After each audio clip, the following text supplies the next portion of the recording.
Du Dayong originally aspired to become a renowned chef as he grew up, but unexpectedly found himself as a budding detective. This is a tale of a young officer's growth. Devoid of any reincarnation, pretense, or supernatural abilities, it lacks the far-fetched elements of traversing alternate worlds. Instead, it is filled with camaraderie among comrades, infused with a hint of youthful romance, the warmth of filial piety, mischievous superiors, and absurd colleagues.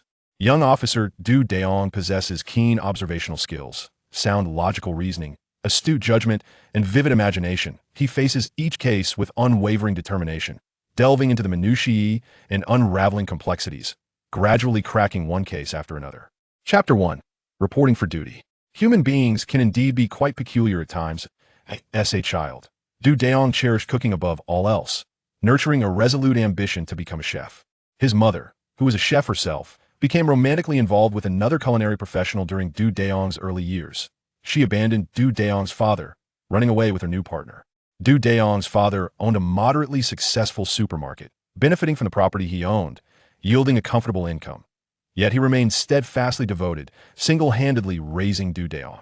From an early age, Du Dayong had a passion for cooking, and by high school, his culinary skills had reached impressive heights. Consequently, he believed that opening a restaurant would necessitate some managerial knowledge. However, life had other plans for him, encapsulated in two simple words: not so fast. When it came time to fill out his college application, Du Dayong's first choice was the business administration program at XX University. His second choice was the public relations program at XX University. Unable to recall which school to apply to, I entrusted my application form to my desk mate and friend Jan Hewen. With a flourish of his pen, he inscribed XX Police Academy, indicating my willingness to accept any adjusted major. Ultimately, Du Dayong found himself admitted to the Department of Investigation at the XX Police Academy. There was no alternative. Having filled out only 3 choices, I was left with the outcome dictated by my friend's selections. The prospect of repeating a year was unthinkable, as I deemed it a waste of time. Thus, I dutifully embarked on 4 years of university education. Commencing my internship in my senior year, I spent time at 3 different locations. 4 months at a grassroots police station, 3 months in the public security team of the X District Bureau, and finally 2 months in the Legal Affairs Division of the Municipal Bureau. Most of my time was consumed by reviewing case files, running errands, assisting in arrests, and supporting interrogations. Not a single case was resolved during my tenure. As graduation approached, I found myself the subject of jests from my father. In late August of the year 2000, the 20-year-old Du Dayong successfully passed the examination and was recruited by the Public Security Bureau of Qinglu City. My place of residence. Qinglu City, located in Donglu Province, is a coastal city that has long thrived among the upper echelons of second-tier cities. Upon receiving the employment notification, Du Dayong was filled with joy. Initially, there was a week of civil service training, followed by an examination, which is the final gateway to official entry into the profession. That on the designated day, Du Dayong, clad in civilian attire, made his way to the personnel department of the Municipal Bureau. Armed with the acceptance letter, he encountered no obstacles along the way. Report. Enter. Intern Officer Du Dayong reporting for duty. Inside, a middle-aged man adorned with 2 stripes and 2 stars shifted his gaze from the documents on the desk to Du Dayong. Dyng. Is it? The young man appears quite spirited. Do you have any thoughts regarding your placement in the police force? Dyng silently scoffed. You've already assigned me a position, why even ask? Report. I comply with the arrangements of the police department. I am FNG. The location for you has been deliberated upon by our HR department for quite some time. Your academic performance has been exemplary, and your internship results are commendable. You have also served in 3 different departments within the system, which is truly impressive. I've heard that you are quite proficient with firearms, is that correct? Report. The instructor mentioned that I am satisfactory. Enough with the reports. The Bureau has decided to assign you to the 2nd Criminal Investigation Team in Jitin District. Do you have any objections? Report. I will fully comply with the arrangements of the police force. FNG stood, holding a file folder, and approached Dyng. Here. Inside are your deployment documents, identification, and epaulets. When you arrive at the 2nd team, you will be introduced as a trainee. However, no one will regard you as such, given the current staffing shortages. With that, he patted Dyng on the shoulder. Dyng accepted the file folder and offered a respectful salute. Rest assured, leader, I will diligently fulfill my duties. Your uniform has already been dispatched to the 2nd team, so you should hurry along. Yes. Leader. As Dyng reached the door, he paused and turned back to say goodbye. He primarily feared being perceived as impolite. Once he descended the stairs, he finally exhaled a sigh of relief. The individual surnamed Fong appears to be quite the seasoned marksman. His family members also seem rather careless, as evidenced by the fact that this man has allowed his beard to grow to such an unkempt length without taking the time to shave. As these thoughts occupied his mind, he continued on his way to his intended destination. Chapter 2. Soo-jun Dayong occasionally caused considerable trouble for his father. While most sons are known to bring misfortune to their fathers, Dayong's father had a peculiar talent for creating dilemmas for his son. As he was about to embark on his career, his father, in celebration of his successful employment, gifted him an Audi A6. However, this was an A6 from the year 2000. How could Dayong, a newly appointed officer in the police force, possibly drive such a vehicle? Not only was it a significant financial burden, but it was also impractical. He heard that the head of his department drove an Audi 200. What would it look like for a fresh recruit to be seen in a brand new A6? Surely, this was not the way to court disaster. Fortunately, Dayong's father arranged for the car to be returned. Subsequently, Dayong made the decision to purchase a Jincheng motorcycle, which would allow him to earn some extra income during quieter shifts by giving rides. As he rode his motorcycle, the engine roaring, he finally located his destination. A large iron gate led to a modest 3-story building, devoid of a reception area. However, there was a neighborhood watch office at the entrance. After parking his motorcycle, Dayong walked straight inside. "Can I help you?" A man in a brown jacket asked, sizing up Dayong with a scrutinizing gaze. Dayong observed the man before him, who appeared to be in his 30s, marked by a prominent scar across his forehead that resembled a knife wound. His attire was rather casual, and he bore the unmistakable signs of a habitual smoker, with his fingers stained a deep yellow. "Excuse me, could you direct me to Team Leader Sue of the 2nd Squad?" Dayong inquired. The man in the jacket scrutinized him for a moment before responding. "What do you want with me?" "I am Soo-jun, reporting in. Probationary Officer Dayong is here to serve." Dayong suddenly bowed, startling Soo-jun unfazed. Dayong promptly handed the file to Soo-jun. "No more startling me like that. It's quite alarming. Come, follow me to the office." With that, he turned and walked away, prompting Dayong to hastily follow. As they walked, Soo-jun began to sift through the contents of the file. "It seems acceptable. I wonder if my second mentor has finally opened their eyes and is showing me some compassion?" Upon entering the office, Soo-jun's first words were, "This. Leader. Hold on. From now on, just call me Team Leader Sue. I can't bear the title of leader." Just then, the telephone on the desk rang. "All right. I'll take note. Ensure the scene is secured. I'll be there shortly." After hanging up, he tossed Dayong's file onto the desk. "Have you ever been to a murder scene?" Dayong cursed under his breath, feeling frustrated. "I was merely an intern officer, having spent only 4 months at the precinct. How could I have encountered the murder scene you speak of?" "Team Leader." "No."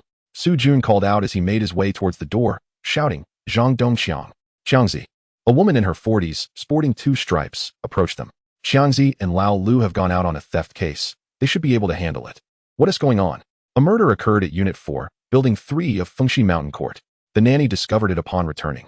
Old Guan from the precinct is already en route to the scene. He just called me.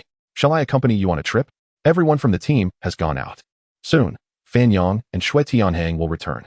There will still be someone at home to keep an eye on things." "Who is it? Is there something you need to discuss?" Instructor Liang Meixiao regarded Dayong as if she had discovered a new world. "Dayong, the intern just assigned to us by the Bureau," Soo-jun stated as he gestured towards Dayong. "This is our team instructor, Liang Meixiao, Sister Liang." Dayong promptly saluted. "Greetings, instructor. Intern Officer Dayong reports for duty." Soo-jun, upon witnessing the exchange, slapped his forehead in exasperation. "You lad, refrain from being overly formal in the future. Come with me to the scene." Liang Meixiao smiled and nodded at Dayong. "Listen to Team Leader Sue. Let's keep the formalities to a minimum. Our criminal investigation team doesn't need to concern itself with appearances. Save the formalities for inspections or evaluations from superiors. No need for them in our daily routine." Dayong scratched his head, flashing an embarrassed smile. Chapter 3. Arrival at the scene. Dayong was still in a daze when Soo-jun instructed Liang Meixiao to urgently call a certain Zhu Wanwan. Today, Wanwan had gone to the municipal bureau for a training session, though it seemed rather pointless as her mentor was the one undergoing the training, and she was merely tagging along. "Quickly make the call and have her return to retrieve the equipment for the scene. I will send you the address on your phone shortly. I'll take this lad there first," Soo-jun said. "Call Fan Yang and Tianhang back too. They need to hurry over." Meanwhile, Liang Meixiao nodded and went upstairs to fetch shoe covers and gloves for the 2 men. Soo-jun led Dayong to a large SUV parked outside. "Can you drive?" he asked. "Yes," replied. Without hesitation, Soo-jun tossed the keys to him. In less than 15 minutes, they arrived at the scene. Officer Lao Guan, responsible for the area, was already there, setting up a perimeter at the entrance. Thanks, Lao Guan. Su Jun greeted. Lao Guan, appearing to be around 50 years old with a two-stripe insignia, possessed a pair of sharp, vigilant eyes behind his glasses. Who is this lad? He inquired.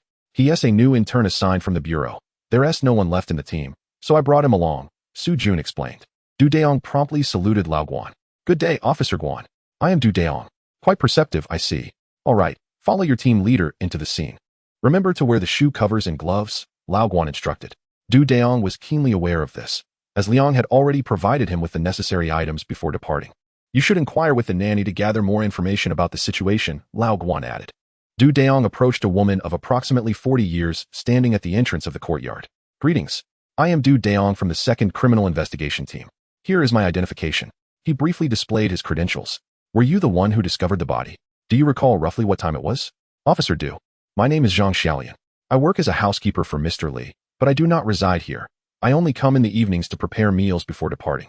She continued, her voice tinged with distress. This morning, I went shopping for groceries and entered the house around 9 o'clock. It was in disarray, and upon going upstairs, I found Mr. Li's face covered in blood. I touched him and realized he was already cold, so I immediately called the police. Did Mr. Li return home for dinner last night? I hadn't paid attention. After I reported the incident, the officer on the line instructed me to wait outside for the police to arrive, so here I am. She added, also Mr. Li's deputy, Mr. Luo, called me. I informed him of the situation, and he said he would come over right away. Du Dayong took notes on the housekeeper's statements. Please wait here for a moment. You will need to go to the station to provide a formal statement shortly. After speaking, he donned gloves and shoe covers and entered the crime scene. Inside the living room, every drawer had been pulled open. A picture frame hung on the wall, but it was devoid of any artwork. Du Dayong surmised that the painting it once contained must have been quite valuable. The floor was littered with cigarette butts, and ashes were strewn about. Du Dayong cast a brief glance and deduced that at least 2 individuals must have been involved in the crime, as there were no fewer than 4 distinct shoe prints visible amidst the ash. Dayong, come upstairs. Coming. With utmost caution, Du Dayong observed the reflections on the tiles, ensuring he stepped where there were no footprints before ascending the stairs. Upon entering the bedroom, he discovered the body propped against the edge of the bed, facing the door, with hands bound behind the back. The deceased's face was marred with blood, and as Du Dayong examined the trajectory of the bloodstains, it became evident that the assailant had struck the victim's skull from behind with some object while the victim was caught unawares. Just as he was about to speak, shouts for Team Su echoed from downstairs. Fan Yang is coming up. Tian Hang is waiting outside and has brought the equipment as well. Su Jun shouted back from below. Chapter 4. Interrogation. Before long, a young man in his mid-20s approached. First, he took a photograph. Soon, when one should arrive, do not inquire further. This lad is a newly assigned intern from the bureau, named Du Dayong. If you need anything, simply refer to him as Dayong. I am Fan Yang, and I shall forego the formality of a handshake at the scene. Welcome to our second team. With that, he began to snap photos with a series of clicks. Su team. The assailants are at least 2 or possibly 3 in number, and undoubtedly one of them is a female. Du Dayong possesses an exceptionally keen sense of observation. Please continue.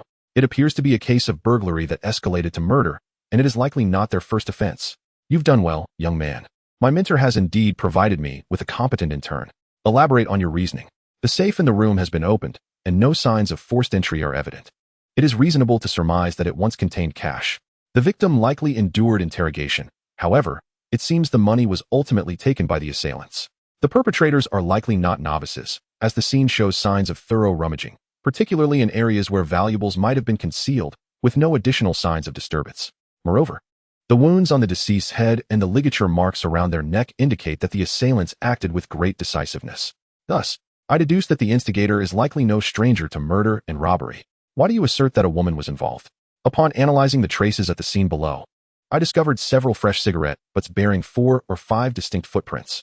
Among them, several prints exhibited the unmistakable characteristics of women's high-heeled shoes, and notably, these feminine imprints consistently accompanied a male footprint, coupled with the presence of high-heeled shoe impressions surrounding the corpse.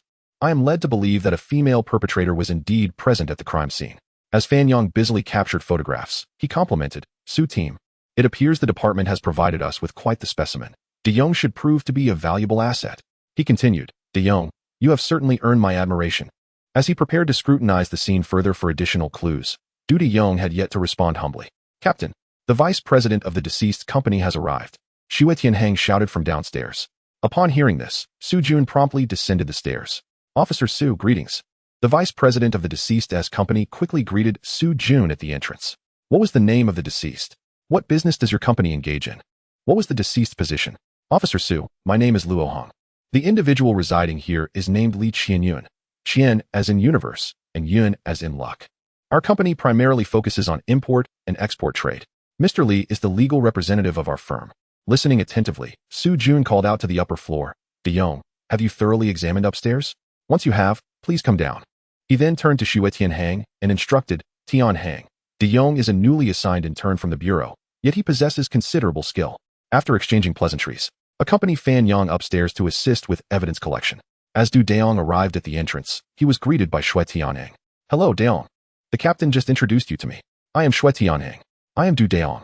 I will head upstairs to gather evidence, and we can chat later. All right. Senior brother Xue. Su, what is it? Du Dayong inquired while organizing his notebook as he gazed at Su Jun. You should ask this Mr. Luo. Certainly. Hello, Mr. Luo. I am Du Dayong from the 2nd Criminal Police Team. Hello, Officer Du. Mr. Luo, did you see the deceased inside yesterday? If so, approximately when did you part ways? I met with Mr. Li around noon yesterday. The company received a payment of 200,000 in the morning, and Mr. Li left 5,000 for necessary expenses, taking the remaining 150,000 with him. This morning, just past 9, when Mr. Li had not yet arrived for our scheduled morning meeting. I called him only to find his phone turned off. That was when I contacted Sister Zhang, the housekeeper. Luo Hung pointed to the area where the housekeeper stood. Upon hearing that Mr. Li had been murdered, I hurried over. Luo Hung spoke rapidly, revealing much information. Is there a particularly valuable painting at Mr. Li's residence? Was the painting by Master Dakian taken? Master Dakian's painting? Yes. That was acquired last year when Mr. Li and I attended an auction in Xianjiang, for which we spent 550,000. Does Mr. Li live here alone? Indeed. Mr. Li's wife and children are located in the southern region, and our company primarily engages in foreign trade business there.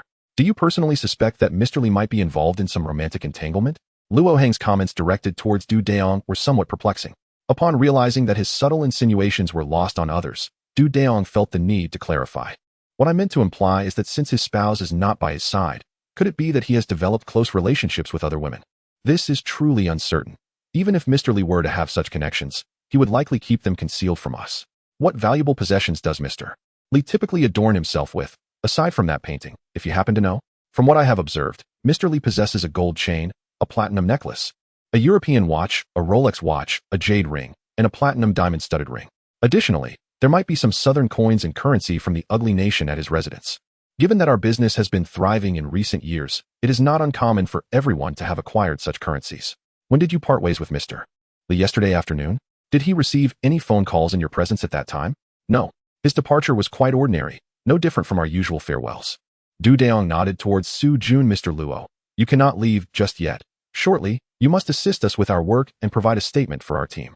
No sooner had he finished speaking than a police car screeched to a halt at the entrance. Chapter 5 Scene 2. Du Dayong glared at the front of the car, barely 2 meters away, wishing to confront the driver with a furious reprimand. Zhu Wenwan, could you please exercise a bit more caution while driving? Our team has limited funds. If you continue to drive recklessly, we won't have the means to repair any damages. The car door swung open, and a female officer emerged from the driver's seat, carrying a forensic kit. She appeared to be in her early 20s, tall, graceful, and strikingly beautiful, though one could surmise that a forensic pathologist does not typically enjoy affluence. Following her was a male officer in his 30s, who approached Su Jun with a chuckle. Chen Jianwei, how old are you? Still indulging this girl in her antics? Be careful, or your wife might leave you utterly helpless. Enough of this banter, let us get inside. Is this the newcomer? Chen Jianwei waved his hand toward the sky, then glanced back at Du Dayong. Hello, Master Chen, I am Du Dayong, a new intern assigned to the 2nd squad today. No need for formality. I'm Chen Jianwei, the team's forensic pathologist. This is my apprentice and also our forensic specialist, Zhu Wenwan. Greetings, Sister Wenwan. Du Dayong's charm was undeniable. If the academy had not lacked beautiful women, he would surely have had a romantic entanglement or two. Indeed, you are the youngest in the team now. My mentor and I will head in first. We'll chat later. All right, Sister Wenwan. The master and apprentice proceeded to the entrance to change into their uniforms. Shortly thereafter, another officer and several auxiliary officers arrived at the station to assist. Du Dayong pondered for a moment as he observed the newcomers. Su team, let us request the deceased's phone number from Luo later. We must check with the telephone bureau. Both the mobile phone number and the pager number are required. I have already dispatched personnel from the police station to assist in the investigation. We shall await their completion of the on-site examination before proceeding further. You have witnessed everything at the scene. Please share your thoughts. Su Jun inquired of Dayong. Captain Su, I shall refrain from reiterating what has been previously stated. Rather, I will add my observations. Su Jun nodded in agreement. I sense a potential heavenly jump scenario, though such situations typically revolve around financial gain and seldom result in murder. This particular heavenly jump appears to be orchestrated with the intention of acquiring substantial sums, indicating that the perpetrator may have inclinations towards gambling or substance abuse. Furthermore, it is likely that the female assailant had a close acquaintance with the deceased, suggesting a significant relationship. At this juncture, my analysis is limited to these observations. The remainder depends on the physical evidence and the subsequent autopsy report for further insights and evaluations. Your foundational skills are remarkably robust. Your powers of observation are impressive, and your analytical abilities are equally commendable. Captain Su, you flatter me. However, I do not intend to merely compliment you. Last year, the Bureau assigned an intern to our second team, and in comparison to you, the disparity is stark. Eventually, I submitted a report recommending their reassignment to custodial duties. Dayong mused that had he not achieved a measure of success himself, he would likely have ended up in a similar position, managing household registrations at the police station. Sending him to custodial work was in his best interest, as a criminal investigator must possess a keen sixth sense and sound judgment, alongside excellent observational and analytical skills, rather than merely relying on rote memorization while posturing as exceptionally knowledgeable. The team harbors a certain apprehension towards encountering such youthful individuals at times.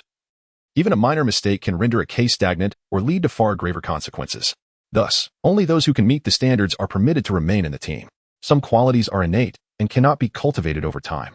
Su Jun and Dayong spent half an hour at the entrance discussing critical aspects to be mindful of in their work, with Dayong listening intently, as if struck by thunder. Just as he was preparing to express his gratitude, Fan Yang and Shui Tianheng emerged from the building. Upon their convergence, Su Jun reiterated Dayong's analyses and judgments. Wow, that sounds quite astute, he exclaimed.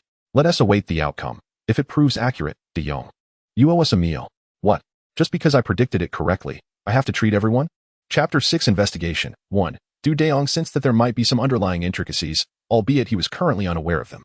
Fan Yang and Tianheng first escorted General Luo and Sister Zhang back to the team for a detailed record. I, along with Dayong, will proceed to the telephone company. Understood, Captain. Subsequently, the two departed with the individuals in their vehicle. Su, should we await Sister Wanwan and the others? Su Jun nodded. The physical evidence had largely been collected. It remained to see if the master and apprentice had any further discoveries at the scene. Dayong fixed his gaze upon the entrance of the deceased's home, for he observed that Forensic Chun and Zhu Wanwan had emerged to change their attire. Shortly, the body would be sent for an autopsy, and the earliest report would not be available until the evening. At present, I can assert with certainty that the cause of death was not due to blunt force trauma, but rather mechanical asphyxiation. Most likely, the deceased met his end by being strangled with his own tie. Chun Jianwei approached Su Jun, removing his gloves as he spoke. Thank you for your hard work.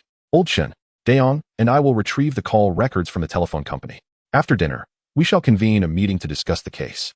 This afternoon, your reports will not be ready, and we still need to conduct further interviews. If we lay a solid groundwork initially, the subsequent steps will proceed more smoothly. Very well. Let us each attend to our tasks. See you in the evening. Su Jun nodded, and he and Dayong made their way directly to the telephone company. Upon arrival, the colleagues from the police station had already gathered the call records. Dayong, please investigate the identity of the last person the deceased contacted or who contacted him. It is imperative to locate this individual first. Upon examining the call logs, Dayong noted that the deceased's final call occurred at 11:57 last night. Further inquiries revealed that the caller was Zhang Xian, a local resident residing on Irma Road in the Baoshan district. Subsequently, the police station provided Zhang Xian's records, which indicated a history of theft. Su Jun and Dayong, accompanied by 2 police officers and 3 community patrol members, promptly proceeded to Zhang Xian's residence.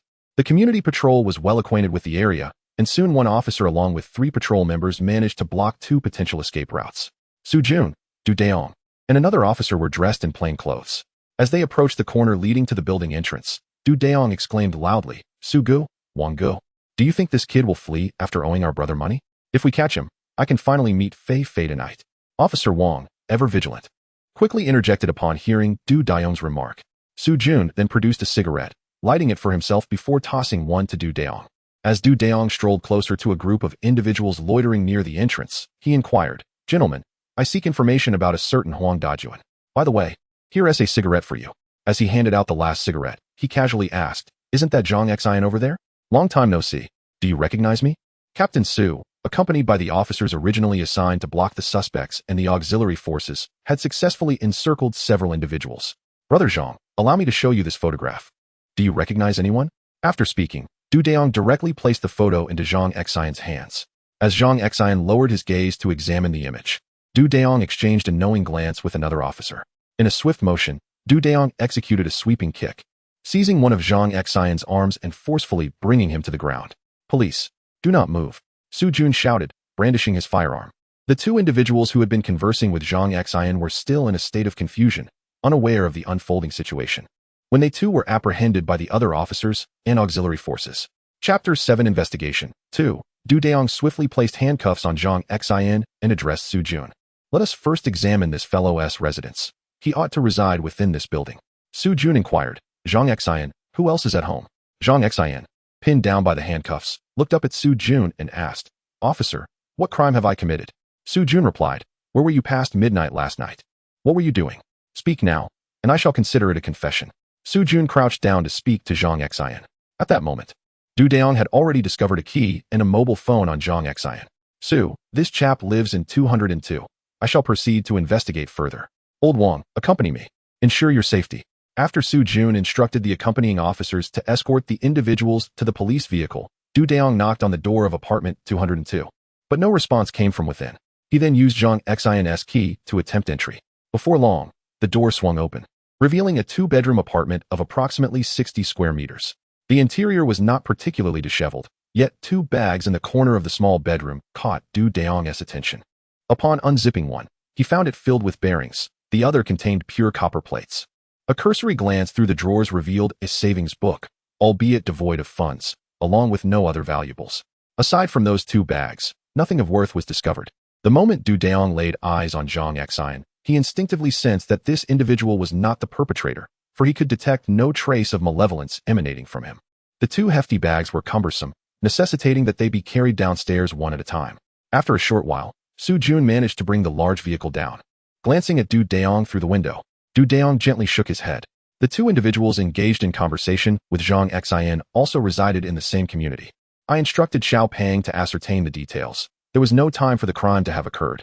Su, we cannot release any of them at this point," he stated, gesturing towards the two large bags upon the ground. "Are they of considerable value?" Dayong nodded in affirmation. "Let us load them into the trunk first. I cannot manage this alone." Su Jun, upon exiting the vehicle, gritted his teeth in embarrassment. By heavens, are these bearings and copper plates truly this heavy? Ultimately, it took the combined effort of two individuals to maneuver them into the trunk. The last large vehicle, accompanied by a van, returned to the precinct with the three suspects. Upon entering the station, they expressed their gratitude to the officers from the local police department before escorting the three individuals to separate interrogation rooms. Su Jun and Dayong convened in Zhang Xian's interrogation room. "I will not inquire about your name, gender, or place of origin. Whom did you call on your phone last night?" "I didn't call anyone. Truly, I did not contact anyone." "Zhang Xian, consider this carefully. You are implicated in charges of breaking and entering and intentional homicide. Admitting to the truth now could be seen as a confession, and revealing information about your accomplice may very well safeguard your life." "Ah, officer, I assure you, I did not commit murder." "Let me think. Last night?" "Officer, approximately what time?" "Around midnight." Su Jun inquired as Dayong took notes. Zhang Xian sat on the interrogation chair, sweat continuously streaming down his face. Yes. Around 12 last night, a woman borrowed my phone to make a call. She was quite beautiful and claimed her own phone was broken." "How old was she? What was she wearing?" "In her early 20s, dressed in rather fashionable attire. She had dimples when she smiled." "How tall was she?" "Approximately 160 centimeters. I believe she wore a V-neck dress, as I noticed a necklace around her neck." "What did you do after midnight?" "If you cannot articulate your actions, the suspicion will remain unresolved. Allow me to remind you, being honest will greatly benefit you." "Officer, I truly did not rob or kill anyone. Last night, I went with XXX and XX to the bearing factory to steal bearings and copper coins. The stolen bearings and copper coins are still in my bedroom at home." "What about your accomplices? Did you bring them back with you today?" "No, they are friends from my neighborhood. We just happened to run into each other while boasting." "Where do your accomplices live? What are their names? What are their phone or pager numbers?" Zhang Xian promptly provided all the information. Su Jun immediately exited the interrogation room. "Dongchang, come here." A robust man, around 35 or 36 years of age, soon arrived at the door of the interrogation room. Dongchang, make a trip to the bearing factory and ascertain whether it was indeed burglarized last night. Upon finishing his statement, he handed over a note. The two promptly set off to investigate whether Zhang Xian had indeed accompanied them to the bearing factory for the theft the previous night. Dongchang swiftly took the note and departed with his men. Chapter 8. Investigation 3. At this moment, the interrogation room was occupied solely by Dayong and Zhang Xian. Do not be anxious. This is not your fault, and it will not be attributed to you. He inquired. Did you notice if there was anyone else around the woman at that time? Zhang Xian shook his head. Zhang Xian, every detail you can recall may serve to mitigate your theft charges, so I urge you to reflect carefully and exhaustively. Do you understand? He continued. When the woman was on the phone, did you discern any accent? Or did she identify herself to anyone during the call? Suddenly, Zhang Xian seemed poised to stand up. Dayong approached and offered him a cigarette. Have you remembered something? Calm down and articulate it slowly. Officer, I cannot tell the accent. However, when that girl answered the phone, I was preoccupied with observing her necklace, and I vaguely heard her say, I am Yao Yao. Yes, it's Yao Yao. After borrowing the phone, how did she leave? Because that woman had an appealing figure, I stole a few more glances, and she hailed a taxi on Irma Road. At that moment, Su Jun entered. Dayong winked at Su Jun, who promptly summoned the team to bring food and drinks for Zhang Xian. Exiting the interrogation room, Dayong remarked, Any leads? You have quite the skill. During your arrest, I thought you were an experienced veteran. If we crack this case, I shall commend you. Which is precisely why you owe me a treat. Thank you, Team Leader Su. Zhang Xian stated that the suspect likely has a name pronounced as Yao Yao. Furthermore, after borrowing a phone from Zhang Xian, the suspect departed in a taxi. We must locate this taxi during the night shift around midnight. There are not many vehicles on the road, which should facilitate our search. Let us have a meal first. Shortly, we will convene a meeting, as Fan Yang and Tian Hang are expected to return from the victim's company soon. At 12:40 in the afternoon, the case of the robbery and murder was officially established. In the meeting room of the second squad, a dense fog of contemplation hung in the air. Even with the air conditioning running, Instructor Liang Meixia opened a window. Everyone summarized the situation, awaiting Dongchang's return to ascertain whether Zhang Xian remains a suspect. Fan Yang, you may begin. Su team, he continued. After obtaining the necessary documentation this morning, Tian Hang and I proceeded to the victim's company. The deceased, Li Qianyun, was 36 years old and hailed from eastern Guangdong. He owned a foreign trade company in the high-tech development zone of Qinglu City, being the principal shareholder. Current investigations reveal that Li Qianyun had ambiguous relationships with two female employees in the company. However, upon further inquiry, no timeframes for the crime have been established. The company accountant informed us that a payment of 200,000 yuan was received yesterday, of which Li Qianyun allocated 50,000 to the company and took the remaining 150,000 with him. It remains uncertain whether he brought it home. Conversations with other shareholders and key department managers within the company indicate that Li Qianyun was amicable in his interactions, and aside from his slight lecherous tendencies, he bore no animosities in either his professional or personal life. Furthermore, the information provided by the caretaker, Zhang Xiaoyan, indicates that Li Qianyun frequently brings back women from escort services or other similar establishments. Zhang Xiaoyan noted that she has seen several of these women merely staying overnight. Aside from Li Qianyun, the company comprises 3 other shareholders, albeit with minor stakes, and all 4 maintain an amicable relationship, which mitigates suspicion. At present, this is all that is known, and further inquiries are necessary. Su Jun listened attentively, nodding in acknowledgement. Allow me to introduce our new intern from the team, Dayong. From now on, you may simply refer to him as Dayong. Do not be deceived by his intern status. He possesses the qualities befitting a criminal investigator. Dayong promptly stood and respectfully saluted those present. Intern Officer Dayong, at your service. I humbly seek your guidance as a novice. Su Jun gestured for him to sit. In our criminal investigation unit, we do not indulge in superfluous formalities. Let me introduce you to our instructor, Fan Yangshenhang, he concluded, pointing to a man nearing 50, adorned with 2 stripes and 3 bars. Chapter 9 Investigation 4. Dayong followed Su Jun's gaze. This is a significant asset of our second team. All offices and logistics are managed by Officer Wang Daoqing. Dayong quickly greeted, Hello, Officer Wang. Wang Daoqing nodded in acknowledgement. The vice captain, Zhang Dongqiang, has yet to return. I will introduce him to you once he is back. This is Officer Chiu Ming, another one of our vice captains and a computer expert as well. Dayong promptly greeted, Hello, Officer Chiu. Chiu Ming found Dayong quite agreeable, and thus smiled and nodded cheerfully. Following this, several officers from the second team were introduced, and Dayong greeted each of them in turn. Now, I would like this newcomer to share his thoughts with you. Dayong, please, enlighten everyone with your insights. Yes. Dayong articulated his analysis and reasoning, summarizing, therefore, I personally believe that the perpetrator is likely to consist of 2 to 3 individuals acting in concert, and they are repeat offenders. Among them, one is female, while 1 or 2 may be male, with the likelihood leaning towards 2 males. The assailants appear to have premeditated their actions and possess a certain level of counter-surveillance awareness, as evidenced by their claim of a broken phone, leading them to borrow a phone from a passerby, like Zhang Xian, attempting to obscure our investigation. Furthermore, the fact that most of the valuable possessions in the victim's home were thoroughly ransacked suggests that the female perpetrator must have had prior acquaintance with the victim, and their relationship was likely amicable. Thus, I personally deduce that this incident is a premeditated case of burglary resulting in intentional homicide. At present, it is imperative to trace the route taken by the female perpetrator after she borrowed Zhang Xian's phone to make a call prior to the incident. The group nodded in agreement. Wang Daoqing glanced at Su Jun and remarked, Captain Su, it seems your second mentor has delivered a truly capable individual to you. You must invite him to the cafeteria for a meal sometime. Su Jun shook his phone, saying, I have already expressed my gratitude to my second mentor. But Director Li has made more calls. We were given merely 10 days. It feels akin to being as miserly as Zhou Poppy. Laughter erupted from the crowd below. The afternoon continued with further inquiries.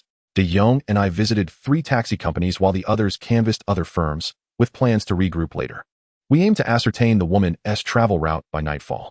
A chorus of affirmative responses followed. Thus, the entire second team spent the afternoon investigating and visiting taxi companies.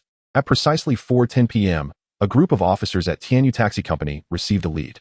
According to the driver's recollection, around 12:30 a.m. the previous night, a young woman dressed provocatively and possessing striking beauty hailed a cab on Irma Road, bound for Wanziyuan. Furthermore, it was noted that this woman had smoked in the vehicle. Listening to the other officers recount the details, Dayong recalled the cigarette butts found at the scene, specifically those belonging to a female brand. However, the taxi driver mentioned that the butts had been discarded outside the vehicle, rendering them unavailable for comparison. Captain Su, should we continue to investigate the taxis operating between Wanziyuan and the victim's neighborhood, as well as the surveillance footage from the road last night, between 1 a.m. and 2 a.m.? I've already dispatched Fan Yang and his team to look into it. After dinner in the evening, we, along with another group, decided to visit a recreational establishment frequently patronized by Li Qianyun, in search of a hostess whose name phonetically resembles Yao Yao. Captain Su and others have also relayed additional information. This afternoon, while at the station, a man named Ma Yong approached the team to report a situation. He mentioned that the deceased often frequented a KTV venue called Butterfly Dream, where a hostess named Gao Yu shared a somewhat ambiguous relationship with the deceased. Furthermore, it was noted that a few days prior, during their visit to Butterfly Dream, Gao Yu and the deceased had a disagreement, during which she threatened to find someone to deal with him. Su Jun nodded thoughtfully as he listened. Had the suspicion against Ma Yong been dismissed? How did he come to know about the deceased's murder? Captain Su responded that the suspicion had indeed been cleared. After attempting to contact the deceased in the afternoon and discovering that his phone was turned off, he sought out Mr. Luo Hong, which led to this revelation. Upon hearing this, he promptly came to the station to report the situation. After dinner, the second team mobilized 2 more groups. Chapter 10 Investigation 5 on that evening. Shortly after 9, Su Jun, accompanied by Dayong, sought out a woman named Gao Yu. They brought her back to the precinct for an intense interrogation. Do you know Ma Yong? No, Mr. Ma, but I am acquainted with Ma Yong. What about Li Qianyun? I know him. Where were you after midnight last night? I was asleep at home. Are you certain you were at home sleeping? Gao Yu appeared somewhat flustered. Li Qianyun was murdered last night. You had a heated argument with him a few days ago, threatening to kill him. Do we need to elaborate further? It's not too late to come clean now. A truthful confession may be your only escape. Who were your accomplices? Dayong furrowed his brow as he glanced at Zhang Dongxiang. This woman, Dayong thought, did not resemble a murderer. Her physical description did not match that of the taxi driver and Zhang Xian. The woman who had been described was of a different height and appearance, and notably, she had dimples when she smiled, a detail Zhang Xian was particularly certain of. Furthermore, Dayong had observed that Gao Yu's anxiety was unmasked and genuine. A true murderer, even in a state of panic, would not exhibit such overt distress over trivial matters. Moreover, the actual perpetrator had been working at a KTV during this time, indicating a remarkable psychological resilience. Team leader Zhang surmised that his questioning might be somewhat flawed. He cast a glance at Dayong and quietly whispered in his ear, I haven't slept for a day and a night, and I am not well versed in this case. You can ask the questions while I take notes. I will sign off later. Dayong promptly nodded. Gao Yu, there is no need for you to be anxious. We are not asserting that you, or that you conspired with others, are responsible for the murder. Based on Ma Yang's testimony, it is stated that you and Li Qianyun had a disagreement in the Butterfly Dream 1688 private room on the night of August 27th, during which you threatened to seek vengeance from your fellow townsmen. Is this true? Gao Yu gazed at the young officer, her mind racing with recollections. Officer, I did indeed have a quarrel with Li Qianyun last weekend. He had been taking advantage of me for over 2 months. At that time, I had some family matters to attend to and asked him for a bit of money to return home. He only gave me 2,000 yuan. The amount was far too insufficient, which led to our altercation. She continued, afterward, I did reach out to 2 fellow townsmen and arranged to meet him, at which point he provided me with an additional 6,000. I gave each of them 500 and kept 5,000 for myself. My mother has been ill, so I sent that money home. I have been working hard these past few days to earn more, with the intention of returning home soon. Where were you after midnight last night? Can anyone vouch for your whereabouts? Gao Yu hesitated momentarily. Rest assured, we shall not intrude into matters unrelated to your privacy or this case. Really? Certainly. We are from the Criminal Investigation Unit, not a local police station. Zhang Dongxiang sensed that there was more to this young man than met the eye, feeling an air of intrigue. Officer, I stayed at the Lanting Hotel last night and was with the owner, XXX, until I departed around 11 this morning. This is something you must keep confidential. There is no financial transaction between us. The owner, XXX, has his own family, and I have no desire to disrupt it. I have his phone number. You may contact him for verification. Dayong and Zhang Dongxiang exchanged glances, concluding that Gao Yu was likely speaking the truth. Miss Gao, we must detain you for the night. Once we ascertain that you pose no threat, we will promptly allow you to return home. Gao Yu nodded in resignation. Chapter 11. A Glimmer of Hope. 1. Around 10 o'clock in the evening, everyone reconvened for a meeting. All leads had momentarily ceased, and advancing the investigation proved exceedingly challenging. Without a breakthrough, it was uncertain whether the case could be resolved within the next 10 days. Dayong was feeling quite fatigued. By the time he arrived home, it was already 11:30. He needed to rise at 7 the next morning, and after a shower, sleep would elude him for some time. After a long day, he finally drifted off just before 1, only to awaken at 6. Quite the predicament. After completing his morning routine, Dayong expressed his frustrations. By 9 in the morning, Gao Yu's suspicion had been dispelled. Upon further questioning, she confirmed that she did not recognize anyone named Yao Dao or any similar-sounding escort. The second team had no choice but to release Gao Yu, making it clear that she must remain available for contact. Another day of interviews ensued. Although the leads appeared plentiful, in reality, few were of any substantial value. The autopsy reports from Chun Jianwei and Zhu Wenwan had also emerged. The deceased bore signs of physical assault, with evident ligature marks around the wrists. The binding had likely lasted approximately an hour, but the rope was nowhere to be found, presumably removed by the perpetrator. A 2-centimeter laceration was discovered on the back of the deceased's skull, although it was not a fatal wound. The autopsy revealed significant pulmonary edema, confirming death by mechanical asphyxiation. Examination of the deceased's laryngeal cartilage indicated considerable force was applied, resulting in fractures. The murder weapon was identified as the victim's own necktie, as the impressions left by other ties matched those found around the victim's neck. However, the tie that had strangled the deceased was not found at the scene, suggesting it was also removed by the perpetrator. The evidence indicates that there were no signs of a struggle within the house. 3 types of cigarette butts were discovered at the scene, one belonging to a woman, one from the Lijun brand, and another from the Huazi brand. There were 3 cups of water on the table, yet no traces indicated that the deceased had consumed any. Fingerprint analysis revealed 6 fresh and intact prints, excluding those of the deceased, belonging to the maid. Upon comparison, these fingerprints matched those found at a recent burglary and homicide case in Liaoqing. However, the Liaoqing police have yet to make any significant breakthroughs. This implies that the female perpetrator had only recently become acquainted with the deceased. It is likely that after arranging to meet, she managed to gain entry when the deceased opened the door, subsequently overpowering him. The marks of assault suggest that the assailants forced the deceased to divulge the safe's combination. After retrieving the valuables from the safe, the female assailant exited the residence first, followed by her accomplice, who then struck the deceased with a blunt object before using the deceased's tie to strangle him, resulting in death by mechanical asphyxiation.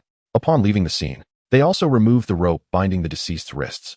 Currently, the whereabouts of this woman remain unknown, and inquiries into taxi services from Wanziyuan to the deceased's neighborhood have yielded no leads. Surveillance footage has also revealed no irregularities. The case has reached an impasse. Dayong and Su Jun conferred and, upon agreement, decided to reinterrogate Zhang Xian later that evening, around 7 o'clock. Officer, I truly did not kill him. Upon encountering Su Jun and Dayong, Zhang Xian immediately raised his voice. Dayong stood up, approached Zhang Xian, and tossed him a cigarette. Without uttering a word about the accusation of murder, he simply stated that he had summoned Zhang Xin to encourage him to recollect any details regarding the woman who had borrowed his phone that might warrant further attention. Zhang Xin quickly finished the cigarette, prompting Du Dayong to toss him another. Zhang, your offense is merely theft, and given the modest value of the case, you are likely to receive a sentence of no more than a year and a half. If you happen to recall anything significant, rest assured that we will duly acknowledge your contribution in our reports. Officer, I need to think carefully. Please do not rush me, Zhang Xin implored. Du Dayong returned to his seat, diligently scribbling notes on a blank sheet of paper. Chapter 12. A Glimmer of Hope. 2. Approximately 10 minutes later, Zhang Xin approached Du Dayong once more, requesting another cigarette. Officer, he began. The only thing I can recall is that the woman seemed to be searching for some boss when she made the call, and she referred to herself as Yao Yao or Yao Yu. However, I can assert with absolute certainty that she had a pair of dimples, and they were quite pronounced. A single word can indeed lead to vastly different interpretations. Du Dayong suddenly perceived this as a potential breakthrough. Su, immediately summon Gao Yu. We must act swiftly. What have you deduced? I'm not entirely sure. It's just a feeling. Su Jun promptly had Zhang Xin escorted away and dialed Gao Yu without delay. Within half an hour, just before 9 o'clock, Gao Yu appeared in the interrogation room of the 2nd Division. A slight alteration in a word can indeed create a significant disparity. The difference between the terms interrogation room and inquiry room is substantial. Gao Yu, Su inquired. You claim not to know anyone named Yao Yao, but do you recognize someone with the surname Yao followed by the character Yu, or regardless of the surname, someone named Yao Yu? Officer. I can't recall, she replied. We have a telephone directory at home, but I don't possess a mobile phone, only a pager. I usually refer to the directory to contact others. Su Jun and Du Dayong exchanged a knowing glance. Let us go. We must hasten to your home and retrieve that directory. The two men sped to Gao Yu's residence in their vehicle, racing with urgency. As they obtained the telephone directory, Du Dayong carefully leafed through its pages. On the 3rd page, a name piqued his suspicion. Yao Ya. Zhang Xin heard the voice of a certain boss. I am Yao Ya.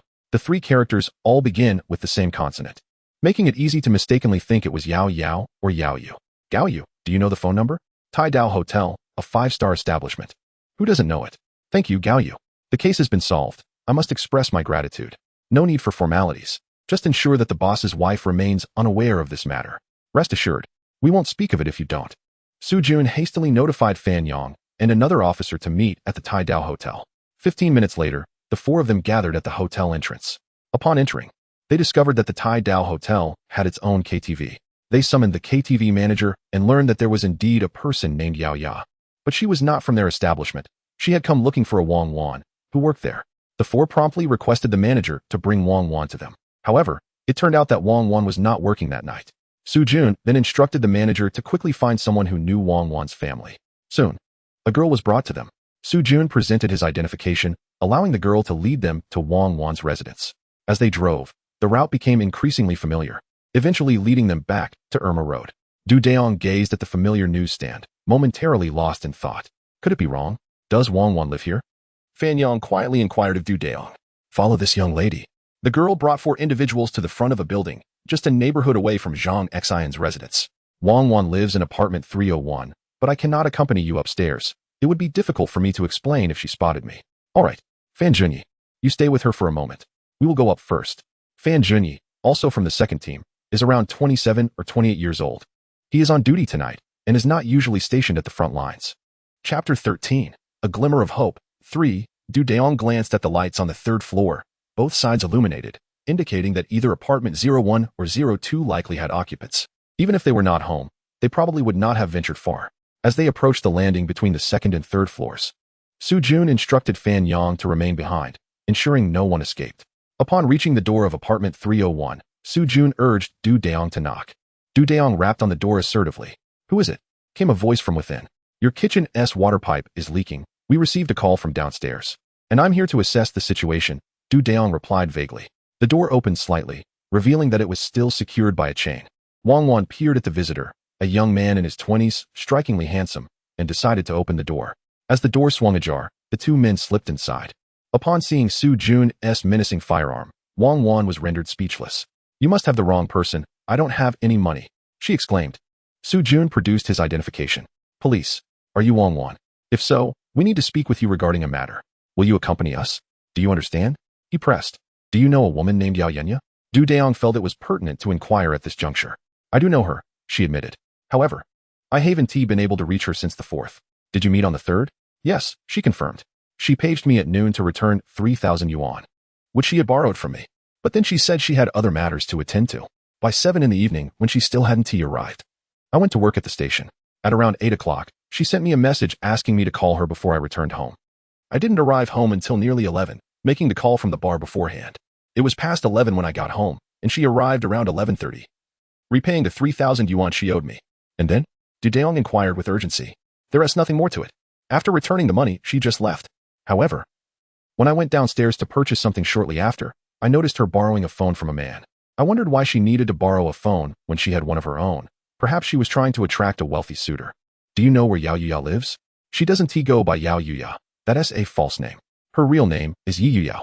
If you could lend her 3,000, how is it that you don't know where she lives? I truly do not know. It's my boyfriend who knows Yi Yuyao's boyfriend. They have hung out together before.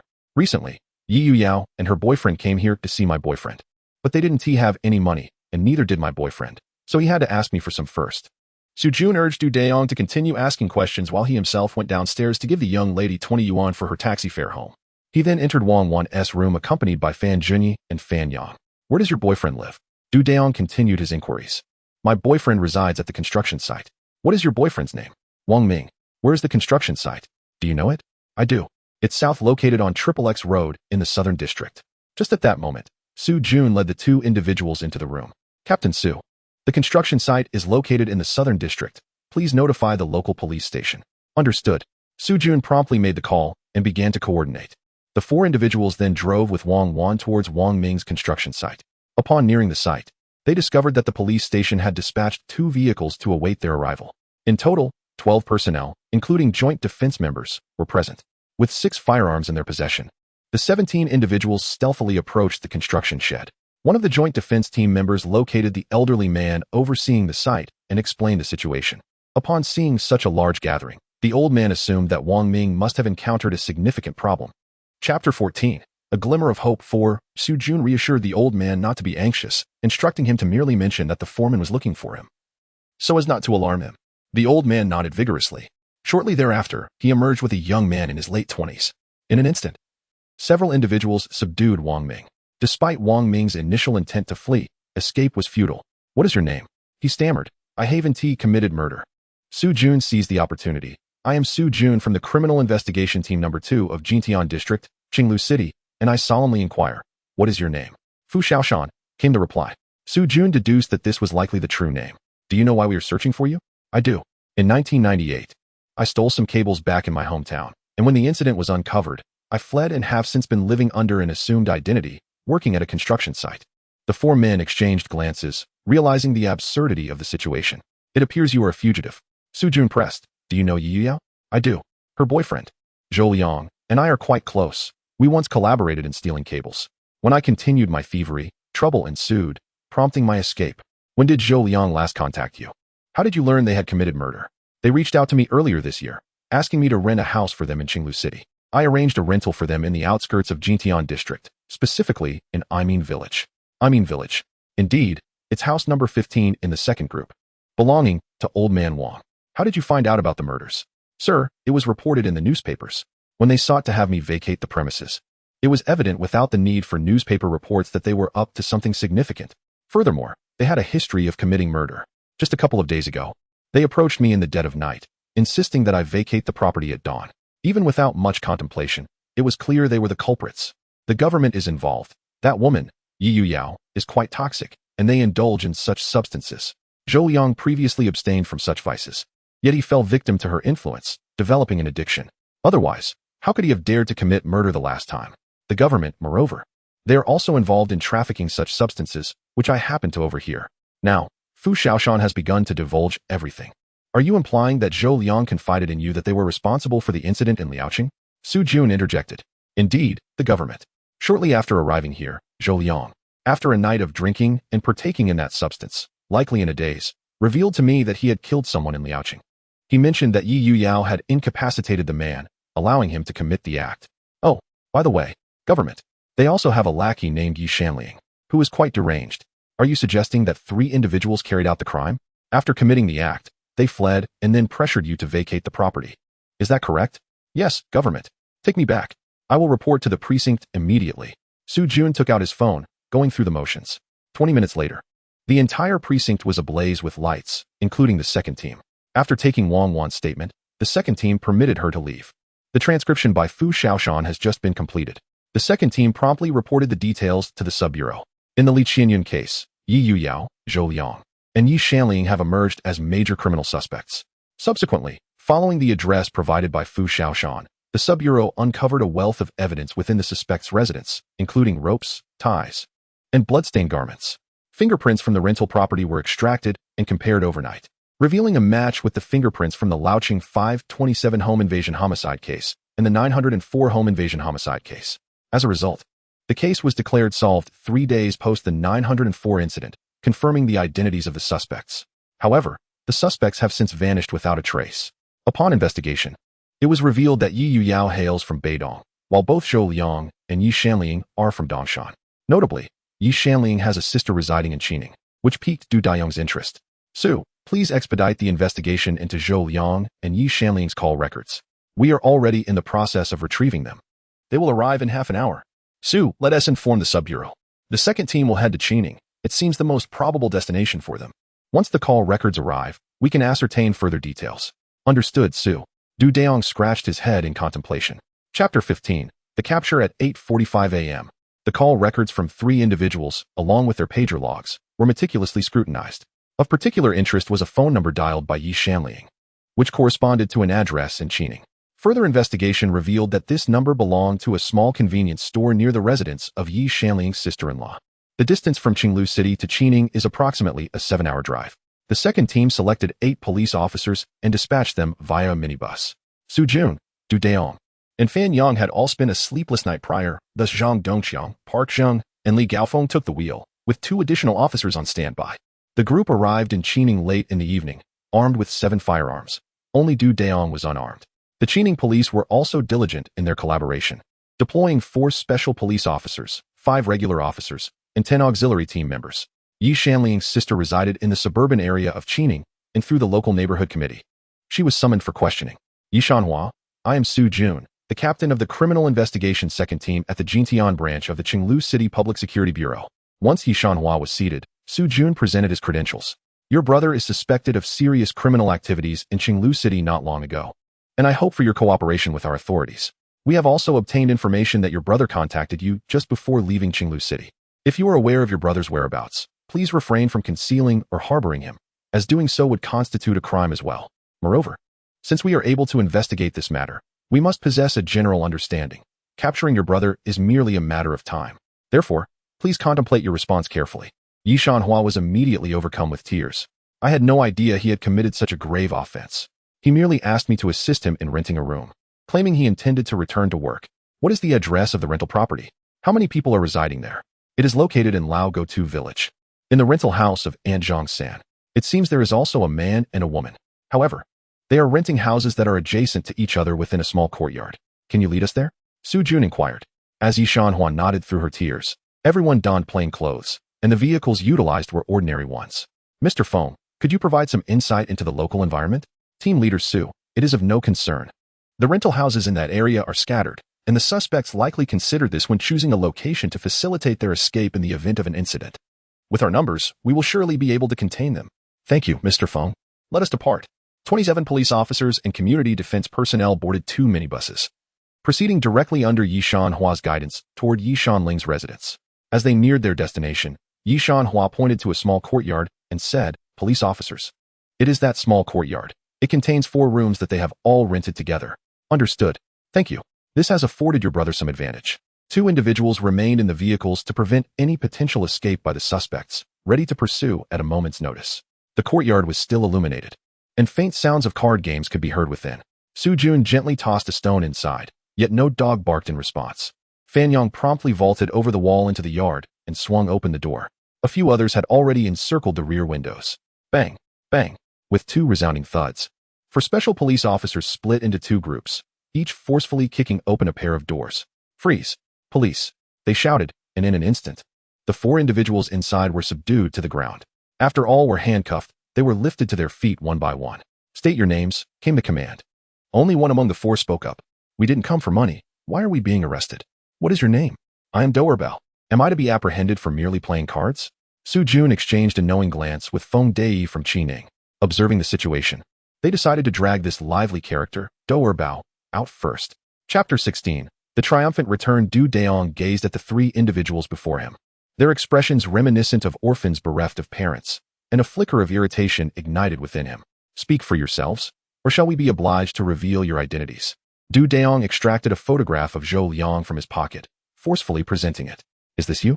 Are you aware of the reason we traveled from Qinglu to apprehend you? Of course. It's for murder. I just didn't anticipate your swiftness. Zhou Liang retorted. And you too? Yi Yuyao. Yi Shanliang. Upon uttering these names, Du Dayong felt a sense of assurance wash over him. He promptly bowed to Captain Feng and Officer Su. Captain Feng, Officer Su. It is now time to summon the police vehicles. Are you planning to transport them overnight? Feng inquired. Captain Feng, I shall refrain from excessive gratitude. They are awaiting us. Su interjected, gesturing towards the sky above. I comprehend. We are all on the same page. Captain Feng summoned 2 escort vehicles, while Su arranged for a minibus to accompany them. Everything was in order. In no time, the 3 individuals were shackled, their heads shrouded in cloth bags, and they were escorted into the vehicles. As dawn broke over Qinglu, 3 police cars, sirens blaring, raced towards the Jintian substation. Upon arriving at the station, a ray of morning light illuminated the entrance, casting an extraordinary brilliance. A throng of individuals awaited at the entrance of the substation. Comrades of Qining, your efforts are commendable. Please partake in some sustenance, then rest promptly. Otherwise, you shall return weary. And you 8 have also toiled hard. Seize the moment to rest. For the second team is soon to arrive for the interrogation. Du Dayong was utterly exhausted. 8 individuals simply fell asleep in the duty room of the precinct, having skipped breakfast entirely. The eldest among them rose the earliest, while those of middle age lingered in slumber. Du Dayong did not awaken until 1 in the afternoon, by which time 3 officers from the second team were already alert. Such vitality in youth, after several days of fatigue, they had awakened in such a short span. The first to speak was Deputy Director Deng Junmin, responsible for criminal investigations at Jintian Precinct. Du Dayong quickly offered a salute. Director Deng, greetings. Du Dayong. Indeed. You are of great utility. I have reviewed the case reports written daily by Team Su. Your judgment is commendable. You deserve praise and commendation. Du Dayong could only respond with a sheepish grin. He certainly could not afford to dismiss such accolades. When merit is acknowledged, there is no room for modesty. Yet, that Yi Yuyao has remained silent until now. Is there any interest in undergoing interrogation? Su Jun winked at Deng. Du Dayong, somewhat bewildered, wondered how to reciprocate the gesture. Upon seeing Su nod, he addressed Director Deng. If possible, I would indeed like to attempt the interrogation. First, let us eat. After you are well fed, you may accompany your team leader, lest it be said that your journey to the second team was solely due to the prowess of his mentor. By all that is holy, without my guidance over his mentor, how could you reach him? Deng Junmin turned to Su, speaking. Master, it is I who am ungrateful. Feel free to chastise or scold me. Just do not be angered, esteemed sir. Am I so old? Do you find my age displeasing? Is your mind in a haze? At a glance, Du Dayong exemplifies the quintessential middle-aged man's midlife crisis. Director Deng, please refrain from chastising our captain. He has been utterly exhausted these past few days. Do you think I haven't berated him for his fatigue? That little rascal. Every day, he praises his second master. Master, you are indeed a grandmaster. Kindly do not hold this against me. Do I truly need to engage in a quarrel with this little rascal? Hurry and finish your meal so we can proceed with the interrogation. Your presence is rather bothersome. Indeed, it is the fault of us apprentices. We shall take our leave immediately. With that, he hastily waved at Du Dayong, signaling for a swift departure. The 2 of them vanished amidst a chorus of laughter. Chapter 17 Interrogation 1. Du Dayong pondered over his meal, contemplating how Director Deng could berate team leader Su so severely. Was he reflecting on the scoldings from his own master, or was he preoccupied with how to pass the interrogation? It was evident, even without saying, that his master treated him with utmost care, especially after the loss of his only son in the anti-drug campaign 2 years prior. During that time, he regarded Du like a true son. Just look at his master's head of white hair. One might assume he was quite aged. In truth, he was merely 52.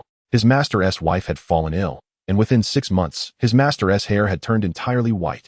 Therefore, no matter how harshly he was chastised, it would not weigh heavily on his heart.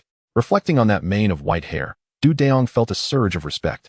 He reminded himself that the priority was to devise a plan to navigate the interrogation successfully.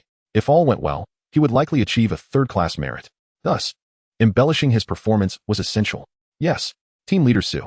The two hastily finished their meal, and Dayong mentally prepared a strategy. He hurried outside to purchase a pack of women's cigarettes. Upon entering the interrogation room, the two guards promptly exited. Su Jun took up the interrogation record book, signaling Dayong to prepare for the questioning. At that moment, Dayong felt akin to a dog poised to bite. Perhaps more like a solitary dog. He retrieved the women's cigarettes he had just bought, which bore the same brand as those present in the room. Should he smoke one? As for the other prohibited items, those were best left unconsidered. Yi Yuyao was indeed quite beautiful. Casting a glance at Dayong, he took out a cigarette, weighed it in his hand, and Yi Yuyao nodded in acknowledgement. Dayong pressed a cigarette against Yi Yuyao's lips and lit it for her. Take a drag for a moment, and we'll converse after you indulge in a second. Yi Yuyao remained silent, inhaling deeply. The first cigarette was swiftly consumed, and Dayong offered her another. Sister Yi, it seems you have endured quite a bit over these 20 years, haven't you? Yi Yuyao continued to smoke without uttering a word.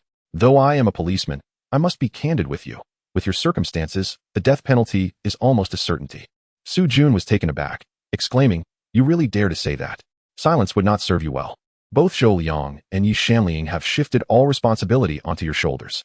Are you still smoking? Dayong inquired as he observed Yi Yuyao finish her cigarette. She merely nodded. He proceeded to light another for her. Look at me. I'm starting to resemble your lackey. How about a word of thanks? Yi Yuyao chuckled softly at this. Su Jun sensed an opening. Sister, that smile of yours is far more enchanting than your stern expression while smoking. Yi Yuyao shot a glance at Dayong. Sister Yi, if you were not a criminal, why would you resort to such measures? Even small-time crooks could easily deceive you. After taking another drag, Yi Yuyao discarded the cigarette, but, of course, Dayong felt a surge of satisfaction. To be honest, when I first laid eyes on you, Sister Yi, I truly could not fathom why you would choose such a path. I fled from home at the tender age of 14. My mother passed away when I was 12. Subsequently, my father remarried, and they had a son together. My stepmother frequently subjected me to abuse, while my father was often absent. Eventually, I could no longer endure it, and I ran away. Sister Yi, have you never returned home all these years? No. I believe if I were to return, I would undoubtedly harm that wretched woman, yet I fear it would grieve my father. Over the years, I have traveled to numerous places, eastern Guangdong, Huxi, Chuan City, Kaiyuan, Jinkou, and the capital, among others. I have earnestly engaged in romantic relationships. But after being deceived several times, I completely lost faith in love. Consequently, I began to deceive men, and I have tricked many. However, while I was in Kaiyuan, I found myself captivated by someone, and subsequently fell into the abyss of addiction. From that moment, I could never return. That man, upon losing his wealth, coerced me into trafficking those substances, compelling me not only to sell, but also to entertain clients. Ultimately, I could no longer bear it, and one fateful night, I took a knife and ended his life. However, there is no need to search for the body. I disposed of it deep within the forest. After all these years, nothing can be found. He belonged to the Angu ethnic group and was named Baicheng. Dayong found this name quite peculiar. Nonetheless, it indeed constitutes a significant case. Su Jun felt his heart pounding within his chest. Sister Yi, you have endured much hardship over these years. Dayong expressed his sentiments. Later on, I met Zhou Liang in eastern Guangdong. He was timid, yet he treated me with great care. However, it was truly difficult to break free from that. Later, he realized that when we parted ways, he even resorted to violence against me. To be honest, it would not have mattered to me if he had chosen to leave at that moment. Subsequently, after a while, he returned to seek me out. He claimed that he did not believe he could quit after indulging in prohibited substances, and eventually, he succumbed to the same temptation. As you might expect, we found ourselves in dire financial straits. Officer, would you be so kind as to offer me a cigarette? Dayong is quite engrossed in the conversation. Chapter 18 Interrogation 2. Dayong hastily offered Yi Yuyao a cigarette and lit it for her. Thank you. You are a good officer. Dayong nearly flushed with embarrassment. Two groups had arrived, yet no one had remembered that he smoked, let alone that he exclusively smoked this brand of women's cigarettes. My bronchial tubes are rather sensitive. If I smoke men's cigarettes, I tend to choke. Officer, you are remarkably attentive, and for that, I am grateful. Miss Yi, where can one procure those items you are smoking around here? At the Nightshade Bar. Just look for He Laosi. Also at Sister Lu's seafood stall by the seaside. You can find a man named Zhang Kuan. Miss Yi, what transpired after you and Zhou Liang ran out of money? I intended to resort to my old methods, but Zhou Liang opposed it. He did not want me to have relations with other men. Eventually, as you may know, we found a KTV in Liaoqing, where I worked as a hostess, and I set my sights on a businessman in automotive parts. He, taking advantage of his wife's absence, arranged a meeting with me. I had prepared animal anesthetics in advance, which I slipped into his drink, and then called Zhou Liang to come over and bind him. The man was somewhat stubborn. But ultimately, I had to use a soldering iron to compel him to divulge his bank card and safe passwords. Zhou Liang went to the bank to withdraw the money, wearing a hat and sunglasses. However, without an appointment, he could only withdraw a maximum of 50,000 each time. We had no choice but to take everything from the safe and used his phone to message the accountant at his company, instructing them to send 300,000 home. I donned a hat and glasses to go collect the money, and the accountant, perceiving me as simply a woman, thought little of it and handed over the entire bundle without hesitation. Ultimately, we forced him to consume a certain substance and brought him to a hotel. Zhou Liang then proceeded to make an appointment at the bank, and the following day, he successfully withdrew the remaining 620,000 from the bank card. In the end, Zhou Liang took matters into his own hands and strangled him with a rope. He extended the hotel stay for another week, explicitly forbidding any cleaning of the room. How could the hotel possibly agree to such terms? Dayong was somewhat intrigued. Zhou Liang informed the front desk that there were valuable items in the room, and if any issues arose, the hotel would be liable for damages. He even drafted a kind of agreement. How did you manage to get a living person into the room? Such a large individual. We booked 2 rooms and simply carried him in, claiming he had drunk too much. After the act, we purchased a suitcase to conceal the body, intending to dispose of it in the river. However, when his wife could not locate him, she reported him missing to the authorities. Zhou Liang and I heard the commotion outside, with the owner's wife declaring that he had vanished. In a panic, we hurriedly left the suitcase containing the body in the hotel and requested that they refrain from cleaning the room for a week, using the time to make our escape. Were your identification cards all forged? Yes, they were entirely fabricated. Moreover, we took great care to avoid all surveillance cameras as we departed. Did you continue to kill this time because you had spent all that money? Dayong felt that the two of them must have acquired quite a sum. Those substances were exceedingly expensive, and over the course of 2 years, with 3 people consuming them, it was simply unsustainable. As Dayong observed that his cigarette was nearly finished, he produced another one, gesturing slightly. I appreciate your assistance. You are indeed a commendable officer. Dayong continued to light up. Sister Yi, how did you come to know Yi Shanliang? We met in Xinglu, shortly after I had arrived from eastern Guangdong, penniless. Later, Zhou Liang ventured out and got acquainted with us. He found our consumption of that substance intriguing and ultimately succumbed to it. Eventually, when we ran out of money, I resorted to working in a nightclub, while the other 2 took jobs at a construction site. It was there that I became acquainted with Fu Xiaoshan and Wang Wan. However, Zhou Liang had actually known Fu Xiaoshan for quite some time. Wang Wan later also worked in a nightclub, but we were not together. I was employed at Jean Paris and kept that a secret. I also met Li Zong while working at Jean Paris. Recently, the 3 of us were unable to pay our rent, so I borrowed 3,000 yuan from Wang Wan. Dayong finally grasped the general situation. Though some details remained somewhat vague, yet they did not affect the essence of the case. Who was responsible for Li Qianyun's assault? It was Yi Shanliang. When he was choking him, he nearly twisted his own hand. One truly wonders why he exerted such force. Dayong gazed at Yi Yuyao, perceiving that her words flowed effortlessly. Yet he understood that at this moment, she had become indifferent to life and death. You all moved surprisingly quickly this time. We gathered so many things. Yet we were apprehended after spending less than 30,000, Yi Yuyao remarked, a hint of dissatisfaction in her tone. Dayong was tempted to utter, those who engage in wrongful acts shall surely meet their demise. However, he refrained from voicing it. Whether it was Li Qianyun or the proprietor of that establishment in Liao City, if they had not been driven by lust and had adhered to the principles of business, valuing family and spousal devotion, would they have faced such a fate? Perhaps it is indeed the consequence of wrongful deeds. At the very least, Dayong believed that while men may have the luxury of choice in matters of romance, once they have committed to marriage, particularly with a virtuous wife, they ought to refrain from reckless pursuits. Chapter 19. Home. Dayong and Yi Yuyao conversed for an extended period, while Su Jun's hand began to ache from taking notes. Sister Yi, is there anything else I can assist you with? Perhaps a message for your father? No, thank you. He passed away 2 years ago. After my execution, I intend to donate my body. Though I have committed unspeakable crimes, I still wish to contribute something to society in the end. All right, please hand me another cigarette. I shall refrain from speaking further, as I am somewhat fatigued. Dayong, having lost count of how many cigarettes he had offered or how many times he had struck a match, observed Yi Yuyao as she smoked. He glanced at Su Jun. Very well, let us conclude for today. Should there be anything else to add, we can resume the interrogation at the detention center. Su Jun closed his notebook and spoke to Dayong. Captain Du, since Sister Yi is entering the detention center, could you kindly greet her? I will bring her a couple of packs of cigarettes to clear her mind. Perhaps there are other matters we can discuss. After a moment's contemplation, Su Jun nodded in agreement. Exiting the interrogation room, he raised the interrogation record to the awaiting leaders outside. This fellow was easily swayed with a pack of cigarettes. Dayong could only smile foolishly. The leaders outside applauded. Truly, the student surpasses the master. The trainees have become quite formidable. Little Sue, your second team has struck gold this time. Leaders, we have been in session for over 3 hours. This lad and I will return to the team now. Very well. Drive safely on your way back. Su Jun and Dayong quickly saluted and took their leave. Once they entered the vehicle, Su Jun took the wheel. Dayong, where are you interning?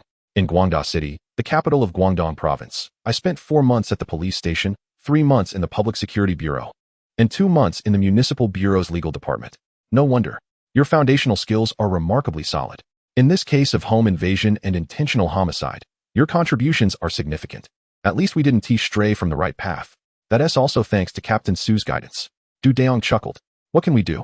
If we take that for granted, what will the leaders think? Where do you live? You should head home now. Get some rest. And be sure to come to the station on time tomorrow. Captain Su, I'll ride my motorcycle to the station. You head back first. I'll ride home. All right. I'm utterly exhausted as well. But do take care. Otherwise, your sister-in-law and niece might not let me return home. Pa. Why am I speaking nonsense? There's no trouble at all. Dayong found Su Jun's remarks amusing. At 6:50 p.m., Dayong finally arrived home. To his surprise, he discovered that his father was also at home.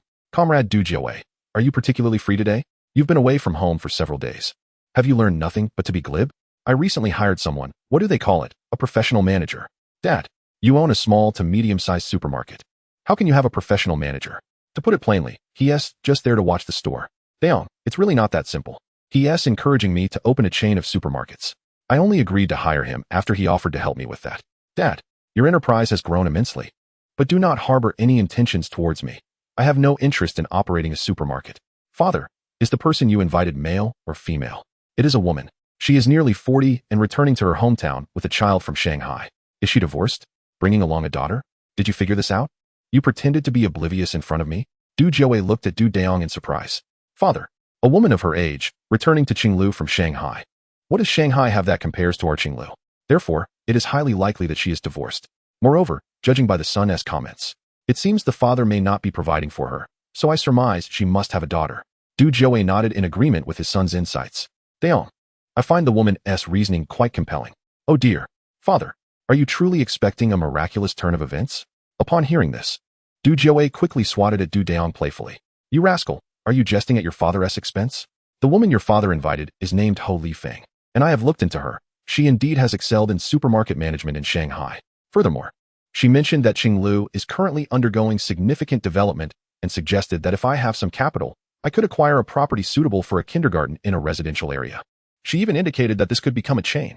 At this moment, Dayong also began to recognize that this woman possesses considerable capability.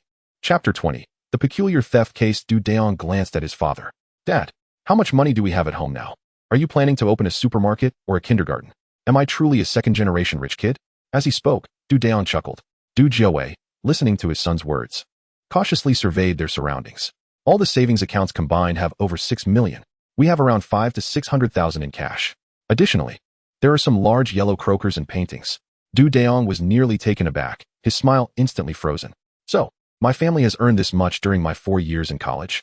Does that mean I can be considered a second-generation rich kid? But when I first entered university, our family barely had a few 100,000, aside from the supermarket. I had asked back then, Dad, did you acquire some ill-gotten gains? What do you mean by ill-gotten gains? His father retorted. When you just started college, Uncle Chong asked me to help him with shrimp skins, so I did. Uncle Chong was a familiar figure to Dayong. He was his father's close friend, known for his sharp wit. I initially invested 500,000 with Uncle Chong, and within a year, I made over $1 million in profit. He mentioned that some area in Japan had been polluted, which led to substantial earnings. The following year, Uncle Chong had me deal in scrap copper. That year, I invested over $1 million and profited by more than $4 million. In the third year, I began trading in paintings and calligraphy, which also yielded considerable profit, but I converted it all into yellow croakers and paintings for safekeeping. Due to Uncle Chang's dissatisfaction, he insisted on tinkering with some bronze artifacts, and I refrained from joining him. As a result, he ended up selling the items abroad, which led to his arrest. Witnessing such a turn of events, I dared not engage in any other ventures and chose to focus solely on running the supermarket. During your internship that year, I had just acquired 2 floors at the entrance of a newly developed community in Qingshan district, totaling over 1,500 square meters, which was set to be delivered just before the new year. Dayong was left speechless after telling his father about it. No wonder, upon starting my job, I celebrated with an Audi A6. It seems this wealth is meant to be spent. Father, listen to that new aunt. After the new year, I will continue with the supermarket on those 2 floors and later purchase some spacious locations in back streets of large residential areas to establish a kindergarten. This business is promising, provided we hire proficient teachers. Dayong, your father is unperturbed by the potential loss of these ventures. The supermarket at our ancestral home and the large yellow fish painting will ensure that we, father and son, will never face hardship. Dayong is oblivious to why his mother holds such disdain for his father, abandoning him for another chef solely based on culinary skills. Father, let us eat first. I am absolutely famished. I've been too engrossed in our conversation, and I need to eat swiftly. As the father and son dined, they exchanged thoughts on Dayong's work, with Joe repeatedly urging him to exercise caution as he relied on Dayong for his retirement. After finishing their meal, Dayong took a shower and fell into a deep slumber, not dreaming at all until dawn. After washing up and having breakfast, Dayong arrived at the second squad at 7:40. He brought his own cup and tea leaves, brewing himself a cup of tea while reviewing the police reports from the previous night. Before long, Jun arrived. You're here so early, Su remarked. This morning, it's just me, the instructor, old Wang, and old Chiu in the team. Everyone else is out investigating other cases. We usually gather at the cafeteria around noon. I have a case of residential burglary. Would you like to accompany me? Su, it's entirely up to you, Dayong replied. The case file is on Fan Yang's desk. Feel free to take a look. After I have a brief discussion with the instructor, we can head out together.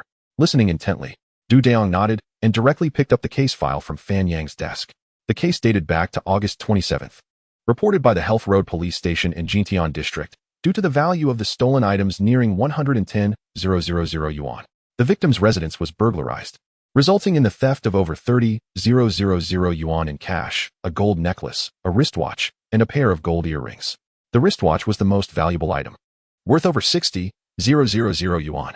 These precious belongings were conveniently stored in a jewelry box, with the cash placed beside it, making it an easy target for the perpetrator. There was no visible damage to the door lock or windows, yet the lock showed signs of having been tampered with using a wire. The only fingerprints found at the scene belonged to the family of 3, with no other prints or footprints present. Additionally, there was evidence that the original fingerprints on the drawer handle had been compromised, indicating that the criminal likely wore gloves while opening the drawer. The scene clearly indicates that the perpetrator possesses a keen awareness of counter-surveillance, exhibiting remarkably sophisticated techniques. The couple had traveled out of town that day due to the passing of a distant relative, only to discover the burglary upon their return the following day. Just before noon, their child, who had just begun high school, spent the day at school and stayed overnight at the grandparents' house. The next morning, the child went directly to a training school for classes. After reviewing the case, Dayong found himself momentarily bewildered, as the entire situation appeared utterly perplexing. Chapter 21. The Bizarre Theft Case 2. Dayong scrutinized the photographs attached to the case files once more. After pondering for quite some time, he found himself at a loss. It appeared that you, my dear fellow, were equally perplexed. Let us proceed to the vicinity of the scene once again and see if we can unearth any fresh clues. Were it not for case 904, I would likely invest more effort into this matter. Jun also prepared himself a cup of tea, taking a couple of sips, wincing from the heat as he spoke. Your desk isn't here. This belongs to Fan Yang. When you return, place your desk opposite Fan Yang's. I will have a word with old Wang and arrange for a desk to be brought over for you. As Jun gestured animatedly, he remarked, Fan Yang's tea leaves are quite commendable. When did this rascal become so discerning? Dayong felt a tinge of embarrassment. Captain Su, these tea leaves are from my own collection, he confessed awkwardly. Ah, that explains it. I thought Fan Yang, who can hardly spare a penny for coffee while courting, could afford such fine tea. Jun laughed. Make sure to share some with me. It would be a shame not to take advantage of your generosity. Captain Su, shall I bring you a pound tomorrow? Please, I cannot afford such luxuries. It's splendid to simply share with you. Don't even think about gifting me anything. That is out of the question. I can accept a little, but nothing for free. Jun waved his hand dismissively and took a few more sips of tea before changing into formal attire. Quickly change your clothes. You need to present yourself more formally for the fieldwork. Otherwise, merely carrying credentials may not suffice to earn people's trust. Why haven't you given me a uniform yet? The epaulets are still with team leader Su. Oh, my mind. Instructor. Instructor. Jun called out urgently to Liang Meixia. What is it? You just spoke to me this morning, and now you're making a fuss? Liang Meixia rushed out to respond to Jun. Give him the large police uniform. I completely forgot amidst all the recent cases. It's with old Wang. I'll go fetch it. Hold on a moment, Xiaodu. It's all right, instructor, there's no rush. Liang Meixia soon returned with 2 full sets of police uniforms for Dayong, complete with hat and shoes. Su Jun went back to the office to retrieve the epaulets. Once Dayong donned his formal attire, the instructor quickly pointed at him. Who would have thought? This look is instantly suitable for a promotional photograph. It seems that the second squadron's facade needs to be represented by you, Dayong. Indeed, our squad is lacking in beautiful faces. Otherwise, I believe the young ladies would be lining up to visit us. Old Su and I could even charge admission. Liang Meisha chimed in. Dayong felt like he might just retreat in embarrassment from their banter. At that moment, Su Jun tossed the large key into Dayong's hand. Let's go? The pride of the second squadron. After taking a couple of steps, he turned back to ask, what is old Wang busy with? He hasn't even shown his face. With such a significant case as 904, the expenditures are substantial. We are truly racking our brains to calculate. Liang Meisha chuckled. Upon hearing this, Su Jun swiftly darted past Dayong and ran off. The two alternated between driving and walking, conducting their inquiries throughout the morning, yet they yielded no results. Su Jun exclaimed in frustration, we can only return and continue reviewing the surveillance footage. In truth, Su Jun had already scrutinized the surveillance around the crime scene over a dozen times, to the point of feeling nauseated. At noon, in the cafeteria of the second squad, everyone gathered to discuss their respective cases. Since Dayong was new, he found it difficult to interject. Once 904 is solved, you will soon be treating us. Fan Yang whispered to Dayong, seated beside him. Shui Tianheng and Fan Junyi joined in the banter, as they were among the younger members of the team. Our Captain Su has been eager to dine at Lieju. Perhaps we could all chip in for a meal when the time comes? Sounds good. I have no objections. Dayong replied nonchalantly. After their meal, everyone dispersed to attend to their respective tasks, leaving Dayong to continue watching the surveillance footage. Chapter 22.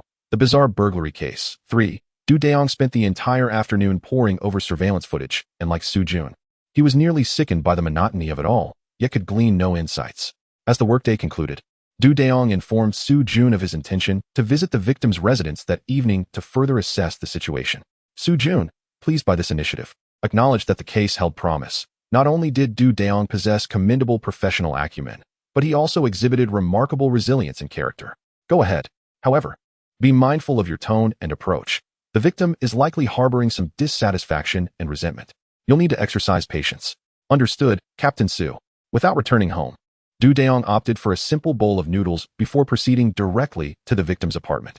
Residing on the 15th floor, he donned his police uniform and, upon presenting his identification, gained entry. Upon stepping inside, he observed a family of 3 gathered around the dining table, partaking in their evening meal. Good evening, Master Zhang. I am Dayong from the 2nd Criminal Investigation Team of Jintian District. Officer Du, have you uncovered any leads or apprehended the culprit? Master Zhang inquired, continuing to eat while scrutinizing Dayong. Regrettably, I have no reliable information at this time, which is why I have come to speak with you once more. I have already conveyed all pertinent details. This is my son, Xiaoming. He spent the entire day at school attending English tutoring, while my spouse and I were in the neighboring city for a funeral. We did not return home that night, as we had to rise early the following morning for the funeral parlor. Xiaoming stayed overnight at his grandparents' house and continued his tutoring the next day. It was only when we returned home at noon that we discovered our residence had been burglarized. Thus, he hastily dialed the police to report the incident. Dayong nodded attentively as he listened. Master Zhang, please enjoy your meal. However, might I take a brief look around your home? We are dining at the moment. Officer Du, feel free to explore. Should you wish to inquire about anything, do not hesitate to ask me directly. After a brief inspection, Dayong glanced at the dressing table, where cash and valuables were stored. After a short while, he inquired, Master Zhang, you have several tens of thousands in cash and valuables, yet they are not secured? Officer Du, as you can see, my residence features 2 doors, 1 iron gate and 1 security door, with all windows fitted with burglar-proof screens. Do you truly believe it is so easily susceptible to theft? Master Zhang, has there been any loss or duplication of keys recently? There are 6 keys in total. Each of the 3 family members possesses 1, and my mother keeps another. The remaining 2 are stored in the cabinet at home. After the theft, I inquired with my spouse, child, and mother, and none have reported losing or duplicating any keys. Dayong felt somewhat disheartened, pondering the perplexing situation. Master Zhang, your child has not yet started school, yet has already begun attending extra lessons? How long has this been ongoing? Officer Du, you are aware that success begins at the starting line. Presently, my child is in the 1st year of high school. How much longer until the 3rd year? Every summer, I arrange English tutoring for my child, as this is one area where we as parents are particularly weak. Master Zhang, when did you place the over 30,000 in the dressing table? It was stolen on the 27th. I deposited it there on the 24th. It is rather infuriating to recount that on the evening of the 24th, I received a payment from someone, which I brought back that very night. Considering that I would need it in a few days, I opted not to deposit it. Master Zhang, aside from you, who else was aware of the money being placed there?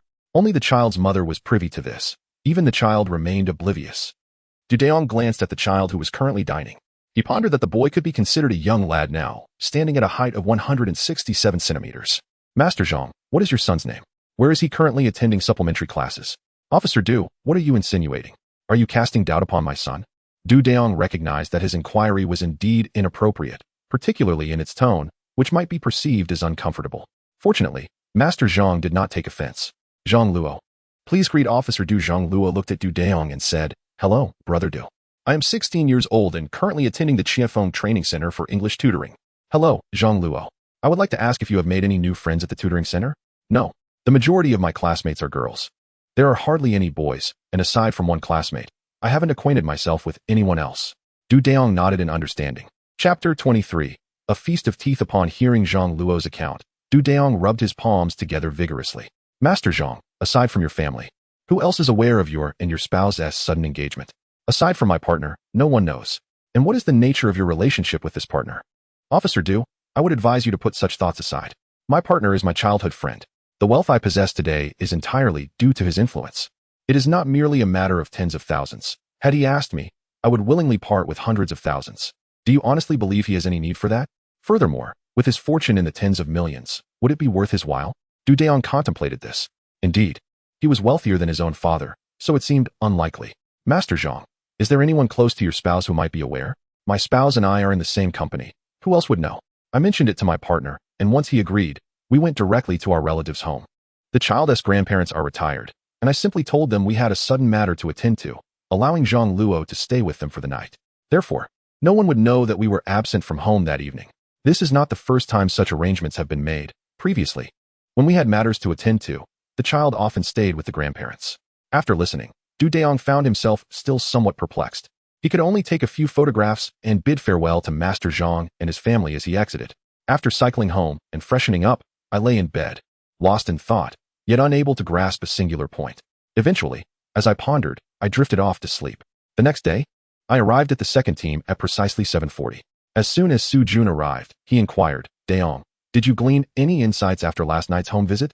Dayong shook his head, a look of helplessness etched on his face. Do not fret. Sometimes a case simply requires a catalyst. Once that moment arrives, you will realize the case is not as formidable as it seems, so do not be disheartened. Su Jun fervently poured a large bowl of chicken soup for Dayong. Picking up the tea Dayong had prepared for him, he took a few sips. Give it some thought. I must head to the office. There are numerous reports still unwritten, Su Jun remarked, walking away with his teacup in hand. Watching Su Jun stride off, Dayong took a few sips of his tea as well. In the following days, Dayong spent time accompanying the deputy captain one day, and the next, he joined Fan Yang, solving several minor cases. Finally, Sunday arrived, allowing him a well-deserved rest. Nevertheless, Dayong rose early to visit the market and purchase some ingredients. Intending to treat himself, by noon, Jiawei returned, accompanied by two women who were unmistakably mother and daughter. Dayong, this is your father's newly appointed general manager, Miss Ho Lifeng, and this is her daughter, Ho Xiaowei. He then pointed at Dayong, saying, Manager Ho, this is my son, Dayong, a probationary criminal investigator. Dayong gazed at the duo from the Ho family. The mother, perhaps in her early 40s, and the daughter, around 16 or 17, present a striking image. The mother possesses an artistic allure, while the daughter, though not conventionally beautiful, exudes a quiet, introspective demeanor. Hello, Aunt Ho and Xiaowei. Today is your lucky day, as I have prepared a delightful feast in celebration of my day off. I've made several dishes. Hello, Xiaodu. Greetings, Brother Du. With such warm hospitality extended by Du Jiawei, he promptly made his way into the kitchen to serve the dishes and fetch bowls. Please, have a seat. The meal will be ready shortly. It had been several years since two women had graced their home, making Dayong feel somewhat uneasy. Xiaodu, there's no need for formality. We came over merely to introduce ourselves. Besides, Xiaowei is in her final year of high school and wishes to borrow some review materials from you. No problem, Aunt Ho. After we finish our meal, I will look for some resources for Xiaowei. Fortunately, Dayong had prepared 4 dishes and a soup today. Otherwise, there might not have been enough to satisfy everyone. After the meal, Dayong assisted Aunt Ho Xiaowei in finding some of his previous review materials. Chapter 24. Emergencies. After the two women bid farewell, Dayong glanced at his father, who was washing dishes in the kitchen. Dad, I told you I bought groceries to prepare a feast, and then you just brought people over without even giving me a heads up. Du Jiawei did not respond to the remark. What's wrong? Are you dissatisfied with a meal prepared by your esteemed chef son? I never said I was dissatisfied. I'm just saying, could you not inform me in advance when you bring guests? That way, I could have prepared a few more dishes. You little rascal. Manager Ho only informed me around 10 that he would be visiting. What could I say? He mentioned it was primarily so that Xiao Wei could collect some study materials from you. Du Dayong was about to engage his father in a playful argument when his phone rang. Upon seeing Su Jun's number, a sense of foreboding washed over him. Captain Su. Hello? All right, I'll be there in 20 minutes. After hanging up, he called out to the kitchen, Dad. I have to go on duty. You'll have to eat alone tonight. With that, he swiftly grabbed his clothes and keys, rushing out. As he rode his motorcycle, he pondered the nature of the incident. As Captain Su hadn't disclosed any details, merely providing an address for him to hurry to. In a mere 17 or 18 minutes, Du Dayong arrived at the location Su Jun had mentioned, a place that was only accessible by motorcycle, as driving would have been impractical. Upon arrival, he immediately noticed a crowd gathered. After parking his motorcycle, he presented his identification to pass through the security line. Upon entering, I noticed Su Jun, Zhang Dongxiang, Fan Yang, and Shui Tianhang present, and I nodded in greeting. Captain Su, what is the situation? I inquired. In this building, on the 4th floor, room 404, a man has intruded into his ex-wife's home and taken her hostage. Have we dispatched snipers? Du Dayong hurriedly asked. You new recruits only think of snipers? Look at this environment. How could we possibly execute a sniper operation?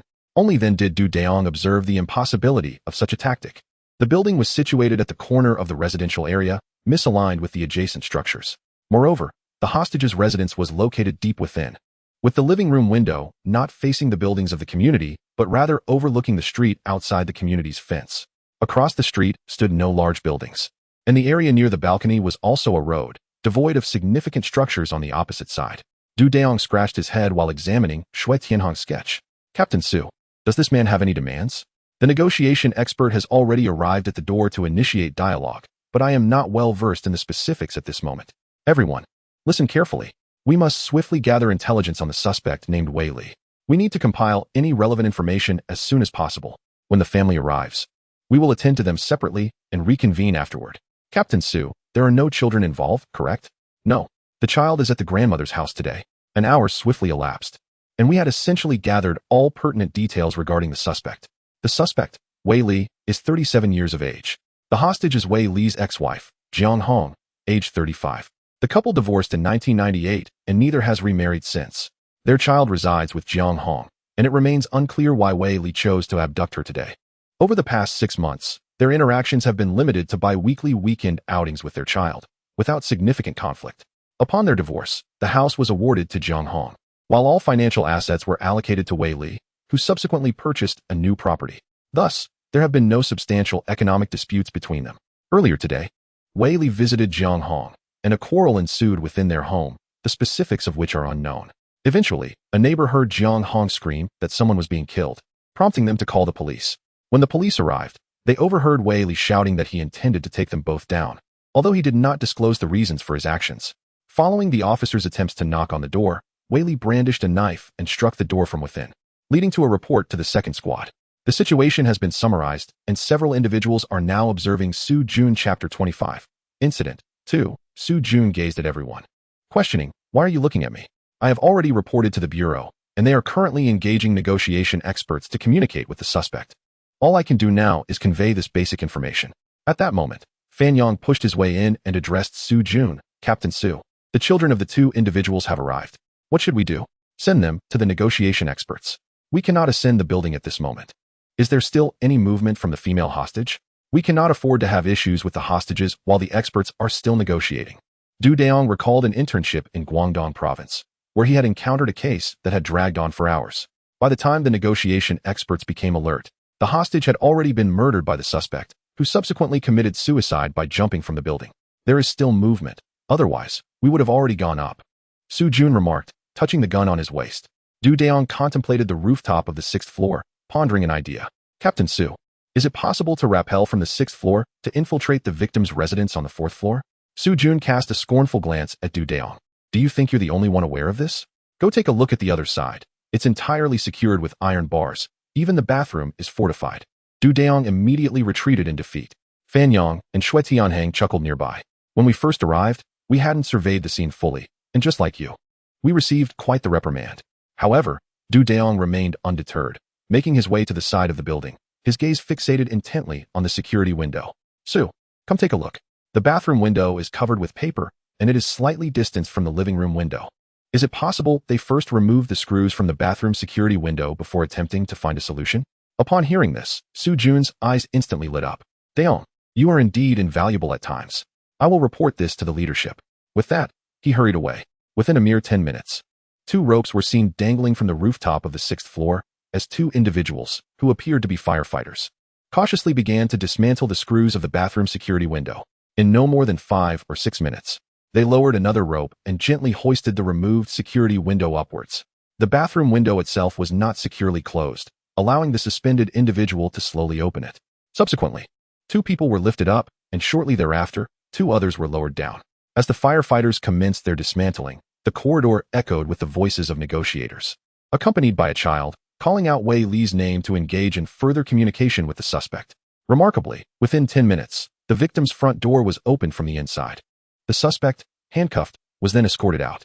Aside from sustaining minor injuries, the victim was otherwise unharmed. Thus, the hostage situation came to a close. Later, I heard from Soo Jun that 2 individuals deliberately created a commotion in the restroom.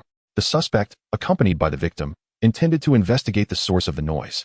However, upon opening the restroom door, they were swiftly subdued. Following an intense interrogation, it was revealed that the perpetrator had been disturbed after witnessing his ex-wife entering and exiting a hotel with another man on Friday evening. Consumed by jealousy and having indulged in alcohol earlier that day, he approached her with the intention of confronting her, only to find that she was disinterested in engaging with him, which exacerbated the conflict. As for the neighbors who heard the victim cry out for help, it was due to the suspect inflicting a superficial cut on the victim's arm with a fruit knife. When the police arrived, the suspect became increasingly agitated, ultimately losing control and leading to a regrettable outcome that left him with no chance for redemption. After the interrogation, the atmosphere was heavy with reflection. Reckless behavior fueled by alcohol had transformed a minor issue into a grave matter. Had the suspect promptly discarded the fruit knife when the police knocked, he might have faced only administrative detention. Now, however, it is likely that he will face a lengthy incarceration. Interestingly, due to a suggestion made by Dayong, he was unexpectedly awarded a commendation. This also resulted in Soo Jun chastising Fan Yang and Xue Tianheng mercilessly, lamenting that while the idea was commendable, one must also consider the broader implications of their thoughts. The leaders do have a way with words. You heard it, yet did not extend your own thoughts at the time. You too had scolded Dayong, albeit in silence. Speaking out could very well lead to long-term surveillance.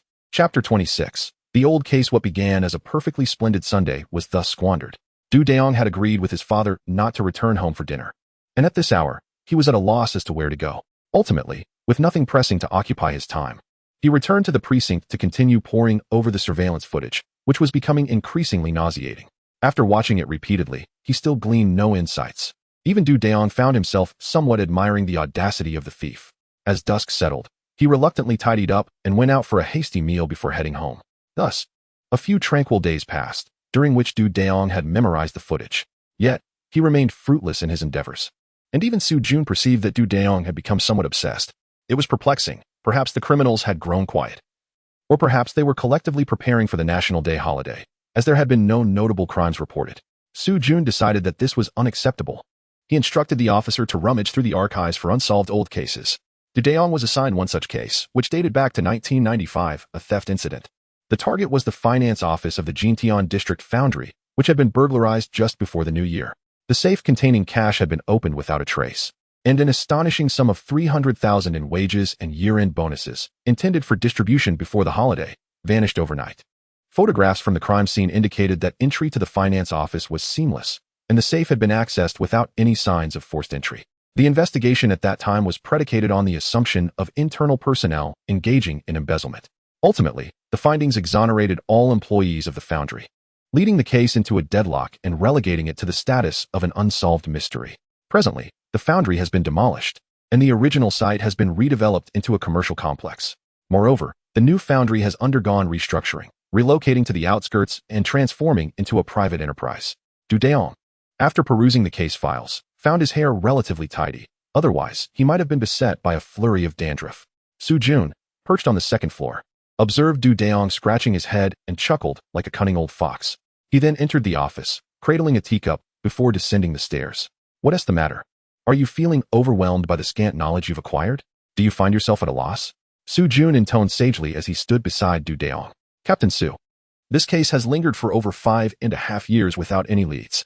I was the primary investigator at the time, yet I was unable to resolve it. I thought I might stir up some inspiration with your occasional flashes of insight. Captain Su, is it still possible to locate the financial personnel from that period? I had previously monitored the staff in the finance department, but found no revelations. The oldest among them has since retired, while the youngest has switched jobs. Currently, only 2 of the original employees remain in the finance sector of the new foundry, yet there are no irregularities to report. Thus, it appears that none of these 4 individuals exhibit any signs of wrongdoing. After listening, Dayong was left in a state of bewilderment. Nevertheless, I never anticipated that you would succeed. Consider this an opportunity for your development. Sometimes, mere scrutiny of surveillance footage does not yield results. Having said that, I took my teacup and ventured to Shui Tianhang to impart wisdom. This fellow, much like Dayong, was also assigned a theft case, one dating back to 1994. After extensive investigation, he found himself with no leads, leaving him quite disheveled. Dayong resolved to heed Su Jun's advice. It was essential to venture out, for remaining confined within the precinct would surely stifle any chance of solving the case. Chapter 27. The Old Case. 2. In recent days, Dayong had been tirelessly traversing the city on his motorcycle, seeking out former employees of the old foundry. On the 3rd day, a clue finally piqued his interest. The former deputy chief of the security department, Jiang Dongliang, had opened a locksmith business after the foundry underwent restructuring, using his severance pay. During his inquiries, many customers who had sought Jiang's locksmith services revealed that he possessed remarkable skills, even managing to unlock safes solely by ear and wire. Dayong felt a surge of excitement, directing all his attention towards Jiang Dongliang. However, this enthusiasm was swiftly doused when he discovered, through further investigation, that Jiang had no opportunity to commit the crime. He had been away with other colleagues from the security department, escorting castings the day before the incident and only returned 3 days later. The lead abruptly ended, leaving Dayong somewhat disheartened. Upon returning home that evening, Jiawei noticed his son's dejected demeanor and assumed he had faced some bullying at the police department. Dayong, what's the matter? Is someone giving you a hard time at work? Dad, what are you thinking? It's nothing. I'm just stumped by an old case. Upon hearing this, Jiawei reassured him. Well, that's a relief. After all, there are countless unsolvable cases out there. It's unlikely you'll be stumped by just this one. You've graduated from university, secured a stable job. Perhaps it's time to consider personal matters? Dayong, still lost in a whirlwind of thoughts, was momentarily taken aback by his father's comment. Dad, I'm only 22. Is there really any need to rush? Are you really considering not engaging in a relationship until you reach a certain age, only to settle down with anyone available? My dear son, ponder this. Establish a connection first, nurture it for about 2 years, and then seamlessly transition into marriage. I am still youthful enough to assist you in raising children, which would be splendid. Father, there is no rush. With my striking looks, I need not worry about finding a partner. Upon hearing this, Jiawei swiftly approached Dayong. Do not speak so lightly. The son of your mother's former master is undoubtedly more handsome than you. Yet, he is nearing 30 and remains single. Therefore, when it comes to romance, do not be excessively choosy. The more selective you are, the more complicated it becomes. You must act swiftly to find someone. The mention of his mother's master suddenly sparked an epiphany in Dayong. Father, you should enjoy your meal. I have matters to attend to. With that, Dayong hastily donned his police uniform and exited. Goodness gracious, are children today truly so averse to dating? Jiawei muttered under his breath. Dayong hurriedly made his way to the station. This evening, the commanding officer was Zhang Dongqiang. Captain Zhang, please issue a summons. I need to call on someone. Dayong urgently addressed Zhang Dongqiang. What have you discovered? Captain, this is not the time for that discussion. I happened upon an idea, yet I lack the authority to enforce it, which is why I rushed back to seek guidance. Who do you wish to summon? Jiang Dongliang, the deputy chief of the security department at the former foundry. Fanyang is also present. Shortly, I will prepare everything for you, and Fanyang will accompany you. Thank you, Captain Zhang. After Dayong finished speaking, he went to find Fanyang. Soon, Fanyang drove Dayong in a Santana police vehicle directly to Jiang Dongliang's residence. After more than 20 minutes, they finally arrived at the community where Jiang Dongliang resided. Dayong was well acquainted with the homes of certain key individuals. Within 10 minutes, they had brought Jiang Dongliang to the police car. Officer, I haven't committed any offenses. Why are you summoning me? Jiang exclaimed. Master Jiang, when we arrive at the location, I need to inquire about certain matters. We shall not discuss it in the car, Du Dayong replied. The three remained silent during the journey and soon returned to the precinct. Du Dayong ushered Jiang Dongliang into the interrogation room and prepared a cup of tea for him. Chapter 28. The Old Case 3. Upon witnessing the situation, Jiang Dongliang instinctively sensed that the matter was indeed serious. Master Jiang, from whom did you learn the art of lock-picking and changing locks? He inquired. From my father, came the reply. Master Jiang, did your father take on any other apprentices besides you? There was one, named Guandaba. Unfortunately, he passed away a couple of years ago. Upon hearing this, Du Dayong felt a chill run down his spine. Is he really gone? Was it due to illness or some other reason? He died in a car accident, Jiang replied. Master Jiang, are you certain that your father did not instruct any other apprentices apart from you and Guandaba? Officer, I assure you, there were none. I understand why you are asking this, but on the day our factory was robbed, Guandaba was not at home. Where was he? The day before the robbery. I was scheduled for a business trip. That evening, I had drinks at his house because my wife had fallen ill the previous summer, and I borrowed some money from him. I had intended to repay him when I distributed the wages and year-end bonuses, but since I was leaving on a trip, I informed him that I would have to wait until after returning to pay him back. He mentioned that he would also be going out the following day to visit his wife's hometown for the wedding of his elder brother-in-law's son. When I returned from my trip, he still had not come back. Therefore, it is impossible that he could have committed any wrongdoing. Moreover, my senior apprentice is of good character, though his son is somewhat disappointing. In the years that have passed, his son has borrowed money from me several times due to his gambling habits, and to this day, he has yet to repay me. My senior brother received a compensation of 150,000 after his accident, and according to my sister-in-law, it has all been squandered by his son. Du Dayong suspects that there might be something noteworthy in his mind. Master Jiang, how old would Guan Bairing be? Born in 95? I pondered. He should be around 24, being born in the year of the pig. What is his name? Guan Bairing, with Jing referring to the capital. Do you think Guan Bairing knows how to pick locks, Master Jiang? Officer, I truly have no idea. However, I have never heard of him possessing such a skill over the years. All right. Thank you, Master Jiang. I will drive you home shortly. If you remember anything else, please give me a call. I will provide you with my phone number in a moment. Sure. Du Dayong noted down his phone number and handed it to Jiang Dongliang before escorting him home. The following day, Du Dayong finally began to focus his attention on Guan Bairing. After 2 days of inquiries, he became convinced that Guan Bairing harbored significant suspicions. Upon further investigation, he discovered that during the Spring Festival of 95, Guan Bairing was not in Qinglu City, but rather in Qining. Not only did Guan Bairing purchase a new pager during his trip to Qining, but he also acquired a new leather jacket. Given Guan Bairing's income at that time, such expenditures seemed entirely improbable.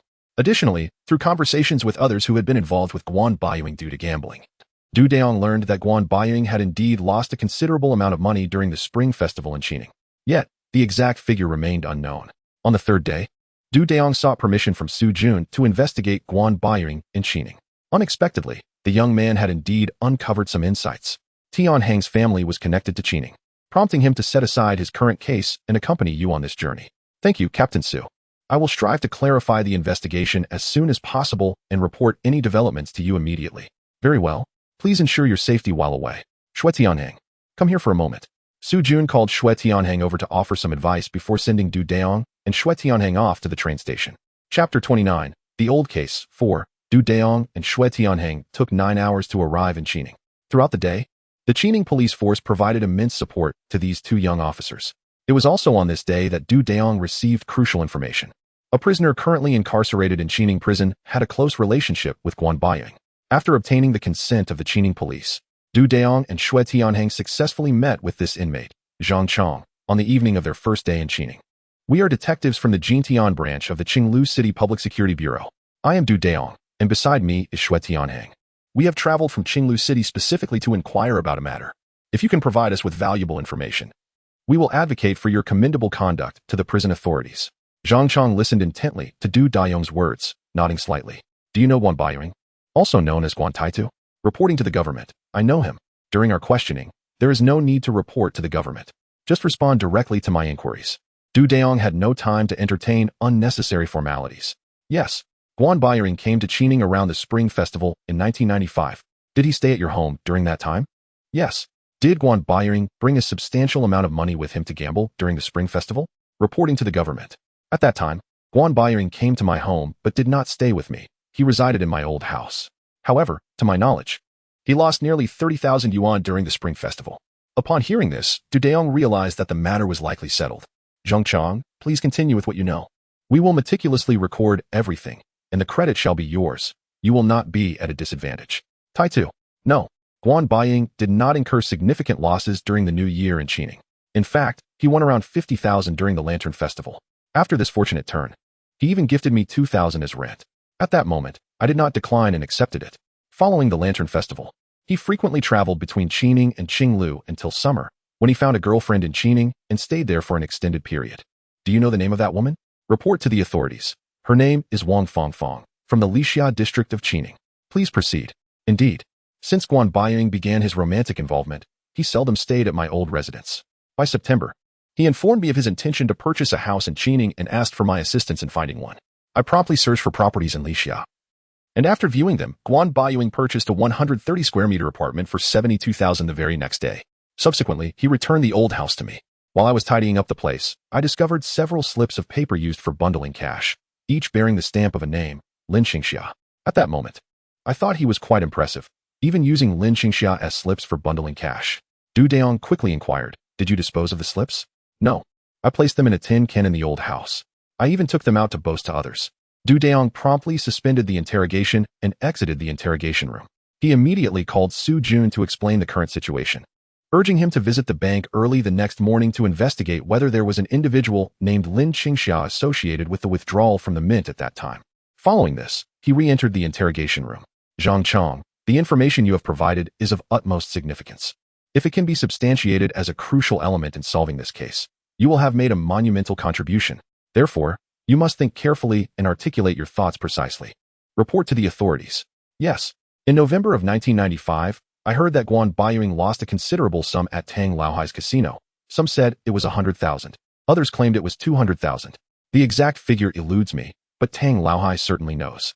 What is Tang Laohai's real name? I do not know. He is commonly referred to as Tang Laohai among the community. I have never heard anyone call him by a different name.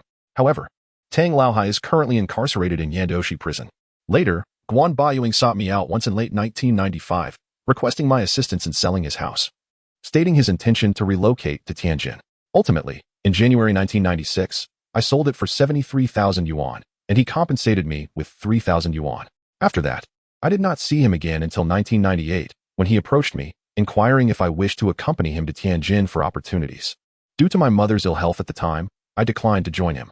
Yet, in March of this year, he contacted me again via pager, using a Tianjin number, asking to borrow 2,000 yuan. I, myself, am devoid of funds, yet I managed to scrape together 1,000 to transfer to his account. Ultimately, in April of this year, I found myself embroiled in a brawl with another individual, resulting in injury, which led to my arrest and a subsequent 2-year sentence. Dayong listened attentively, nodding in acknowledgement. The circumstances relayed by Zhang Chang were indeed of significant value. It all hinged on the outcome of Su's report tomorrow morning. Should it prove favorable, he would immediately accompany Shui Tianheng to the Yindao City prison to interrogate Tang Laohai. Chapter 30. Identifying the suspect at 8:30 the following morning. Su Jun placed a call to Dayong. Before the Spring Festival in 1995, the foundry had withdrawn 300,000 yuan from the Jintian branch of the Industrial and Commercial Bank, and one of the bank employees was named Lin Qingxia. Dayong, you have truly outdone yourself this time. Su exclaimed. Captain Su. Guan Baiying lost a considerable sum at a casino named Tang Laohai in Qining during the autumn of the same year. Currently, Tang Laohai is incarcerated in the Yindao City prison. Shui Tianheng and I are preparing to pay a visit. No need for that. I've instructed my colleagues in Yindao City to conduct an interrogation and ascertain the amount. They can send the materials over afterward. You two have worked hard. Return swiftly. Understood. Captain Su. Tianheng and I will return today. Excellent. I shall await your return at home to celebrate your success. Captain Su. Is Guan Baiying currently in Qinglu? I have asked the neighborhood committee to notify him that his house is scheduled for demolition, urging him to return promptly. He should be in Jinmen, and it would be challenging to locate him if we went there directly. Instead, we can use this ruse to lure him back, and we can wait for him to arrive. Your wisdom is unparalleled, Captain Su. Enough flattery. Hurry back with Tianheng. It will be perfect for you to personally apprehend Guan Baiying. Dayong promptly purchased train tickets for the evening's departure, opting for a fast train that would return to Qinglu in just 6 hours. Although reimbursement would only cover standard fare, Dayong was indifferent, accepting it with pleasure. After securing the tickets, he immediately reported the interrogation details to the Qining City Police Force. The police force of Qining promised that they would soon arrange for Zhang Chang to be released from prison to retrieve evidence from his old family residence. Once the evidence was secured, they would hand it over to both parties before their departure. Concurrently, Dayong reported Zhang Chang's meritorious actions to the prosecutorial authorities stationed at the prison. With everything arranged, Dayong and Shui Tianhang returned to Qinglu around 1 in the morning. They chose not to go home, instead opting to rest in the duty lounge of their squad, sleeping soundly until dawn. The following morning, after freshening up and having breakfast, the two were preparing to review the old case in Shui Tianhang's possession when Su Jun, along with instructor Wang Daocheng, office director Qiu Ming, and Zhang Dongqiang, gathered in the conference room and summoned them. Dayong and Tianhang have performed remarkably, bringing honor to our second squad. The 0108 major theft case was under the supervision of the provincial department, and it was initially unresolved until Dayong succeeded in cracking it. Su Jun remarked, pride radiating from his face.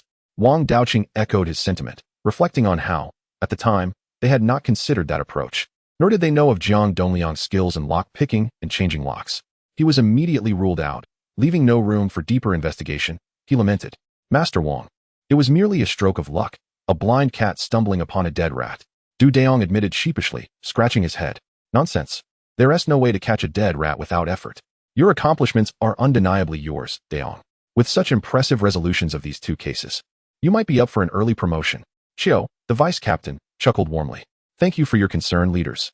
Recently, our team convened to discuss matters, during which I took the liberty of reporting your accomplishments and additionally sought the city bureau's approval for your formal promotion.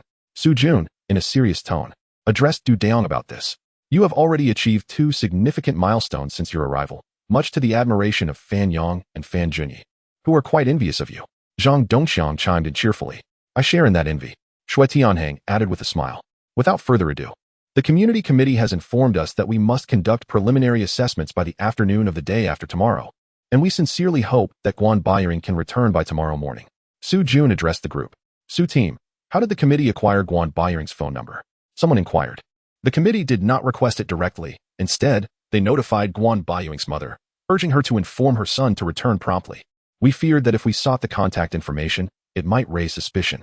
For the past few days, we have been stationed outside Guan Bairing's residence, prepared to apprehend him the moment he appears. Understood. The leaders nodded in agreement, while the 2 junior officers responded with robust enthusiasm. Chapter 31. A trap for you on the evening of September 28th, just 2 days before National Day. The suspect Guan Baiying finally came into the sight of the vigilant police officers. Guan Baiying. As he stood momentarily stunned, Fan Yang executed a swift maneuver to incapacitate him, while Shui Tianhang and Fan Junyi swiftly flanked him, bringing him down with ease. Subsequently, Fan Yang produced handcuffs and secured them around Guan Bairing's wrists. Guan Baiying, you must understand the reason for your arrest. I hope you will be forthcoming shortly. Dayong, while forcefully removing Guan Bairing's belt, continued to speak, then crouched down to untie his shoelaces. They subsequently escorted Guan Bairing into the police vehicle. Officer, I have committed no crime. Why are you arresting me?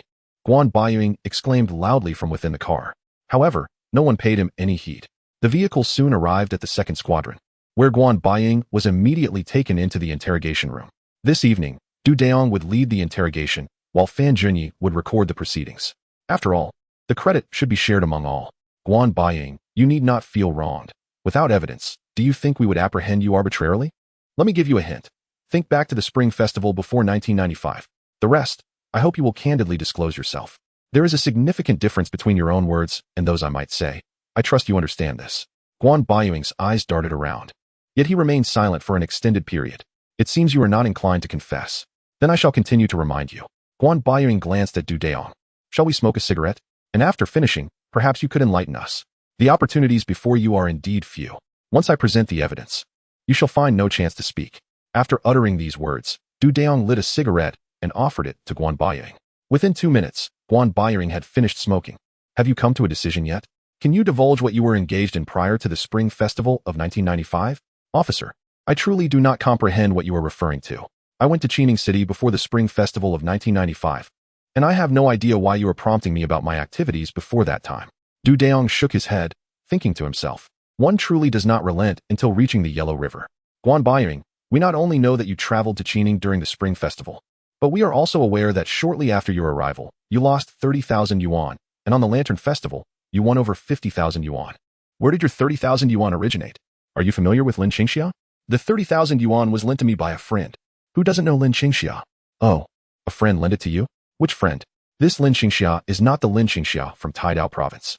This friend of mine is someone from society. I once did him a favor, so he lent me over 30,000 yuan without even asking for an IOU. I do not recall his name. He is nicknamed Landlord. Du Dayong pondered. You truly possess a remarkable ability to spin tales. Allow me to enlighten you on who Lin Xingxia is. This Lin Xingxia is an employee at the Jintian branch of the Industrial and Commercial Bank of Qinglu City. It was she who counted the wages and year-end bonuses prepared for distribution by the foundry that day, in the old house of Qi Ning and Zhang Chong. When you were untying the neatly bundled wages, that note was left untouched. Your friend Zhang Chong found it rather intriguing while tidying up the place and has kept it for you all this time. Furthermore, these notes bear only the fingerprints of you, Guan Baiying, Zhang Chong, and Lin Xingxia. Do you have anything else to say now? Can you tell me which friend lent you money? Was it Lin Xingxia? Upon hearing Du Dayong's words, Guan Baiying's face immediately fell into a pallor of despair. Chapter 32. Disclosure. Du Dayong observed that Guan Baiying seemed completely lost in thought, so he rapped his fingers lightly on the interrogation table. Can you now elucidate the situation for us? Officer, I would like to smoke another cigarette. Guan Baiying implored. Du Dayong felt as though criminals truly relished such moments. When questioned, they remained silent, yet upon the presentation of evidence, they suddenly craved a smoke. This cigarette was one he had purchased himself, and the department surely would not reimburse him. Nevertheless, there was no alternative. He lit it up. The cigarette was soon consumed. Guan Baiying rubbed his face against his shoulder. Officer, I confess that I embezzled the wages and year-end bonuses from the foundry in January 1995. How did you come to know about this? Du Dayong inquired. The foundry needed to withdraw funds to place in the safe at the factory. On the evening of the 6th, Uncle Jiang Dongliang, the deputy chief of the security department, came to our home to drink with my father, and I overheard their conversation. They mentioned that the wages would be dispersed on the 9th and on the 8th. The money would be withdrawn and deposited into the safe. Subsequently, Uncle Jiang mentioned that he would be able to repay my father only after returning. And my father was scheduled to attend my cousin's wedding the next day, asking him to wait until his return to settle the debt. They also discussed details about the factory's safe, which I memorized. During that time, I had lost a considerable amount of money gambling, yet my family remained unaware. However, my creditors threatened to come to my house if I did not repay them, and I perceived this as an opportunity. Du Dayong nodded thoughtfully. Did you acquire your lockpicking skills from your father? I clandestinely learned, often observing my father as he delved into his studies. When he was away, I would independently explore his pursuits. Occasionally, after indulging in drink, he would boast to me, and I would commit his tales to memory. In those days, he had opened a safe for someone, and I was present, for the contents were not of great significance, and the owner was in no rush to retrieve them. During that period, I incessantly endeavored to unlock it myself. Perhaps I possessed an innate talent for such matters. In any case, I believe I surpassed my father in skill, though no one was aware of my abilities. Du Dayong exchanged glances with Fan Junyi. What else did you do in Tianjin? Would you care to share with us? Officer, could I trouble you for another cigarette? Du Dayong, ever generous, promptly lit one and handed it to him. Guan Baiying lowered his head to smoke, then lifted it to speak. I pilfered twice in Tianjin. The first time yielded little, just over 500 yuan and a gold ring. The second occasion, however, netted me over 60,000 yuan and 2 watches. Is that all from Tianjin? Do not assume we lack evidence. With a simple investigation and comparison, we can swiftly ascertain what you have done. Thus, I urge you to be forthcoming about your actions. Frankly speaking, the distinctions among 300,000, 500,000, and 1 million have little bearing on your sentencing. The more you confess now, the more it may ultimately benefit you. Officer on Yandao, I once stole over 90,000 in coins and 100,000 in Japanese currency. Additionally, there exists a list, written in Japanese, which I have kept hidden in my home until now. There truly is nothing else left. I do not always lose when I gamble. Where's the list? It can be found on the bookshelf in my room, nestled within a magazine from August 1999 titled Jean. Du Dayong listened intently, tapping his fingers on the interrogation table. Let us proceed this way for now. I shall smoke a cigarette. Shortly, I will detain you for a while. Please take some rest, and we shall continue our discussion tomorrow morning. As most of the criminal acts have already been largely confessed by the suspect, Du Dayong decided to pause the interrogation, granting Guan Baiying a moment of respite. Du Dayong was particularly sensitive about that list, perceiving it could potentially be a matter of great significance. Chapter 33. Meritorious Service and Awards. Du Dayong entrusted the oversight of Guan Baiying to 3 on-duty joint defense team members, while he and Fan Junyi retreated to the duty restroom for slumber. Upon the arrival of Su Jun the following morning, Du Dayong promptly reported the situation. Su Jun, not wishing to delay, immediately contacted the Yantai police to verify that no reports had been filed regarding the theft of over 90,000 in both local and foreign currency last year. Without hesitation, Su Jun reached out to the sub-bureau to relay the circumstances, which in turn swiftly informed the Municipal Bureau's National Security Department for further investigation. At 9 in the morning, a joint team from the Municipal Bureau's National Security Department and the 2nd Squad proceeded to search Guan Baiyuing's residence. Subsequently, each entity gathered the evidence pertinent to their investigations. The Sub-Bureau officially announced the successful resolution of the 1995-0108 case. However, due to its implications for national security, this information was not disclosed to the public. After the National Day holiday, the Municipal Bureau issued a notification, approved by the department, awarding the 2nd Squad a collective 2nd-class merit and a collective 3rd-class merit. Dayong was promoted to a formal police officer, with the Municipal Bureau seeking provincial approval to bestow upon him the rank of 3rd-class police inspector. Furthermore, Dayong was recognized with 2 personal 3rd-class merits and 1 commendation. Su Jun, Zhang Dongqiang, Fan Yang, Shui Tianheng, Fan Junyi, and 3 others were each awarded a personal 3rd-class merit. The aftermath of this National Day signified that Dayong now possessed independent law enforcement authority, the right to carry a firearm, and the power to sign interrogation documents, among other privileges. These 2 cases gradually gave rise to a saying within the Municipal Bureau, likening the young officer Dayong to the astute strategist Duan of the early Tang dynasty. The utmost joy belongs to the 2nd Squad. It is truly believed that Dayong is a harbinger of fortune. In just a month's time, the entire squad has been awarded a collective 2nd-class merit and a collective 3rd-class merit. It truly feels like a windfall. The rewards are significant, tangible rewards indeed. Back in the year 2000, many criminal police officers were quite impoverished. Su Jun now arrives at work each day with an expression of sheer delight. Thanks to Dayong, the 2nd Squad has also received several individual 3rd-class merits. What else could he be but a lucky star? Especially since Su Jun has heard that the Provincial National Security Agency seems poised to reel in a big catch. The exhilaration within him could very well cause an explosion. While the leaders are elated, Shui Tianheng, Fan Yang, and Dayong find themselves scratching their heads in perplexity. It is often said that criminal investigators are prone to premature balding, likely due to such dilemmas. When faced with a case stalemate, it becomes all too easy to fret and fidget. They review surveillance footage and endure sleepless nights. Those who doubt should give it a try. These 3 individuals are currently stumped not only by a theft case from 1994, but also by an 827 home burglary involving a loss of 11,000. In stark contrast to the clean scene of the 0108 case, the 0422 case from 1994 presents a challenge due to the overwhelming number of traces left at the scene, making it impossible to eliminate suspects. The 0422 case refers to an incident on April 22, 1994. When a scalper dealing in treasury bonds in Jintian district suffered a theft of bonds valued at 100,000. The crucial point is that the owner was completely unaware of the burglary. On April 23rd and 24th, he entertained guests at home. Having arranged the gathering for visiting scalpers from Shanghai, the victim discovered on the evening of the 24th that all the treasury bonds in their home had been stolen. Residing on the 2nd floor of a 6-story building, the victim's home lacked any burglar-proof windows aside from the 2 doors at the entrance. The treasury bonds had been concealed in the corner of a large wardrobe. On the 23rd and 24th of April, the couple were at home all day, with the exception of the afternoon of the 22nd when they briefly went to the hospital due to the sudden illness of the victim's mother-in-law. On the 21st, the victim had just exchanged for 100,000 yuan in treasury bonds, intended for a trip to the capital on the 25th with a scalper from Shanghai. Furthermore, after securing the newly exchanged bonds on the 21st, the couple had not left their home. Therefore, the time frame for the theft can only be narrowed down to between the afternoon of the 22nd and dinner time that evening. It is likely that the 100,000 yuan in treasury bonds stored in the wardrobe was stolen immediately after the family left for the hospital. Chapter 34. A head as large as a cauldron. Dayong now feels that he need not scrutinize the on-site photographs, for an abundance of images has already been etched into his memory, and his eyes seem to possess the capabilities of a magnifying glass. However, this is merely an illusion. This narrative lacks any extraordinary powers or systems. It is entirely reliant on genuine skill for sustenance. The trio spent several days visiting various individuals, leaving former victims quite stirred. They frequently received calls from these individuals, eager to treat them to barbecues or hot pot meals. Although the victim did not harbor any hopes of recovering the lost treasury bond, he genuinely appreciated the company of these young men. Ultimately, the 3 could not resist the persistent invitations from the victim, surnamed Mu, and agreed to dine at his home for a homemade hot pot feast. Before their visit, each of the 3 contributed 30 yuan to bring a few items from Master Mu's child.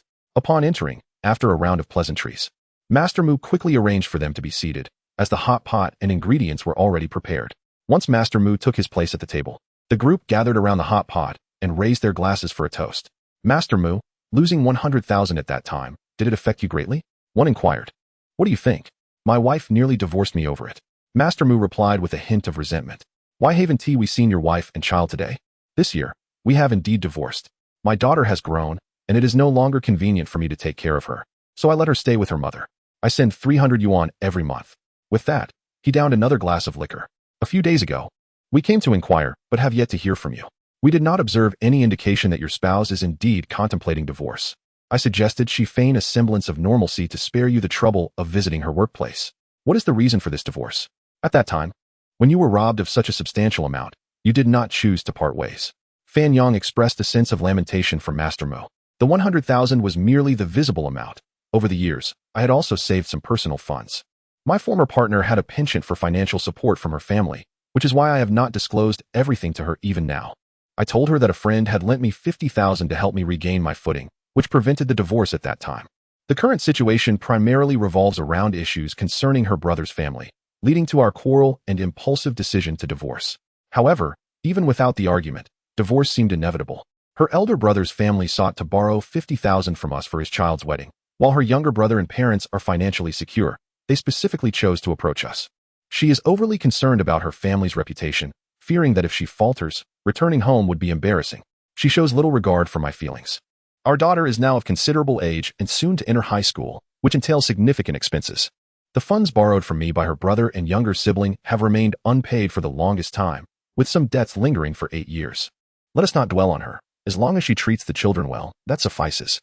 Dayong, while drinking, gazed around the house he had visited multiple times. Master Mu, at that time, did only you and your spouse possess the keys to these 2 doors?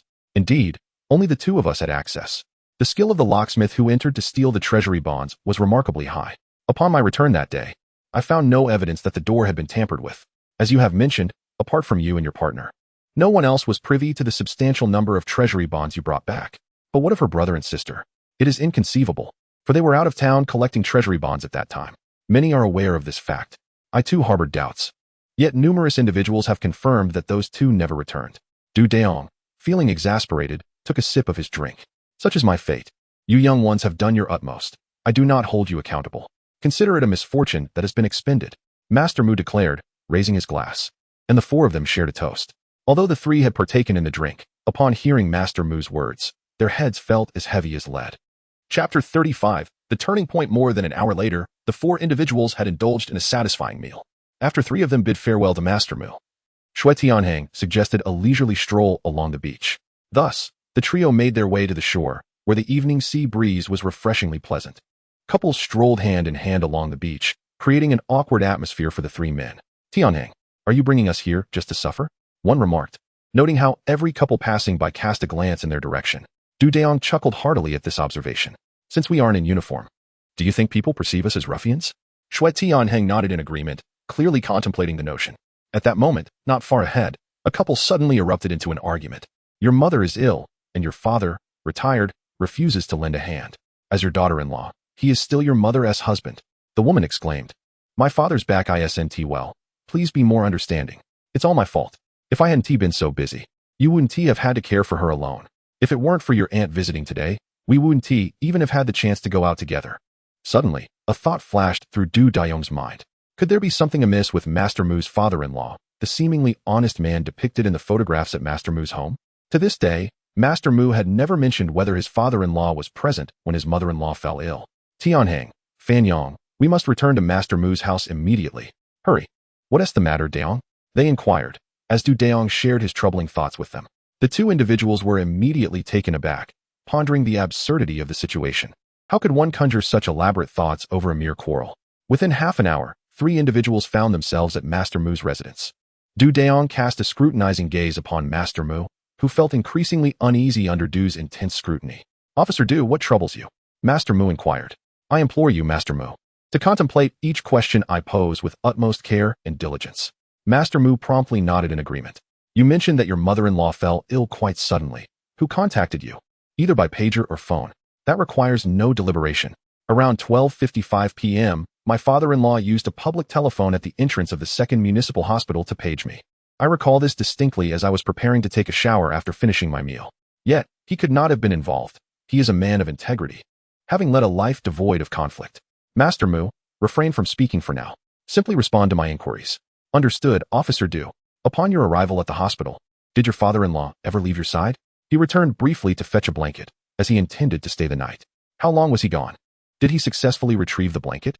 Perhaps a little over an hour, though I'm uncertain of the exact duration. After you and your spouse arrived at the hospital, how long before your father-in-law departed? Did he handle either your bag or your wife's bag before leaving? Let me think, Officer Du. After a brief pause, he continued. It seems that at that moment, my wife handed him the bag, urging my father-in-law to take money from it in haste to catch a taxi back for the blanket. I find myself somewhat uncertain. Master Mu, there is no need to rush. We shall reconnect tomorrow. Additionally, do you recognize the two brothers-in-law who accompanied you in the scalping venture? Yes, I am acquainted with them. I was the one who introduced them to each other. Please provide me with the list tomorrow. All right. However, many individuals have ceased communication, so I may not be able to locate everyone. Just do your best. Furthermore, do not overthink. What I am sharing with you now is merely conjecture, and we must seek verification. Thus, it is entirely possible that your father-in-law is innocent as well. Please cooperate with us. Above all, do not engage in any other actions. Officer Du, rest assured, I am not a child. Subsequently, the three bid farewell to Master Mu and returned to the team.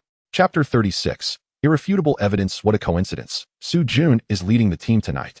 The three of them quickly reported this situation. We had previously understood that within a mere 40 minutes, Li Zhonghua retrieved the blanket, all within an easily manageable time frame. Thus, it was concluded that he had no time to commit the crime. Su Jun pondered over his conversation with Du Dayong. What if Li Zhonghua prepared the blanket in advance? Su Jun's question left Du Dayong momentarily speechless. Indeed, why couldn't others have prepared in advance? Just because Li Zhonghua appears too honest?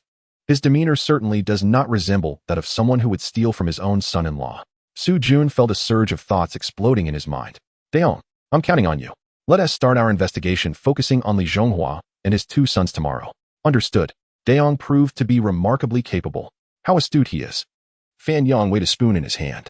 Su team, while Tian Hang and I listened to others quarrel for amusement, Du Dayong has discerned the truth. I have a strong feeling he is right. Such brilliance. Sigh. Shui Tian Hang beside them also sighed in agreement. You too, despite being the seniors, where is your perceptiveness? I see you as seniors stuck in a quagmire. Fan Yang glanced at Su Jun, feeling a wave of frustration. What are you staring at? Hurry up and go to bed. We need to start our work bright and early tomorrow. The three of them promptly left, acutely aware of the authority of their leader. Su Jun watched their retreating figures, feeling an overwhelming sense of pride. I had completely forgotten the image of myself being berated, my head bloodied. The following day, the three individuals commenced their investigation, circling around Li Zhonghua. During lunchtime, Master Mu presented a list of contacts he had managed to compile. Based on this list, significant leads finally emerged after a week's time. After connecting with over 30 individuals, we ultimately uncovered information in Dexing City regarding the 10,000 treasury bonds that had once been collected from Li Sujuan and Li Sumin. Although Qinglu and Dexing are situated within the same province, they are separated by a considerable distance of 500 kilometers, lying at opposite ends of the region. By the time we obtained this information, it was already afternoon. With the necessary approvals in hand, the three of us set off in a large jeep, heading straight for Dexing. We departed at 3 in the afternoon and did not arrive until just past 1 in the morning. After settling in, we quickly fell into a deep slumber until dawn. Having established prior contact with the local police, we efficiently located the individual who had collected the 10,000 treasury bonds from Li Sujuan and Li Sumin. Hello, Mr. Liu. I am Du Dayong, a detective from the Jintian branch of the Qinglu Public Security Bureau, and these are my two colleagues. We apologize for the inconvenience. The three of us presented our credentials. On April 30th, I collected the 10,000 treasury bonds from the two brothers, as the following day was the May Day holiday. Those bonds were very new, kept in a blue velvet bag, which I still utilize as a dog bed in my rural home. Mr. Liu, would you kindly take us to see it? We would also like to contact the victims for confirmation. The four of us soon drove to Mr. Liu's rural residence, successfully retrieving the blue velvet bag, a square piece of blue velvet measuring 60 by 60. Du Dayong, filled with excitement, called Master Mu. Master Mu, what did you use to package the government bonds back then? Are you certain? Good. Du Dayong hung up the phone and promptly called Su Jun. Captain Su, we need to apprehend individuals. Li Zhonghua, Li Sujuan, and Li Sumin are major suspects in the 0422 case. Additionally, we need to verify if Li Zhonghua's spouse is feigning illness at the hospital. It's not a burden. Once we complete the record here, we'll also create video evidence. After everything is prepared, we'll return. With the call concluded, The three men asked a man with the surname Liu to cooperate with the recording and video evidence. At noon, they treated him to a meal, claiming it was the best braised chicken in Dexing. In truth, it was merely what the three of them desired to eat. After all, the locals in Dexing had certainly tasted it before, understanding without voicing it. That's what friends do. Chapter 37. The astonishing truth. Du Dayong, Fan Yang, and Shui Tianhang returned, weary yet determined. Upon entering the squad, their instructor approached them with a welcoming demeanor. Our second squad has all three representatives back. Well done, well done. Instructor, where is team leader Su? Du inquired. He has gone to apprehend Li Sujuan. Once you confirm the details, team leader Su, along with team leader Zhang, set out to make the arrest. As of now, we have only captured Li Zhonghua and Li Sumin, who, following an intense interrogation, have confessed to their criminal activities. However, we have yet to apprehend Li Sujuan at his residence, as he fled to Jiaobei City yesterday. Therefore, team leader Su and his team have pursued him there. Upon hearing this, the trio felt a sense of relief wash over them. Li Sujuan will not escape this time. I will be on duty tonight. You three should rest for a while. Tomorrow, we shall bring Li Sujuan in for interrogation. The three men promptly saluted in acknowledgement. The night passed into dawn, and before 7 o'clock in the morning, Du Dayong and Shui Tianhang were summoned by their instructor. Li Sujuan has been captured. Du Dayong and Shui Tianhang prepared to conduct the interrogation. Since the case had initially been under Shui Tianhang's purview, team leader Su instructed the instructor to allow Du Dayong and Shui Tianhang to handle the interrogation before he took his rest. Instructor, what about team leader Su and team leader Zhang? They haven't slept all night and have gone to the office to rest. I must also take a break shortly. If you need anything during the interrogation, feel free to reach out to team leader Chiu or director Wang. Understood, instructor. Du Dayong and Shui Tianhang changed into their formal attire, and as Du Dayong touched the police badge, he resolutely encouraged himself. The two did not immediately enter the interrogation room. Instead, they reviewed the statements from the previous day's interrogation of Li Zhonghua and Li Sumin. After discussing their interrogation strategy, they entered the room equipped with a fountain pen, a notebook, and a teacup. Upon seeing Li Sujuan, Du Dayong noticed that Li Sujuan was also scrutinizing him and Shui Tianhang. Following protocol, Du Dayong began by inquiring about Li Sujuan's basic information. Li Sujuan, do you know why you were arrested? Yes. Then please explain the circumstances.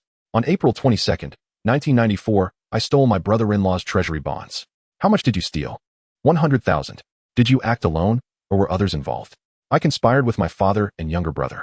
Describe how you planned and executed the theft. My brother and I learned on April 21st, 1994, that my brother-in-law had exchanged 100,000 in treasury bonds. Who informed you? Where did you hear this? On the 20th, when my sister visited our family, she mentioned it during our conversation. What is your sister's name? Li Suqin. Did she participate? No. Continue explaining how you, your father, and your brother conspired and carried out the theft. After the three individuals' testimonies corroborated each other upon hearing that Master Mu had returned with a substantial sum of 100,000 yuan in treasury bonds, the two brothers began to plot. Subsequently, through subtle inquiries, they gleaned from their sister that on the 23rd and 24th, their family would be hosting a banquet for the scalpers arriving from Shanghai, and that Master Mu would only accompany these scalpers to the capital on the 25th to exchange the bonds. After Li Suqin departed, they conferred with their father, and upon hearing of the 100,000, Li Zhonghua was equally intrigued. Due to his wife's mild allergy to penicillin, they arranged a small quantity of penicillin powder and prepared bedding, creating the illusion that the brothers were away from home on the 21st to collect the treasury bonds. On the afternoon of the 22nd, while Li Zhonghua's wife was having her meal, he administered a trace of the penicillin powder, resulting in her feeling unwell. He summoned a tractor to take her directly to the hospital and, upon arrival, he called for Master Mu at the hospital entrance. When Master Mu and his wife arrived with their child, Li Zhonghua mentioned that he needed to return home to fetch the bedding for his wife's care. In reality, he had discreetly deposited the bedding at the home of an unfamiliar person near Master Mu's residence for 5 yuan on the 21st, telling the homeowner he would return the next day. The bedding was opened without any suspicion, allowing the homeowner to accept the 5 yuan and agree to safeguard it for Li Zhonghua. While at the hospital, taking advantage of Master Mu's visit to the nurse's station, Li Zhonghua feigned a lack of small change and stealthily extracted 20 yuan and the house key from his daughter Li Suqin's bag, unbeknownst to her at the time. Li Suqin was well aware of her family's secret hiding places for money, and so were her relatives. After Li Zhonghua unlocked Master Mu's door with a key, he donned plastic bags over his feet and gloves, successfully locating 100,000 yuan in treasury bonds. After retrieving the quilt, he discreetly concealed the money within it. Upon hailing a taxi back to the hospital, he returned 20 yuan, along with the key, into Li Suqin's bag. In a brazen manner, right in front of Master Mu, he stuffed the quilt containing the 100,000 yuan into the cabinet of the hospital ward. That evening, Li Zhonghua clandestinely hid the bundle of treasury bonds in the ceiling of the restroom outside the ward. A few days later, as he was discharged, his brothers helped him transfer the money, and shortly thereafter, he disposed of it in Dexing City. Although Du Dayong and Xue Tianheng had reviewed the testimonies of Li Zhonghua and Li Suimin, they were left astounded by Li Sujuan's composed remarks. For a mere 100,000, he seemed utterly indifferent to the fate of his elderly spouse and the happiness of his daughter's family. The act of knowingly administering drugs to someone with an allergy constitutes the crime of poisoning. It appears that Li Zhonghua is truly a person whose outward appearance belies his character. Chapter 38. The three corpses of women upon exiting the interrogation room. Du Dayong and Xue Tianheng exchanged knowing glances. Speak your mind, Du Dayong shrugged and suggested. Dayong, how can one be so biased against women? For the sake of his son, Li Zhonghua is willing to do anything, and his audacity is astonishing. I believe Master Mu's divorce was indeed justified. That Li Suqin is truly unworthy of him, Xue Tianheng remarked, nodding in agreement. As the two men entered the hall of the precinct, they encountered Master Mu. I am already aware. I never anticipated this. Despite all precautions, one is often blindsided by treachery from within, he exclaimed. Du Dayong recounted the entire sequence of events once more, leaving Master Mu astounded. It turned out that right beneath his nose, his former father-in-law had concealed 100,000 treasury bonds. Master Mu, that trio certainly has the means to compensate. The sum will not be insignificant. Xue Tianheng quipped with a smile. Master Mu shook his head in response. No, thank you.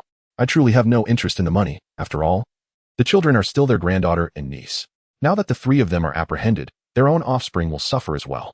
If I were to accept that 100,000, Suqin would undoubtedly come knocking to plead on their behalf. After listening to this, Du Dayong said nothing further. He organized the records and, after bidding farewell to Master Mu, proceeded to Su Jun's office. Su Jun was enjoying a deep slumber, roused by Du Dayong. His eyes barely open. Captain Su, you should return to rest. I will take the night shift for you. You rascal, did you manage to apprehend them? Du Dayong handed the records to Su Jun, who perused them thoroughly. The case numbered 422 was resolved, but the situation surrounding the 827 case was becoming increasingly precarious. Despite the seemingly amiable demeanor of the individual surnamed Zhang, he had lodged a complaint with the municipal bureau against their second team, alleging negligence on their part regarding his burglary case, claiming they had treated it with disdain. He further accused the team of being ineffectual and demanded that the bureau send personnel to investigate the matter. Du Dayong found this rather amusing, though Su Jun's laughter was tinged with exasperation. I still count on you three to exert yourselves a bit more, to scrutinize the details diligently, and strive for an early resolution of this case. Do you possess the confidence? Du Dayong felt utterly devoid of confidence. The case had left him in a state of dishevelment. However, this was a query from a superior. Yes, we shall endeavor to resolve the case promptly and uphold the dignity of the second team. Very well. Should you encounter any difficulties, seek me out in the office. If I am unavailable, do not hesitate to call. Du Dayong hastily responded affirmatively and took his leave, apprehensive that Su Jun might inadvertently reveal sensitive information, as he was the only one privy to the conversation. After lunch, the three diligent individuals ventured out once more to investigate the 827 burglary case.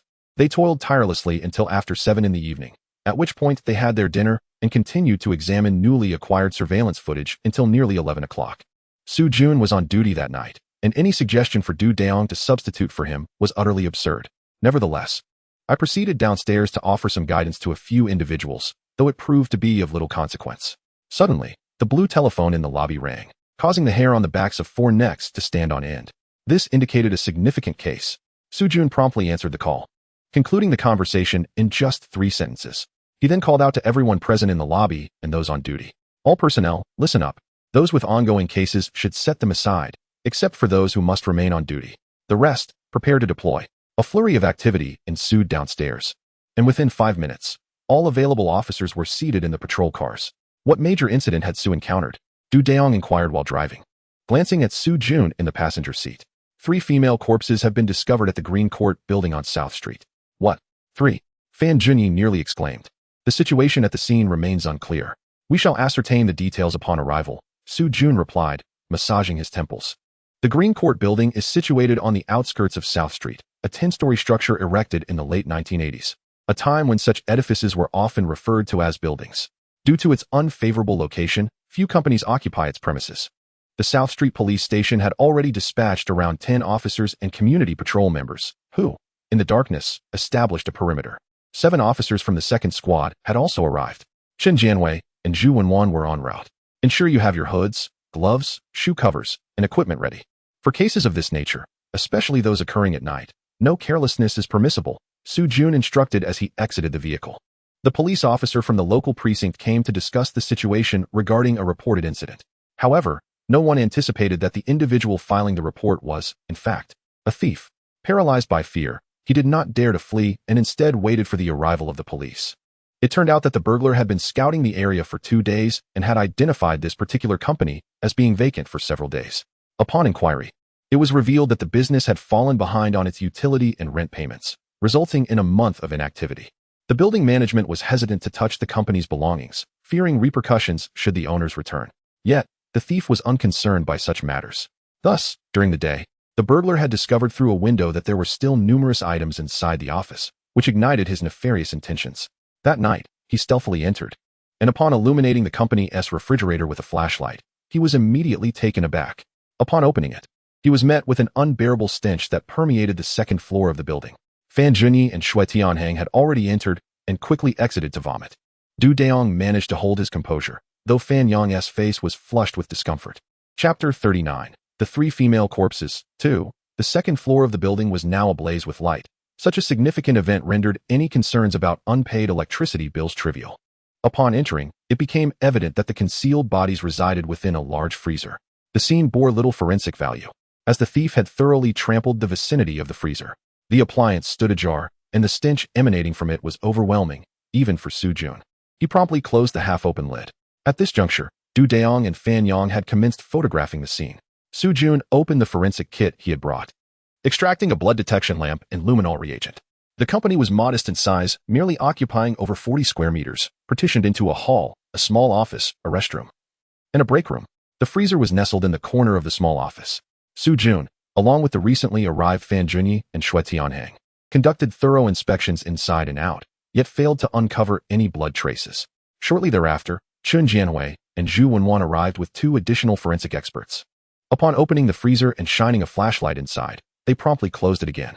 Chen Jianwei called out to Su Jun, stating that this location was unsuitable for examining the bodies, as they had begun to decompose significantly and needed to be transported along with the freezer to the Municipal Forensic Center.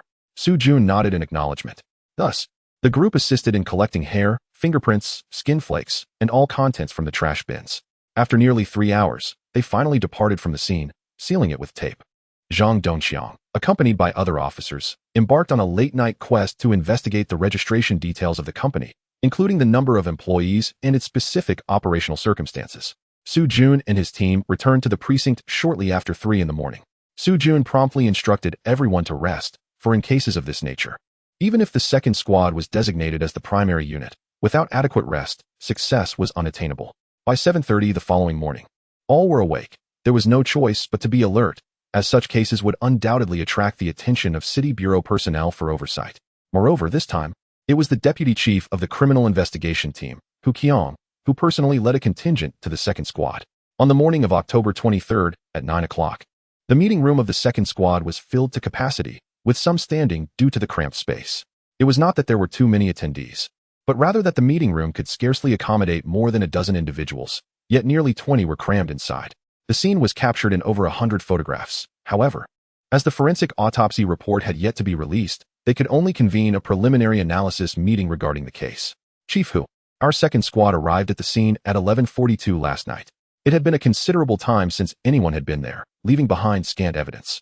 Furthermore, upon investigation, it was discovered that the registered individual of the company used a fraudulent identity card, rendering it impossible to locate any registration details within our system. Additionally, this company had only recently moved into the looting building, having occupied it for a mere 3 months before it was abandoned. The company had duly paid the electricity bill for 1 month, yet the remaining 2 months went unpaid. However, the actual disconnection only occurred 24 days prior to yesterday. When the perpetrator departed from the scene, it appears that the area had been meticulously cleaned, as evidenced by the photographs taken. Aside from dust, there were no further signs of use. There were also no traces of blood found at the site. To date, aside from the individual who reported the incident, only 8.5 partial fingerprints and 2 palm prints have been collected. According to the building staff, the company comprises only one male and two females. The current whereabouts of the two women remain uncertain. The male suspect, based on the investigation, is estimated to be between 30 and 40 years of age, standing approximately 175 to 180 meters tall, with a well-proportioned physique. His hair is cut short and is free of dye. He possesses double eyelids and a prominent nose. And he does not sport facial hair. Furthermore, his attire leans towards the fashionable. According to the security guard's recollection, he seldom donned formal wear. Due to the low tenant occupancy in the building, surveillance cameras were not installed, resulting in inadequate security management. The company is registered for the sale of daily chemical products. But subsequent business inquiries revealed that their business license is counterfeit. Currently, efforts are underway to investigate counterfeit document operations in Qinglu City. As the building is situated on the outskirts of South Xia Street, surveillance installations are scarce. Investigations are ongoing to determine if any effective monitoring exists. However, the prospects appear bleak, as the company has not seen any visitors for over a month. Even if footage were captured, the likelihood of it being preserved is minimal. Additionally, we have obtained samples of the suspect's handwriting from the building's registration office. Su Jun reported the essential details of the case to Deputy Captain Hu Kuyong in one breath. After listening to the report, Hu Ji nodded in a manner that suggested he was impressed, or so Dayong believed. This morning, I had already requested the department to arrange for a sketch artist to come to Qinglu for a portrait of the suspect. The Municipal Bureau will also expedite the release of the autopsy report, which will facilitate a more accurate and comprehensive understanding of the suspect's modus operandi and motives. I shall refrain from elaborating further. Today we shall establish the Special Task Force for the 1023 major homicide case. I will serve as the team leader, with Su Jun as the deputy leader. Su Jun, should you encounter any difficulties, do not hesitate to seek my assistance. I shall address all logistical issues for you. From this moment forth, we shall initiate a thorough investigation and outreach, seeking every possible lead. No corner shall be overlooked. Henceforth, the second team of the Municipal Criminal Investigation Division, the second team of the Jintian District Criminal Investigation Unit, and the Nanxia Police Station shall cease all rest. Beyond their routine duties, they must deploy all capable personnel to solve this case. Comrades, let us seize every moment and lead to a swift resolution of this case. Meeting adjourned. Following this, the entire second team became as busy as a whirlwind. As for the 827 theft case, let it rest for now. Chapter 40. The three female corpses. 3. The Forensic Identification Center of the Qinglu City Public Security Bureau was bustling on October 23rd. The power outage had persisted for an astonishing 24 days, leading to severe decomposition of the bodies once they thawed in the confined space of the freezer. According to the forensic experts who later conducted the autopsies, the odor lingered in the center for over a month. Several forensic specialists returned home to face disdain from their families. The autopsy reports were only released on the morning of the 25th. Among the three female corpses, the eldest was between 25 and 30 years of age, while the other two were aged between 20 and 25. The cause of death for all was determined to be mechanical asphyxiation. Each neck bore signs of ligature marks, and the soft tissues of the throat exhibited nearly universal contusions. No external injuries or binding marks were found on the rest of the bodies. The earliest deceased woman was estimated to have died between August 5th and August 7th of the same year. The second woman's death occurred between August 12th and August 15th. The last of the trio is believed to have died around September 10th to 11th. All three women had their calves severed while in a frozen state. However, no tools such as saws were discovered at the scene. Between each deceased woman, cardboard had been placed as a cushion, separated by plastic sheeting. Examination revealed that none of the women had ever given birth, yet they had all engaged in sexual activity prior to their demise. In a stroke of grim fortune, forensic experts managed to collect semen from within one of the corpses. The stomach contents of all three women were nearly empty, yet blood tests indicated trace amounts of sedative substances. After facial reconstruction, the three women appeared notably attractive. Two stood at approximately 165 meters tall, while the tallest measured 168 meters. The perpetrator seemingly removed all the women's adornments, as none of the three were observed wearing any jewelry or watches, despite evident traces suggesting previous wear. One woman bore a minuscule tattoo on her chest, which upon closer inspection revealed a floral design resembling the character for Heavy. The victim murdered in mid-August displayed a conspicuous birthmark on her waist, while the other two exhibited no noticeable marks. The autopsy report spanned several pages, overwhelming Dayong with its complexity, laden with numerous specialized terms and an array of symbols and English text. Recognizing that a sharp memory is inferior to diligent note-taking, he meticulously jotted down essential data, crucial for his future investigations. Following the release of the autopsy report, a second case analysis meeting was promptly convened, this time presided over by Su Jun in the absence of Hu Ji. The primary aim of this meeting was to delineate a general profile of the suspect. After several days of inquiries, it was determined that there had been no reports of young women missing in the Qinglu city and its districts over the past 6 months, indicating that the victims were not residents of Qinglu or its surrounding areas. The preliminary assessment suggested they were likely from outside the region. Although the possibility of solitary women who had lost both parents could not be entirely dismissed, albeit this remained a minor likelihood. Currently, the victims' photographs have been disseminated throughout the national police system for the purpose of locating missing women. The information regarding the victim remains rather ambiguous. The suspect is currently estimated to be between the ages of 30 and 40, and based on the provided sketch, it can be inferred that he is an attractive middle-aged man. It is also believed that the suspect may have lured the victim into the company under the guise of recruitment. Psychological profiling suggests that this individual may harbor significant psychological issues. The suspect appears to possess decent financial means, exhibits meticulous planning, demonstrates proficiency in his methods, and maintains a stable psychological constitution. He exhibits a notable understanding of human joint anatomy, as evidenced by the precise locations of the severed limbs in the 3 victims. Thus, it is plausible that this suspect may be implicated in additional criminal activities beyond these 3 deliberate homicides. He seems to possess a comprehensive knowledge and practical experience in traditional Chinese bone setting, butchery, or orthopedic practices. There is no evidence of the local counterfeit document operation having forged business licenses, which leaves open the possibility that the suspect may have engaged in forgery at an out-of-town counterfeit site or undertaken the task himself. The suspect owns a motorcycle, and according to the security guard's recollections, the license plate number is also fabricated. Due to limited surveillance footage, the suspect's identity remains obscured, as he consistently dons a helmet during his outings. Su Junyang, with great eloquence, shared extensive information, while Dayong attentively listened and diligently took notes. The image of a handsome middle-aged man, with a refined demeanor, a congenial smile, and meticulously styled hair, gradually filled their minds. Chapter 41 3 Female Corpses 4. Once the national machinery set into motion, its efficiency was unparalleled. In no time, the 3 missing women were located. Wang Shui, age 24, had graduated from university just 2 years prior. She hailed from Highway, Donglu Province. Her family reported her missing on October 9th, and a week later, she was listed as a missing person by the Highway Public Security Bureau. Sheng Feifei, aged 22, had also recently graduated from university. She was from Madian City, Nana Province. Her family too reported her missing on October 9th, and similarly, she was listed as a missing person by the local authorities a week later. Wu Kun, aged 20, was an intern at a vocational college, originally from Shizhuang City, Beha Province. Her family likewise reported her missing on October 9th, resulting in her classification as a missing person. The Qinglu police promptly notified the families of the 3 women to come for identification and DNA matching. 5 days later, the DNA of all 3 women was successfully matched, thereby confirming their identities.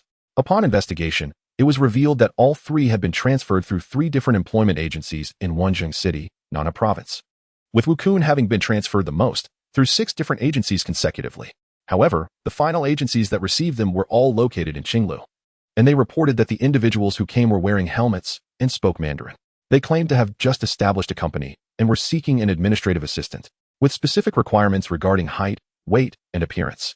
Each agency was given a deposit of 200, with a promise of 2,000 upon hiring. Subsequently, the individual left a phone number and departed on a motorcycle. Ultimately, the 3 girls were taken away by the suspect at different times, without even a single contract in hand. Subsequently, the police investigated the number in question, discovering that, apart from having communicated with an agent, no other individuals had contacted it. The 3 girls, during their last return home, had informed their respective parents that they were employed at a confidential establishment, earning a monthly salary starting from 2,000. They stated that upon returning, they would undergo training until the National Day holiday, which would allow them to maintain contact with their families. When inquired about their workplace location, the girls refrained from divulging any information, merely asserting that they were employed in the provincial capital and that their boss was quite amiable. Furthermore, prior to their departure, each had left behind 3,000 yuan, claiming it was an advance salary from the company. Consequently, none of the families harbored suspicions, as at that time, 3,000 yuan still held significant value. The investigation into the girls' phones and pager numbers revealed that one particular mobile number had been contacted most frequently. Further verification of this number showed it was not registered under a real name, and all other contact numbers were found to be associated with individuals of no significance. The special investigation team also located the motorcycle that had been discarded by the suspects. It was subsequently found and ridden by another individual. Unfortunately, no valid forensic evidence could be extracted from the motorcycle. The location where the vehicle was abandoned was in a more remote area on the southern outskirts, devoid of any surveillance cameras. During the National Day holiday, none of the victims had reached out to their families, regardless of whether they attempted to contact via pager or mobile phone. Noting that only one girl possessed a mobile phone, there was no response. As the holiday concluded, after 2 additional days of unsuccessful attempts to make contact, the families realized something was amiss and ultimately reported the situation to the local police station on October 9th.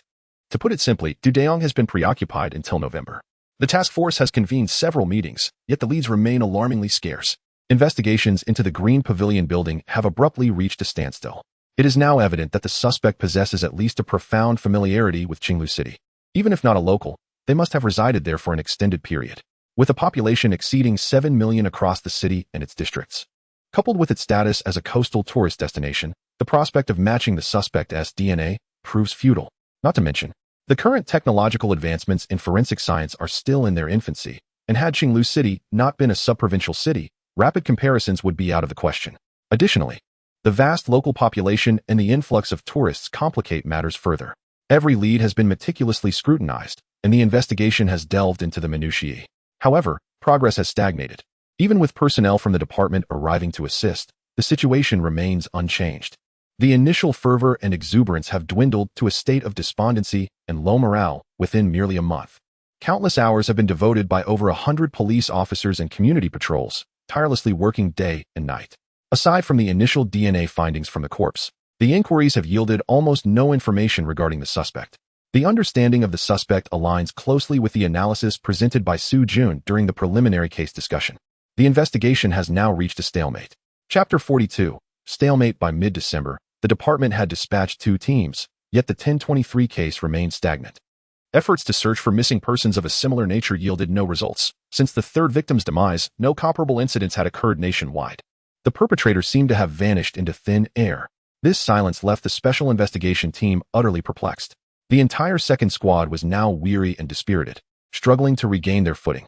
Su Jun felt a surge of anxiety, realizing that continuing to expend energy on this case would lead to psychological distress for the entire team. Consequently, he began to gradually diminish the focus on the 1023 case and shifted attention to the backlog of recent cases. The trio of He-Ha and San once again delved into the 827 theft case.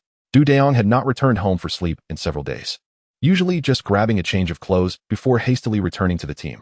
However, this weekend, Su Jun ordered the entire 2nd squad to take a day off, stipulating that unless a major case arose, they were not to come in. This decree finally allowed Dayong to return home and rest properly for a day. On Saturday, upon hearing that his son had a weekend off, Jiaowei hurriedly prepared a lavish spread of dishes. That Saturday afternoon, Dayong prepared 6 dishes and a soup, and the father and son sat around the table, enjoying their meal with great delight.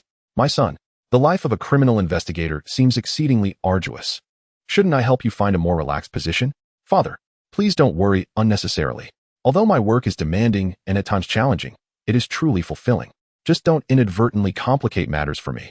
Dayong has been so intimidated by the A6 that it has left him with a lingering shadow of fear. "Your mother called me, asking if you will visit her during the new year," said Jiaowei, lowering his head as he pushed his food around. "I want to go. I'll be busy with work during the new year. There is no time for that." Dayong felt neither hatred nor love, nor any longing for his mother. He believed that her presence was acceptable, but her absence was equally tolerable. "Dayong, you've been admitted to university and have not seen her since. You always find excuses to refuse. Regardless of the circumstances, she is still your mother." "Father, I saw her when I was young, but what does that matter? It was merely eating, drinking, and chatting. Did she not think more carefully when she left you?" "Father, after all these years, you have truly endured much. I wanted you to find a stepmother, yet you chose to bear it alone. Initially, I hoped you would find someone and give me a younger sister. But here we are, just the 2 of us, still single." Jiaowei wiped his eyes and lightly struck Dayong's shoulder a few times. "When your mother and I separated, people introduced me to others, but I feared that a stepmother would not be good for you. Father, what do you plan to do about that? Get lost. You little rascal, what are you discussing with your father?" Jiaowei felt like he could almost leap 3 feet in the air from frustration. "Father, that Ho Li Feng seems decent. Why not consider her? You little brat. Taking a day off to make me feel miserable at home? Father, I'm speaking sincerely. Please give it careful thought." Jiaowei finished his meal in one breath, casting a glance at Dayong. Simply focus on your own responsibilities and do not involve yourself in my affairs. Du Dayong nodded eagerly. After dinner, he couldn't remain idle. He took out his phone and called Shui Tianheng. Fan Yang and Fan Junyi were both preoccupied with their girlfriends, so they were unavailable. Shall I take a stroll? I'll come over shortly. See you. After hanging up, he promptly donned his padded coat. December in Qinglu was quite chilly. Dad, I'm heading out now. I may not return for dinner, so don't wait for me. Understood. Drive safely. Du Dayong had already rushed out after shutting the door. As December commenced, Du Jiawei gifted Du Dayong a cherry car, a request he had made fervently. It was an extended version with luxurious features, costing only around 70 to 80,000, performing comparably to a Santana. Chapter 43, Day of Rest after a journey of over 10 minutes. Du Dayong finally arrived at his destination. The impending Christmas festivities had enlivened the streets, causing traffic to be somewhat sluggish. Upon parking, Du Dayong noticed Shui Tianheng waiting for him at the entrance of a CAF named Tian Island. Aren't you cold? What are you doing standing here? Du Dayong inquired, patting Shui Tianheng on the back. With 3 women and just me, I couldn't handle it, so I had no choice but to wait for you. Shui Tianheng replied with a grin. Why didn't you mention in the call that 3 women and 1 man were having coffee? You told me you were grabbing a bite with friends. You were just afraid I wouldn't show up, weren't you? If I had known it was 3 women and 1 man, I bet you would have run off to the ends of the earth. Shui Tianheng chuckled mischievously in response. Are you preparing to date someone, Brother Shui? Not at all.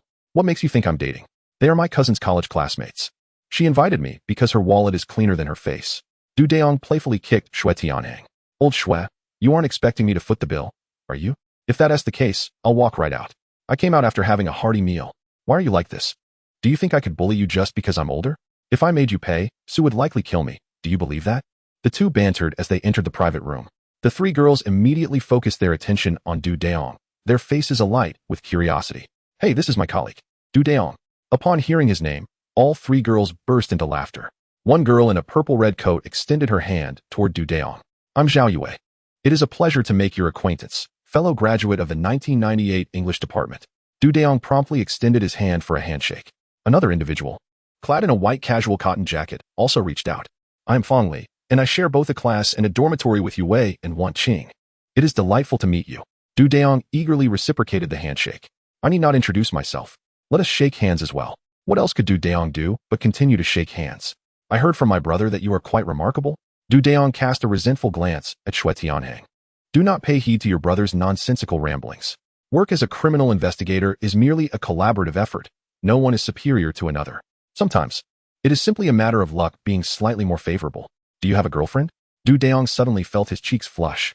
Goodness, have young women become so open and unreserved these days? In reality, he could only chuckle awkwardly and shake his head. All 3 of us are single. If given the choice, which one of us would you select as your girlfriend? Du Dayong felt an overwhelming urge to cover his face and flee. No wonder Shui Tianheng had been waiting at the entrance for him. It all made sense now. I am somewhat face-blind and cannot discern beauty levels. However, one must spend time together in romance to truly understand. Character is paramount. Currently, the demands of my job are quite intense, so I have not contemplated the matter of romance. I was merely inquiring. There is no intention from anyone to become your girlfriend, so do not misunderstand. Du Dayong truly wished he could drag Shui Tianheng's cousin outside and give her a good thrashing. Alas, he could only entertain such thoughts while maintaining a facade of magnanimity. I understand. How could you, the favored ones of the heavens, ever deign to regard us mere constables? My cousin and I often find ourselves so occupied that our parents seldom see us. My uncle and aunt have swiftly moved from Qining to Qinglu. Du Dayong cast a glance at Shui Tianheng. Indeed, the old house in Qining has been demolished, and my father has retired this year, so it is perfectly timely for them to relocate here. Moreover, my aunt resides in this vicinity as well. Du Dayong, do you look down upon us? Young lady, such remarks may hinder your prospects for marriage. No. Du Dayong shook his head vehemently, as if stricken by a sudden ailment. The 3 young women erupted into laughter. We possess a treasure gem in our dormitory. Would you like me to introduce you? No. It would be better to introduce her to your brother. My brother is considerably older. The generational gap is too vast. She likely would not be interested. Besides, he is not as handsome as you. He Wan Qing, with her straightforward demeanor, rendered Du Dayong and Shui Tianheng as jittery as 2 quails. Du Dayong silently vowed that once he stepped out today, he would sever all ties henceforth. So it is settled. I shall arrange for her to meet you both next week. She is also from Qinglu, and truly, she is strikingly beautiful. Provide me with your phone number and QQ number. Du Dayong could only surrender, dutifully jotting down the numbers. He Wanqing, seemingly still in disbelief, retrieved her phone and dialed the number once, before finally tucking away the note. After indulging in a delightful meal and making necessary purchases, Dayong finally managed to escort the 3 individuals to Qingda, thus liberating himself from their company. I spent over 200. Lao Shui, you owe me 100. What do you mean I owe you 100? You yourself wrote a note to my cousin. She even introduced you to a potential match. Why should I be the one to pay 100? Dayong smacked his forehead and pointed at Shui Tianheng. You are quite the negotiator. From now on, I will ensure I clarify everything before answering your calls. Where are you planning to wander off to next? Shui Tianheng cheekily inquired. I intend to visit Xianfeng training to seek out Zhang Luo, the son of the victim from case 827. Any discoveries? Or just a sudden inspiration? Dayong smiled, but chose to remain silent. Chapter 44. Helplessness. Dayong parked his car beneath the training building, remaining inside as he awaited. It was not until 4 o'clock in the afternoon that he finally spotted Zhang Luo, accompanied by another student, emerging while pushing their bicycles. After exchanging greetings, they parted ways to ride home. Rather than following Zhang Luo, Dayong opted to trail behind Zhang Luo's classmate, who also shared the same classroom at school. However, disappointment soon washed over him as the young lad cycled straight home without pausing. Consequently, they made another trip to Master Zhang's residence, only to find that Zhang Luo returned at the usual time. Frustrated by the lack of progress in their investigation, the two vented their grievances to Master Zhang. With no alternative, they resigned themselves to the situation, acknowledging that the case remained unsolved. After bidding farewell, they sought out a place to dine. Dayong then escorted Shui Tianheng back to his dormitory before finally driving home. Earlier that afternoon, while ensconced in a coffee shop booth, he recalled how he Wanqing had asked for his QQ number, which triggered a thought about whether there was something amiss between Zhang Luo and his classmate from the tutoring center. This prompted him to take to the road for a brief surveillance, though the outcome was less than favorable. Yet, Dayong felt as if there was a crucial detail slipping through his fingers, one that, once grasped, would lead to a comprehensive understanding. He pondered for quite some time, finding himself unable to shake off the fatigue. Thus, he rose once more to indulge in a hot shower. Afterward, he retrieved a sheet of blank paper and a pencil, and began to sketch out his thoughts. The relationship between Master Zhang and his beloved spouse has been scrutinized repeatedly, yet no discrepancies have emerged.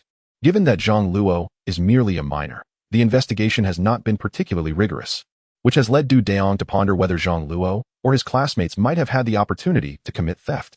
However, he has conducted several inquiries himself, even trailing them today, yet to no avail. Furthermore, the surveillance footage reveals no overlap in the movements of Zhang Luo and his classmates with the theft incident.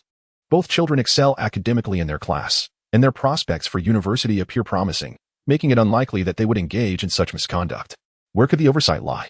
Dayong mumbled to himself as he continued to circle the names Zhang Luo and Wang Bo. Wang Bo's parents maintain regular jobs, and aside from a 10-year-old sister, there seems to be no irregularities.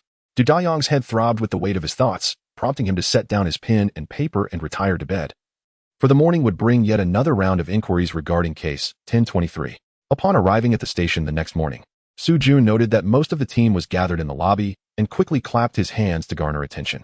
Everyone, we are to commence a new round of investigations today. You have all rested well, so let us invigorate our spirits. After this, he organized the teams into pairs for the inquiries. From dawn till dusk, Dayong felt as though his feet were no longer his own. Yet, as the evening summary unfolded, it became evident that there had been virtually no progress. Dayong was scheduled to be on duty that night. So after reporting on the situation from his inquiries, he invited Shui Tianheng to join him for a bite to eat outside. This way, they could finish their meal and bring some back for a late-night snack. The two of them selected a familiar restaurant, parked the car, and were about to step out when suddenly a beer bottle came hurtling towards them. Instinctively, they crouched down as the bottle soared overhead and shattered against a tree behind them with a loud crash.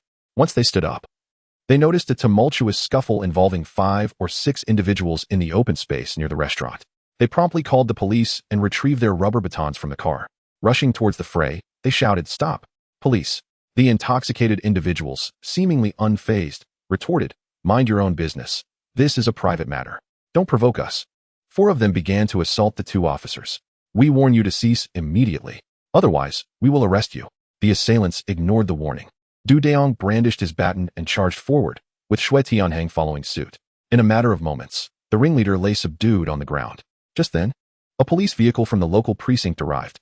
4 officers disembarked and, spotting Dayong and Shui Tianheng wielding batons, immediately shouted, "We are the police.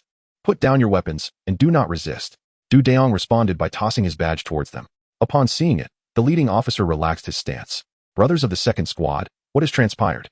Just as I alighted from the vehicle, ready to indulge in a meal, a bottle hurtled through the air towards us. I then witnessed 4 individuals assaulting 2 others, brandishing their credentials, yet the latter remained utterly dismissive of us, showing not the slightest regard. Not an ounce of respect was afforded. As Dayong spoke, he chuckled and gestured with his baton towards the 2 groups, huddled and shielding their heads. Chapter 45. An unexpected turn. The leading officer, Mao Jianqing, was the captain of the public security team at the police station. He was the only formal policeman present, while the other 3 were auxiliary officers. You 2 have worked hard. Go ahead and grab a bite to eat. We'll handle these rascals, he said, aware of the toll the recent 1023 case had taken on them. Captain Mao, you can manage this on your own. My colleague and I will head in for a meal first, replied Dayong, placing his rubber baton into the car before walking into the restaurant with Shui Tianheng. Perhaps it was just an unfortunate day. As soon as Shui Tianheng entered, he stumbled and accidentally impaled his hand on a nail. What a disaster. We might as well head to the hospital instead of eating. Have Fanyang bring us some food later, he lamented. Upon arriving at the hospital for emergency treatment, it turned out that while the external injury was minor, he would still need a tetanus shot and an allergy test. Dayong felt that today was truly cursed. After a long day of work, he had hoped for a satisfying meal, only to expend more energy before even having a chance to eat. And now his companion had injured himself. Fanyang soon followed them into the hospital, having been out for dinner with his girlfriend, only to find that these 2 had landed themselves in trouble with a nail. Fortunately, the eatery was not far from the hospital, so he quickly prepared 2 plates of stir-fried pork rice to bring over. After a brief exchange, the 2 boasted about their exploits, only for Fanyang to dismiss them with a parting remark. I refuse to associate with you 2 fools. Before making his exit, the 2 were left in the hospital, gritting their teeth in frustration. The emergency room was quite crowded, and their hunger was palpable, but they finished their meal in no time at all. Suddenly, Dayong spotted Wang Bo, a classmate of Zhang Luo involved in the 827 theft case. Wang Bo was hurrying through the emergency department, clutching a lunchbox. Headed towards the inpatient ward, Dayong quickly briefed Shui Tianheng and followed closely behind. Upon reaching the department, he discovered it was the hematology ward. Stealthily, he approached the nurse's station and inquired, "Excuse me, is there a boy with the surname Wang in beds 30 to 34? The nurse looked up at Dayong, who promptly presented his police badge. There is a girl named Wang Jing in bed 30. There are no other boys with the surname Wang. May I ask what illness this Wang Jing is suffering from? Leukemia, fortunately in the early stages, but hospitalization is required. Thank you. Could you tell me when this Wang Jing began her treatment? In early September, around the time school started, she first came in. Could you check when this little girl was diagnosed? Let me look it up. August 22nd. Dayong's heart sank. Could it be the same date? He waited at the nurse's station for about 20 minutes before witnessing Wang Bo and his mother emerging from the ward, lunchbox in hand. Dayong hurried into the room for a quick glance, only to feel as though struck by lightning. The surveillance footage was as familiar to him as his own limbs. In the video, the little girl makes an appearance. Yet who would take notice of her as she enters with a backpack and exits with the same? Uncle Du, what brings you here? Wang Bo inquired, his expression betraying a hint of alarm as he regarded Dayong. As it happens, my colleague has sustained an injury, and upon encountering you at the emergency room, I decided to follow you here, he replied. At that moment, Wang Bo's mother also entered, her surprise evident upon seeing Dayong, initially assuming he had come to inquire about her son's condition. Officer Du, what brings you here? She asked. Dayong could only respond with an awkward smile, producing several hundred yuan and offering it to Wang Bo's mother. I was unaware that your child was unwell. I happened to see Wang Bo downstairs and decided to check in, but I did not bring anything along, so please accept this small token of goodwill. Officer Du, this is unacceptable. We cannot accept this, Wang Bo's mother quickly protested. Just then, Wang Jing, who had barely sipped her soup before dozing off, was startled awake. Upon seeing Dayong, her little face turned pale in an instant. Dayong hurried over, gently patting Wang Jing's cheek. Take care of yourself. I shall visit you again soon. The young girl nodded softly in response. Chapter 46. The resolution of Case 827. Dayong emerged from the hospital room with a heavy heart. Wang Bo, having offered a few words of reassurance to his mother, followed closely behind him. Observing Wang Bo trailing him, Dayong guided him towards the elevator corridor. Uncle Du, you need not call me uncle. I am scarcely older than you. Just refer to me as Brother Du. Now, do tell me, what is the situation? Wang Bo took a deep breath. Brother Du, the money from the Zhang family was taken by me. Dayong regarded Wang Bo thoughtfully, then reached out to gently tousle his hair. Were you still considering concealing this from your sister? Your image is conspicuously absent from the surveillance footage. Speak candidly. What were the 3 of you thinking, and what transpired? Brother Du, Did you realize when you saw my sister? Just as Dayong prepared to respond, his phone rang. It was Shui Tianhang, who had already procured the tetanus shot. Dayong instructed Shui Tianhang to meet him in the hematology department on the 9th floor before ending the call. Let me know later. Another older brother will be joining us soon, and we can discuss this matter at length. Wang Bo quietly nodded in agreement. Once Shui Tianhang arrived, Wang Bo recounted the entire incident from beginning to end. Wang Bo shared a close bond with Zhang Luo, who frequently visited his home and treated Wang Jing as if she were his own sister. On the evening of August 21st, while having dinner at home, Wang Jing suddenly collapsed, sending the family into a panic. After being rushed to the hospital for examination, the cause remained uncertain, prompting the Wang family to seek further evaluation at a larger medical facility. On the 22nd, they finally arrived at the hospital for a thorough examination, which revealed the dire diagnosis of leukemia. When informed that the treatment costs would exceed 100,000 yuan, the entire Wang family was left in shock. The maximum amount they could muster barely exceeded 20,000 yuan. Even with the possibility of borrowing, they could only hope to gather around 40,000, a mere drop in the ocean, leaving them utterly powerless. Upon hearing this news, Zhang Luo was equally taken aback. He had pooled all his red envelope money saved since childhood, yet it proved insufficient. Zhang Luo felt certain that his parents would not lend him any money. However, fate took an unexpected turn. Upon noticing that his parents had left cash at home, and with their impending departure the following day, he felt a surge of excitement. Thus, the two of them conspired in the hospital. Since entering and exiting their residential complex required passing 2 surveillance cameras, they were faced with a dilemma. Ultimately, they confided in young Wang Jing, a mere 10-year-old who hardly understood the gravity of the situation. They encouraged her to take Zhang Luo's keys and, equipped with gloves and shoe covers, she ventured to his home.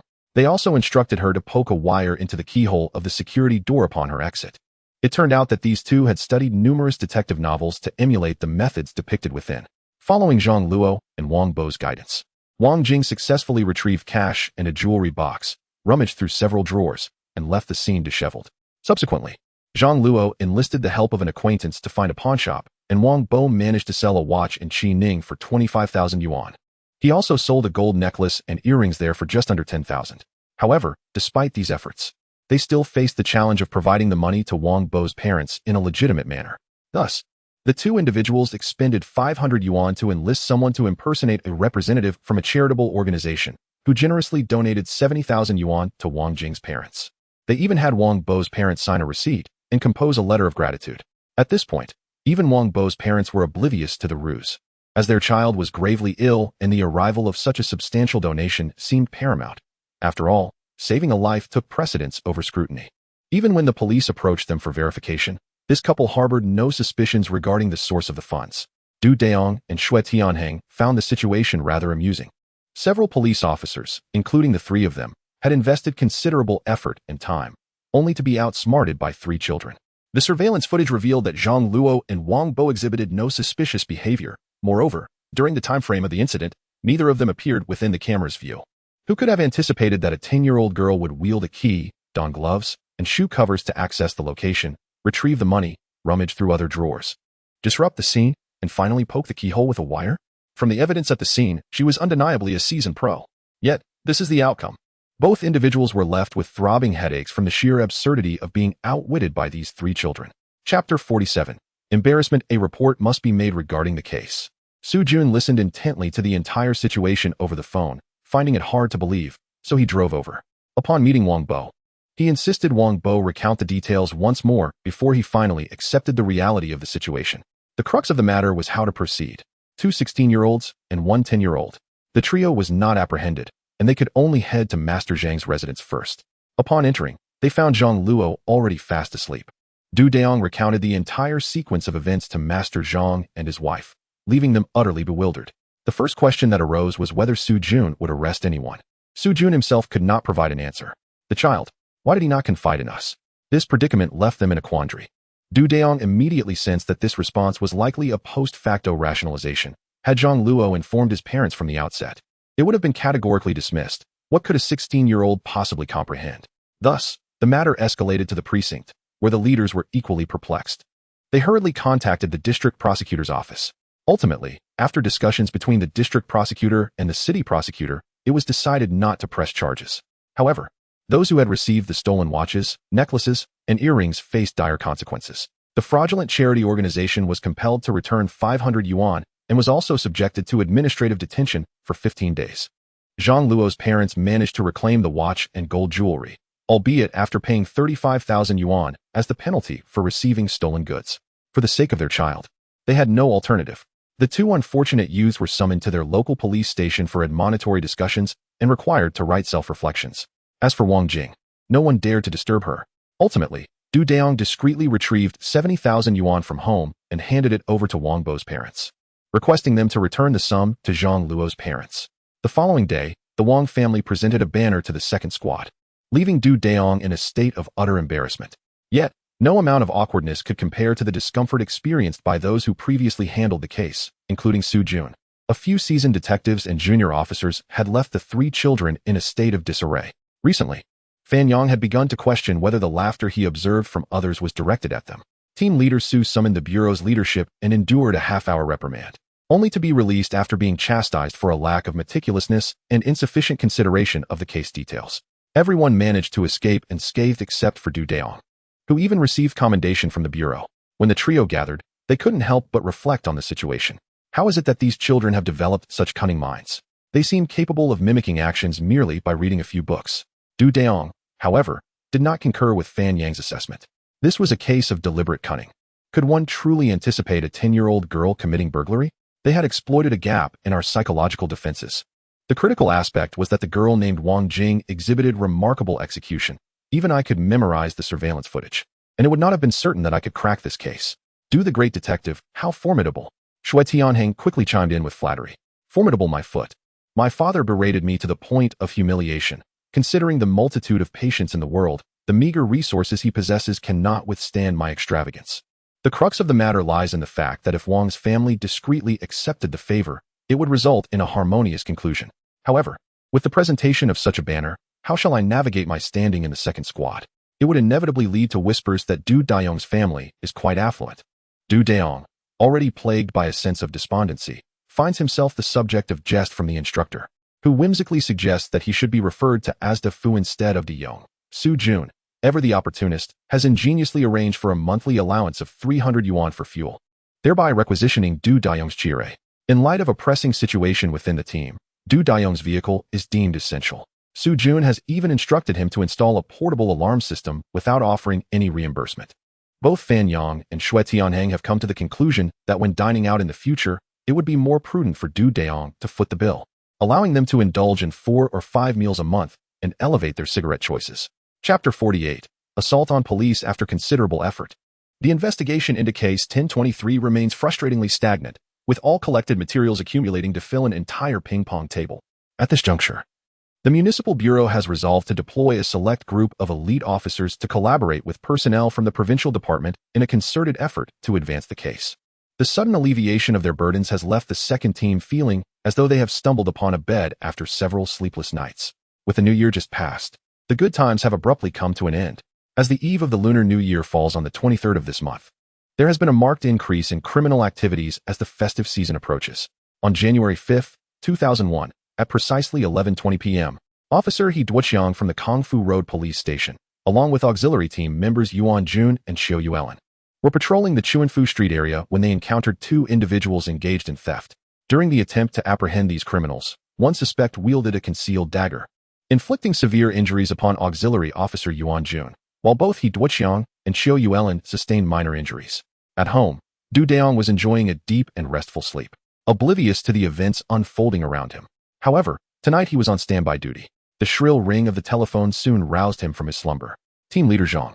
Has an incident occurred? Du Dayong immediately surged into action. Yes, I'll be there shortly. He quickly splashed cold water on his face, donned his clothing, and rushed out. By the time he arrived at the station, it was already past midnight. This evening, the second team was under the command of Deputy Captain Zhang Dongxiang. Upon entering, Du Dayong noted that only a handful of officers were present. Fan Junyi was there, along with 2 other police officers and 6 auxiliary officers. 3 individuals remained in the team, and shortly, Shui Tianheng arrived, accompanied by 2 auxiliary officers, to monitor calls within the precinct. The remaining personnel followed me. Before long, 8 individuals, comprising 4 regular officers and 4 auxiliary officers, sped away in 2 police vehicles. Captain Zhang, what incident has occurred?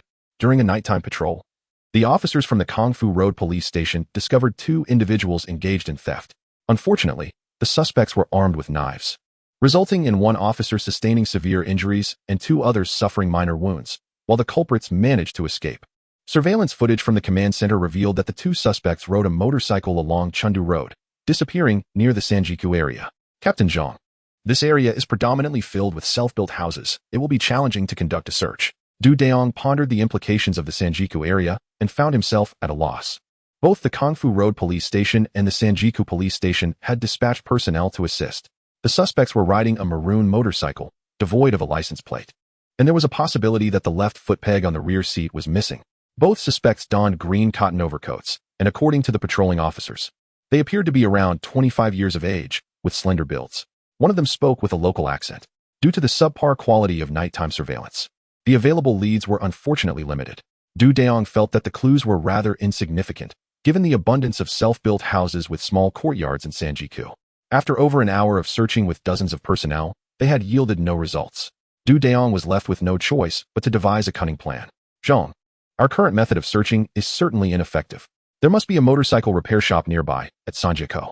If that motorcycle is indeed missing its left rear foot peg, the mechanics should be well aware of it. Zhang Dongxiang broke into a wide grin, exclaiming, "Your thinking is truly expansive. If we crack this case tonight, I shall treat you to breakfast tomorrow morning. Enjoy all the 5 spice eggs you desire." With that, he promptly set about organizing the search. Sure enough, within 20 minutes, the proprietor of a repair shop in Jiangjun Alley reported a motorcycle matching the description. Upon inquiry, the owner was revealed to be Li Shuangbao, a 23-year-old with a history of petty crimes. His residence was located in the nearby Huangni Alley, marked by an ancient locust tree at the entrance, with a black gate and a mailbox atop it.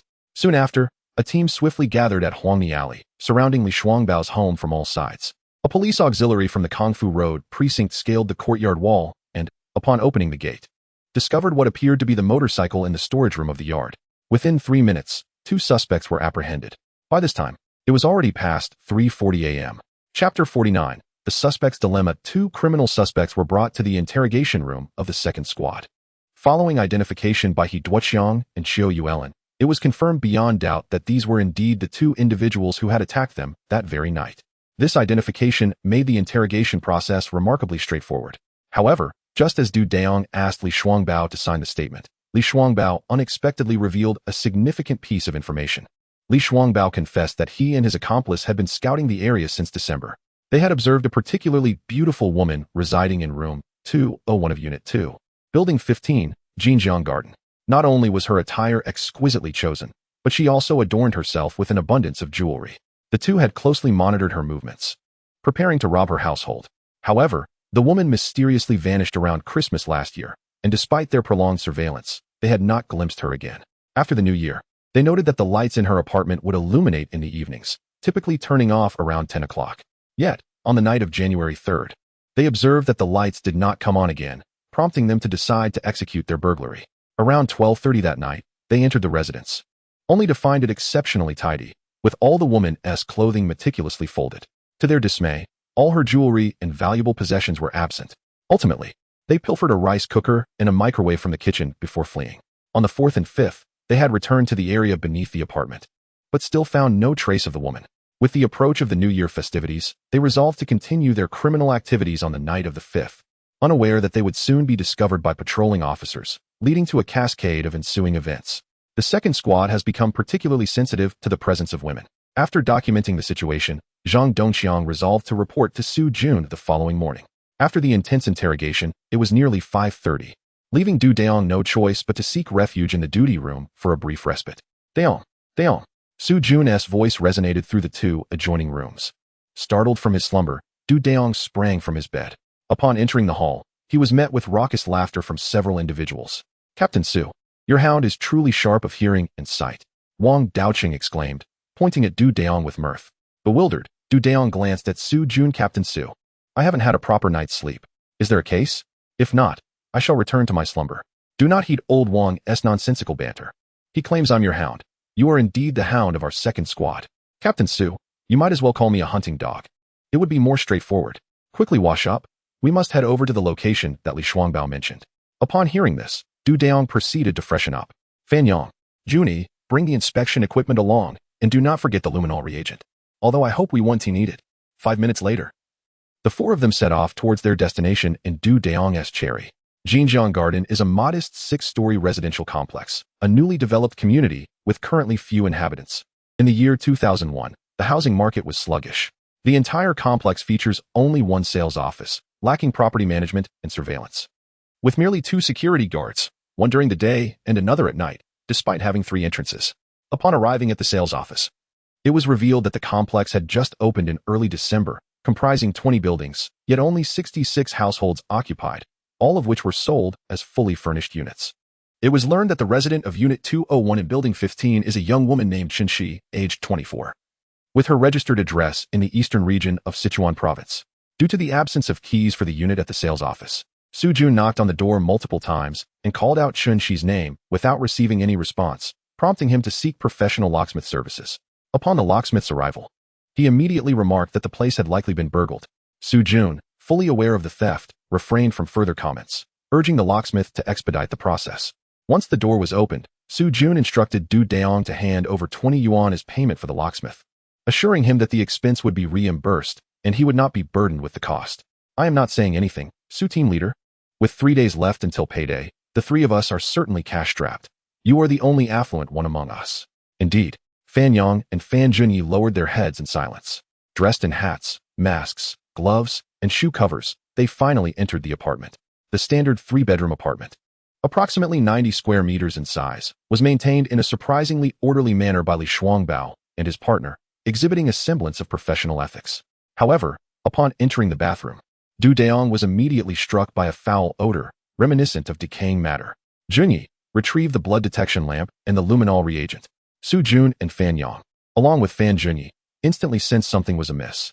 As the blood detection lamp illuminated the area near the drain, the stark blue luminescence of bloodstains sent a chill through their hearts. Let us conduct a test with the reagent, Fan Yang instructed, and notify Chen Jianwei and Zhu Wenwan to come and assess the scene. Junyi, take photographs first, then we shall examine the items. It was evident that the crime scene had been meticulously cleaned, yet they were determined not to overlook even the faintest trace of evidence. With that, the 4 of them proceeded with utmost caution. Chapter 50. A heavy burden. Du Dayong held the blood detection lamp, meticulously scanning the walls of the restroom piece by piece. However, he found no traces of blood on either the high or low walls. If this were indeed a premeditated murder, the restroom would either serve as the location for body disposal or as the site where the victim was slain after being incapacitated. Subsequently, Du Dayong searched the living room, 2 bedrooms, kitchen, and study, yet he uncovered no evidence of splattered blood or blood on the floor. While the 4 individuals were cautiously collecting evidence, Chen Jianwei and Zhu Wenwan arrived. Old Chen, let's first check if the bloodstains are human, Su Jun called out as soon as he spotted Chen Jianwei. However, it was Zhu Wenwan who took the initiative. She retrieved a reagent, and within minutes, sighed heavily. Human blood. This confirms it is a deliberate murder case. The nature of the bloodstains indicated that the body had been dismembered. Du Dayong felt overwhelmed, while Su Jun appeared as wilted as a frostbitten eggplant. The case at Green Court Mansion remained unsolved, and now another gruesome murder involving dismemberment had surfaced, just as the new year approached. Yet, there was no alternative. They had to promptly report to the precinct. Upon hearing the report, the precinct chief was nearly driven to shatter the glass on his desk in frustration. Where has the chaos erupted? The Jinjiang Garden sales office has exploded. 20 buildings, and they haven't even sold a fraction of them. With such a significant incident occurring, this is untenable. Soon, the company's chairman and general manager arrived. Which officer is in charge here? Su Jun stepped out to observe the chubby, middle-aged man speaking. What is the matter? Do you have any clues to provide? No. Officer, may I ask your name? I am Huang Chong, the chairman of Jinjiang Real Estate Company. Su Jun glanced at Huang Chong's outstretched hand and reciprocated with a firm handshake. You may call me Su, as in Su Xiaka. This area falls under my jurisdiction. Officer Su, could we speak privately for a moment? Just speak your mind.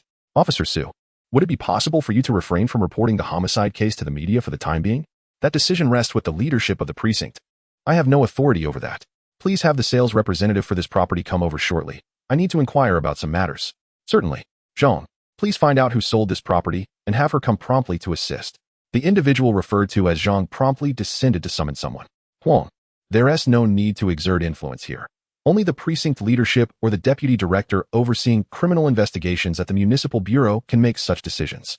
Su Jun noted the chairman's cooperation, which encouraged him to reveal crucial information. Thank you, Officer Sue. Could you, Manager Chu, please arrange for some hot beverages for the officers? Additionally, please ensure that lunch is prepared. If things extend beyond this, dinner arrangements should also be made. Understood, Chairman Huang.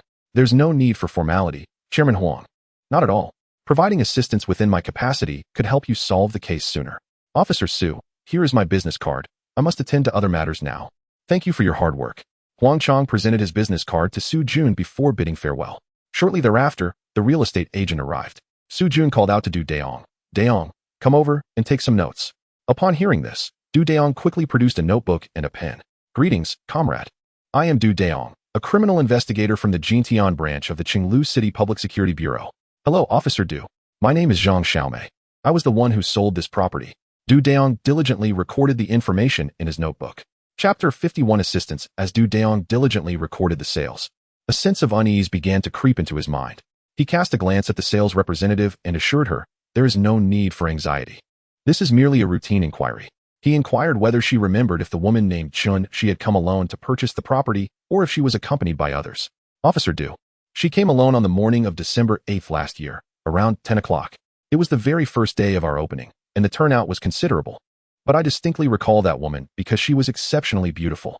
Besides, I have only sold 2 properties thus far, and the other sale involved a man who brought his girlfriend and family along. During the transaction, did she disclose any information regarding her intentions for the property? Did she mention anything about marriage or living with her parents, or was it simply for her own residence? No. She kept the process quite brief and rarely spoke, mostly discussing the quality of the property and its orientation. How much did she pay for the house? Was it through a card or another method? She did not take out a loan. The total price of the house was a neat 150,000. It was paid in cash. She seemed to have brought around 200,000 in total. I noticed 2 large bundles of cash, each roughly 10,000. Think carefully. Is there anything else that caught your attention? Du Dayong produced his business card, essentially a police civilian contact card, and handed it to Zhang Xiaomei. It is perfectly fine if you cannot recall anything at the moment. Simply give me a call when something comes to mind. By the way, Officer Du. She once contacted me using a mobile number. Prior to that, all our communications were made through her family's landline. At that moment, Fanyang burst forth. Dayong. There are no documents whatsoever in the house, not even a single photograph. Let's begin by checking the address registered with the sales office. I am aware of this, but that is not the reason for my visit. Then what do you intend to discuss? You're being rather vague. Fanyang whispered into Du Dayong's ear. I just received a call from home. There are some issues, and I need to borrow 10,000 yuan from you. Du Dayong was momentarily taken aback, as he did not have such a sum on him. Is it urgent? Indeed. I'll call my father. And you should call your parents shortly, so they can go to my father's supermarket to collect the money. Du Dayong hastily dialed Du Jiawei. Upon hearing that a colleague needed to borrow money, Du Jiawei immediately responded, saying he would wait at the supermarket for his colleague's parents to arrive and that once they met, they could confirm the details. Upon hearing this, Fanyang hurriedly bowed to Du Dayong.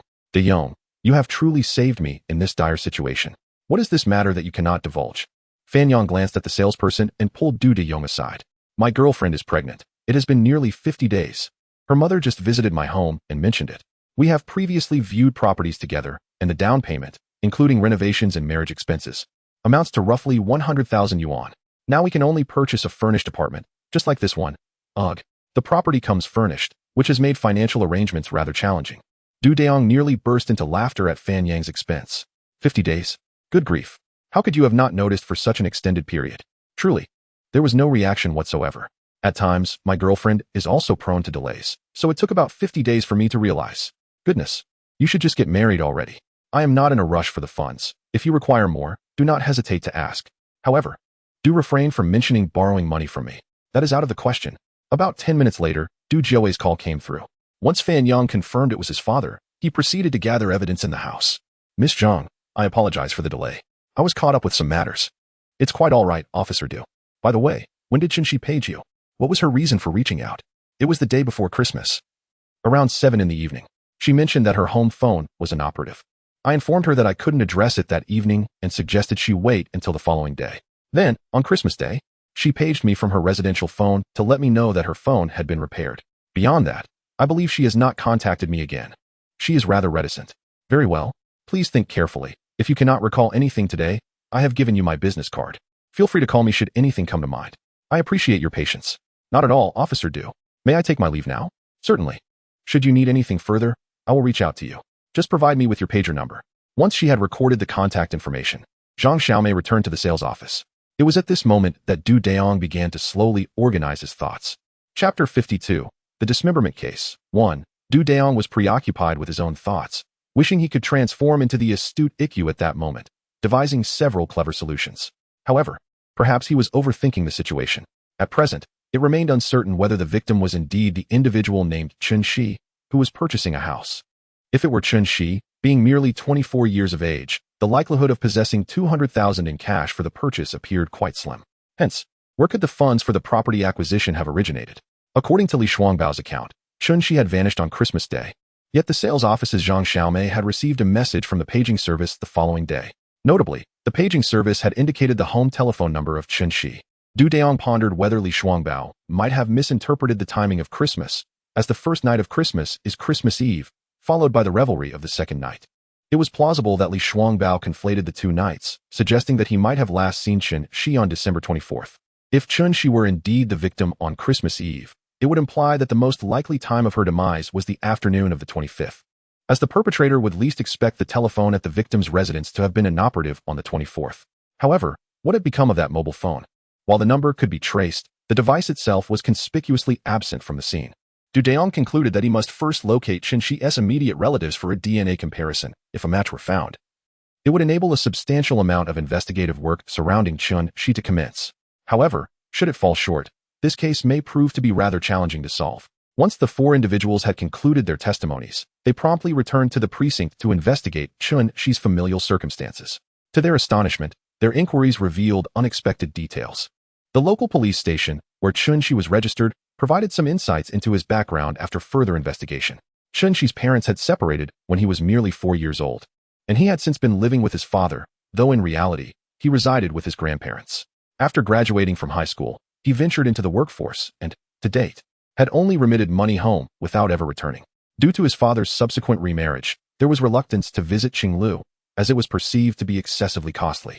Ultimately, after Su Jun reported this, the head of the sub-bureau consented to reimburse Chun Shi's father's travel and accommodation expenses, which facilitated his agreement to come to Qinglu. Subsequently, an examination of Chun Shi's phone records revealed that he had only contacted Zhang Xiaomei from the real estate office once. Soon, detailed information surfaced. Chun Shi had arrived in Qinglu City around 1997, initially working in a hair salon before transitioning to the entertainment industry. However, he had not been employed in such venues since last year, and gradually lost touch with acquaintances. During the investigation, it was discovered that Chun Shi had developed a close relationship with a married man named Lu Laosan. Lu Laosan, whose real name was Lu Yong, is 39 years old and hails from the northern district of Qinglu, where he engages in lending and demolition work. However, Lu Yong was subsequently excluded, as an internal investigation revealed that he had been apprehended in April of last year and sentenced to 11 years, currently serving his term in prison. After that, no favorable information could be obtained. Since March of last year, Chun Shi had ceased all associations with Lu Yong, vanishing from the city as if she had never existed. The mobile number investigated later was registered in May of last year, but it was under an unregistered card. This card was only linked to one phone number, which exclusively communicated with Chun Shi's device, showing no other connections. At present, the only recourse is to await the arrival of Chun Shi's father for a DNA comparison, as the entire case remains unresolved without the identification of the victim, thus hindering any further actions. Chapter 53. The Dismemberment Case. 2.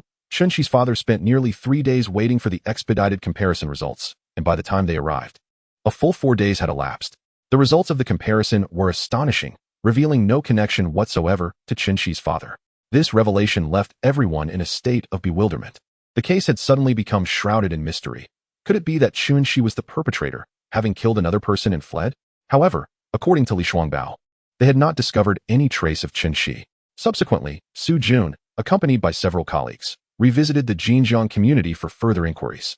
They thoroughly investigated all 65 sold units in the neighborhood, aside from Chun Shi's residence, but yielded no results. Given the substantial bloodstains found in the bathroom, they were unable to formally initiate a case. Thus, they could only pursue the investigation into Chun Shi's disappearance. Yet, Chun Shi had seemingly vanished without a trace. Akin to a specter, the case exuded an eerie aura. Despite the impending New Year celebrations, there was a palpable lack of festive spirit within the second squad. Dayong resolved to revisit the scene, as he felt there was something amiss that had been overlooked.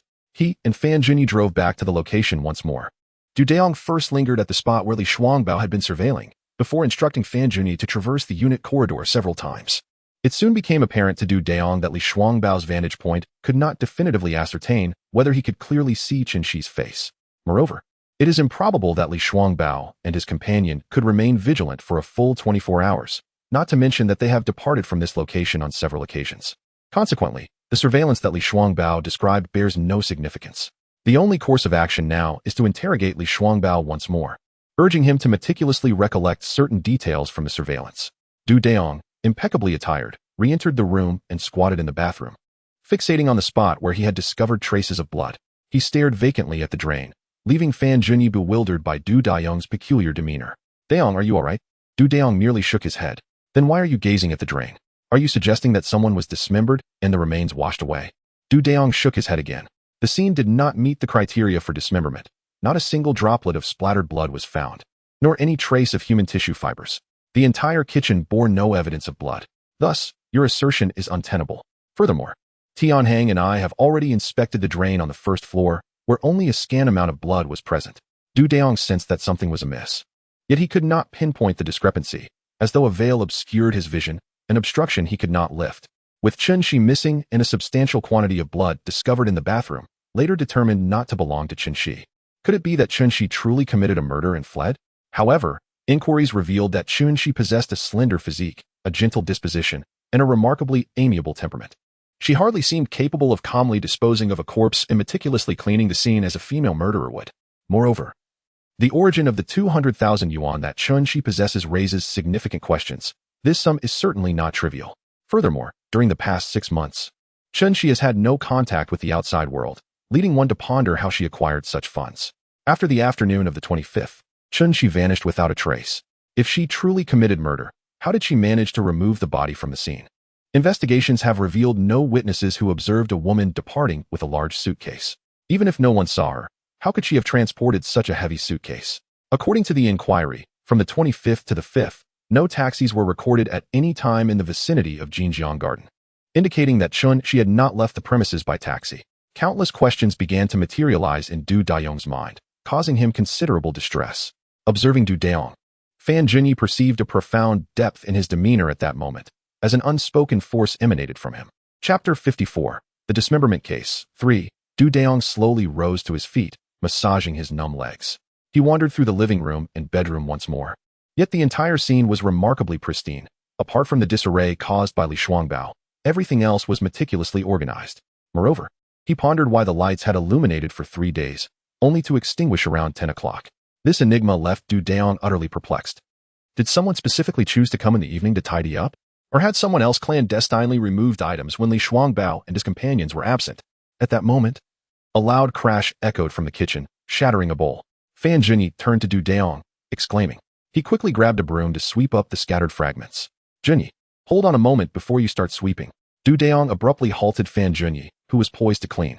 Deep in thought, Du Dayong felt the tension in the air as Fan Junyi dared not make a sound. All right, you may proceed with the sweeping. I believe I have grasped a crucial insight. To validate his hypothesis, Du Dayong, accompanied by the now tidied Fan Junyi, promptly departed from Qin Shi's residence. Driving to the slaughterhouse, Du Dayong spent 10 yuan procuring some fresh pig's blood. He then hastily returned to the precinct with Fan Junyi. Check if Su is in. If he is, summon him to the restroom in the station. Fan Junyi realized what Du Dayong was contemplating and swiftly rushed to call Su Jun downstairs. 2 minutes later, Fan Junyi, Su Jun, Fan Yang, and several other detectives stood at the entrance of the station's restroom. Du Dayong gently poured several bags of pig's blood, which he had packed in plastic bags, into the bathroom drain, the action executed with precision. Afterward, he rinsed the remnants with clean water. What do you think, Su? Are you suggesting that the bloodstains at Qin Shi's place were left in this manner? Du Dayong nodded in affirmation. But why go to such lengths? Su Jun found himself perplexed by Du Dayong's sudden and cryptic behavior. It seems the plan is to pin the blame on Qin Shi. The person who provided her with money is involved, and this case undoubtedly entails more than one homicide. Qin Shi may have already been murdered, and in a location we have yet to uncover. Su Jun was left speechless by Du Dayong's revelations. Goodness, has your mind been illuminated? Su exclaimed. The individual who is acquainted with Qin Shi, the one intent on framing her, must have orchestrated this situation. Otherwise, how could a girl from an entertainment venue possibly afford to purchase a house with a mere 20,000? This is clearly an attempt to show off. Given enough time, Should this be discovered, the suspicion would likely fall on Chen Shi, suggesting she had done something illicit and fled. Prior to this experiment, I had consulted Sister Wenwan about the bloodstains in the bathroom and those in the downstairs drain. It would require at least 700 to 800 cubic centimeters of blood to create such marks. Sister Wenwan also compared the DNA of both bloodstains, confirming their consistency. This indicates that an adult must have been murdered. Otherwise, no one could produce approximately 2,000 cc of blood in one go. Sister Wenwan also conducted tests, revealing that the blood was fresh, dating back no more than a week. Thus, the absence of splattered blood and human tissue in Chun Shi's residence indicates that the crime scene is not here, but rather in another location, where it is highly probable that two individuals have already met their demise. Should we proceed with the investigation as per the norm? It is likely that we will encounter a woman who had a close relationship with Chen Shi. However, this woman has vanished. Ultimately, upon our arrival here, we might discover traces of the missing woman's blood, yet we may never locate either of these two women. The conclusion may very well be that Chen Shi is deemed the perpetrator who fled the scene, and the internet will forever fail to track down this woman. Su Jun could not help but admire Du Dayong's imaginative reasoning. It was truly extraordinary. Did you all just hear that? Take a moment to learn from Dayong, you seasoned detectives, and observe his unconventional thought processes. After saying this, he noticed the audience rolling their eyes at him. I too find myself in need of improvement. Are you all satisfied now? Du Dayong, however, had no time to indulge Su Jun's motivational efforts. Captain Su, this individual is exceedingly difficult to locate. Their thoughts are too meticulous. Furthermore, without a body, it is challenging to classify the blood volume as evidence of a framed murder. Su Jun, upon hearing this, felt quite helpless. We can only continue our investigation, hoping to unearth some clues. This week, everyone has no time for rest. We must solve the case promptly, and then I shall commend you all. Du Dayong ultimately resolved to interrogate Li Shuangbao and his accomplices, hoping to elicit some valuable clues from their recollections. Chapter 55. The Dismemberment Case. 4. Du Dayong, Fan Junyi, Fan Yang, and Xiaoming collectively visited the detention center. Du Dayong and Fan Junyi formed one team to interrogate Li Shuangbao, while the other two focused on questioning his accomplices. Upon seeing Du Dayong, Li Shuangbao lit up as if he had encountered a savior. Officer Du, could you spare a cigarette? Without hesitation, Du Dayong produced 3 cigarettes and placed them on the interrogation chair.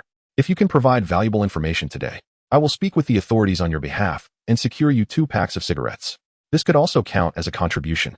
As Du Dayong lit a cigarette for Li Shuangbao, he continued, so think carefully about the information you can provide. Once you recall it, it will be your merit. Officer Du, is that woman dead? We do not know for certain, but she is currently missing.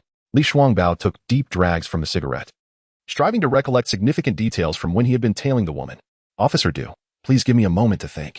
Du Dayong smiled, remaining silent, well aware that Li Shuangbao merely wished to enjoy a few more cigarettes during the interrogation. Certainly, he would also ponder carefully. Theft is not a heinous crime, but assaulting a police officer and intentional injury are undoubtedly serious offenses. Du Dayong was unconcerned with the pace, while Fan Junyi was impressed by the young man's aptitude, believing he was naturally suited for the role of a police officer. Previously, when he had heard Du Dayong express a desire to become a chef, Fan Junyi had found it amusing. In 6 or 7 minutes, Li Shuangbao finished the 3 cigarettes, his mind becoming foggy. Let's take a moment. We can continue our conversation later. Li Shuangbao chuckled awkwardly, feeling a twinge of embarrassment. After a span of approximately 10 minutes, his expressions fluctuated between furrowing and relaxing his brow. On the 19th, I believe I caught a glimpse of a Santana sedan picking her up while my companion stepped away to relieve himself, though I cannot be entirely certain. The woman had a different hairstyle than usual at that time. In retrospect, it seems plausible. The vehicle was a shade of black and gray. If it indeed belongs to her, then I have seen it on 2 occasions, the last being on the evening of the 4th. However, that particular car emerged more than half an hour after the lights were extinguished. At that moment, my companion had dropped his keys at the surveillance location, necessitating a brief return to retrieve them. Thus, when I spotted that vehicle, it struck me as somewhat familiar. The license plate ended with a 6. Given the late hour, I could not discern further details. Moreover, that woman frequented a beauty center, the name of which eludes me. Let me think. It was the name of the female lead in a film starring Zhou Xingqi. Was it set in ancient or modern times? Modern. The actress from Hong Kong is named Zhang Min. Du Dayong and Fan Junyi chorused, Chiman? Yes, that's the name. How could such a beautiful woman go missing? We have been watching her for several days now. As Li Shuangbao spoke, he clicked his tongue in thought. Li Shuangbao, think more carefully and see if there's anything else you can recall. Du Dayong promptly placed 3 cigarettes on the interrogation chair and lit one for Li Shuangbao. After a brief interval of over 10 minutes, Li Shuangbao finished all 4 cigarettes. Officer Du. It seems she has a decent relationship with a vegetable seller at the market in the Anja community. Upon entering that market, the vendor in the second stall from right to left in the central aisle is the one I'm referring to. Unfortunately, I can't recall anything else. I will ponder over it in my cell today and report any recollections to the supervising officer. Du Dayong understood that the session was nearing its conclusion. The remaining cigarettes. I'll inform your supervising officer to let you indulge a bit when he engages you in a heart-to-heart talk. I'll ensure this pack gets to you. It will certainly add to your dignity. Li Shuangbao quickly nodded in affirmation. Officer Du is truly a commendable officer. The moment I remember anything, I will promptly report it to the supervising staff. In 2001, many detention centers in various cities did not prohibit smoking, and one could also purchase additional meals and an array of snacks. After making the necessary arrangements, Du Dayong met with Chiu Ming's group. Captain Chiu, let's exchange glances. Du Dayong took over Chiu Ming's notes and began to scrutinize them slowly. However, it was evident that Li Shuangbao's accomplice possessed far fewer leads than those provided by Li Shuangbao, knowing only the specific stall at the market. The name of the beauty center remained unmentioned. Chapter 56. The Dismemberment Case. 5. The 4 individuals emerged from the detention center and made haste to the beauty salon named Qiming. After an arduous 40 minutes, they finally reached their destination. However, upon their arrival, the establishment sign clearly stated that the entrance was restricted to gentlemen. Undeterred, Du Dayong disregarded the warning and boldly pushed the door open. The technician on duty was immediately apprehensive upon seeing the 4 men, and to her dismay, they entered without hesitation. "What is the matter with you? Can't you read the sign?" she exclaimed, bemused by their presence. Typically, criminal investigation officers do not dress in formal attire, opting instead for plain clothes. Du Dayong promptly presented his police identification, declaring, "This is the Public Security Bureau. Please summon your manager. I have urgent matters to discuss with her." The technician promptly retreated behind the reception desk and picked up the phone to make a call. Shortly thereafter, a man and a woman arrived. Du Dayong once again displayed his identification. The female manager, exhibiting great courtesy, offered them a room and prepared 4 cups of tea. "Please, no need for formalities. We have come primarily to inquire about an individual named Chen Shi. Here is her photograph," Du Dayong said, retrieving a picture of Chen Shi from his pocket. "Isn't this Yan Zi? She registered here as L Yan," the manager exclaimed, her surprise palpable upon viewing the photograph. Du Dayong was equally astonished. Why would Chen Shi use an alias? "May I inquire when L Yan last visited your establishment?" he asked. "Furthermore, could you contemplate whether anyone accompanied her or brought her to your establishment?" The proprietor stepped out momentarily, retrieving a substantial membership booklet to peruse. The last recorded visit was on December 16th of the previous year. The female proprietor placed the booklet beneath Du Dayong's gaze and remarked, "As for who accompanied her, I truly have no knowledge.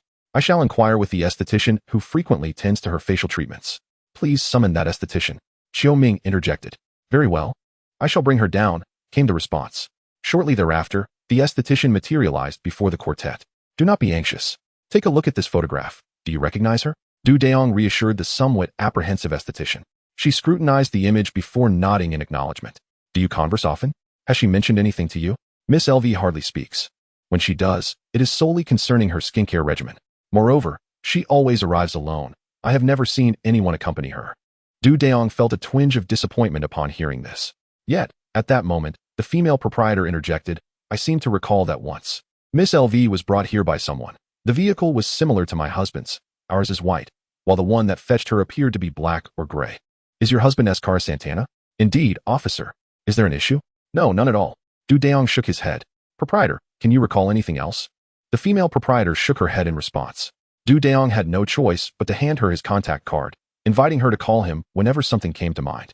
Subsequently, the 4 of them proceeded to the Vehicle Management Department to retrieve information on all black and gray Santana cars in the city that bore the number 6 at the end of their license plates.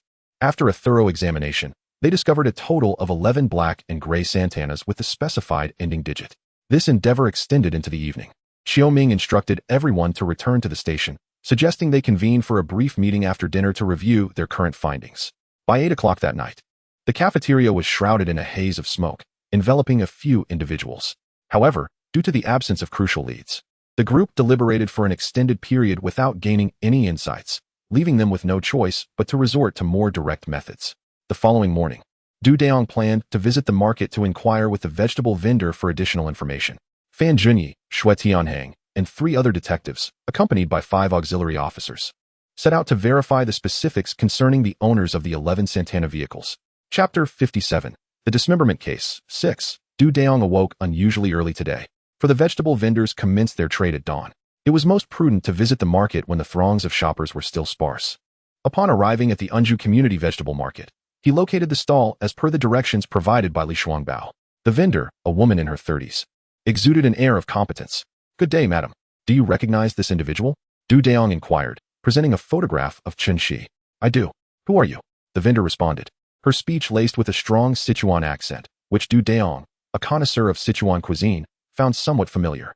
Without further ado, he revealed his police badge to the vendor. "What is it? What has this girl gotten into?" she asked, her curiosity piqued. "I am here to inquire about the last time you saw this girl. Can you recall when that was? Additionally, did she share any significant information during your interactions?" "It was on the morning of December 23rd last year. I remember because the following day was the foreigner's Christmas. We are both from the same hometown, but I don't believe we discussed anything of great importance. I am merely a vegetable seller." She hardly had anything to say. "Madam, do you know her name?" "Yinzi. I believe her surname is Liu." Upon hearing this name, Dayong surmised that Chun Shi's connection with the vendor was rather superficial. "Should you recall any pertinent information, please do not hesitate to contact me. Here is my business card." The vendor accepted the card and glanced at it. "Officer Du, on one occasion, I went outside to retrieve some food that someone had brought for me, and I seemed to have spotted a swallow departing in a vehicle. Is this the kind of car?" Dayong presented a photograph of a dark gray Santana to the female vegetable vendor for her inspection. "This is the very vehicle. The color matches precisely." The individual behind the wheel appeared to be in their 30s, yet I could not discern their features clearly. "Miss, did you catch sight of the license plate?" In my flurry of activity at that moment, I hardly had the time to notice the plate. I merely glanced. I grabbed the vegetables and returned to my stall. Dayong had already received information about this vehicle 3 times. Observing that the female vendor was becoming busy, he hastily took his leave. Upon returning to the station, it was just past 7. Dayong meticulously reviewed all the information and evidence once more. It was only when instructor Liang Meixiao arrived that he realized he was somewhat hungry. Upon seeing her, Dayong prepared to depart, mistakenly believing she thought he had been on duty the previous night. "Dayong, hurry back. You've worked hard," he heard her say. Dayong stared blankly at his instructor. "Instructor, I arrived just over 20 minutes earlier than you. I was about to go out for breakfast." The instructor chuckled. "The pancakes from Zhou Ji at the entrance are quite delightful." "Understood. Thank you, instructor." Dayong pondered, bemused. After all, he was not new to this place. How could he not know that Zhou Ji's pancakes were delicious? Little did he realize that the instructor merely sought to mask her own awkwardness. In the early morning, once everyone had gathered, Dayong commenced a thorough investigation of the 11 vehicles. By evening, 8 had been eliminated, leaving 3 remaining. However, Dayong harbored a strong intuition that none of these 3 were involved. What could have gone awry? Could it be that Li Shuangbao had misremembered the position of the number 6? Yet, with the thief's adeptness at surveillance, such an error seemed unlikely. As anticipated, by the following day, the owners of the 3 vehicles were also ruled out. Furthermore, no one had approached the owners of these 11 cars for a loan. Dayong felt compelled to investigate the vehicle with the second-to-last digit as 6 once more, for he could not shake the feeling of unease within him. Chapter 58. The Dismemberment Case. 7. After 2 days of thorough investigation and meticulous scrutiny of surveillance footage, a suspicious vehicle finally caught Dayong's attention. The owner, Huijun, a 32-year-old single man, is the legal representative of a company primarily engaged in pharmaceutical distribution. He currently resides in Bihai Yuntian, an upscale residential community. However, there is no evidence to suggest that this individual has ever been in the company of Chen Shi. Even if summoned for questioning, he could easily evade responsibility, which might inadvertently alert him to the investigation. For now, the only option is to tail Huijun and see if he reveals any incriminating behavior. Another team is diligently gathering more information on Huijun's background, yet the undercover surveillance has yielded no substantial leads, and the inquiries have not uncovered any irregularities. Dayong examined the timeline of the incident alongside the moments when the vehicle was spotted, but consistently found it occupied solely by one individual. With no indication of Chun Shi's presence, frustration began to mount within Dayong. Was there an oversight? Where had the investigation faltered? Was his judgment flawed? His mind was a tangled mess of confusion. The review of the surveillance footage had reached its limits without any new revelations. And there were no reports of any sudden disappearances among Huijun's acquaintances, including colleagues or clients. The case had come to a standstill, compelling Su Jun to summon Huijun for questioning. However, Huijun calmly accepted the summons and brought his lawyer along, with no signs of abnormality throughout the entire process. Jun adamantly denied any acquaintance with the woman known as Chun Shi or Lu Yan. Dayong sensed something was amiss, yet could not pinpoint the issue. Ultimately, he had no choice but to allow Jun to leave the precinct. This Jun is exceedingly composed. After Jun's departure, Jun convened a case analysis meeting, with Dayong being the first to speak. Without evidence, even if he possesses a face devoid of emotion, we must endure. Jun was equally frustrated. The new year was approaching, and the case remained at a standstill, presenting a genuine dilemma. Those in technical middle management often suffer the most. They frequently face immense pressure from above. When problems remain unresolved, they become susceptible to scrutiny. Moreover, they cannot vent their frustrations on their subordinates, for fear of losing morale, which could jeopardize their positions. Could it truly be that Chun Shi committed the murder, dismembered the body, and then fled? Jun glanced at a criminal investigator who had spoken. What you propose is plausible, yet our current task is to locate individuals connected to Chun Shi. Jun acknowledged that their efforts might not be sufficiently thorough and that their inquiries required greater meticulousness. He realized that if they failed to uncover any leads, the case of the missing person would become exceedingly difficult to resolve. Dayong concurred, deciding that he must return to the scene and seek out several associated individuals for further questioning. After the analysis meeting concluded, Dayong made his way alone to Chun Shi's residence. Once attired appropriately, he entered the house. Rather than wandering aimlessly, Dayong stood quietly in the living room. Lost in thought, why had the murderer chosen to open the blood bag here?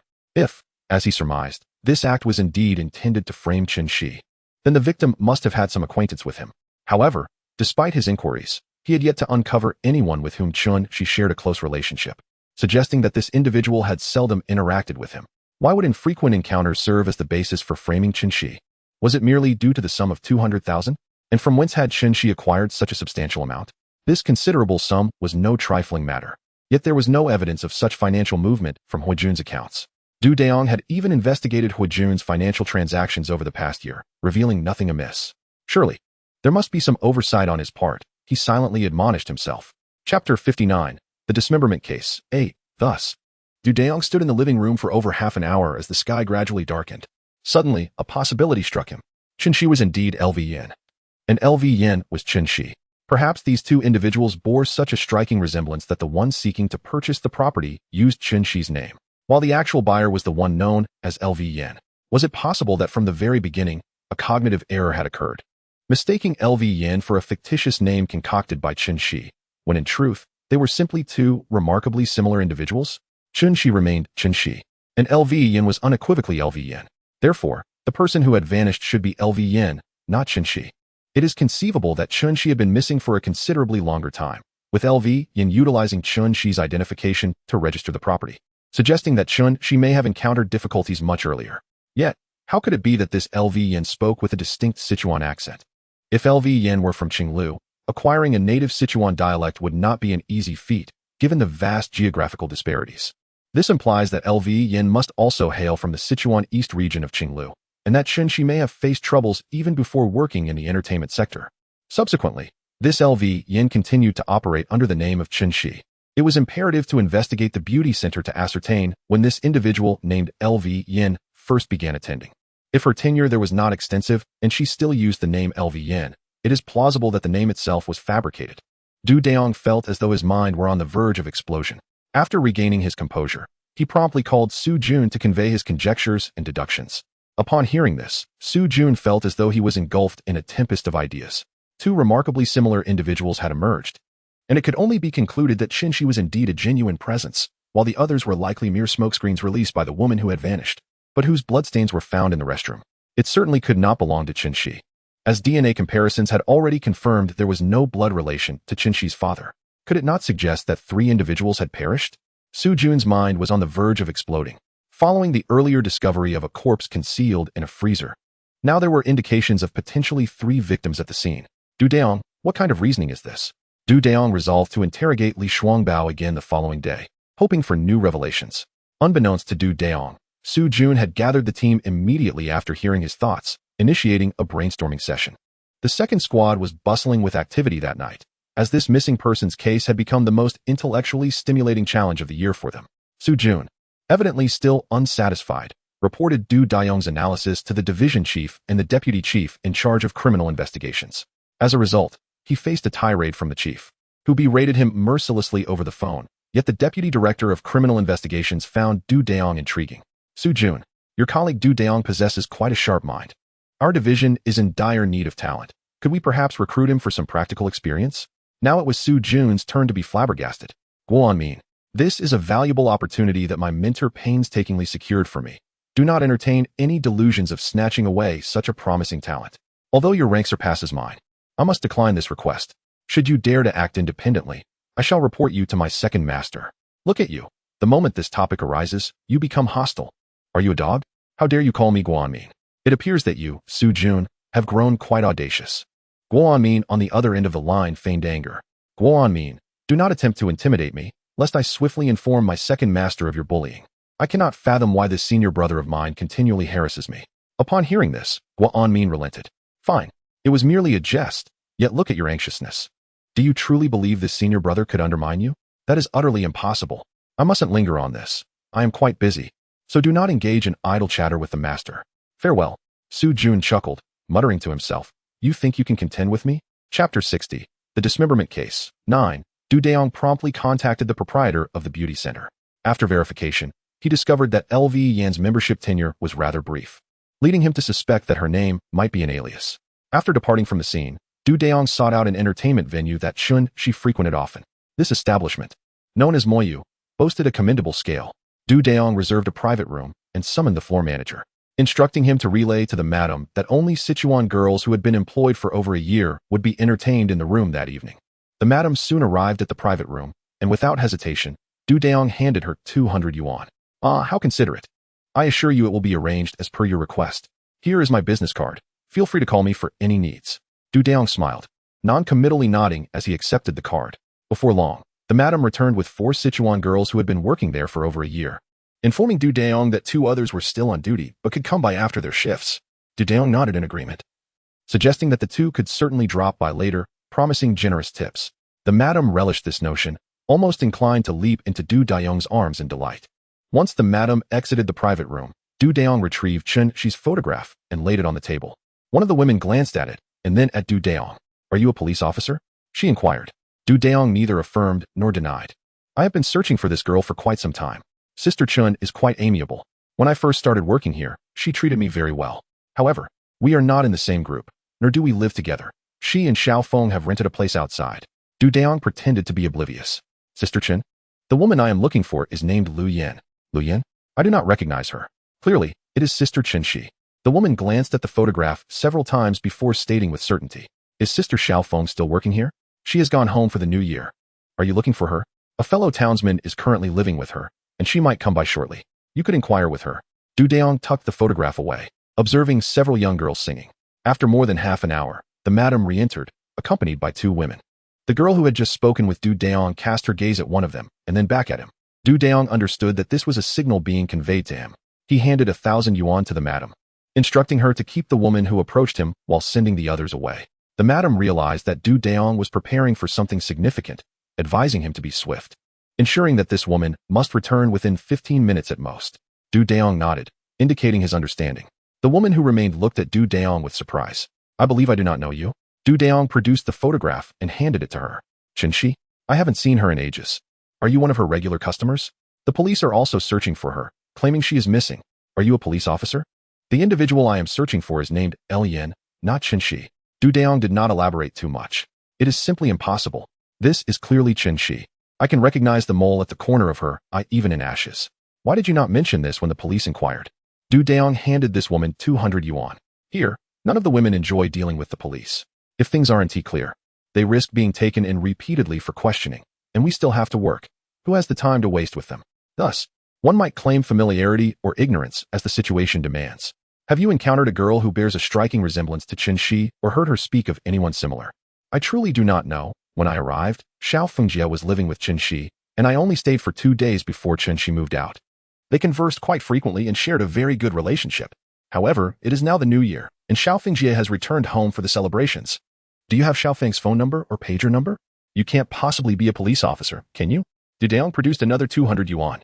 Here, take this. But you must not disclose that I informed you. Provide me with your phone number, and I shall send you a message. Subsequently, Du Dayong finally obtained what seemed to be a promising lead. Chapter 61. The Dismemberment Case. 10. after Du Dayong exited the realm of magic. He noticed that it was already past 10 o'clock. He proceeded to a nearby street lined with food stalls and ordered a bowl of wontons for himself. As he savored his meal, his mind sifted through the pertinent information he had gathered that evening. From what he learned, Qinshi had long since moved out from the place she shared with someone named Xiaofeng. As for the reasons behind her departure, he would have to inquire with Xiaofeng the following day. Lost in thought, he suddenly heard a loud crash as a bowl shattered into pieces. "Boss, how can there be a worm in your noodles?" Three young men shouted aggressively, confronting the stall owner. Du Dayong could discern that these three were likely attempting to dine and dash, possibly hoping to extort some money from the owner as well. In an effort to defuse the situation, the owner waived the cost of 3 bowls of noodles. However, the trio was far from satisfied. They insisted that the owner compensate them with 50 yuan, claiming they needed to visit a hospital. After finishing his meal, Du Dayong clapped his hands and paid the 2 yuan owed. He approached the raucous youths who were threatening to vandalize the stall. With a swift elbow strike, he incapacitated one of them. The other two, witnessing this, rushed forward, but even the most skilled amateurs are no match for trained professionals. In no more than 2 minutes, 2 of the young men found themselves cuffed, while the third was bound with shoelaces. Du Dayong had even taken their belts, skillfully tying all 3 together. Du Dayong then made a call to the police at 110. In the year 2001, the response time was quite efficient. Within 10 minutes, a police car arrived. Since they were all from Jintian district, after a brief introduction, they took the 3 ruffians away. Du Dayong and the stall owner were also required to visit the station to provide a statement. Fortunately, Du Dayong had captured footage of the young man attempting to extort money, as the latter absurdly claimed that Du Dayong had struck him without provocation. However, reality taught him that civil enforcement requires a certain amount of time. It turned out that these 3 miscreants hailed from the suburban countryside. After working in the city for a while, they grew weary of hard labor and resorted to a life of petty crime. Their recent endeavors had not fared well, which is why they targeted small vendors for extortion. After resolving the matter, Du Dayong hurried back to the precinct, primarily to avoid returning home. Were it not for the unpleasant odor in the duty rest area, he might have truly considered the station his home. Tonight, Deputy Captain Zhang Dongxiang was on duty. Wang, the deputy from Zhanghe, called to express his gratitude. I remarked, "Are you serious? You can encounter such troublesome matters even while enjoying noodles and wontons." Captain Zhang chuckled heartily as he spoke with Du Dayong. "Captain Zhang, please don't tease me. I'm off to bed now. Call me if anything arises. Hurry along. Next time, don't be so reckless. Just call 110, all right? What if you hurt yourself? Those ruffians are not gentle." "Understood, Captain." Zhang Dongxiang looked at Du Dayong, pride shining in his eyes. In a moment of confrontation, one may express their grievances directly. Just moments ago, Deputy Wang conveyed over the phone that such actions entail considerable risk and should not be undertaken in that manner. Although he ultimately expressed his gratitude, Zhang Dongxiang still berated Deputy Wang. What a travesty. Should the police not take a stand upon witnessing unlawful acts? If these few rascals do not face some consequences, how will they ever learn? Perhaps such experiences would serve to remedy our family's plight. Leaders often behave in this manner within their households. They may chastise or discipline their own, yet when others voice concerns, they are invariably protective to an extreme. Du Dayong did not dwell on such matters. After his evening routine, he slumbered peacefully until dawn. Upon waking, Du Dayong surmised that those employed in entertainment venues would likely not rise early, thus resolving to visit the detention center in the morning to interrogate Li Shuangbao, planning to call a certain Xiaofeng at noon. Chapter 62. The Dismemberment Case. 11. Du Dayong swiftly returned from the detention center. As Li Shuangbao could recall nothing more than having deceived him out of a pack of cigarettes. This left Du Dayong spending the entire morning untangling various leads. However, he was soon drenched in cold sweat due to an internal police report. The Huqing police had discovered a chilling case of bodies concealed in a refrigerator just before the Spring Festival, uncovering 2 female corpses. The modus operandi bore an uncanny resemblance to the refrigerator concealment case in Qinglu. The entire police force in Donglu province was left in shock, prompting the department to dispatch 2 task forces for support. Yet, at present, Du Dayong, being merely a foot soldier, went unnoticed. After lunch, Du Dayong dialed the number provided by a girl. "Hello, is this Xiaofeng? Who are you? I don't have your number." "I am Du Dayong, a criminal police officer from the Jintian branch of the Qinglu Municipal Public Security Bureau. I'm calling to inquire about someone named Qinshi." "Officer Du, I'm not very familiar with Qinshi. You may have the wrong person." Du Dayong sensed the resistance in her tone upon revealing his identity, causing him some frustration. "For now, I shall address you as Xiaofeng. I hope you can engage in a proper conversation with me over the phone. Otherwise, I will have to fly to your location this afternoon and discuss this matter in person at your local police station. So please consider your options." There was a brief silence on the other end. Officer Du, feel free to ask whatever you wish. I will share everything I know. So there is no need for you to come all this way. The new year is fast approaching. Xiao Feng must be concerned that Du Dayong might truly seek her out. When did Chunxi begin living with you? When did she move out, and for what reason? Before you respond, I hope you can speak truthfully. You are aware that Chunxi has gone missing, thus the veracity of your answer is of utmost importance. Officer Du, Chunxi rented the apartment with me in October 1999 and moved out in March 2000.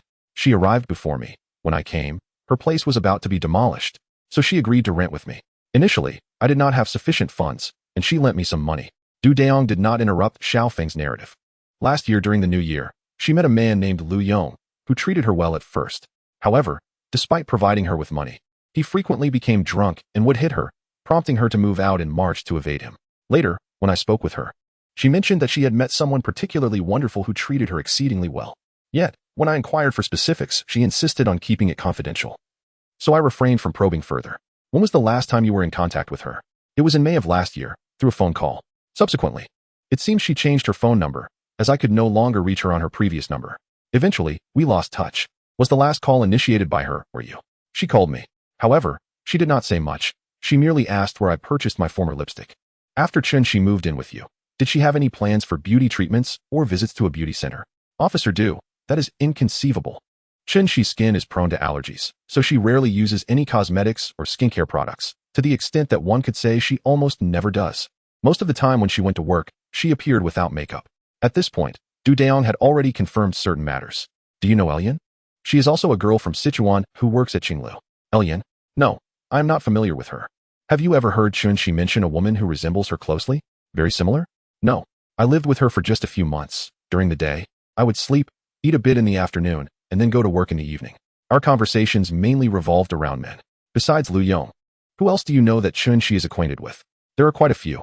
Given her appearance, she has many admirers. Who stands out most in your memory? Zhang Eryong and Fang Shangbin. They were both quite kind to Chun-Shi. Du Dayong listened attentively and took notes. Is it possible for Chun-Shi to have saved 200,000? That is impossible. Her mother is unwell, and she has an older brother and a younger brother.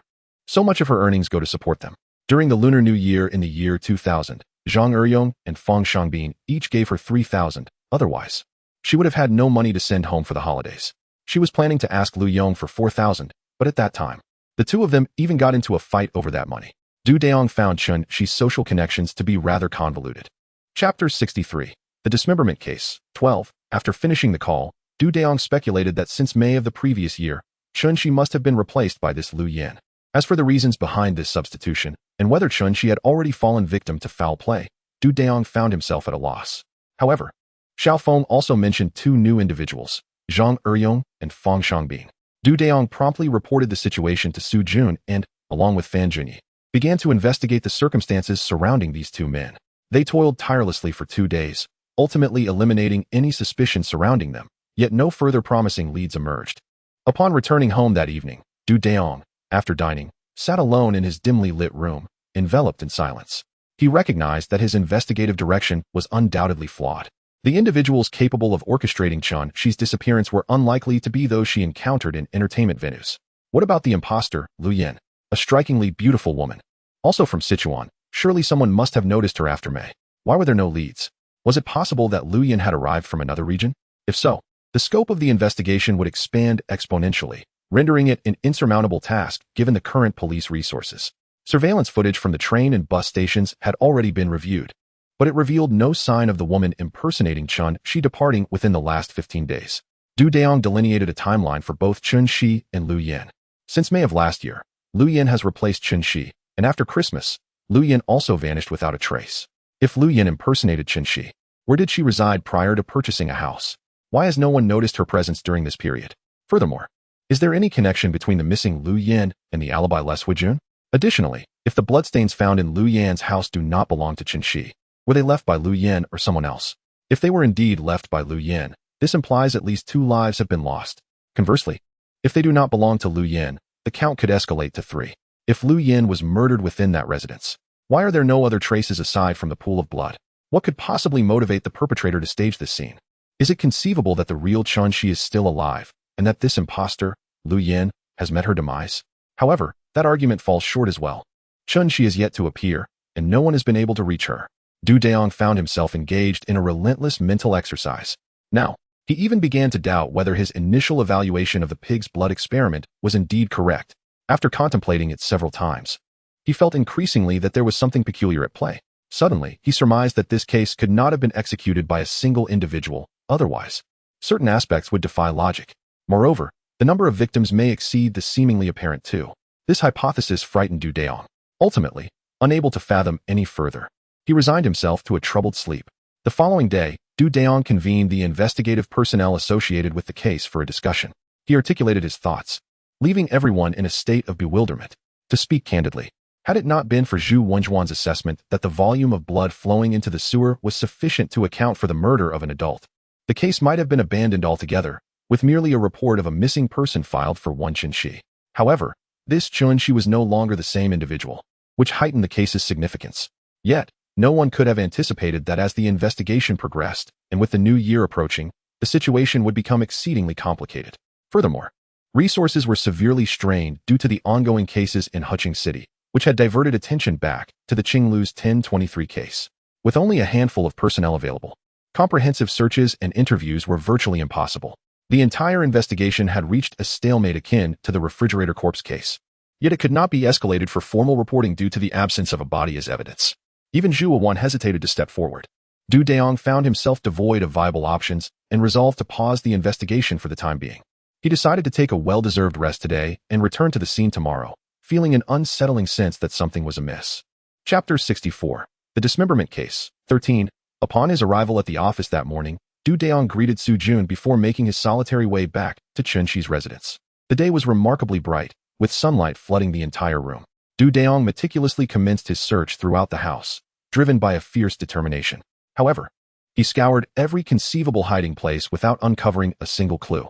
Even the accessible suspended ceiling received his thorough examination, yet by noon, he remained at an impasse, unable to discern any irregularities.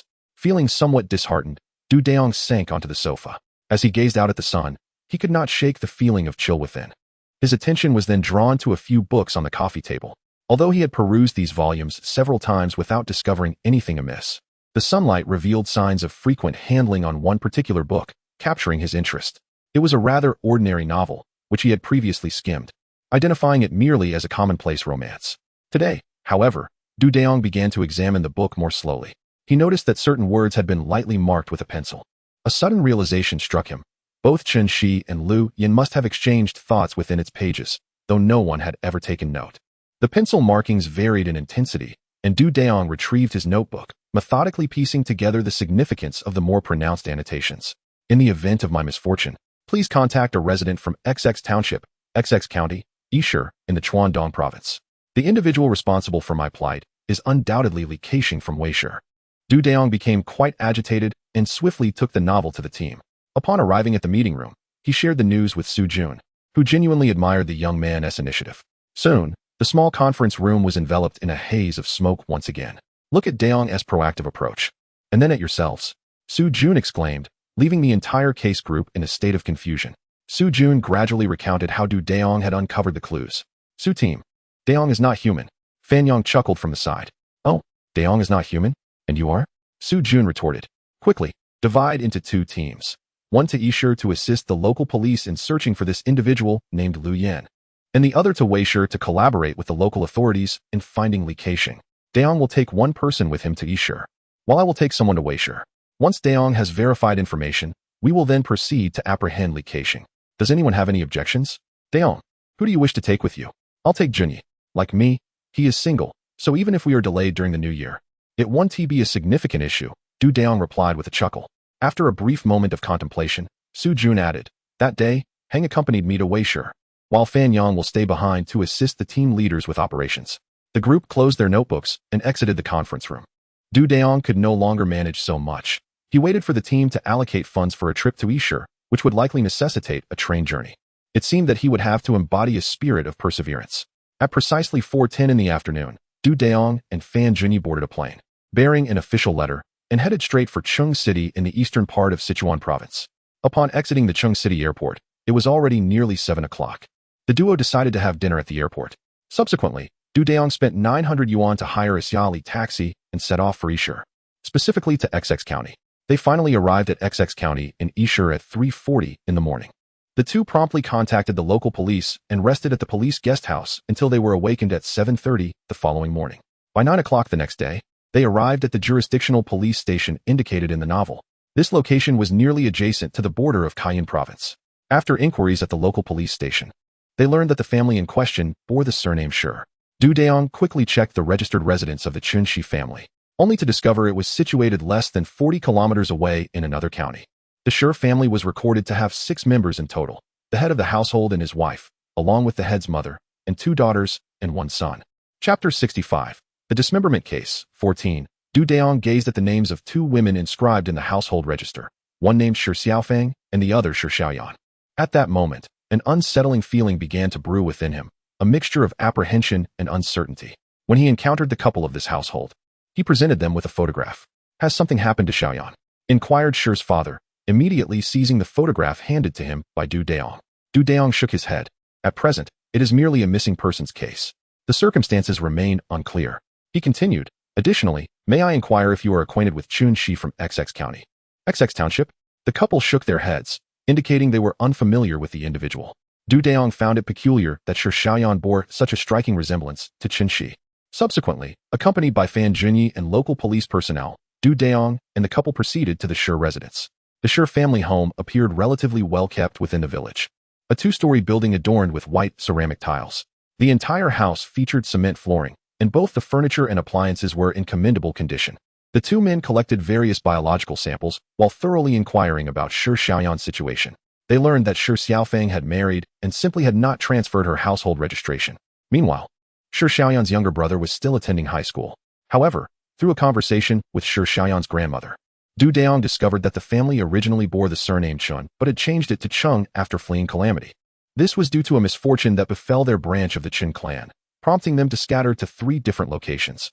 One retained the Chun surname, another adopted Chung, and the last changed to Chung. The Chun family was then situated several dozen kilometers away in XX County, a fact that had escaped everyone's knowledge. Subsequently, Dayong discovered that Shur Xiaoyan had last left her home in March of the previous year, and her final communication with her family occurred on December 22nd of last year, during which she informed them that she would not be returning for the Spring Festival but would come back after the holiday. Moreover, on that very day, she had transferred 30,000 yuan to her family. After meticulously compiling all pertinent information, Dayong resolved to revisit Chun's hometown. At 2:30 in the afternoon, he encountered Chen's father once more. "Officer, has my Chunshi been found? Has something happened?" Chen's father asked, tears streaming down his face upon seeing Dayong. "Uncle Chun, please remain calm. At present, she is merely missing, and we are still investigating the situation. I will inform you immediately once we have any updates. I came today to inquire if you are acquainted with Shur Fuqiang from XX County, XX Township." Chen's father shook his head in denial. Dayong then inquired about the last time Chunshi had departed from home and the date of her most recent communication with her family. Suddenly, a piece of information caught Dayong's keen attention. Chunshi's departure coincided with Shur Xiaoyan's on the same day in March. Furthermore, the bus that had taken Shur Xiaoyan had originated from the county where she lived, necessarily passing through the county where Chunshi resided. Additionally, after May of this year, Chunshi had ceased all contact with her family, though she had sent a remittance of 20,000 yuan in mid-May. Dayong did not blame Chen's father for failing to mention these clues during his visit to Qinglu. Fan Junyi, while recording notes, was deep in thought. This time, he truly learned a great deal from Dayong. Although this knowledge stemmed from Dayong's innate talent, Fan Junyi was experiencing for the first time how crucial divergent thinking and imagination are to criminal investigation. Moreover, the significance of the clues uncovered through that novel became apparent. Despite having perused the book himself, he had overlooked its depths. It was Dayong's relentless observation and meticulous scrutiny that led to the discovery of this remarkable clue. Little did Dayong realize that Fan Junyi was both recording and lost in his own musings. After leaving the Chun residence, Dayong promptly sent all the copied numbers and accounts to Su Jun, urging him to investigate the communication records associated with these accounts and numbers. The two of them endured a day and night of travel on their way back, finally returning to Qinglu after 4.5 days. As they arrived close to 10 o'clock, they sought out a bathhouse, where each indulged in a back scrub and foot massage before succumbing to a deep slumber. Chapter 66. The Dismemberment Case. 15. Upon awakening, Dayong and Fan Junyi felt as though they had been entirely remade. Upon returning to the precinct, they learned from Deputy Captain Zhang Dongqiang that Su Jun and Shui Tianheng were currently in Weishur, tailing Li Kexing. Du Dayong promptly dispatched the biological samples from Shi Xian's family to Zhu Wenwan, emphasizing the urgent need for their swift examination. Subsequently, Du Dayong and Fan Junyi drove directly to Weishi. The distance from Weishi to Qinglu is approximately 160 to 70 kilometers, a journey of just over 2 hours by car. By noon, they met up with Su Jun and Shui Tianheng. Captain Su, what is the situation with Li Keixing? Du Dayong inquired as their first question. Dayong, it appears that Li Keixing does not fit the profile of a perpetrator. Is there something amiss? Su Jun replied, rubbing his temples. What seems to be the matter? Du Dayong pressed. After our investigation, we found only 2 individuals with that name in Weishi. The first is 72 years old, so he has been ruled out. The second, however, is indeed 34 years old. Yet, based on our surveillance and interviews, Li Keixing leads a very orderly life, and his family appears to be quite content. There seems to be nothing suspicious. Du Dayong examined the tracking and interview records presented by Shui Tianheng and felt a sense of unease. Could there be an issue with the name? He pondered, hastily retrieving the novel to scrutinize it closely, but the name remained Li Keixing. What if it were called Keixing? Or perhaps a name with a similar pronunciation? The 4 individuals had lunch and hurried to the Hukou Center of the Weishi Public Security Bureau for inquiries. Ultimately, a name caught Du Dayong's attention, Li Keixing. This Li Keixing was quite affluent, aged 31, and owned a dark gray Santana, alongside a Toyota Crown. Moreover, Li bore a striking resemblance to someone, Huijun. Du Dayong's mind suddenly became overwhelmed with thoughts. If there were any connection between these 2 individuals, then any alibi provided by Huijun or Li Keixing would crumble. The most crucial detail was that Li Keixing's Santana had a license plate ending with the number 6. Soon, Shui Tianheng and Fan Junyi continued to track and observe this Li Keixing in Weishi. Su Jun and Du Dayong quickly made their way back to Qinglu. Before departing, Su Jun instructed the team to conduct a comprehensive investigation into Huijun. Du Dayong, not driving, sat in the passenger seat, squinting as he pondered the myriad clues swirling in his mind. Noticing Du Dayong's demeanor, Su Jun felt an inexplicable discomfort. However, this young man was truly a gem. He was likely concocting some tempestuous thoughts in his mind. Upon arriving in Qinglu, Du Dayong directed Su Jun to head first to the Jinjiang Garden Sales office. As soon as they alighted from the car, Du Dayong dashed towards the office with the urgency of a rabbit. Inside, a senior executive startled at Du Dayong's sudden entrance, ready to unleash a tirade until he caught sight of Du Dayong's police badge, causing him to collapse in submission. I confess my guilt to the government. Du Dayong had completely bewildered the manager with his approach. What was going on? Did he have something to hide? Did he think I was here to apprehend him? Now, I must say, your honesty is commendable. After you step inside, it will be a different story. I am merely a supervisor in the company. How much could they possibly offer me? I have only accepted 20,000 yuan, along with some cigarettes and liquor. After Su Jun arrived, he too was left utterly perplexed by the situation. You rushed in here to gather information. What on earth is this? Could it be that we might uncover something else in the process? What extraordinary luck. Could it be that my second team might snag an external reward before the new year? Just as Su Jun was delighting in this thought, Du Dayong doused it with cold water. Su, call the Economic Investigation Department. Even if we handle this here, it will still need to be transferred to them. Upon hearing this, Su Jun realized the truth. The second team initiates the case, while the Economic Investigation Department solves it. The credit would be shared, and he could shift the blame elsewhere. He quickly stepped outside and dialed the Economic Investigation Team at the Jintian Sub-Bureau. Du Dayong, keen to extract more information from this scoundrel, persistently urged him to confess, promising leniency. As a result, Du Dayong managed to uncover 3 individuals. He diligently recorded everything, knowing that even if the case was handed over to the Economic Investigation Department, the merits of both himself and team leader Su would remain intact. Chapter 67. Breaking the impasse. Once the Economic Investigation Team arrived, the newly appointed supervisor of the company was taken away. Du Dayong discovered Li Keixing's property purchase records within the files related to his acquisition of a residence in Jinjiang Garden. To his astonishment, he found that Li had purchased units 301 and 302 in Building 16 of the complex, with 301 already furnished and 302 left as a shell.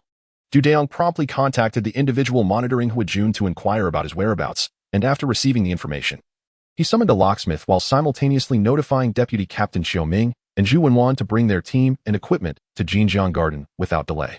Upon the locksmith's arrival and the subsequent unlocking of doors 301 and 302, Deputy Captain Xiaoming, along with Chun Jianwei and Zhu Wenwan, had all gathered at the scene.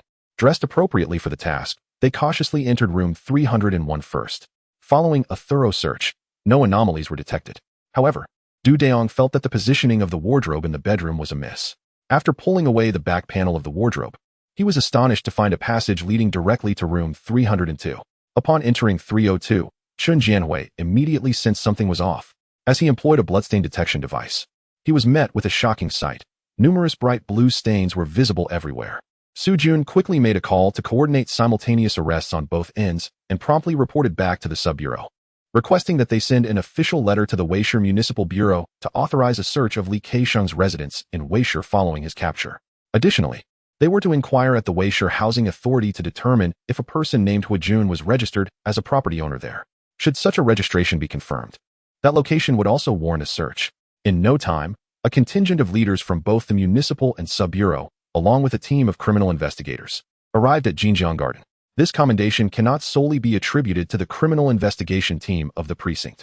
Even the precinct itself cannot claim full ownership of it.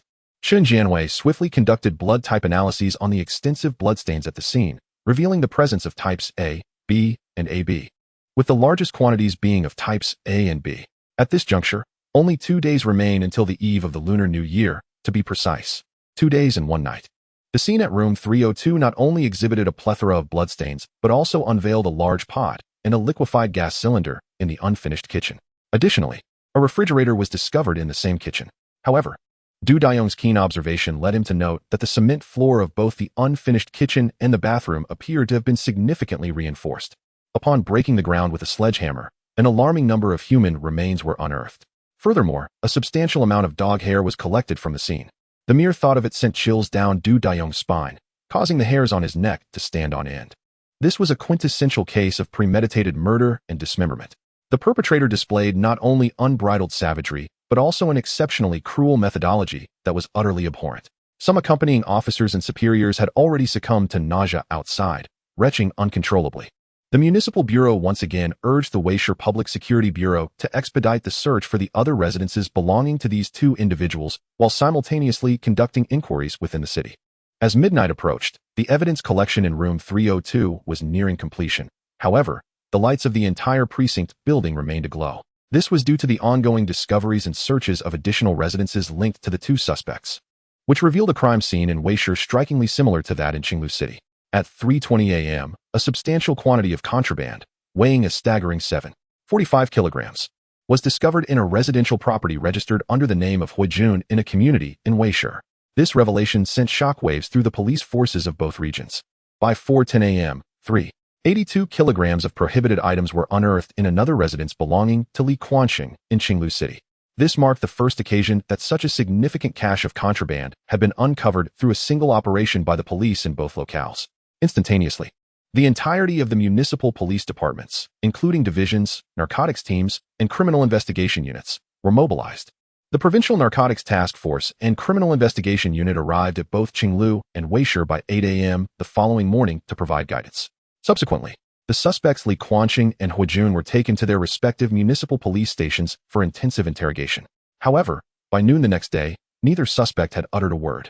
Regardless of the methods employed by the police, both individuals remained obstinately silent, exhibiting an air of indifference towards their fate, much to the frustration of the higher-ups. At this juncture, not only was Su Jun unable to intervene, but even the heads of the divisions found themselves powerless. Given the involvement of multiple homicide cases and the sheer volume of contraband, the situation had escalated beyond the control of the divisions. The urgency of the matter was further amplified by the realization that the higher authorities were no longer concerned with who would crack the case. Their primary focus was on uncovering any remaining caches of contraband and obtaining actionable testimonies without delay. Chapter 68. The conclusion of a major case. 1. With merely a day and a half remaining until the Lunar New Year's Eve, the entire city bureau was bustling with an urgency akin to a hive disturbed. At precisely 1:45 in the afternoon, Su Jun and Dayong received a notification from the bureau, instructing them to promptly report back. Having returned home to a deep slumber after the bureau assumed control of the case the previous night, they found themselves arriving late today, with no one raising an eyebrow at their tardiness. After a brief 10-minute drive, they reached the bureau. The head of the criminal investigation team directed Su Jun and Dayong to conduct the interrogation, as it had just dawned on the bureau that this case had been fortuitously discovered and solved by the second squad at an unspecified time. The upper echelons of the bureau felt that the few officers responsible for the preliminary investigation had failed to extract confessions from the suspects. Likely due to a dearth of leads, which prompted them to seek the expertise of the handling detectives for the interrogation. Su Jun and Du Dayong deliberated for half an hour on their interrogation strategy before entering the interrogation room at 2:45. Su Jun refrained from taking the lead, dutifully preparing to document the proceedings, while Du Dayong assumed the role of the primary interrogator. The current demeanor of Hu Jun was markedly different from their last encounter. The spark of anger had faded from his eyes, replaced by an unsettling acceptance of fate, as if he were resigned to an early demise and rebirth. Du Dayong lit a cigarette for both himself and Su Jun, introducing themselves. "I am Du Dayong, a detective from the Jintian branch of the Qinglu City Police. And beside me is my team leader, Su Jun. When did you and your twin brother recognize each other?" Hu Jun remained silent, not even lifting his gaze. "Hu Jun, do you know? Shi Xiaoyan has a profound fondness for a particular romance novel, the essence of which revolves around the female protagonist falling in love with a male lead who is a murderer. The male lead harbors a similar affection for her. Yet the female protagonist." Du Dayong incessantly recounted the tale. "Enough." Hu Jun interjected suddenly. "You no longer wish to hear it? Surely. One who has personally taken the life of the woman he adores must bear a heavy heart." At that moment, Hu Jun exhibited signs of agitation, contemplating rising to his feet, yet bound by iron shackles, his hands restrained. Standing up was far from simple. Do not lose your temper. If a man can face death without fear, why should he shy away from recounting his own misdeeds? Hu Jun lifted his gaze to meet Du Dayong's stare. Du Dayong returned the gaze, unflinching. "Do you wish to know why the case was solved? It is because of your own foolishness that led to that pool of blood. Had you spilled less, perhaps you and that person named Li Quanxing might have evaded capture. If it weren't for the poor quality of the plastic bag that caused it to leak entirely, do you think I would have spilled so much? And that vile Shi Xiaoyan, she had the audacity to claim she and Chun Shi are twin sisters. That wretched woman. She should have been fed to the dogs long ago." Hu Jun spat out in fury. Du Dayong contemplated the possibility that Hu Jun's psyche was indeed disturbed, displaying clear antisocial tendencies. "Hu Jun, truth be told, I find you rather lacking in masculinity, constantly invoking the memory of your former lover. Be aware. It was only a matter of time before you were discovered. Do you even know who reported the incident?" Hu Jun gazed at Du Dayong with a sense of bewilderment. "The report was made by a petty thief, which is why I was summoned. It was then that I discovered the bloodstains. Do you find this amusing? You meticulously staged the scene, even attempting to frame Shi Xiaoyan. You truly lack ambition. What do you understand? Do you think that with your modest rank in the 3rd Division, I would divulge anything to you? Unless the head of the department comes to interrogate me, or the detective assigned to this case personally conducts the questioning." Upon hearing this, Du Dayong exchanged a knowing glance with Su Jun. Team leader Su paused in his writing and solemnly addressed Hu Jun. "The person you just spoke with is the detective assigned to your case. He has been tirelessly traversing through the eastern Sichuan and Weifang areas for nearly a week without much rest. Therefore, if you have anything to say, direct it to him." "Really? So young yet so formidable? It seems the Whole brothers have encountered a formidable opponent this time." With that, he lowered his head and exhaled deeply onto the ground. Chapter 69. The conclusion of a major case. 2. Du Dayong exhaled deeply. "Hu Jun, setting aside other matters, you must recognize the gravity of your situation given the substantial quantity of contraband involved. There is no escape for you and Li Quanxing. As a gentleman from Donglu, do not let us lose our resolve, whether it be murder or the vast array of illicit goods. Now that you have been apprehended by the authorities, why persist in resistance and hesitation? At over 30 years of age, with both elders and children depending on you, is it truly necessary to continue this opposition? Should we summon your parents and children to persuade you? The transgressions committed by you and Li Quanxing represent a profound violation of the law. Do you still harbor any illusions? You occupy the same position as Li Quanxing does now. Therefore, it is futile to confront us. We have yet to involve your family in this matter, as they too hope for your candor. This could alleviate their burdens in the future. I trust you comprehend my words. My captain and I could leave at any moment, but what of you? Do you truly possess the courage to face your parents and children? Regardless of whether you face the gallows in the future, we must not lose the spirit inherent to us gentlemen of Donglu. If you choose to act, you must also be prepared to bear the consequences." Du Dayong delivered a lengthy monologue filled with wisdom and hard truths. Hu Jun licked his lips. "Officer, could I have a sip of water?" Du Dayong gestured towards the one-way mirror, mimicking a drinking motion. Soon after, a police officer brought over a bottle of open mineral water. Du Dayong handed the bottle to Hu Jun, who took a generous gulp. After Hu Jun had consumed nearly half of it, Du Dayong finally retrieved the bottle. "Is Chun-Shi still alive?" "He died a long time ago." The exchange was marked by a casual tone, both in the question and the response. It was then that Hu Jun realized he had let slip too much information. "Hu Jun, since we've begun speaking, let us reveal everything candidly." Harboring secrets only increases the frequency of one's thirst. Huijun exhaled deeply once more and nodded towards Dayong. She was murdered last October. Where's the body? It was in Weisher, using a property purchased under a close friend's name, in Unit 104 of XX District, XX Community. Dayong promptly gestured towards the one-way glass.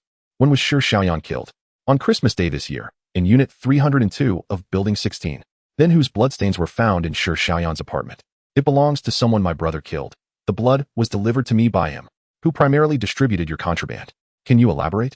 Disclosing this could be deemed a significant act of cooperation. Although it wouldn't grant immunity from death, it could afford the family additional visitation time, as well as more opportunities to connect with your child. Huijun then divulged all the connections he had regarding contraband in Qinglu City and Weisher, leaving no stone unturned. The high-ranking officials behind the one-way glass were left utterly astounded. This matter not only implicated certain grassroots police officers in corruption and dereliction of duty, but also involved smuggling and human trafficking, as well as certain customs officials. It was a situation that even the top leaders could no longer ignore, prompting them to promptly report to both municipal and provincial authorities. In a flurry, police vehicles with flashing lights surged throughout Qinglu. The disciplinary inspection teams at the provincial, municipal, and district levels were all mobilized. Simultaneously, the ministry had made it unequivocally clear that in both Donglu and Qinglu, as well as Weisher, any implicated officials must be investigated without exception, regardless of their affiliations or positions. Meanwhile, the interrogations continued to unfold.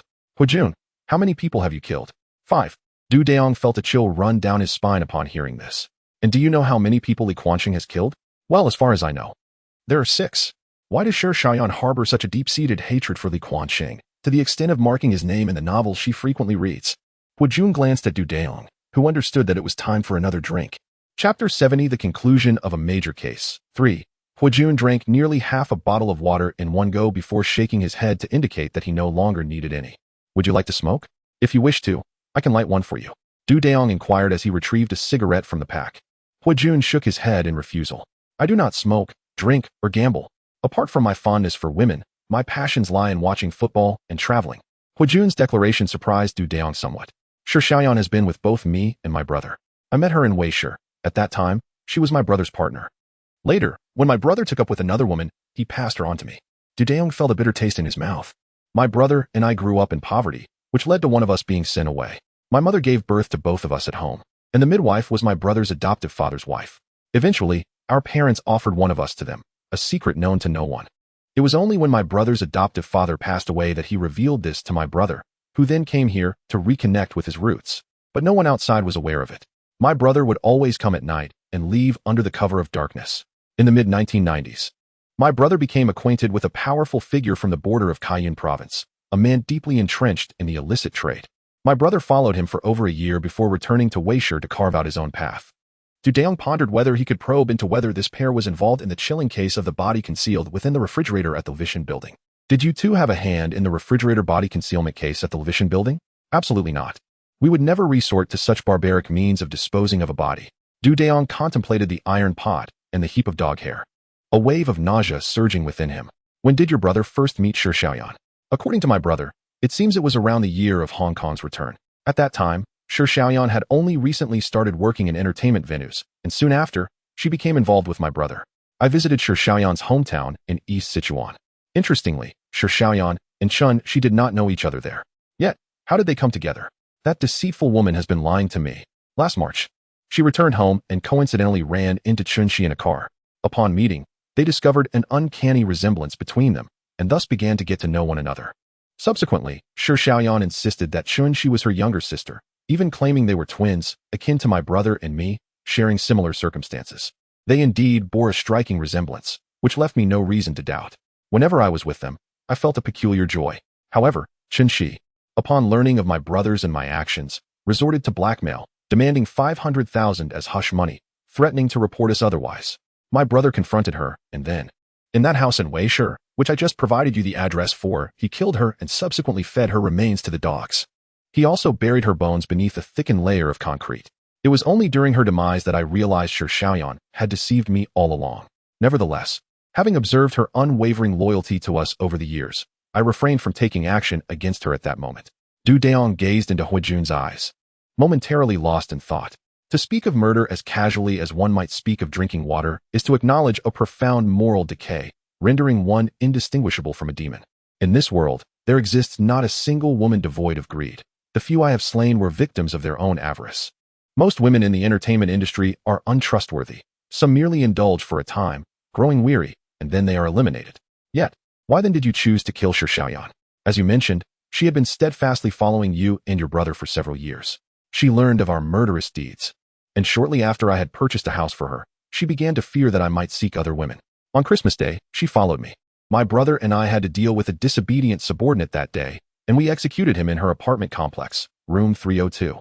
She witnessed us entering but did not see us emerge, and while my attention was diverted, she seized the key to that room, ultimately uncovering the truth. Upon concluding this recollection, Huijun's gaze momentarily drifted. Dayong understood that Huijun was reminiscing about the moment he took Xiaoyan's life. Chapter 71: The conclusion of a major case. 4.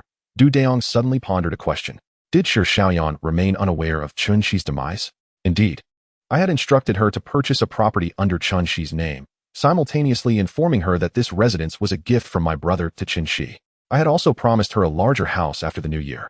Given that Chunxi was no longer with us, it was more prudent to proceed with the acquisition under Chunxi's name.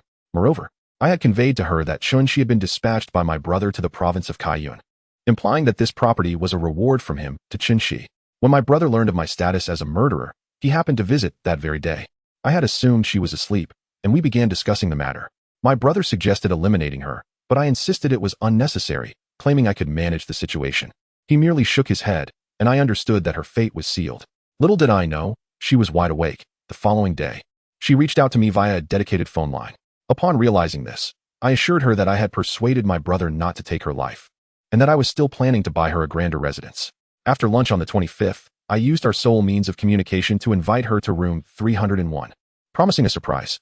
In truth, my brother was already there. I had vacated the premises. Upon her arrival, he proceeded to strangle her. Subsequently, my brother went to her home to erase any traces of her existence. He continued this for several nights, although on the final night, he had to leave unexpectedly. Usually he would tidy up and return directly to room 301. Thus, you have sought me out. I possess both the witness and the vehicle, effectively eradicating any traces of my involvement. When my brother was meticulously erasing evidence, he stumbled upon a magazine that concealed a note within its pages. The note indicated that should she go missing, one ought to visit her home, and if she were to meet with foul play, it would be my brother who was responsible. However, she was unaware of his name's proper spelling, only familiar with his moniker, resulting in inaccuracies in the name written. My brother had thoroughly cleaned his residence, yet it remains uncertain what else might have been marked within that book. Indeed, this individual harbored a profound cunning. Dayong shook his head weakly, aware that these two brothers had essentially lost their humanity. In their eyes, the lives of anyone outside their family held no value whatsoever. The entire interrogation stretched nearly 7 hours, with the record of the questioning alone requiring the participation of 11 different officers who succeeded one another in taking Su Jun's statements, culminating in a total of 403 pages of documentation.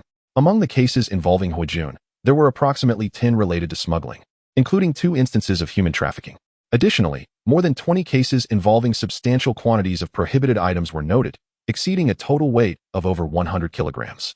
Currently, it is established that Huijun is implicated in 5 known homicide cases, while Li Keisheng is connected to 6. A search of Huijun's residence yielded a standard issue Type 64 pistol, a replica Type 54 pistol, a replica Type 56 rifle, and an astonishing array of over 3,000 rounds of ammunition, along with 2 shotguns and several controlled knives. On the afternoon of New Year's Eve, Dayong was granted special permission to return home for the festivities. Amidst a chorus of envious glances, he offered a sheepish smile. Upon returning home, due to the necessity of maintaining confidentiality regarding the case, Du Jiawei mistakenly believed that this was merely the Bureau's way of accommodating the newly appointed detectives. Listening to his father incessantly extolling the virtues of their system nearly compelled Dayong to consider returning to the precinct to celebrate the new year.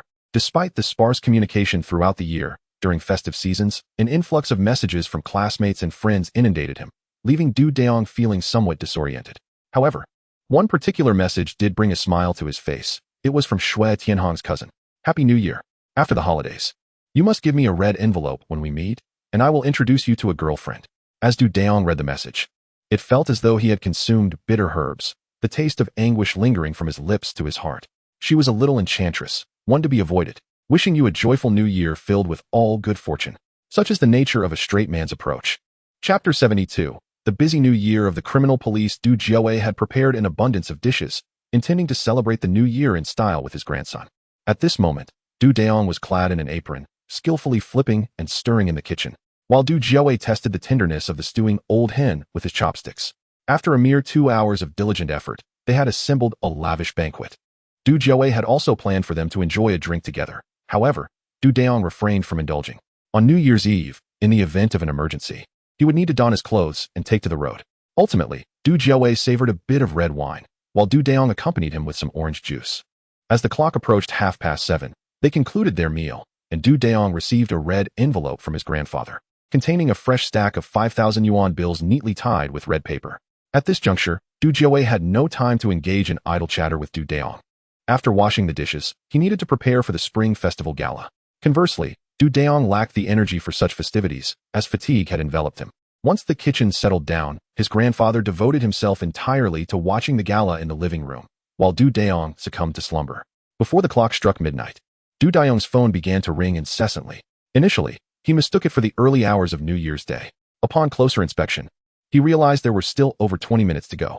Captain Zhang, what's the matter? All right, I'll be there in 15 minutes. With that, Du Dayong donned his police uniform and grabbed his police-issued overcoat before stepping out. At this hour, Du Jiaowei had already fallen asleep, so Du Dayong chose not to disturb him. At this moment, it was reported by Captain Zhang that a local convenience store on Xingshan Road had caught fire. Indeed, it had exploded. By the time Du Dayong arrived at the scene, a considerable crowd had already gathered, including firefighters, police officers, and a team from the Criminal Investigation Division, along with Captain Zhang and Xue Tianhang. What happened, Captain Zhang? Du inquired. The store was stocked with an excessive amount of fireworks, and the owners neglected to check their aging electrical wiring. Once the fire ignited, it resulted in an explosion, Captain Zhang explained. One of the couple sustained serious injuries while the other suffered minor wounds, and their child, who was inside, also incurred light injuries. Emergency services had already arrived, and the injured were en route to the hospital. Du Dayong nodded, pulling out his phone to check the time. It had already passed midnight. Happy New Year, Captain Zhang. Happy New Year, Tianhang. He greeted the two officers with a slight bow. They reciprocated his greeting in kind. This evening, it seemed that Captain Su had taken advantage of the situation. Du had thought he could enjoy a peaceful new year within the precinct, but it appeared that breaking the curse was beyond reach. For the 11th consecutive year, the leader on duty during New Year's Eve had not managed to witness the ringing of the bell in the station. Du Dayong was momentarily taken aback, realizing that none of the leaders on duty during the previous 10 New Year's Eves had been present to hear the bell chime. Xue Tianhang then clarified, confirming Du's suspicions. Last year, it had been Captain Su on duty, who barely made it to 11:50 before being dispatched elsewhere.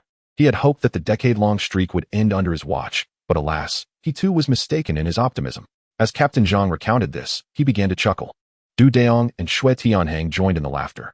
Captain Zhang, how about I stay at the station tonight? If things settle down in a while, you can head home first. Du suggested. It is indeed quite challenging, my astute detective. Our current captain nearly faced dire consequences in the past due to a similar predicament. At that time, his child was suffering from a fever, prompting him to make a hasty return home. Little did he know that shortly after his departure, a fatal altercation would transpire. Had he not remembered halfway through that he had forgotten his medication and returned to the precinct, he would undoubtedly have faced disciplinary action. In our line of work as criminal investigators, tranquility is a rare luxury. You too must be well prepared. It is likely that Xiao Fan will be assigned to the police station next year. After all, as newlyweds, he cannot afford to be absent from home every day. As for me, I am perfectly fine.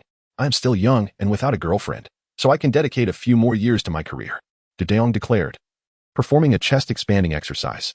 Chapter 73, The Artifact Theft Case. After the third day of the new year, everything returned to normal. The entire year swiftly passed by. The second team had been tormented by two significant cases for quite some time, and now they were just beginning to recover from their exhaustion. On their first official day back at work, a sense of lethargy hung in the air, compounded by the absence of any sudden incidents. The entire team spent the day engaging in idle chatter.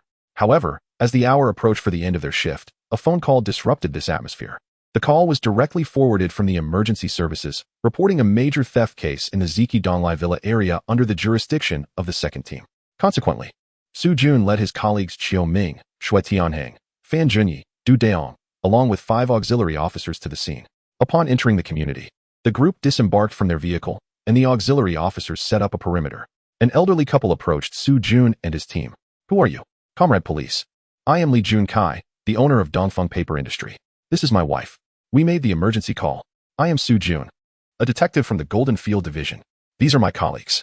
Mr. Lee, could you please describe the situation?" Comrade Police. This afternoon my wife and I just returned from our son's home. As soon as we arrived, we noticed something was amiss. The front door was ajar. Although I had securely closed it when we left, I asked my wife to wait at the entrance while I proceeded inside, taking care to move along the wall, fearing that there might be some issues. At the very least, I wanted to preserve any potential evidence.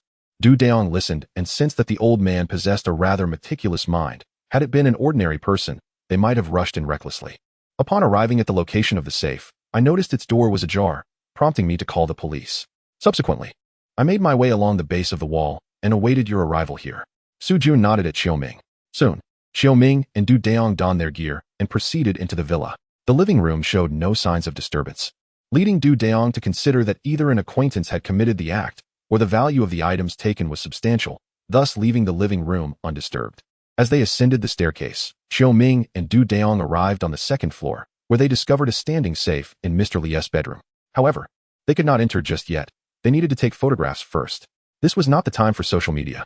It was imperative to document the scene. Xiaoming observed Dayong nodding after completing the photographs, allowing him to finally enter the primary scene. Approaching the safe, Dayong found that aside from some documents, nearly everything of value was absent. Consequently, he rushed to the entrance, calling out to Su team. Only then did Su Jun escort the owner to the threshold of his bedroom. "Mr. Lee, aside from some documents, all valuable items and cash have vanished from the safe." I knew it. My eyelids had been twitching before the new year. Something was bound to happen, and indeed it has. Alas. Dayong cast a glance at the man named Lee Jun. "Mr. Lee, what was the most valuable item?" "A painting that is about to be auctioned." The auction house estimated its value at around 20 million. However, there is an exquisite ritual ding used by an emperor of the Shang dynasty, which is truly a priceless treasure. As for the tens of thousands of dollars and 2 pieces of gold, they are inconsequential. If the thief could return it to me, I would willingly offer them all my money in gold. Lee Jun's expression was one of utter despondency. "Mr. Lee, do you have any friends or family who are aware of your possession of these items?" "Many are aware of the ancient painting, but very few know about the ding. Only 2 individuals, one who authenticated it for me and the other who sold it to me. No one else is privy to this knowledge." "Mr. Lee, how much did you pay for this ding?" 3 million. I even have a photograph. With that, he retrieved a photo from the bag that had remained unopened since his arrival, revealing a beautifully crafted ding that evokes a sense of profound history even through the image. Chapter 74. The Artifact Theft Case. 1. Dayong was meticulously inspecting every window in the house for any issues. However, from the first floor to the third floor attic, all the windows remained intact. The footprints left at the scene were rather disordered. Nonetheless, Deputy Captain Xiaoming concluded that there were only 2 suspects involved in this burglary. Furthermore, the shoe prints were merely those of ordinary liberation shoes. Both suspects had donned gloves and exhibited exceptional lock-picking skills. As neither the main door lock nor the safe lock showed signs of forced entry, traversing through the villa's backyard, it became evident that the suspects had scaled the wall from there. However, to do so, they had to cross a river approximately 30 meters wide and quite deep. The suspects likely possessed either a boat or swam across the river before changing clothes and entering the house to commit the theft. Following inquiries conducted by Fan Yang and his team, it was revealed that the neighboring villas, as well as those in front, were unoccupied during the Spring Festival. Yet none reported any thefts during that time. Dayong deemed it necessary to investigate across the river. The property management promptly arranged a small boat for him. Upon reaching the opposite bank, Dayong quickly uncovered a clue. The freshly turned soil and vegetation exhibited a distinct color difference. Thus, he soon located the site where the suspects had buried their clothing. Based on the size of the garments, it could be determined that there were 2 suspects, one approximately 1.75 meters tall and the other around 1.65 meters, both possessing relatively slender physiques. At this moment, Dayong was pondering why the criminal suspects had left the safe door ajar and failed to secure the villa's main entrance. The actions of these 2 thieves seemed rather peculiar. The villa was situated a mere 200 meters from a small road, which connected to other districts. To the south lay the South City District, while the North City District was to the north. Strangely, upon reaching the road, all traces of the thieves vanished completely, leaving no indication of whether they had headed south or north. Dayong found it curious that they had targeted Lee Jun's villa specifically. The elaborate nature of the theft raised questions, especially since there were monitored areas nearby where no signs of reconnaissance had been detected. Could it be that the perpetrator was an acquaintance of Li Jun? Perhaps someone who sold small items to him, or even an intermediary? Du Dayong was at a loss, his thoughts drifting as he pondered these possibilities. Suddenly, Du Dayong recalled a certain Jiang Dongliang, a remarkably skilled locksmith who had previously assisted him in solving a wage theft case. Without hesitation, he retrieved his phone and dialed the locksmith's number. Once connected, Du Dayong succinctly explained the situation and requested Jiang to come and examine the scene. Jiang Dongliang readily agreed and mentioned that he was not far away, estimating he would arrive in about 10 minutes. Du Dayong hurried back to the villa, and scarcely had 3 minutes passed upon his arrival at the entrance when he spotted Jiang Dongliang approaching on a bicycle. Du Dayong quickly greeted him. "Thank you for coming, Master Jiang." Jiang Dongliang parked the car and promptly expressed his gratitude. Du Dayong assisted Jiang Dongliang in donning his attire, after which the two of them proceeded to the scene together. Upon reaching the second floor, where the safe was located, Jiang Dongliang gazed at the open safe and posed several inquiries to Du Dayong. He then remarked to Du Dayong, "These are not the methods of Qinglu personnel. Their habits resemble those from the Chufu area. The fact that the door remains ajar signifies that future thefts could proceed more smoothly, akin to the adage we often express about leaving room for others." Du Dayong nodded in deep agreement. "Master Jiang, how long would it take you to open such a safe?" he queried. "Currently, it would take at least 4 minutes," Jiang Dongliang replied. "In my younger days, I could manage it in no more than 3 minutes." Du Dayong and the other members of the criminal investigation team listened in astonishment. Chapter 75. The Artifact Theft Case. 2. Approximately 3 minutes passed, leaving several individuals utterly astonished. "Master Jiang, have you ever heard your father mention any families in Xiufu that possess such a lineage, or perhaps the kind of masters you speak of?" At this moment, Du Dayong could only humbly inquire, as he was woefully inexperienced in this domain. "Only one family in Xiufu adheres to such customs and methods for opening safes," he continued. "My father mentioned a family with the surname Liu, who, during the 1930s and 40s, employed such tactics to steal from safes. I believe they were called the Liu family. But I've heard their descendants no longer engage in this line of work." Su Jun nodded thoughtfully, removing his police cap and running a hand through his hair. "Dayong, perhaps you and Tianhang should take a trip to Xiufu to investigate the situation." Du Dayong deemed this a prudent suggestion and promptly agreed. Once all matters at the scene were settled, Su Jun inquired whether Li Junzai and his spouse had another place to reside. If so, they should temporarily relocate there. Li Junzai concurred with Su Jun's advice, packed a few belongings, and called for their driver to take them away. Su Jun then proceeded to secure the villa, and when the driver arrived for Li Junzai, everyone departed the scene, as it had grown late, past 9 o'clock in the evening. And given that Qilu was nearly 400 kilometers away, it was no longer convenient to travel there. Du Dayong and Xue Tianhang had already set out early that morning, departing around 4 o'clock. After a hearty breakfast, it took 5.5 hours to arrive at Xiufu. Following Su Jun's communication with the Xiufu police after returning to the team the previous night, Du Dayong and his companions were warmly welcomed upon their arrival. By the afternoon, the profiles of 2 suspects emerged. They were descendants of Liu Jiai's collateral branch. These 2 individuals, named Liu Benming and Liu Benliang, were cousins, both remarkably slender, and had been absent from home for some time. Local inquiries suggested that they had traveled to Qinglu. With the suspects identified, Du Dayong promptly established contact with the police station in their registered residence to seek additional valuable leads. By evening, the police station provided updates indicating that Liu Benming had not returned home for the new year, and both men were unreachable by phone. Liu Benming had previously owned a pager, which he seemed to have lost in gambling. The sole encouraging news was that they had managed to obtain both lifestyle and identification photographs of the 2 men. Du Dayong quickly faxed a copy back and sent several pictures to Su Jun via multimedia message. After a night's rest in Xiufu, Du Dayong eagerly joined Xue Tianhang to head towards Qinglu. The Qinglu police had been exceedingly busy in recent days, conducting thorough investigations both overtly and covertly. However, their efforts yielded no results. Not only were the 2 brothers elusive, but there was also no trace of the stolen goods. Du Dayong suspected that the brothers were most likely hired by someone else to commit the theft, as he gleaned from his inquiries in Xiufu that they were quite extravagant with their spending, as if they were intent on setting fire to their own pockets with their wealth. Du Dayong also learned that the 2 brothers were particularly lecherous. Despite their youth, they were remarkably generous when it came to spending money on women. After Du Dayong conveyed this information to Su Jun promptly made arrangements, notifying various police stations to assist in the investigation. The team here would dispatch auxiliary police, along with several active duty detectives. Chapter 76. The Case of Cultural Relic Theft. 3. After several days of investigation and inquiries, the two cousins seemed to have vanished into thin air, leaving no trace behind. Su-jun, left with no alternative, had no choice but to report to the higher authorities and initiate a manhunt online.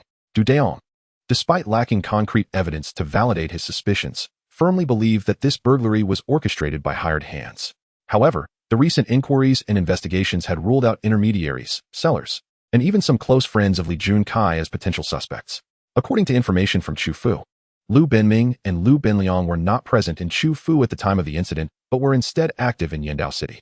Inquiries with their families yielded no valuable leads, as these two individuals epitomized the hedonistic lifestyle, indifferent to their family's well-being and emotional ties. While the identity of the suspects was established, their complete disappearance, with not a single clue left behind, frustrated the Qinglu police. Dayong now found himself compelled to shift his focus to Li Junkai's son, Li Kefu, who resided in Yandao City. During the New Year period, it was Li Kefu who expressed his inability to return to Qinglu for the festivities, urging his parents to celebrate in Yandao instead, which ultimately led to the theft of cultural relics from their home.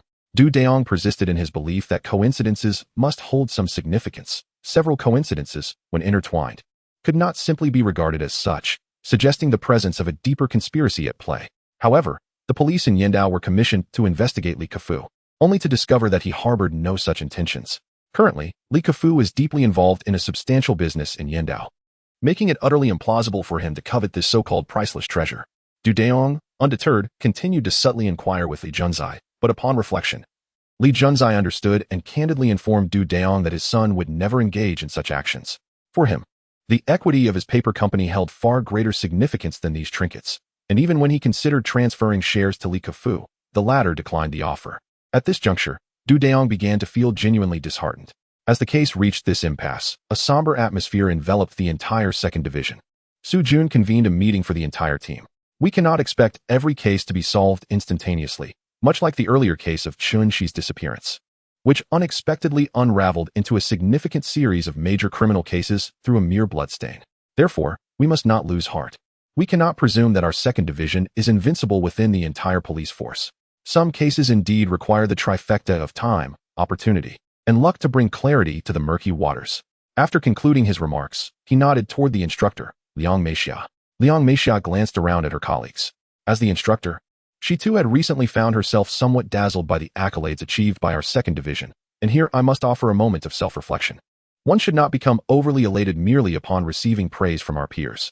Recently, I have found myself succumbing to such vanity, especially with the influx of visitors during the festive season at home. With the substantial case of Chun-Shi, who among my guests would refrain from discussing it? This has undoubtedly instilled a sense of pride within me. However, upon encountering cases of this magnitude, we must cultivate a sense of humility and approach our work with diligence, rather than displaying a lack of morale. As Liang Meixia was animatedly articulating her thoughts, Dayong suddenly rose to his feet. Instantly, all eyes were drawn to him, for he has become the talisman and cherished asset of the second team. What could the instructor have said to evoke such excitement in him? The attendees in the conference room pondered the instructor's words, which, in essence, conveyed a singular message: do not become complacent, maintain our morale, and continue to strive diligently. Chapter 77. The Artifact Theft Case. 4. At that moment, Dayong felt a bit embarrassed as he noticed everyone was looking at him, so he sat back down. Dayong, have you thought of something? Liang Meixia inquired softly. It's somewhat immature, but I still need to ask and verify, he replied. Su-jun, however, paid little heed to such matters. He tapped the table with his knuckles and stated, today's meeting is meant to boost our morale. Those without cases should head to the archives to look for old cases. For now, I will take the lead on this artifact theft case, with Dayong as my deputy and Xiao Ming as the assistant deputy. Our team members will include Luo Xian, Shui Tianheng, and Fan Yang for the investigation. Those without cases should quickly find something in the archives. The rest of us will continue discussing the artifact case. Thus, only these few individuals remained in the conference room of the second squad. Dayong, what did the instructor say that inspired your thoughts? Su-jun asked, his curiosity piqued. Captain Su, didn't Li Jun mention those two significant artifacts to his own son? Might it not be possible that Li Cuffing also inadvertently spoke of them to others? If someone overheard, could they be a suspect? We Haven T paid attention to this aspect of the investigation. The instructor mentioned that during the New Year, people praised her family, which led me to wonder if Li Cuffing had, at some point, casually mentioned his family's affairs to someone unsuspecting. Su-jun nodded in understanding. Since the occurrence of the case until now, We have been eliminating the suspicion of direct associates. Yet we have not further expanded the inquiry to exclude the suspicions of these direct associates. This indeed reflects a certain oversight. After the meeting, you and Luo Xin should promptly seek out Li Jun to continue the questioning. Meanwhile, I will get in touch with the Yindao police to coordinate with Li Kafeng for further inquiries. After listening, Du Dayong nodded, indicating he had no objections. Shortly after, Du Dayong, accompanied by Luo Xin, headed to Dongfang Paper Industry. Luo Xin had recently transferred to the criminal police team from the special police team after the new year, having served in law enforcement for 3 years and being 27 years old this year. Despite being older and having more years of service than Du Dayong, Luo Xin held great respect for him. After retiring as a non-commissioned officer from the military, he joined the special police team under the Qinglu City Bureau. And because a new batch of retired officers was soon to be recruited into the special police team, he seized the opportunity to work at the grassroots level, ultimately securing a position in the criminal police team. Du Dayong perceived Luo Xin as someone naturally suited for the role of a detective, believing he could learn valuable skills from him. Hence, before joining the team, he had prepared himself and, upon entering, persistently persuaded Su Jun to allow him and Du Dayong to work as assistants. Su Jun, having been somewhat exasperated by Luo Xion's persistence, ultimately relented. However, Du Dayong remained oblivious to the situation, mistakenly assuming that Su Jun had assigned him a seasoned veteran from whom he could gain insights. However, Du Dayong currently feels a sense of unease regarding Luo Xion, who appears to be quite formidable. As for his skills in criminal investigation techniques, Du is somewhat hesitant to offer commendation. This is primarily due to Luo Xion's frequent assertions that if confronted with 3 to 5 suspects using force, he guarantees that Du Dayong would emerge unscathed. Returning to the matter at hand, the two men traveled in Du Dayong's elongated cherry and soon arrived at Dongfang Paper Industry, where they were able to meet Li Junhai without any hindrance. The office was spacious, and the staff members were exceedingly courteous, preparing tea and offering an assortment of snacks. They informed the duo that General Manager Li was currently in a meeting and would not be available for another 10 minutes or so, requesting them to wait. After expressing his gratitude, Du Dayong sipped his tea and nibbled on the refreshments while patiently awaiting Li Junhai's arrival. Luo Xion, still somewhat out of his element, could only mimic Du Dayong's actions as he observed him.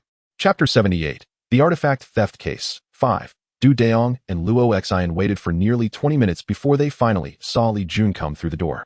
Officer Du, my apologies. I had a meeting today and was unaware of your visit. I hope I haven't wasted your time. Please, Mr. Li, there's no need for formality. I primarily came to inquire about a matter. Officer Du, what is it? Mr. Li, when did you inform your son about the painting and the small ding? Officer Du, my son would never covet such items. That's not what I meant. I'm asking when your son became aware that you purchased the small ding. As soon as the seller sold it to me, I called him to share the news, as I was quite pleased at the time. Aside from your spouse and son, have you disclosed this to anyone else? Absolutely not. I would stake my reputation on it. Even my secretary is unaware. All communications with the seller were conducted directly between us. Is there any chance your son may have inadvertently shared this information with others? I don't think so. When I called him, I explicitly instructed him not to disclose any details about the small ding. Honestly, the theft of the painting does not greatly impact me, as I have already insured it. Should it be stolen, my loss would be negligible. It is only the small ding that truly pains me. Du Dayong pondered for a moment and then asked again, Mr. Li, we have also investigated the individual who appraised your items, and it seems there are some complaints regarding the appraisal fee you provided. What is the situation? Du Dayong observed Luo Xion diligently taking notes and promptly adjusted the pace of his inquiries. You are referring to Old Fei, aren't you? This fellow has quite the reputation in our circle. No matter who seeks his appraisal, he always claims the fee offered is too low. As Li Jun said this, he couldn't help but chuckle. However, his integrity is beyond question, even when someone presents him with items far superior to my small tripod. He insists the appraisal fee is insufficient. Yet, I've never heard him disclose what the items he appraises actually are. After Du Dayong posed a few more questions, he finally took his leave. Upon returning to the criminal investigation team, Su Jun approached to inquire about the situation. Du Dayong briefly summarized, indicating that there had been little progress on Li Jun's end. Su Jun then updated Du Dayong about the situation in Yindao, noting that Li Kafeng had responded that he had never spoken about his father's collection in front of outsiders, not even to his own wife. The lead in the case had once again gone cold, leaving Du Dayong somewhat anxious. He hurriedly requested permission from Su Jun to make a trip to Yindao to meet with Li Kafeng personally. Su Jun informed him that he would not be reimbursed for travel expenses, which Du Dayong would have to cover himself. The primary reason for this reluctance was that Su Jun was currently quite strapped for cash. The funding for the entire second squad had yet to arrive, and he along with Liang Meixia and Wang Daocheng, were forced to stretch their finances as far as possible. It seemed they were intent on squeezing Du Dayong's pocket money. But who could blame him for being so loathed? While everyone else was fortunate to receive a few hundred or 500 yuan in red envelopes for the new year thanks to their children, his old man had generously gifted him 5,000. At that moment, as the discussion unfolded, the mention of that figure left everyone somewhat uneasy. Du Dayong was engrossed in reviewing some materials when, unexpectedly, a query arose, catching him off guard. He candidly responded, only to realize later that his words had cast a sudden pall over the gathering. Upon recognizing his blunder, Du Dayong felt an overwhelming urge to chastise himself. Fortunately, he had merely mentioned the red envelope bestowed upon him by his father, as opposed to revealing the $3,000 his mother had transferred to him. Had he let that slip, it is likely that Su Jun would have been incensed enough to strike him. As for Su Jun's current insistence on self-funding travel expenses, Du Dayong felt utterly indifferent. He believed that he would not need to spend excessively, and alleviating the team's financial burden seemed quite commendable. So, shall I set off with Luo Xin? Du Dayong inquired. Su Jun, nearly choking on his frustration, retorted, are you really incapable of understanding a simple request? If you go, do you think I would genuinely refuse to reimburse you? But the truth is, there are no funds available. Chapter 79. The Artifact Theft Case. 6. Su Jun was aware that the team had only a few hundred left at this point. How could he survive with that? Nevertheless, he symbolically provided 100, asking Du Dayong to cover the rest for now, keeping the receipts for potential reimbursement in the future. The following day, Du Dayong and Luo Xin appeared in Li Kufeng's office. Hello, Mr. Li. I am Du Dayong from the Qinglu City Criminal Police, and this is my colleague, Luo Xin. Li Kufeng, in his early 30s, was quite handsome, and his company, specializing in the printing industry, was notably prominent in Yindao City. Officer Du, the police in Yindao contacted me yesterday to inquire about certain matters, to which I provided responses. Listening attentively, Du Dayong rubbed his hands nervously. Mr. Li, I also visited your father's company yesterday to ask a few questions. There are still some matters I wish to clarify in person, which is why I came. I hope I have not caused you any inconvenience. Li Kufeng smiled. Inconvenience? Not at all. After all, this is for my father's collection, so I completely understand. Mr. Li, when do you anticipate getting married? Officer Du, are you implying that my spouse might be a suspect? Du Dayong quickly shook his head in denial. I have been married to my wife for over 5 years, and we have 2 children. My youngest son even incurred a fine of 30,000 on me. As Li Kufeng spoke of his spouse and children, a look of satisfaction spread across his face. Moreover, my brother-in-law also lends me a helping hand at my company, serving as a formidable supporter, contributing significantly to its revenue over the years. Mr. Li, when you received your father's call, were you at home or at the office? I was at home. My father called me in the evening, expressing his immense joy and a desire to share his happiness, which prompted him to reach out to me. At this moment, Du Dayong found himself somewhat perplexed, as only a select few were privy to this information, and it seemed that everyone else was exonerated from suspicion. However, it was evident that someone had hired the Liu brothers to carry out this act, possessing a thorough understanding of the Li family's circumstances, even being acutely aware of when Li Jun had visited Li Kufeng's residence. Yet, while some knew, it remained a mystery as to who divulged this information to others or who had personally contracted the Liu brothers for the theft. Subsequently, he made a phone call to Li Kufeng's spouse for a brief inquiry, but she was entirely unaware of what treasure Li Jun had acquired. To her, her children were her true treasures. Du Dayong sensed that something was amiss, feeling he may have overlooked a crucial detail. Otherwise, how could such an overt case of hired theft become so ensnared? Although Du Dayong bid farewell to Li Kufeng, he did not depart from Yindao City. Instead, he went directly to the local police station, requesting the surveillance footage from the night Li Jun had called Li Kufeng. After a prolonged search yielded no useful clues, Du Dayong began to question whether he was pursuing the correct investigative direction. However, he soon regained his confidence. Convinced that a breakthrough in the theft case was imminent on Yindao, Du Dayong requested Luo Xin to present all the records he had compiled during previous investigations, then sat alone, diligently sifting through the files and Luo Xin's notes. Observing Du Dayong's earnest demeanor, Luo Xin silently resolved to learn more about criminal investigation techniques from him in the future. Consequently, he shared some of his thoughts with Du Dayong. The latter listened attentively, but when Luo Xin recounted some amusing anecdotes from their special police unit, a flash of inspiration struck Du Dayong's mind, presenting a viable avenue for action. Chapter 80. The Artifact Theft Case. 7. After an extensive conversation with Luo Xin, Du Dayong finally took a refreshing shower, clearing his mind completely. The following morning, armed with a set of equipment borrowed from the Yindao City Police Department, Du Dayong made his way directly to Li Kufeng's company. Upon encountering Du Dayong, Li Kefeng's demeanor was markedly less amiable than it had been the previous day. Officer Du, your presence is beginning to disrupt my normal operations. I cannot allow your inquiries regarding the Qinglu case, even if it pertains to my father's situation, to become a daily occurrence at my company, he expressed with evident irritation. Du Dayong promptly offered his apologies. I assure you, Mr. Li, this will only take a moment. Could you kindly ask everyone in your office to step outside? Except for yourself? Li Kefeng appeared puzzled by Du Dayong's request. Officer Du, what do you know? He inquired, gesturing for his secretary and others who had entered to report to leave. Once the room was cleared, Du Dayong activated the equipment, proceeding with the scanning process. As anticipated, he discovered a listening device concealed within a decorative conch on the desk and on the bookshelf behind it. Li Kefeng stood in stunned silence. However, as he opened his mouth to speak, Du Dayong quickly gestured for silence, effectively stifling any further words. Then, Du Dayong took the initiative to address him.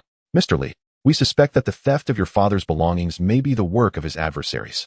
Our investigation is ongoing. Your father mentioned that there is another artifact at your home that we need to retrieve. Would you be so kind as to accompany us to collect it?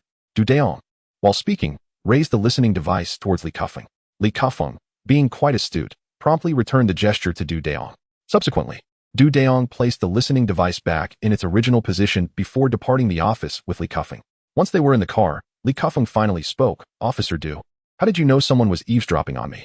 It was merely a conjecture, though I couldn't be certain, so I decided to test it in your office first. Now, we must investigate at your home. I hope you can understand. Of course, I completely understand. I am immensely grateful.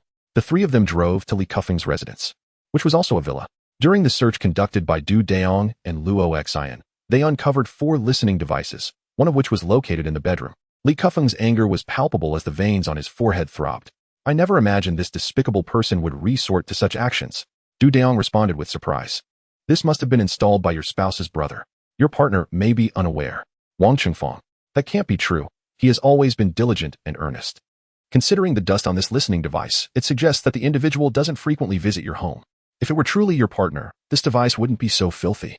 Moreover, what could you possibly say at home that she wouldn't know? Officer Du, you are correct.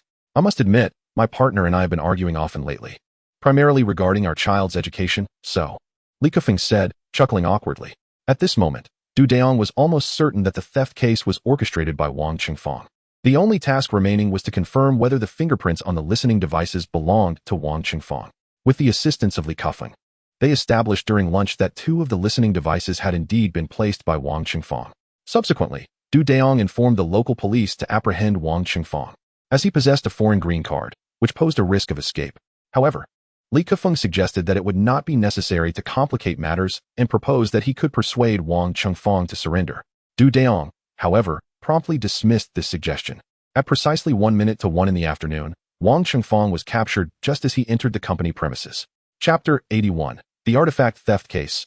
8. Subsequently, Du Dayong and Luo Xian conducted a surprise interrogation of Wang Qingfang in the interrogation room of the Dagong District Police Station in Yindao City.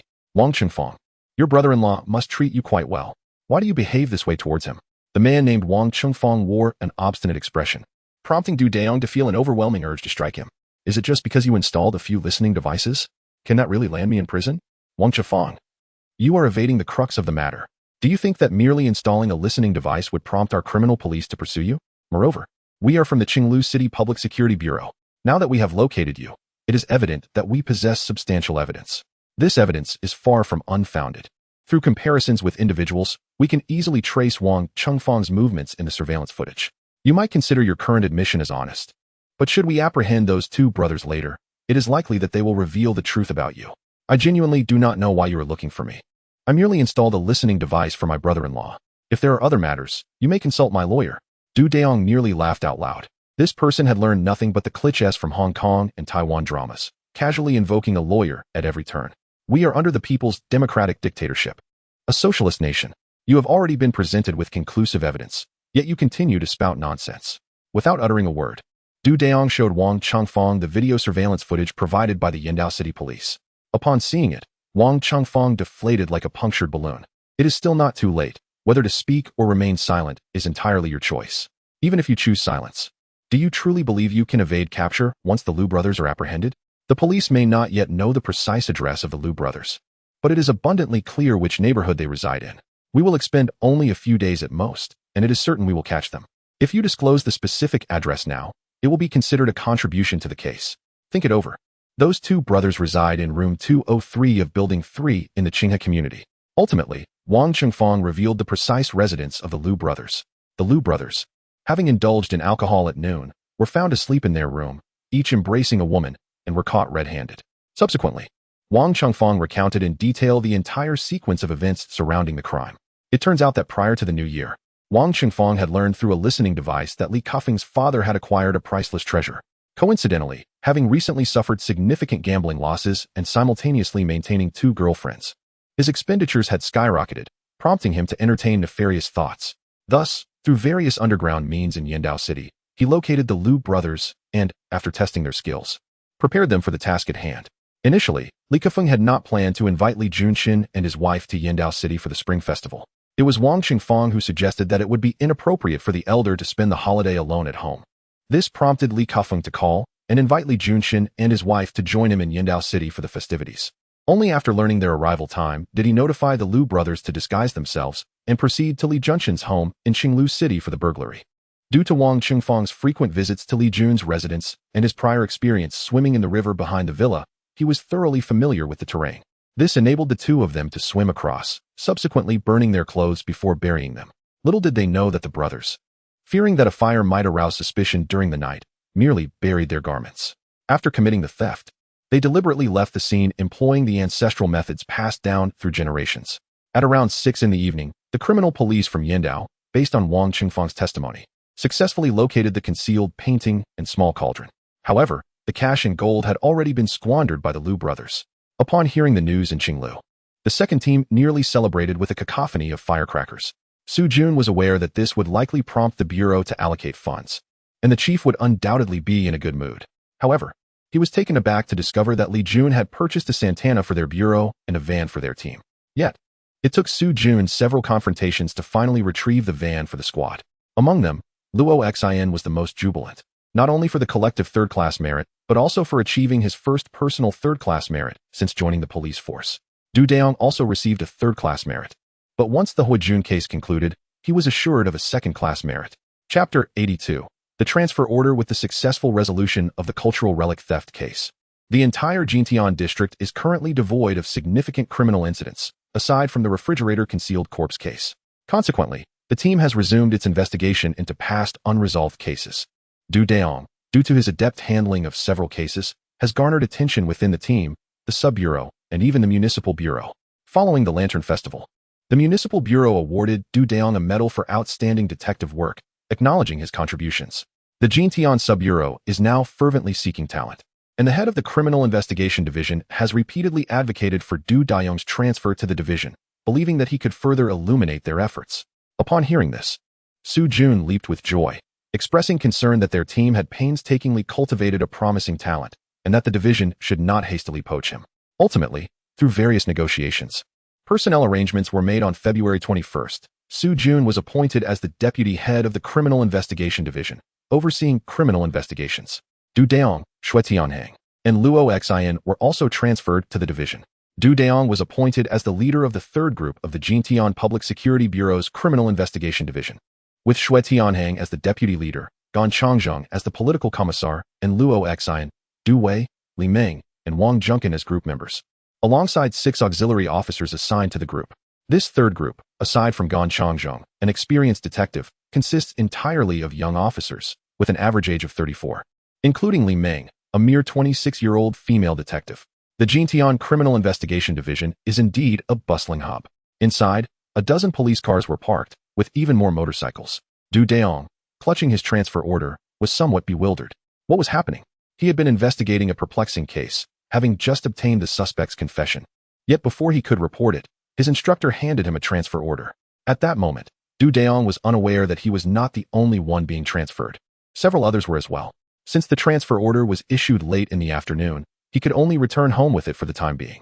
Upon leaving the second squad, Du Dayong called Su Jun, intending to inquire about the situation, but Su Jun replied that he would know more upon reporting the next day.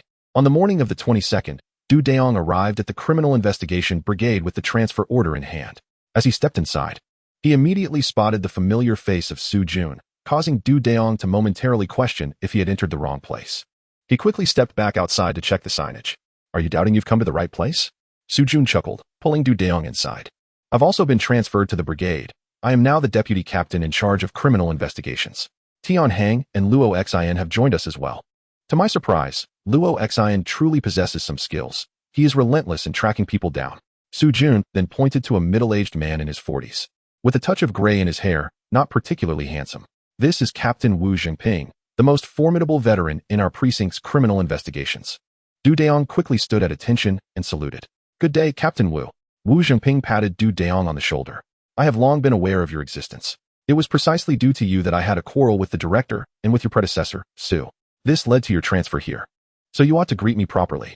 Old Wu, do not presume that your position as deputy director and team leader grants you the liberty to jest with Du Dayong. Su Jun chuckled heartily as he spoke. Extracting your treasures is akin to extracting your very heart and soul. You surname Su. Subsequently, Wu Jingping introduced Du Dayong to another deputy team leader of the Criminal Investigation Unit, a recent transfer named Huang Chang. The instructor, known as the Old Guide, is Pang Qianqian.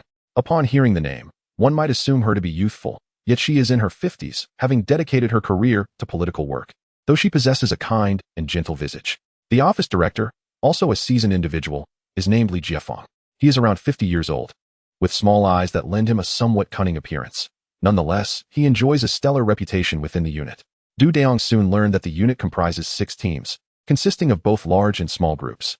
The large teams are made up of 12 detectives and 12 auxiliary officers, while the small teams consist of 6 to 7 detectives and 5 to 6 auxiliary officers. Additionally, there exists a mobile squad, composed of the unit leaders alongside the 6 team leaders, who rotate duties. Du Dayong was taken aback to learn of his appointment as the leader of Team 3, having only recently arrived. Although this position does not belong to the formal cadre hierarchy, it nonetheless represents a necessary step from a mere soldier to a cadre. Team 3 is tasked with handling major and significant cases. Due to their relative youth, they are typically not deployed for regular incidents, but must spring into action immediately upon the occurrence of serious and major cases. Chapter 83. The Enigma of the Urban Village during midday at the Team S Mess Hall. Du Dayong intended to gather his group for some camaraderie, but as is often the case, intentions did not align with reality. At 1:30 in the afternoon, the 6th Squad of the brigade received an emergency call and rushed to the scene, only to discover 2 lifeless bodies, a male and a female, necessitating the immediate report to the brigade for additional support. Consequently, the newly established 3rd group was dispatched to the scene. 2 police vehicles sped away, filled to capacity with 10 personnel. However, among them was no forensic expert, as the coroner had departed independently. Upon arrival at the location, an isolated building within an urban village awaited them. Zhu Wenwan and Chun Jianwei had already commenced their preliminary investigation. Sister Wenwan, what is the situation? Du Dayong inquired courteously, fully equipped to enter the scene. There are 2 bodies, 1 male and 1 female. The male appears to be approximately 28 years old, while the female is around 22. Both succumbed to hypovolemic shock due to blood loss, with the estimated time of death occurring between 2 and 4 in the early morning hours. The precise determination will require an autopsy to examine the state of the stomach contents. However, the approximate timeline should be accurate. Based on the livor mortis and the elasticity of the bodies, I estimate they indeed fall within this time frame. The male was likely stabbed after falling asleep, with precise strikes to the heart area, totaling 2 stabs. The weapon was a single-edged knife, with wounds measuring about 2 centimeters. The female appears to have been awakened and dragged to the bedside before being fatally stabbed. Her throat bore a horizontal incision, and her chest had 4 stab wounds consistent with those on the male, each also measuring 2 centimeters. The blade penetrated the female chest, estimated to be no less than 20 centimeters in length. Specific details will only be available after the autopsy is completed. Du Dayong observed Luo Xian and Li Ming diligently taking notes. Was the perpetrator acting alone? Zhu Wenwan shrugged her shoulders. That is a matter for you to investigate. It is of no use to ask me. I will provide you with the autopsy report tomorrow morning. And remember to bring a cup of coffee and a meat-filled pancake from Li's home for your sister. Du Dayong nodded, pondering the significance of coffee and meat pancakes. What could that imply? Meanwhile, Shui Tianhang, Du Wei, and Wang Junkin were already at the scene, taking photographs and collecting evidence. The atmosphere felt chaotic to Du Dayong, with a particularly strong odor of blood permeating the area. He instructed Luo Xian and Li Ming to check for any traces on the room's windows. If none were found, they should open the windows first. Du Dayong then exited the scene, leaving 3 police officers and 3 auxiliary officers from the precinct and the 6th squad to maintain control of the area. After all, this was an urban village, characterized by a complex demographic structure with a significant transient population. Initially, Dayong assumed the deceased was an outsider, but to his surprise, the precinct reported that the male victim was a local resident, and the owner of the property was also male. The male victim, Wang Zhonghua, was 27 years old and employed at Hongyan Packaging Company, Limited in the Qinglu City Development Zone. The female victim, Li Meiling, was 21 years old and worked at the same company, although her registered residence was in Xianan Province, Zhuzhou City, XX County, No XXXX 131. The couple had been cohabiting for quite some time, reportedly for over 8 months, according to the compiled information from the local police station and the 6th squad. This morning, during the early shift, a colleague named Wang, who resided diagonally across, frequently visited the deceased's home for meals and leisure. Wang's girlfriend also shared a close relationship with the female victim, and the 4 of them all belonged to the same organization. As Wang passed by the deceased's residence this morning and called out to them, receiving no response, he assumed they had already departed for work and continued on to the office with his girlfriend, since they did not share the same workshop. It was not until lunchtime that he realized he had not seen the 2 victims in the cafeteria, prompting him to inquire with other co-workers from their workshop. The colleagues informed him that the 2 had not reported to work that morning, which raised Wang's suspicions. Consequently, he returned to the village and, after calling out at the male victim's window without receiving a reply, he forcibly entered through the door. Upon witnessing the scene inside, he promptly exited the premises and called the police from a nearby convenience store. Chapter 84. The Mystery of the Urban Village. 1. Dayong attentively listened to the summary of the situation while his mind raced with thoughts. What about the individual named Wang? Had he been detained? Soon, a young man, clad in work attire and appearing to be in his mid-20s, was brought in by the police. I am Dayong, a detective from the Jintian Criminal Investigation Team, he stated politely, extending his hand to shake with the informant, Wang. After their handshake, Wang appeared slightly anxious. Hello, Officer Du. I am Wang Ji, a colleague of Wang Zhonghua. I was the first to discover the situation here today, but I assure you it has nothing to do with me. There's no need to be nervous. I merely wish to inquire about a few details. Please share what you know, Du encouraged. Wang nodded, nervously squeezing his somewhat pale knuckles. When I arrived around noon, I initially thought that Wang Zhonghua and Li Meiling might have overslept and decided not to go to work today. However, my girlfriend insisted that Li Meiling would never do that. So, when I called out to Wang Zhonghua several times without receiving a response, I began to feel something was amiss. Normally, if I shouted like that, he would have answered from home. If he had gone out, he would surely have been on his way to work. Since we had dinner together last night, I hadn't heard them mention any plans, which prompted me to kick the door open. At first, I wondered if they had been bathing together and suffered from gas poisoning, but upon opening the door, I was nearly fainted by what I saw. The room was drenched in blood, and fear gripped me instantly.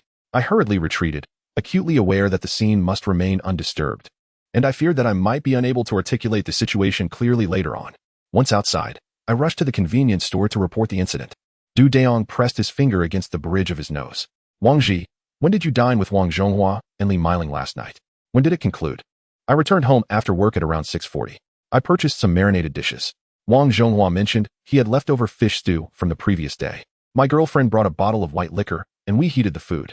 We began drinking at approximately 7:10 and finished around 10.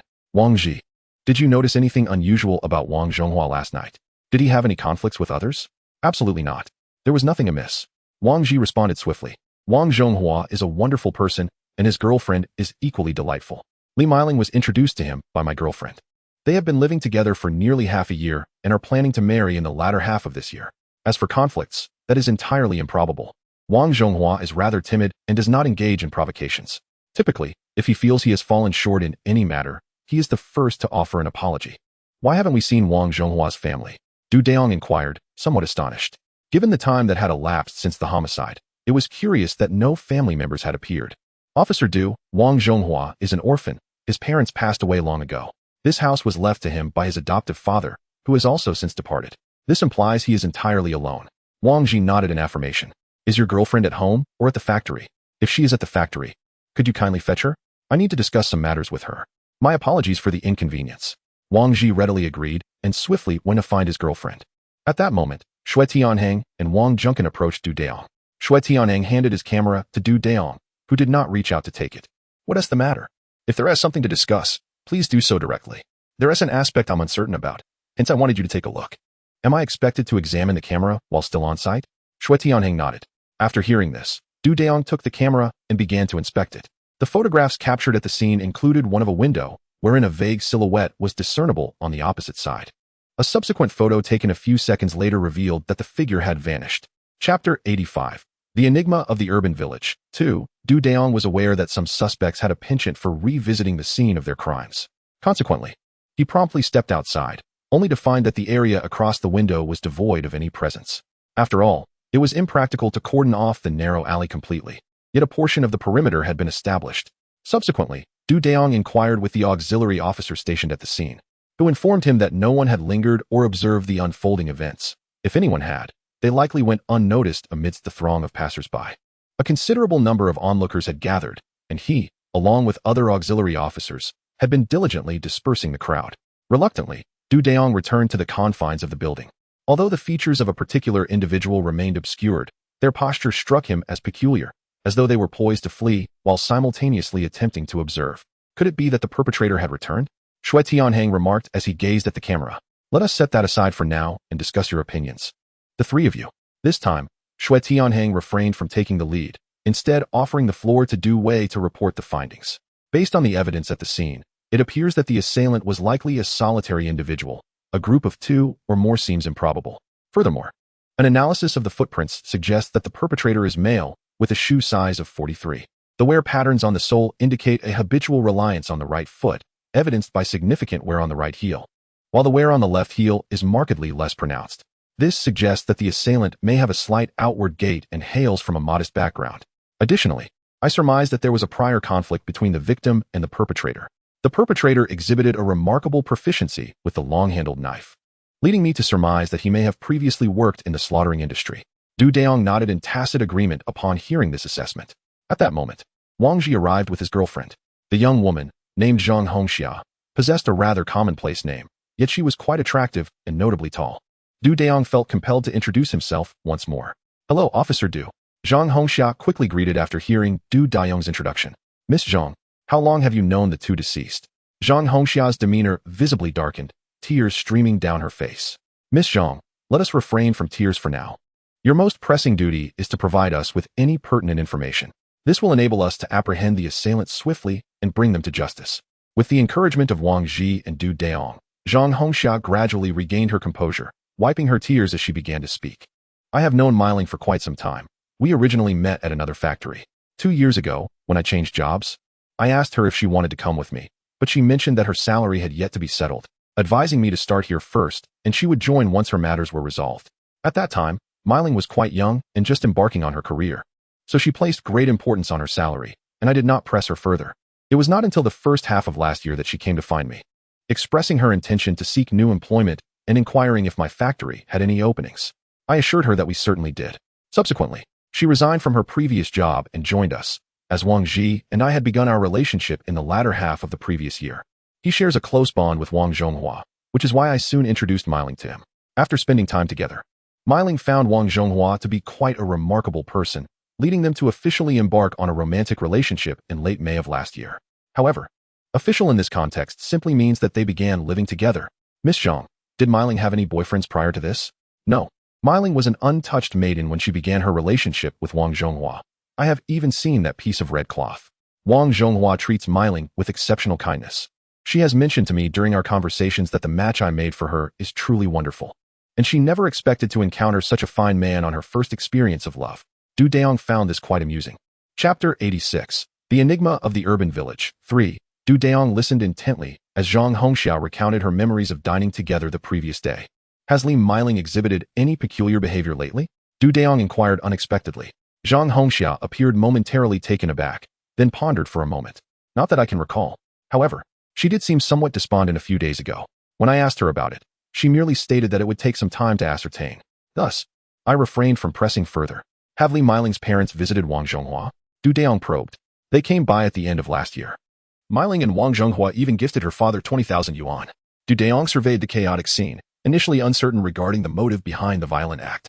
However, upon hearing Zhang Hongxia mention the monetary gift from earlier in the year, it became apparent that the two individuals likely possessed limited remaining assets. A few drawers had been opened in the household, prompting Dayong to entertain the possibility of either a vendetta or a crime of passion. Despite the disorder, The signs of a struggle were evident, with the perpetrator's intent seemingly directed towards a swift and lethal outcome. The environment of the urban village is inherently intricate, predominantly comprising self-renovated buildings and makeshift illegal constructions. The affordability of rent has attracted a diverse array of inhabitants, complicating investigative efforts significantly. Wang Zhonghua resided in a modest two-story structure, yet it seemed that the couple had deliberated on the prospect of marriage, leading them to refrain from renting out any surplus space. Dayong circled this house twice before entering the bedroom, meticulously deducing the sequence of events regarding how the murderer executed the crime within. The front door was securely locked, raising the question of how the assailant gained entry. No signs of forced entry were evident on any windows, nor were there indications of tampering with the lock on the main door. Could it be that the victim had inadvertently left the door ajar? Dayong considered this scenario unlikely. Through his inquiries, he learned that the bedroom door was seldom closed by either Wang Zhonghua or Li Meiling, yet the front door would invariably be secured, with no spare keys left in accessible locations. Thus, how had the perpetrator accessed the scene? Both Wang Zhonghua and Li Meiling had uncomplicated social circles, with few close colleagues and virtually no friends outside their immediate work environment. Even the close relationship between Wang Zhi and Zhang Hongxia did not warrant leaving a spare key for either of them, suggesting that the likelihood of anyone else having provided access was even slimmer. Consequently, Dayong resumed his exploration of the premises. Soon, a small balcony on the second floor captured his attention. It featured a latched door, which, despite being secured, seemed to offer the most feasible point of entry to the scene. Promptly, he summoned Wang Junkin and Luo Xin for assistance. Dayong instructed Luo Xin to retrieve a powerful flashlight from the inspection kit. He activated the flashlight, directing its beam towards the window that could be easily unlatched. Indeed, upon closer inspection, he discovered a significant clue. The glass pane in the middle of the window adjacent to the small balcony had once been removed, leaving behind traces that were exceedingly faint. Without the aid of a strong flashlight, it was nearly impossible to discern these marks with the naked eye. Subsequently, Dayong searched for signs of climbing on the small balcony. There was a spot where a rope had been tied, although the rope was absent. The impressions it left were still remarkably fresh. Yet, even with such freshness, without a powerful flashlight, it remained a challenge to detect them visually. Dayong's immediate instinct was that this could be the work of an acquaintance. However, he was also plagued by a perplexing thought. Could this truly be a murder triggered by theft? Yet, the crime scene did not seem to support such a theory. To commit murder merely to facilitate theft? Such reasoning was illogical. Wang Junkin and Luo Xin observed Dayong as he alternated between shaking his head and furrowing his brow, feeling a sense of unease. Despite their seniority in the police force compared to Dayong, Wang Junkin had previously worked in a detention center and had only recently transferred to the criminal investigation team. As for Luo Xin, he was a rough-and-tumble type, adept at brawling but lacking in intellectual acuity. Chapter 87. The Suspicious Case of the Urban Village. 4. Dayong has begun to suspect that this may have been the work of two individuals, one to keep watch, and the other to commit the murder. After handing the flashlight to Wang Junkin, he led him downstairs, instructing Luo Xin to remain on the small balcony. The backyard was paved with broken bricks, yielding no useful traces. Dayong ventured several hundred meters along the rear, yet found no suspicious signs or clues. Given that the small balcony was not particularly high, at most 3 meters from the ground, it was conceivable that the assailant could easily climb up using a tall stool. The perpetrator exited through the front door after committing the crime, as evidenced by the bloodied footprints leading from the bedroom directly to the main entrance. The assailant displayed a certain awareness of counter-surveillance. After circling near the front door several times, they finally left the vicinity, leaving no indication of the direction taken. Since the crime was committed by someone familiar, it undoubtedly involved some connection, yet the simplicity of their social relationship led everyone to be ruled out as suspects. Furthermore, no one matched the characteristics of the gait, shoe size, or the timing of the crime. As dusk settled, Dayong instructed the auxiliary police to affix a seal to the scene. Upon returning to the precinct, he heard that Zhu Wenwan was looking for him. Consequently, Dayong hurried to the forensic center. Just as he was about to enter, Zhu Wenwan emerged, causing his police cap to fly off. Her laughter nearly left her breathless upon witnessing the scene. Dayong picked up the police hat and brushed it off with his hand. What's the matter? Why the urgency? The female victim was pregnant, albeit for a very brief period, only a little over 40 days. Prior to her death, she had engaged in sexual intercourse, which was confirmed through testing, matching the findings related to Wang Zhonghua. Furthermore, the female victim had sustained a stab wound to her lower abdomen, which nearly penetrated her pelvic cavity. As for the male victim, the first stab was already fatal, the second merely served to inflict further injury. However, the depth of both stabs was nearly identical, indicating that the assailant had shown no intention of leaving any chance for survival. The only fortunate discovery was that traces of skin different from those of the two individuals were found beneath the female victim's nails, suggesting that she had put up a struggle against her attacker, likely inflicting scratches on their backhand, wrist, or arm. The autopsy revealed that the female victim had been in a state of extreme distress prior to her demise, with significant congestion observed in her head. Dayong pondered the likelihood of this case being one of revenge or passion-fueled murder. Yet, he found himself questioning where such animosity or affection could have originated. Is there anything else? Zhu Wenwan contemplated for a moment before cautiously speaking. Dayong, I personally believe the perpetrator may possess some psychological abnormalities. You cannot fathom the horror. After the stab to the lower abdomen, the assailant must have twisted the knife around in the victim's pelvic cavity several times. Moreover, this act was committed after the victim had already succumbed to death. Dayong believed that he must travel to Xiongnan province tomorrow to visit Li Meiling's hometown.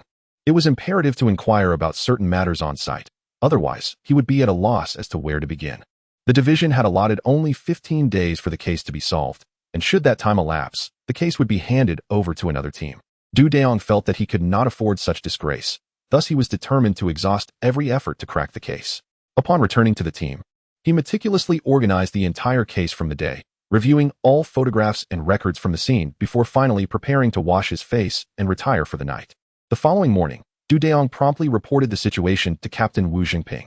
Although the team was financially strained, Captain Wu was not one to be miserly and readily agreed to the request. Chapter 88. The Enigmatic Case of the Urban Village. 5. Dayong received 3,000 yuan and promptly set off with Luo Xian. Although this amount was merely sufficient for train fare, Dayong had no time to waste on trains. Instead, he headed straight to the airport. By 2 o'clock in the afternoon, they arrived in Xiangnan's provincial capital, and without delay, they hurried towards Juzhou. It was only as the clock approached for that they finally reached Juzhou, where they contacted the local police. With the assistance of the Juzhou authorities, they arrived at Li Meiling's residence by 8 that evening. Upon hearing the devastating news of Li Meiling's demise, her family was engulfed in grief, their tears flowing freely. And it was not until after 9 that they began to regain their composure. Uncle Li, Dayong inquired, has Meiling been in touch with you recently? Or has she written any letters? Li Meiling's father pondered for a moment before shaking his head. No, not at all. She did call during the new year. But that was to the village chief's household, and I answered the call. Did you notice anything unusual during that conversation or when you last visited Qinglu? Nothing at all. During the new year call, I detected no discrepancies. She mentioned that Xiao Wang's property was being redeveloped, and after the demolition, they had discussed providing us with some funds to renovate our old house. She sounded quite cheerful while saying this. I didn't sense anything amiss. Uncle Li, what was the purpose of the 20,000 yuan you brought back from Qinglu? Upon hearing this, Li Meiling's father hesitated, appearing somewhat evasive. Dayong observed this, suspecting there was something he was reluctant to disclose. Li Shu, this matter involves the victimization of Mei Ling, thus every detail must be recounted. Officer Du, there is nothing to be ashamed of. It is our shortcomings as parents that have led us to this point. As Li Mei Ling's father spoke, tears streamed down his face once more. Although Dayong felt anxious, he still offered words of comfort, urging him to regain his composure. Once Li's father had calmed down, he finally divulged the circumstances. At that time, Mei Ling's mother was ill, and I lacked the funds for her treatment. Therefore, I arranged a marriage for Mei Ling, accepting a bride price of 10,000 yuan from another family, promising that upon her coming of age, they would provide another 10,000, and we would marry her off. Later, Mei Ling called to inform me that she had found a boyfriend in Qinglu, and his family's conditions were quite favorable. He even held a city residency. They were both working together. It was then that I relayed this information to Mei Ling. Subsequently, Xiao Wang suggested that returning the money would suffice. Initially, I did not agree. I thought it best to visit Qinglu myself, which I did, with the travel expenses sent by my daughter. Upon arriving, I indeed found that this Xiao Wang was quite commendable.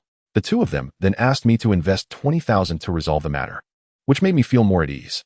I returned home having spent 12,000 to settle the issue, also incurring the cost of favors owed to others. Little did I know that Mei Ling would find herself in this predicament. Dayong observed Luo Xian diligently recording the details, and he too pondered for a moment. Li's father watched Dayong, somewhat bewildered, fearing he had misspoken. Officer Du, I assure you, I speak nothing but the truth. Please assist me in apprehending that murderer. Uncle Li, what was the name of the family that arranged the betrothal for Meiling? It was the family of Huaishu's father. I grew up alongside Huaishu's father, Old Lin Yan. I have watched his son, Li Huaishu, grow up as well, and he is currently working away from home. The young man is quite decent, but my daughter Meiling does not harbor affection for him. Du Dayong contemplated that old Li Nian's family was rather affluent. A few years ago, being able to produce 10,000 yuan in such a rural setting was no trivial matter. Indeed, the Li family is quite prosperous. Naturally, they are wealthy. They have been butchering pigs for so many years. How could they not have money? Were it not for their favorable circumstances, I would not have taken it upon myself to decide for Miling. Du Dayong's heart sank. They butcher pigs. Can Li Huaishu butcher pigs? Of course, he can. It is a hereditary skill passed down in the Li family. Both sons and daughters are adept. However, the two daughters have long since married. And now only the younger son, Yu Shu, assists old Nian in butchering pigs, while Huaishu went to Guangdong province to work several years ago. Initially, Miling also intended to seek employment in Guangdong, but upon learning that Huaishu was there, she decided to work in Qinglu with others from a different village.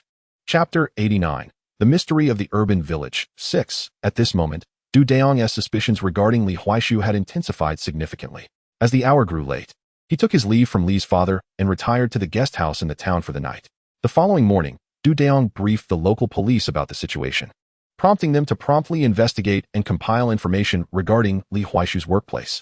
Li Huaishu, now 26 years old, began his labor journey in 1996, initially working in the provincial capital before relocating to Dong City in Guangdong province in 1998, where he has remained employed ever since.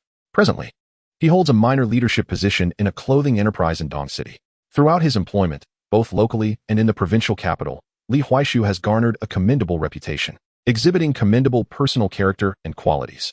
At least from the gathered evidence, he does not appear to embody the traits of a murderer. However, Du Dayong could not dismiss his suspicions based solely on this information. Thus, he entrusted the local police with the task of finding a pretext to collect biological samples from Li Laonian. After spending 4 days in Xiangnan, Du Dayong returned to Qinglu with Luo Xian. Yet, without delay, he, along with Luo Xian and Wang Junkin, flew to Guangdong province, subsequently making their way to Dong City. Upon arrival, Du Dayong refrained from alerting Li Huaishu, choosing instead to await the DNA comparison results from Qinglu. Should the results indicate a high degree of similarity, he would promptly inform the local authorities for an immediate apprehension. However, a cold splash of reality hit him. The comparison yielded no match, indicating no possible familial connection. Subsequently, Du Dayong contacted the Xiangnan Juzhou police, only to be met with further disheartening news. Li Huaishu was indeed the biological son of Li Laonian, as confirmed by the meticulous comparison of genetic samples. This revelation left Du Dayong utterly bewildered.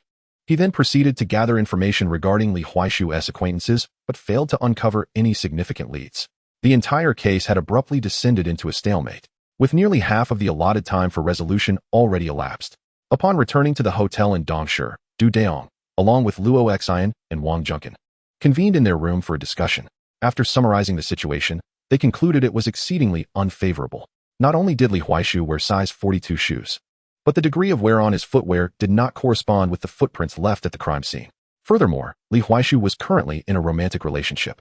Having been involved with his girlfriend for over 6 months, she was notably attractive, especially considering that he worked in a garment factory, a place typically dominated by women. More importantly, at the time of the incident, Li Huaishu had no opportunity to commit the crime. Du Dayong began to harbor doubts as to whether this case was merely a random act of violence. With most of the involved parties effectively ruled out, Du Dayong found himself at a loss for direction. Suddenly, the phrase house demolition sprang to mind. If Wang Zhonghua had indeed perished, to whom would the compensation for the demolition be allocated? This was the house of Wang Zhonghua's adoptive father. Did he have any close relatives? If such relatives existed, would Wang Zhonghua's adoptive father prefer to bequeath the property to Wang Zhonghua rather than to his own kin? Thus, Du Dayong promptly took out his phone and called Su Jun's team. Please investigate the specifics regarding Wang Zhonghua's adoptive father immediately, and ascertain if there are any relatives who could claim the demolition compensation after Wang Zhonghua's demise. Upon hearing this, Su Jun commenced his inquiry without delay. After more than 2 hours, Su Jun returned Du Dayong's call. Su team, you mean, truly none? He inquired, aside from the Li Miling family. Is there no possibility for anyone else to claim the compensation post-demolition? All right. Thank you, Su team. Goodbye. Observing Luo Xian and Wang Junkin gazing at him expectantly, Du Dayong raked his fingers through his hair and spoke. There are no identifiable beneficiaries. If Wang Zhonghua were to pass away, no one would be able to claim the demolition funds. His adoptive father's side lacks both direct and collateral relatives. Not a single one. With that, Du Dayong fell into a profound silence. Chapter 90. The Enigma of the Urban Village. 7. As the deadline for solving the case drew ever closer, Dayong felt the immense pressure that this investigation had imposed upon him for the first time. Subsequently, the three of them conducted a face-to-face inquiry with Li Huaishu. However, the witnesses provided by Li, along with his alibi during the time of the incident, decisively demonstrated that he was devoid of any culpability. After their questioning, the trio departed from Guangdong province and returned to Qinglu.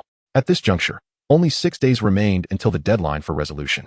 Upon his return, Dayong meticulously reviewed the entire case from beginning to end several times, yet he uncovered no new revelations, leaving the investigation ensnared in a state of impasse. On the 14th day following the deadline, Su Jun and Wu Zhongping approached Dayong to inquire about any progress.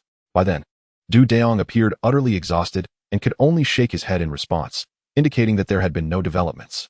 On the 16th day post-incident, the case was officially transferred to the first investigative team, the major unit within the department. Yet, even this team found themselves at a standstill after 10 days, prompting the case to be handed over to a specialized task force established by the provincial and municipal bureaus. During this period, Dayong became increasingly fraught. Having visited the crime scene at least 5 or 6 times, he had personally vetted thousands of related individuals, yet still found himself devoid of any viable leads. Captain Wu Zhongping observed this distressing situation with concern and urgency. Consequently, he resolved to have a serious discussion with Dayong. After work, he summoned him to his office. Dayong, come in and take a seat. Thank you, Captain Wu. Is there something you require from me? It is of great significance. This case has not yet been resolved, and you should not burden yourself with undue psychological strain. Just look at yourself. Where is the youthful vigor? The special task force has been established for nearly a week now, yet there remains no leads. Thus, this is not solely your fault. You must not become ensnared in your own thoughts. Since you joined the force, I am aware you have successfully cracked several major cases. But the failure to solve this one seems to weigh heavily on your conscience, which is quite unreasonable. Team Leader Wu, I assure you, I do not dwell on it. I merely feel a sense of responsibility towards the victims. As for the rest, I truly do not take it to heart. It is good that you can think this way. Currently, there are no significant cases at hand, and you have been exceedingly busy recently. I shall grant you a 2-day leave to rest properly. Team Leader Wu, that is unnecessary. I am capable of managing my own state of mind. I wish to return to Xiangnan province. There are certain notions I wish to validate, and I will cover the expenses myself, without utilizing the team's travel budget. Do you suspect there is a discovery? Why not report it to the special task force? They could also investigate it further. Team Leader Wu, this notion is currently nothing but a castle in the air, merely my own musings without any evidence. Should I find validation, I will certainly report it to the task force. If not, I shall consider it a personal excursion. Great significance. If you proceed, you shall have to go alone, for the team currently cannot spare anyone to accompany you. So, is this leave a special consideration from Team Leader Wu? Upon hearing this, Wu Jingping sensed the impending reprimand. This incessant chattering, if not for your promising potential. Do you truly believe I would indulge you? You little rascal, mistaking kindness for folly. Be off with you. Make your way to Xiangnan. Is 3 days sufficient? Dayong felt a warmth in his heart upon hearing this, and promptly nodded in acknowledgement before retreating. Once home, Dayong meticulously reorganized his materials, then cleared his mind, took a refreshing shower, and collapsed onto his bed to sleep. The following morning, he immediately contacted a ticket purchasing service to secure a flight to Xiangnan's Shashi. After washing up and having breakfast, he proceeded to collect his ticket, which was for a flight shortly after 9 in the morning. As there were no economy seats available, he reluctantly opted for first class. By midday, Dayong exited the airport and, without delay, made his way straight to Juzhou, finally arriving at the Juzhou Municipal Bureau shortly before 1 in the afternoon. Chapter 91. The Enigma of the Urban Village. 8. It was around 4 in the afternoon when Dayong once again encountered Li Miling's father. Uncle Li, the case remains unsolved, so I have returned to seek further information. Uncle Li gazed at Dayong with his murky eyes and sighed deeply. What sins have I committed? Officer Du, feel free to inquire as you wish. Uncle Li, even if Wang Zhonghua's property is being demolished, you could still obtain some compensation through litigation.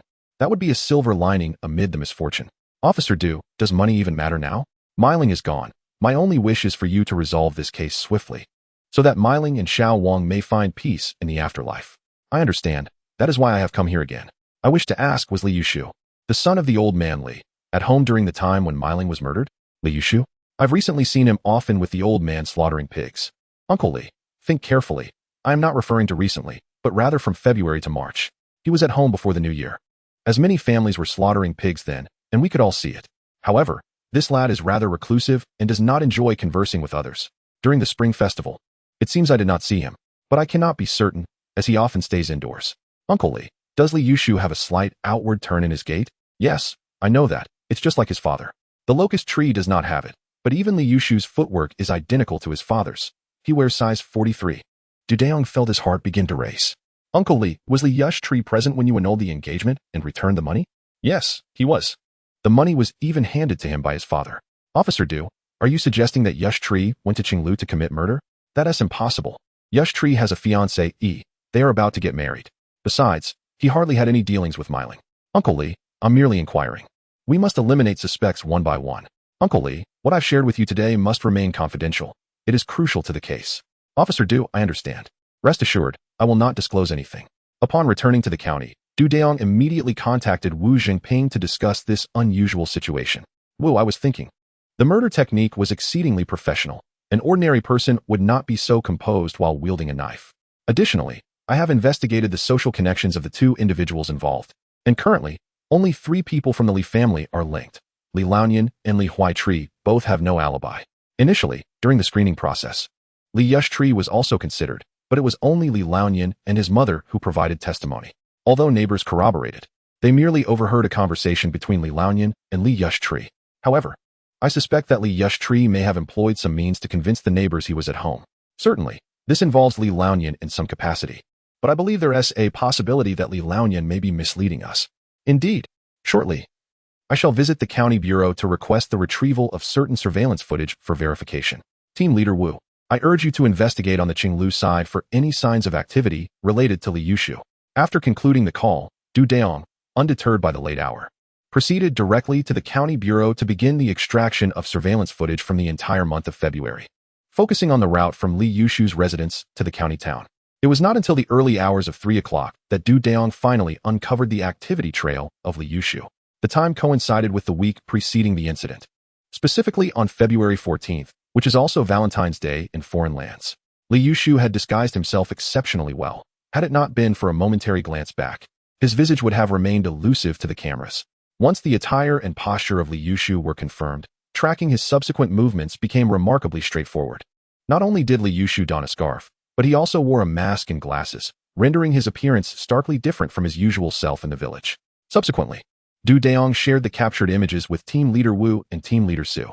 It was at this juncture that Dayong began to feel an overwhelming sense of fatigue, ultimately succumbing to slumber at his computer. Chapter 92, The Enigmatic Case of the Urban Village. 9. When Dayong finally awoke, it was already past 7 in the morning. Meanwhile, the Qinglu City Police, upon receiving Dayong's report, commenced a comprehensive review of surveillance footage. They ultimately uncovered the first segment of video, seemingly featuring Li Yush tree, on February 16th. Subsequently, a second segment was discovered on February 19th. On the day of the incident, the 3rd, 4th, 5th, and 6th segments were identified. The day after the occurrence, the 7th, 8th, 9th, and 10th segments were revealed, followed by the 11th and 12th segments on the 3rd day post-incident. At this juncture, Li Yush tree had changed his attire. Apart from his glasses, everything else had been replaced. After receiving a briefing on the case from Su Jun, Dayong directly examined the surveillance from Juzhou after the 4th day of the incident, and indeed found Li Yush tree appearing in the same outfit on video. Thus, Dayong became increasingly convinced of Li Yush tree's significant involvement in the crime. However, despite these suspicions, the Qinglu police were diligently searching for the last known location of Li Yush tree as captured by the surveillance, hoping to locate garments that may bear traces of the victim's blood. The police deployed 8 tracking dogs and additionally borrowed 8 military dogs from the local armed police to assist in the search at the site of his last disappearance. Dayong, filled with excitement, promptly informed the local authorities to initiate comprehensive surveillance on Li Yush tree, yet they needed to proceed with caution, as Li Yush tree's residence was bordered by numerous mountains. Around 5:30 in the afternoon, a military dog made a significant contribution by discovering the buried blood-stained clothing and shoes of Li Yushu in an abandoned landfill located 2 kilometers away, as captured by surveillance cameras. However, Dayong suddenly recalled a crucial issue. Why did the skin flakes found under the victim's nails not match those of Li Yushu? Could it be that Li Yushu was not, in fact, the son of Li Laonian? It seemed that the only course of action was to apprehend someone. Otherwise, this enigma would remain unsolved. Following communication between the Qinglu and Juzhou police, the latter proceeded with the arrest, and Dayong conducted the interrogation on-site. On the 36th day of the case, coinciding with what is known in the West as April Fool's Day, Li Yushu was captured at 10:40 in the evening, along with Li Laonian and his wife. Du Dayong did not interrogate Li Yushu first. Instead, he chose to question Li Laonian's wife initially. A local police officer accompanied Du Dayong into the interrogation room as a recorder. The two officers overseeing the detention exited upon realizing that the pre-interrogation had commenced. Wang Honglian, is there anything you wish to share with us? Du Dayong inquired, his tone lacking any chill. I don't know what to say, she replied. Oh, you don't know what to say? Shall I remind you? Li Yushu is your biological son. Think carefully before responding. We have already collected biological samples from you, your husband, and Li Yushu, and the results will be available shortly. However, I still hope you can tell me in your own words. The child in question is not our biological offspring. Rather, he was born to a deranged woman, the brother of my sister-in-law from my maternal family. Following the untimely demise of this troubled woman, her brother, fearing potential repercussions, entrusted the child to us. Thus, we have raised him for over 20 years, treating him as our own son. It was only then that Du Dayong felt a sense of clarity. Otherwise, how could the skin flakes forensic evidence fail to align with Li Huai's? This discrepancy was a significant factor in the decision to exclude the entire Li family from suspicion at that time. Wang Honglian, your demeanor is commendable. Was Li Yushuan at home after February 14th of this year? If he was not at home, how could the neighbors ascertain his presence? My memory fails me. Yet I recall that Yushuan had been away for a while. However, his father forbade me from disclosing this, instructing me to tell the neighbors that Yushuan had gone to the neighboring village to slaughter a cow. A couple of days later, his father feigned Yushuan's presence at home, engaging in a mock argument and even shattering a drinking glass to create a scene. I was prompted to intervene loudly, and I complied. When the neighbors inquired, his father directed me to say that the payment for the cow slaughter was insufficient, leading to a quarrel between father and son, assuring that all was well now. It was at this moment that Du Dayong exhaled in relief. The case appeared to be securely in hand. Chapter 93. The truth behind it. By the time Du Dayong entered the interrogation room where Li Laonian was held, it was already 2 o'clock in the morning. Without uttering a word, Du Dayong tossed a cigarette to Li Laonian. Li Futsai, your spouse Wang Honglian has essentially disclosed everything. The Qinglu police have recovered the bloodied clothing, trousers, and shoes. Once the examinations are completed, the truth will be laid bare. Speaking now would serve to aid your own situation. Your second son is already beyond hope. Li Laonian, with parched lips, consumed the cigarette in a matter of puffs before fixing his gaze upon Du Dayong. Du Dayong instructed an officer outside to provide Li Laonian with half a bottle of mineral water, then offered him another cigarette. After taking a solitary puff, Li Laonian began to speak. Meiling is not a virtuous girl. She plays with the feelings of others. Upon hearing this, Du Dayong's curiosity was piqued. What do you mean? Wasn't it said that the two had little interaction? Well, let me explain, Li Laonian continued. Last year, during the first half, Meiling returned home just as my son Yushu was coming back. He rode his motorcycle and took her home. They conversed quite amicably, considering she was indeed the fiancée of my son Huaishu. However, I was unaware that Huaishu already had a girlfriend, and I foolishly suggested to Yushu that if Meiling's family refused to return the money, he should marry her. As their conversation progressed, it turned out that Meiling was rather pleased with Yushu at that time, stating that as long as everything was made clear, she would marry him even if the money was not refunded. She even mentioned that discussions could be held with Yushu regardless of the money situation. As Yushu rode back on his bicycle, he and Mei Ling traveled to the county town, where he gifted her a gold ring and a gold necklace. He expressed his belief that his brother, Huaishu, would never marry Mei Ling, and that ultimately, he himself would. At that time, Mei Ling did not refuse the gold gifts, leading Yushu to assume that the matter was settled. He even withdrew all of his savings to present to Mei Ling, claiming that she was deeply touched by the gesture, regardless of the modest sum of 2,000. However, when the engagement was called off, he requested 12,000 back, only to find that Mei Ling adamantly denied having received the gold ring and necklace, despite having given her the invoice and items. Yushu lamented that if she had accepted the gifts, how could she now retract her acceptance, regardless of the change of heart? Why must she still claim his gold ring and necklace? Although Yushu is not my biological son, he has been raised by us for over 20 years. One evening, while drinking together, I heard him express a desire for that wretched woman to meet her demise. Little did I know he took it to heart. Even after he found a wife, the memory lingered in his mind. Eventually, he managed to acquire Mei Ling's address and sought her out, as you are already aware. After listening to this tale, Du Dayong could not help but feel a sense of melancholy. Was it truly worth sacrificing a gold ring and a necklace over a few fleeting touches? Reflecting on the words of Wang Honglian regarding a madwoman, Du Dayong seemed to grasp a deeper understanding of the situation. Upon entering the interrogation room, Du Dayong found Li Yushu surprisingly forthright, divulging every detail, including how Li Laonian had provided him with cover. That fateful night, Li Yushu had procured glass from the backyard, unlatched the bolt, and entered the residence. Having been raised in the slaughter of pigs and cattle, his skill with a knife was remarkable. Once inside, Wang Zhonghua was slain before he could even react, and the commotion roused Li Meiling from her slumber. Without hesitation, Li Yushu extinguished her life as well, delivering a merciless stab to her lower abdomen and ruthlessly twisting the blade.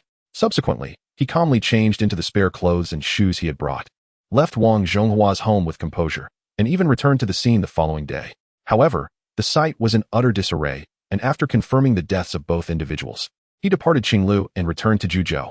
Later, due to the passing of Wang Holian's brother-in-law, the origins of Li Yushu remained shrouded in mystery. Information from acquaintances revealed that this brother-in-law had also been a solitary man, who, by chance, encountered a deranged woman. The means by which they became involved is unclear, but it ultimately led to the birth of Li Yushu. As the investigation concluded, Dayong felt an unusual weight in his heart. A consequence of a moment's greed and a fleeting madness had led to the tragic demise of Wang Zhonghua, a man who had lived without attachments. Upon his return to Qinglu, he was met with an atmosphere of celebration throughout the precinct. At this moment, Dayong realized that regardless of the circumstances, as an advocate of justice, he must maintain a positive mindset to investigate the cases that inflict harm upon ordinary citizens. Chapter 94. Commendation. In early April, the entire Jintian criminal investigation team was enveloped in a state of bustling excitement. The resolution of this case had significantly elevated Wu Zhengping's profile. Furthermore, it allowed both the provincial and municipal departments to regain their prestige, as the case was solved following the establishment of a special task force. Regardless of whether Dayong was involved, who precisely cracked the case had become inconsequential. At present, Dayong was the most sought-after figure in the Jintian branch. The imminent commendation for the Huijun case promised to fill the branch's coffers with various awards and accolades this year. Moreover, the successful resolution of a home invasion homicide had the branch chief eager to boast about their accomplishments. Regarding the Huijun case, the investigation had notably increased the case resolution rate in Donglu province by at least 30%, particularly concerning major criminal incidents. The collaborative efforts among several city bureaus led to the dismantling of nearly 60% of the illicit goods distribution network in Donglu province. The provincial narcotics control team and the narcotics units from numerous city bureaus were all reaping substantial rewards, having seized over 1,620 kilograms of Class 1 prohibited substances, more than 3,000 kilograms of Class 2 prohibited substances, along with over 2 million tablets. As for the additional cases spawned by these illicit goods, hundreds of mid to large-scale investigations had been successfully resolved. Where did such talent emerge? From the Jintian branch of Qinglu City. As for the specific teams involved, details were deliberately kept vague, not to diminish the recognition of others, but to prevent any ulterior motives from arising. Initially, the provincial department's criminal investigation team sought to borrow Dayong from the Qinglu City Bureau. Although framed as a temporary assignment, it was likely that this arrangement would lead to an indefinite absence. This predicament prompted the head of the Jintian branch to seek connections at the city bureau, and even the provincial department was approached for assistance. The unspoken message was clear: do not allow the transfer of key personnel, should there be significant and complex cases. They ought to be funneled into the special investigation team instead of depleting my most valuable resources. As mid-month approached, the Ministry of Public Security conferred accolades. The Qinglu City Bureau was recognized as a model unit within the national public security system, awarded a collective first-class merit, while the bureau chief received commendation from the ministry, promoting him to a regular position within the political and legal sphere. The Jintian branch also earned a collective first-class merit award from the Ministry of Public Security, establishing itself as a paragon of public security, with the branch chief appointed as the deputy secretary of the Municipal Political and Legal Committee and secretary of the Jintian District Political and Legal Committee. The former second squad was honored as a national exemplary squad, receiving a collective first-class merit award. Su Jun and Dayong were each awarded individual second-class merit medals, complemented by a monetary reward of 5,000 yuan. Furthermore, Dayong was bestowed the honorary title of a criminal investigation expert within the national public security system, along with a bonus of 2,000 yuan.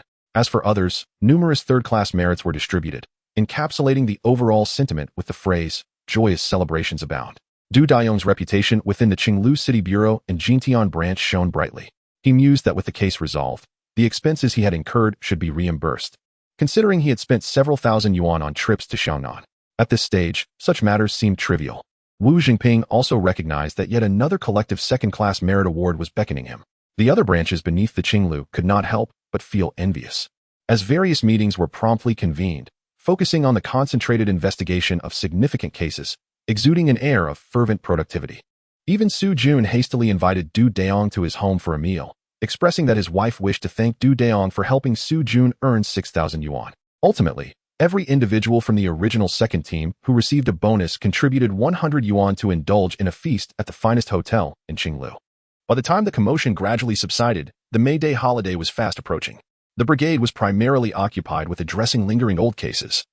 Yet aware of Du Dayong's current busyness, Wu Jingping, Su Jun, and Huang Chong refrained from assigning any new cases to him.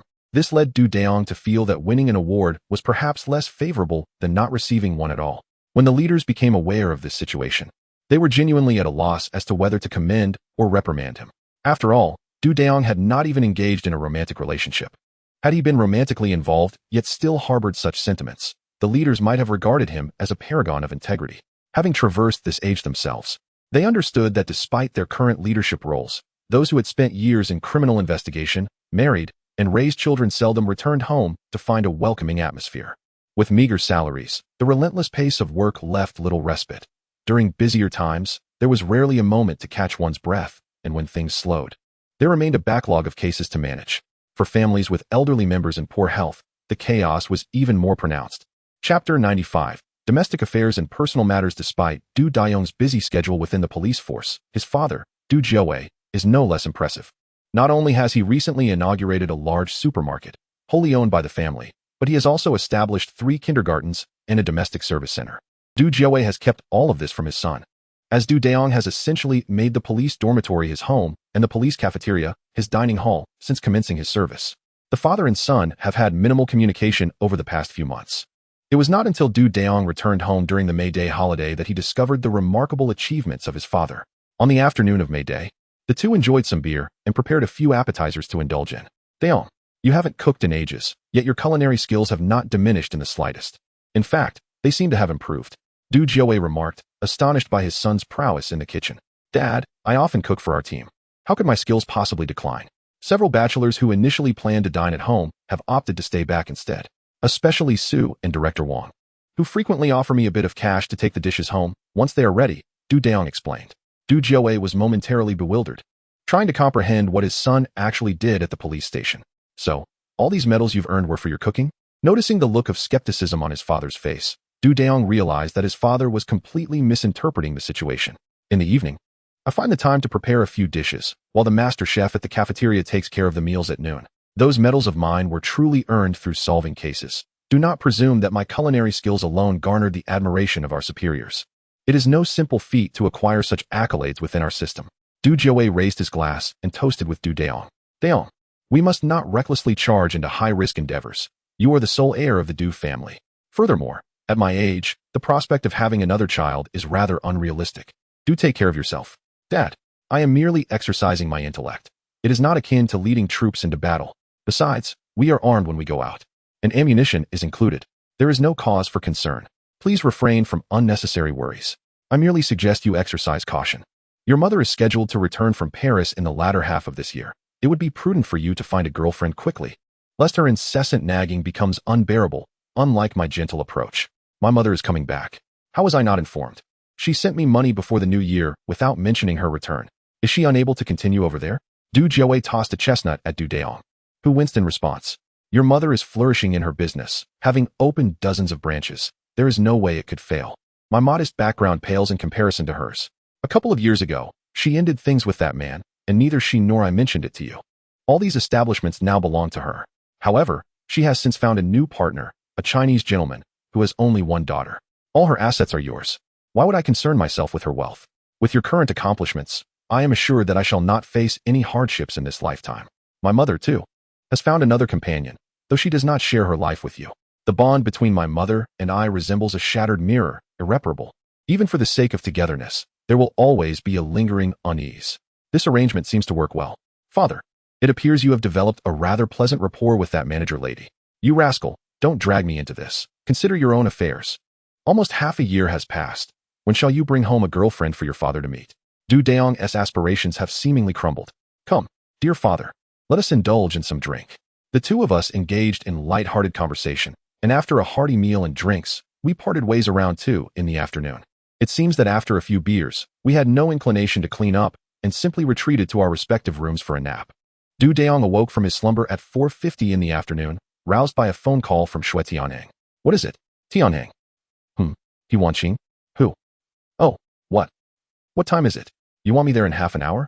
That is simply unfeasible. I shall do my utmost. However, I assure you I won't make it in half an hour. Until we meet again. Du Dayong ended the call. Hastily arose to freshen up, seized his car keys, and dashed out the door. Chapter 96. Deceived Du Dayong. Adhering to a reasonable speed limit.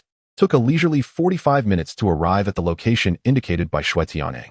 Upon seeing the sign for Yuringia, he pondered whether the proprietor of this establishment possessed an exceptionally strong sense of security. Upon entering, Du Dayong could distinctly perceive that the decor was indeed exquisite. A harmonious fusion of modern and ancient styles that somehow did not clash, evoking a sense of elegance. Following the name of the private room provided by Xue Tianheng, Du Dayong navigated several small turns before finally locating the room called Kwebugo.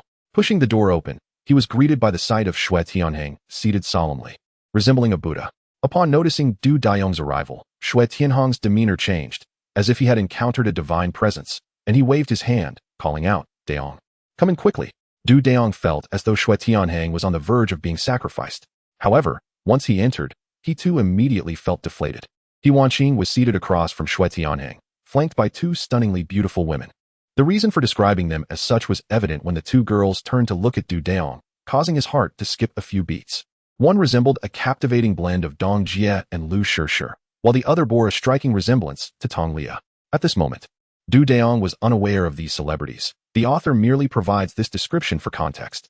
Once seated, Du Dayong found himself, much like Xue Tianheng, transformed into yet another figure of reverence. He Wanqing, always forthright, took the initiative to introduce everyone, thus sparing them from any awkwardness. We are 3 of the 5 blossoms from Qingdao University, as you all are aware. He Wanqing pointed at a girl with a high ponytail, resembling Dong Luer, and introduced her. This is Yi Shuqing from the class of 2000, majoring in medicine at Qingdao University.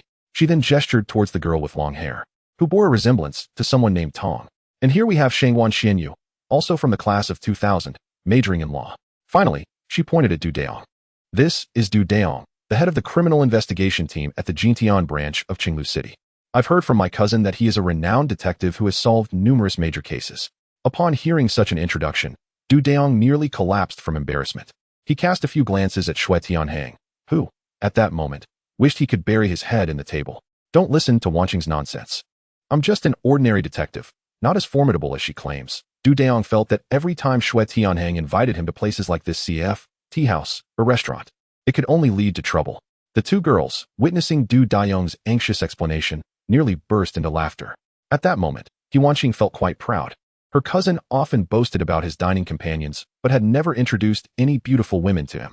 To her surprise, he turned out to be so flustered when he finally met them. Little did Xue Tianheng know that He Wanqing had set off a bombshell that left him utterly bewildered. He had encountered many beautiful women before, but the sudden appearance of 2 youthful and innocent girls, combined with the fact that he had been the only male in the private room for over an hour, left him feeling decidedly awkward. No one had requested Du Dayong to arrive at any specific time, yet he found himself unable to contain his impatience, wishing fervently for Du Dayong to appear without delay. Ultimately, he settled on a duration of half an hour. Du Dayong also sensed that Xue Tianheng was being overly timid. However, mealtime was approaching. Sitting with his back to the door, Du Dayong promptly opened it and summoned a waiter. To his surprise, He Wanqing cast a disdainful glance in his direction before tugging on a slender cord, producing a melodious chime that echoed through the air.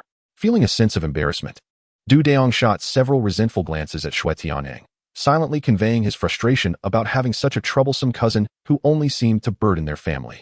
When the waiter presented the menu to Du Dayong, he opened it with the intention of passing it to He Wanqing, only to be taken aback by the exorbitant prices it displayed. A simple bowl of mushroom soup with vegetables was priced at an astonishing 98 yuan. Du Dayong barely had time to glance at a second dish before He Wanqing snatched the menu from him. Goodness, is it really this expensive? At that moment, upon seeing the prices, He Wanqing could no longer suppress her exclamations. Cousin Tianheng, where did you hear that this restaurant is both delicious and affordable? Du Dayong glared at Xue Tianheng, wishing he could deliver a swift kick to his face. Where did you hear that this place is good and inexpensive? You, of all people, still want to mooch off my meal, and yet you dare claim that it is budget-friendly? Such a statement is utterly absurd. Despite the turmoil in his mind, he maintained a cheerful facade. Chapter 97. indeed fragrant at this moment. Du Dayong was not inclined to reprimand Shui Tianheng. He could save that for later. Well, it's fine. Keep an eye out, as I've recently received a substantial bonus. It's only fitting to treat a few lovely ladies, lest I remain cooped up in the police station without a proper outlet. He Wanqing, observing Du Dayong's demeanor, cast several sharp glances at Shui Tianheng. Indeed, Du Dayong had garnered quite a hefty bonus this time. While I received merely 1,000, he raked in several thousand. He could certainly afford it. Du Dayong felt an overwhelming urge to take a bite out of Shui Tianheng, as it seemed the deputy leader was merely subsisting by exploiting the leader's efforts. The two ladies did not order anything exorbitantly priced, likely intimidated by the menu's steep prices. Du Dayong didn't even need to present the menu to Shui Tianheng. He glanced at it himself and found the offerings quite distinctive.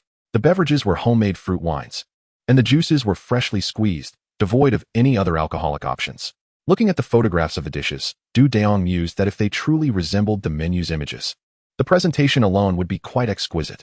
He decided to order 3 dishes for the 3 young women, ensuring each was under 120 yuan, as even the least expensive item was priced at 98 yuan.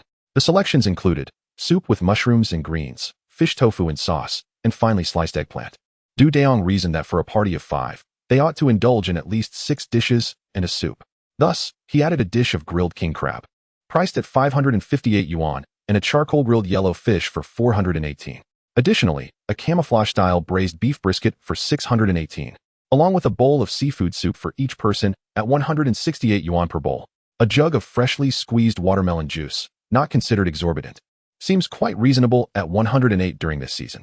Du Dayong indicated the dishes on the menu with his finger, and when the seafood soup arrived, he mentioned that each person would receive a bowl.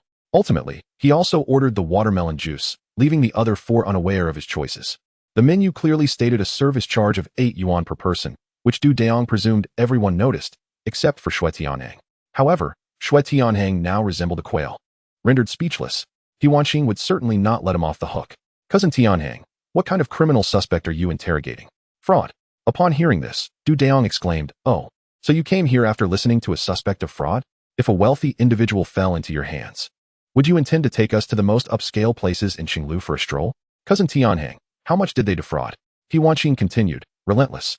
"Over 3 million. It's already been reported to the Economic Investigation Department." "Oh, so you came here because a fraud suspect who swindled over 3 million claimed the food here is delicious and affordable? How much did you personally pocket? 1,000 or 800? Shui Tianheng's face flushed with embarrassment. "Indeed. I heard one could have a good meal for 100 or so. Was I duped by that scoundrel?" At this point, Du Dayong was no longer inclined to criticize. Thus, it was remarked that although this establishment was somewhat pricey, both the presentation and the dishes were commendable. This helped to alleviate the initial awkwardness. As a series of exquisite dishes were served, they indeed appeared quite sophisticated, and the portions were ample. The flavors were remarkably delightful, as attested by Du Dayong's personal experience. However, it is worth noting that Du Dayong had a lifelong passion for cooking, having aspired to become a chef since childhood. Therefore, the meal was satisfactory for him. But the 4 companions likely had never tasted such delectable food. They experienced what could be described as a whirlwind dining experience, where they were left wanting more. Disregarding all semblance of decorum in their eagerness to indulge, Du Dayong, eager to enhance the meal, ordered a few more appetizers and a jug of orange juice. Even though soup could no longer be served, the 4 individuals exchanged awkward glances with Du Dayong, feeling somewhat embarrassed. Observing their enjoyment of the food, he decided to order additional dishes, even though he himself was not yet satiated. From that moment onward, they became good friends. The best remedy for awkwardness is to embrace shamelessness. In the end, all the additional dishes and juice were consumed, leaving everyone with a lingering sense of satisfaction. Du Dayong settled the bill, which exceeded 4,000, proving that when it comes to enjoying fine cuisine, one is willing to spend generously. Chapter 98. A minor social death. Observing Du Dayong effortlessly finalize the transaction, both Shui Tianheng and He Wanqing exhaled a substantial sigh of relief. One was anxious about the prospect of Du Dayong seeking financial contributions from him, while the other feared the embarrassment of Du Dayong being unable to meet the collective fundraising efforts. Now, it appeared there were no issues, and the orange juice tasted all the more delightful. "Dayong, what are your thoughts on Yi Shuqing? Shall I introduce her to you as a potential girlfriend?" Once He Wanqing felt unburdened, she immediately began to revel in her freedom, much like her cousin Shui Tianheng. This prompted Yi Shuqing's face to flush a deep crimson. Du Dayong was utterly taken aback by He Wanqing's boldness. What kind of introduction is this? To be so forthright in front of both parties. providing no space for hesitation. It was a classic case of speaking without restraint. Shangguan Xianyue was meant to be introduced to my cousin. I had envisioned her as a future sister-in-law, for she is not stingy. So, does this imply that Yi Shuqing is miserly? Are you jesting? Or is this a deliberate attempt to stir animosity? A best friend, ready to discard at any moment? Shui Tianhang was nearly compelled to cover his face in embarrassment, feeling overwhelmed by He Wanqing's bluntness. He would flee while frantically proclaiming, "She is not my relative. Why do you all gaze at me thus? I am merely looking out for your best interests. This way, you can avoid shyness and time constraints, ensuring you do not miss out on the finest companions life has to offer. Furthermore, should I successfully facilitate your introductions, I too shall reap the rewards. Not only do I resolve your matrimonial concerns, but I also alleviate the worries of your parents. Am I truly in the wrong?" Du Dayong pondered this and realized there was indeed a semblance of truth in her reasoning. At least, logically, it was sound. But have you truly considered our feelings? Perhaps it's nearly the same. He Wanqing seems utterly indifferent to this matter. At this moment, Yi Shuqing intriguingly inquired of Du Dayong. "Du Dayong, are you not willing?" "Huh? Not at all. Are you asking me?" Du Dayong's mind became a whirlwind of confusion. What intentions does this girl harbor? Nevertheless, she is indeed quite beautiful. One cannot complain. I am certainly willing. Did we not learn about the graceful lady and the gentleman's pursuit of her in school? You are undoubtedly more graceful than any elegant lady. Comrade Dayong possesses a quick wit. Shui Tianhang promptly echoed Du Dayong's sentiments. I am willing too. Having been single all my life, I am certainly willing. However, at that moment, Shangguan Xianyue cast a resentful glance at He Wanqing. He Wanqing completely disregarded such a gaze. "Cousin, you owe me 200 yuan. I shall purchase a few items. You four can go enjoy a movie or something. I'm off shopping." Without waiting to see if Shui Tianhang had the money, she extended her hand. Shui Tianhang had emptied his pockets, but still fell short of 200. This fellow never carries more than 100 when he goes out. Fearing he might lose control of his spending, all his bonuses and wages are stashed away. "Cousin, you wouldn't go out without at least 200, would you? Are you planning to leave Dayong bald from financial strain?" As she spoke, she couldn't help but laugh, and the other two girls giggled heartily as well. Du Dayong, however, was not one to let Shui Tianhang off easily and felt compelled to take a jab at the rascal. "Cousin Wanqing, I and your cousin will each contribute 500 for your shopping. I shall initially cover his share, but you must ensure to reimburse me. You are to return the amount to me, and in return, I shall give you an additional 100. Du Dayong, this is rather unbecoming of you. Your family is affluent, while mine is not. Did you not just receive a bonus? Even if you lend assistance to your cousin for her purchases, what of it? Besides, she has even introduced you to potential suitors. Are you, then, preparing to burn bridges?" Shui Tianhang, noticing the gazes of those around him, could only reluctantly acquiesce. Without further ado, Du Dayong proceeded to the checkout, opting to pay by card, while he had over 1,300 in cash at his disposal. With a swift motion, he handed 1,000 to He Wanqing. Without even counting, He Wanqing promptly stashed the money into her bag, downing the last of her orange juice in one go. She swiftly donned her small bag and, lifting her leg, made her exit. "You all go enjoy the movie. I shall wander the night market at the school gate." Just before leaving, she reiterated her instructions to the group, anxious that Du Dayong and the others would not adhere to her wishes. Chapter 99, The Training Ground Soon. The remaining 4 individuals departed from the tranquil household, intending to proceed directly to the cinema. It had been quite a while since Du Dayong had last watched a film.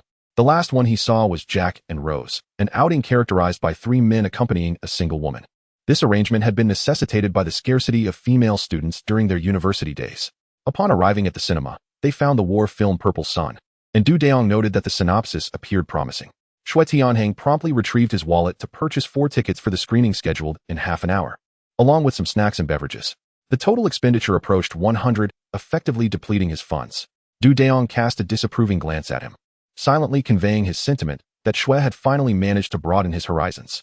After the film concluded, both young women had slightly reddened eyes. While Du Dayong and Shui Tianhang remained unaffected, their resilience bolstered by their work in criminal investigation.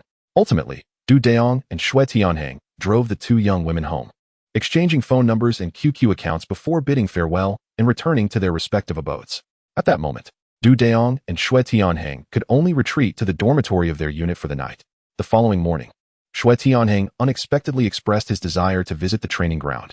The training facility of the Qinglu City Bureau was expansive, encompassing areas for counterterrorism, shooting, martial arts, hostage rescue, equipment training, and general physical conditioning.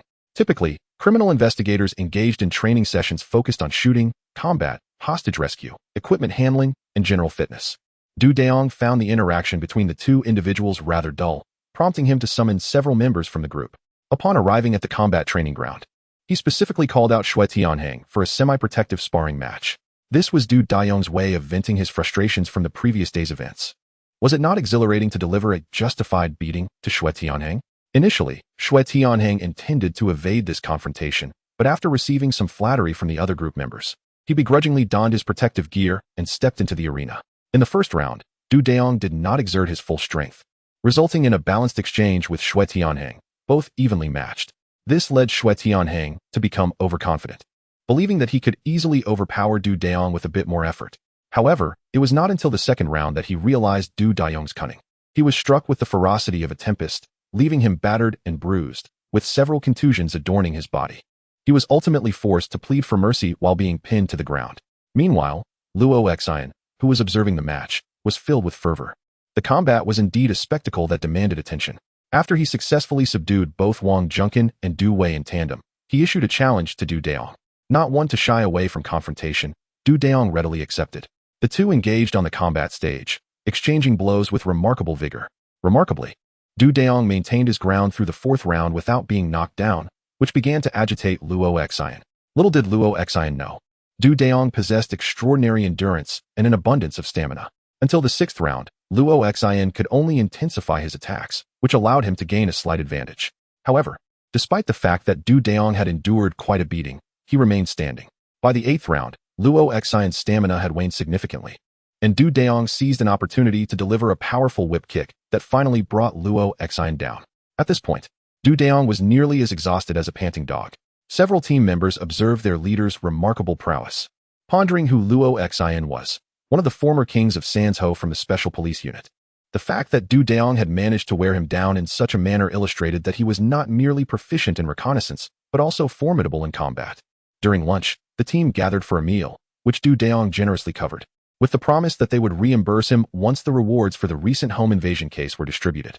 In the afternoon, the team proceeded to the shooting range for firearms training, where Wei proved to be the true sharpshooter of the group, excelling at both static and dynamic targets. In conversation, it was revealed that he had practiced shooting from a young age, but his deep admiration for the police uniform led him to abandon his aspirations as an athlete and strive to join the police force instead. Initially assigned to a police station under the Jintian precinct, he grew disillusioned with his role as a public security officer after 2 years, as his family was not in financial need. This caused him to become somewhat unpopular within the station. When the precinct's criminal investigation team sought new recruits, he hastily sought assistance from his father to gain entry into the team. Little did he know, such connections were unnecessary. 4 seasoned public security officers like him.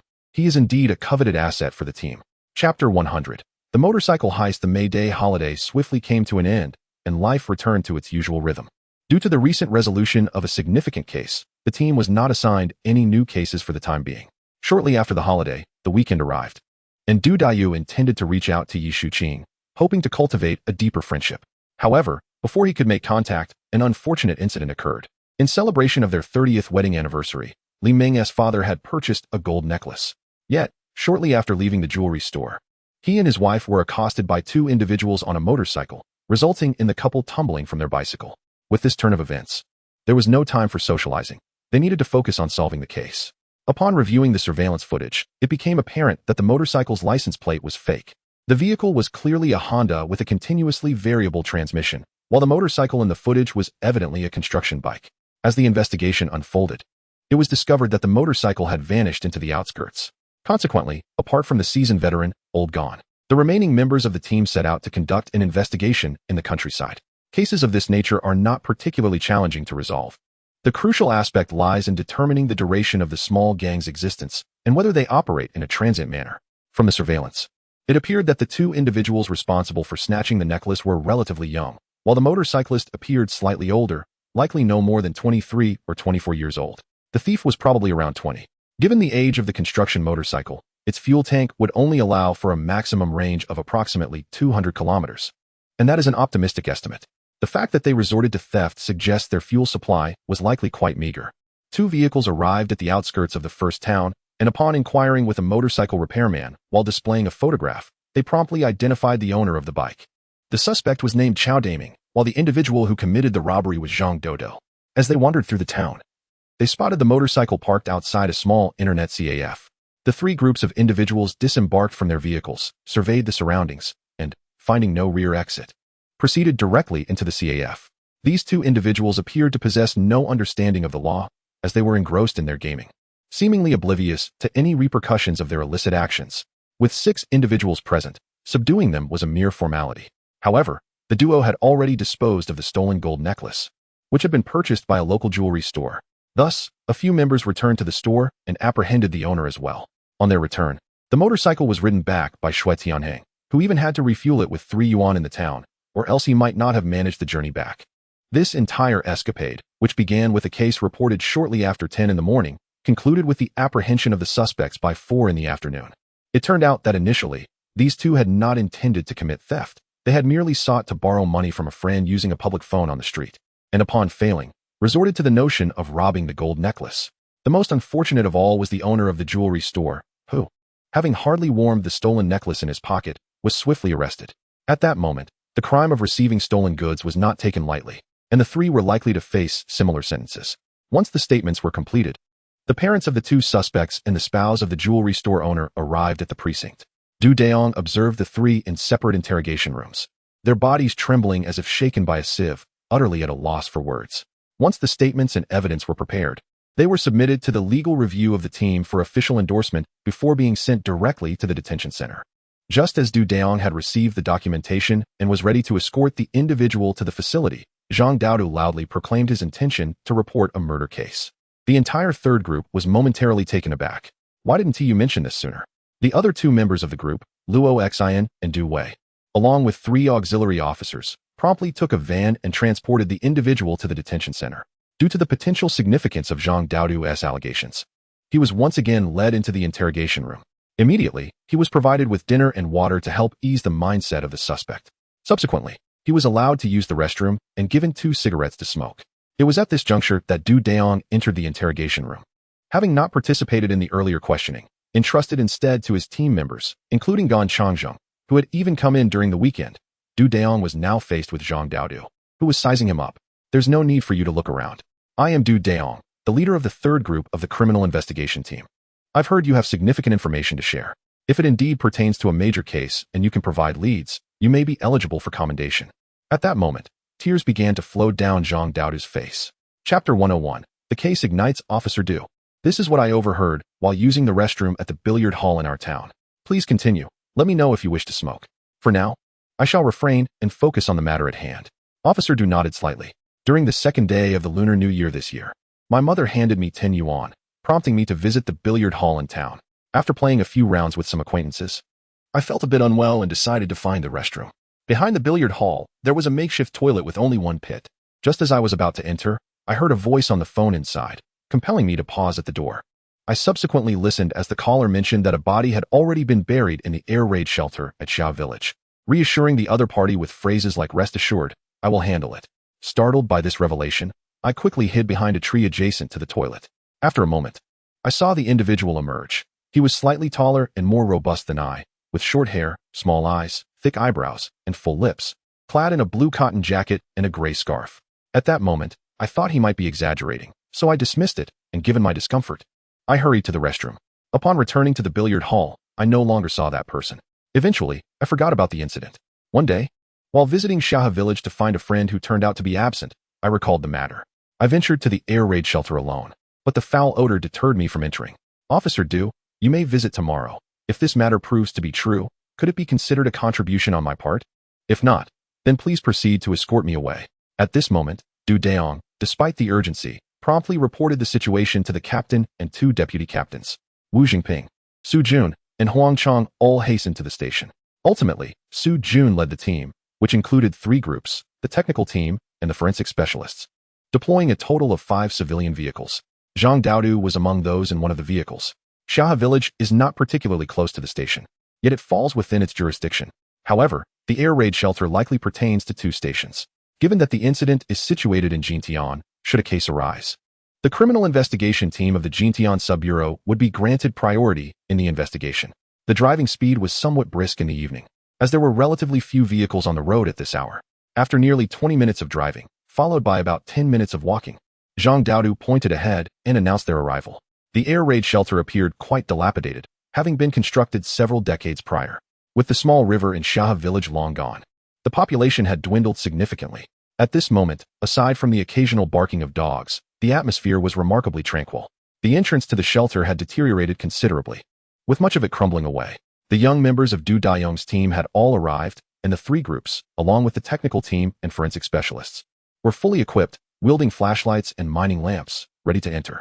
The stench was indeed overwhelming, causing Li Meng to begin retching. Dayong and Luo Xin each carried a spade, clearing the path ahead. Upon entering, they traversed approximately 200 meters, only to find the entire air raid shelter obstructed. Dayong and Luo Xinyong employed shovels to dismantle the earthen barricade, and an overpowering stench immediately assailed their senses, causing Dayong's heart to sink. After breaching the wall and advancing less than 10 meters, he discerned signs of previous excavation beneath the ground. The group collectively held their breath, directing all their lights towards the discovery. After a span of over 3 minutes, they uncovered human remains, 2 highly decomposed corpses. As the illumination dimmed somewhat, Wang Junkin, Li Meng, and Du Wei from the third group rushed to the earthen wall, unzipping plastic bags and succumbing to nausea. At that moment, Su Jun received a call from Dayong and promptly contacted Wu Zhengping to relay the situation at the site, requesting immediate support in the form of a generator and spotlight for further investigation. Prior to entering the scene, all personnel had donned uniform rubber boots, and it was mandated that they walked closely along the walls, avoiding the central path. Should any distinct footprints be observed on either side, they were to steer clear. Meanwhile, Su Jun and Xue Tianhang remained outside, alongside several auxiliary police officers, monitoring Zhang Dodo and prepared to provide assistance at a moment's notice. Apart from Dayong, Luo Xinyong, and 3 members of the technical team, as well as 3 forensic experts, all other officers were required to withdraw from the site. Chapter 102, The Air Raid Shelter. 1. Dayong now stands as the overall commander of the scene. Observing the cramped confines of the air raid shelter, he deemed it unsuitable for a large number of individuals to remain inside, prompting him to expel most of the people present. A handful of individuals had waited approximately an hour before they heard sounds of items being moved within. Watch your step. Do not disturb the footprints. A police officer cautioned his companions. Inside, Dayong and a few others had commenced a preliminary examination of the cave. The engineers had replaced their shovels with smaller spades and swapped their cotton gloves for protective work gloves. The arriving officers brought with them a ventilation fan, causing the air outside to become increasingly unpleasant. After more than an hour of meticulous excavation, 2 bodies were fully revealed. The deceased were identified as 1 male and 1 female, both devoid of clothing. The male stood approximately 1.78 meters tall, while the female measured around 1.62 meters. The facial features of both bodies had been utterly mutilated, rendering identification impossible. Notably, the skulls exhibited evident depressed fractures, indicating that both individuals had suffered severe blunt force trauma to the head. Distinct binding marks were visible around their wrists and ankles. At this juncture, the generator outside had begun to operate, and the newly moved ventilation fan was expelling air. As floodlights were set up, the entire scene of the discovered bodies was instantly illuminated. The technical team and forensic experts commenced a comprehensive collection of evidence, and even Dayong and Luo Xin stepped outside. With their exit, another member from both the technical team and the forensic unit entered the shelter. Dayong believed that moving the corpse would be exceedingly difficult due to its advanced state of decomposition. Currently, it lay there without much issue, but once disturbed, the decaying parts would undoubtedly fall away. At this moment, Su Jun observed Dayong and hurriedly inquired about the specifics. How is it, Dayong? Captain Su. The situation is far from ideal. The forensic expert estimates that the death occurred approximately 4 to 5 months ago. Moreover, in such a confined environment as an air raid shelter, buried directly in the soil, it is remarkable that the body has maintained its current condition. The technical team reported that there were not many valuable traces left behind. The perpetrator or the individual who assisted in concealing the corpse exhibited considerable awareness of counter-investigation techniques, leaving minimal evidence at the scene. It was clear that the specifics could not be discerned tonight. We would need to return at least 3 more times. Su Jun nodded helplessly as he listened to Dayong's words. You all should go back, take a shower, and get some rest. Keep Zhang Daodu in temporary custody. Confirm that he is not a suspect in the crime, and arrange for his bail.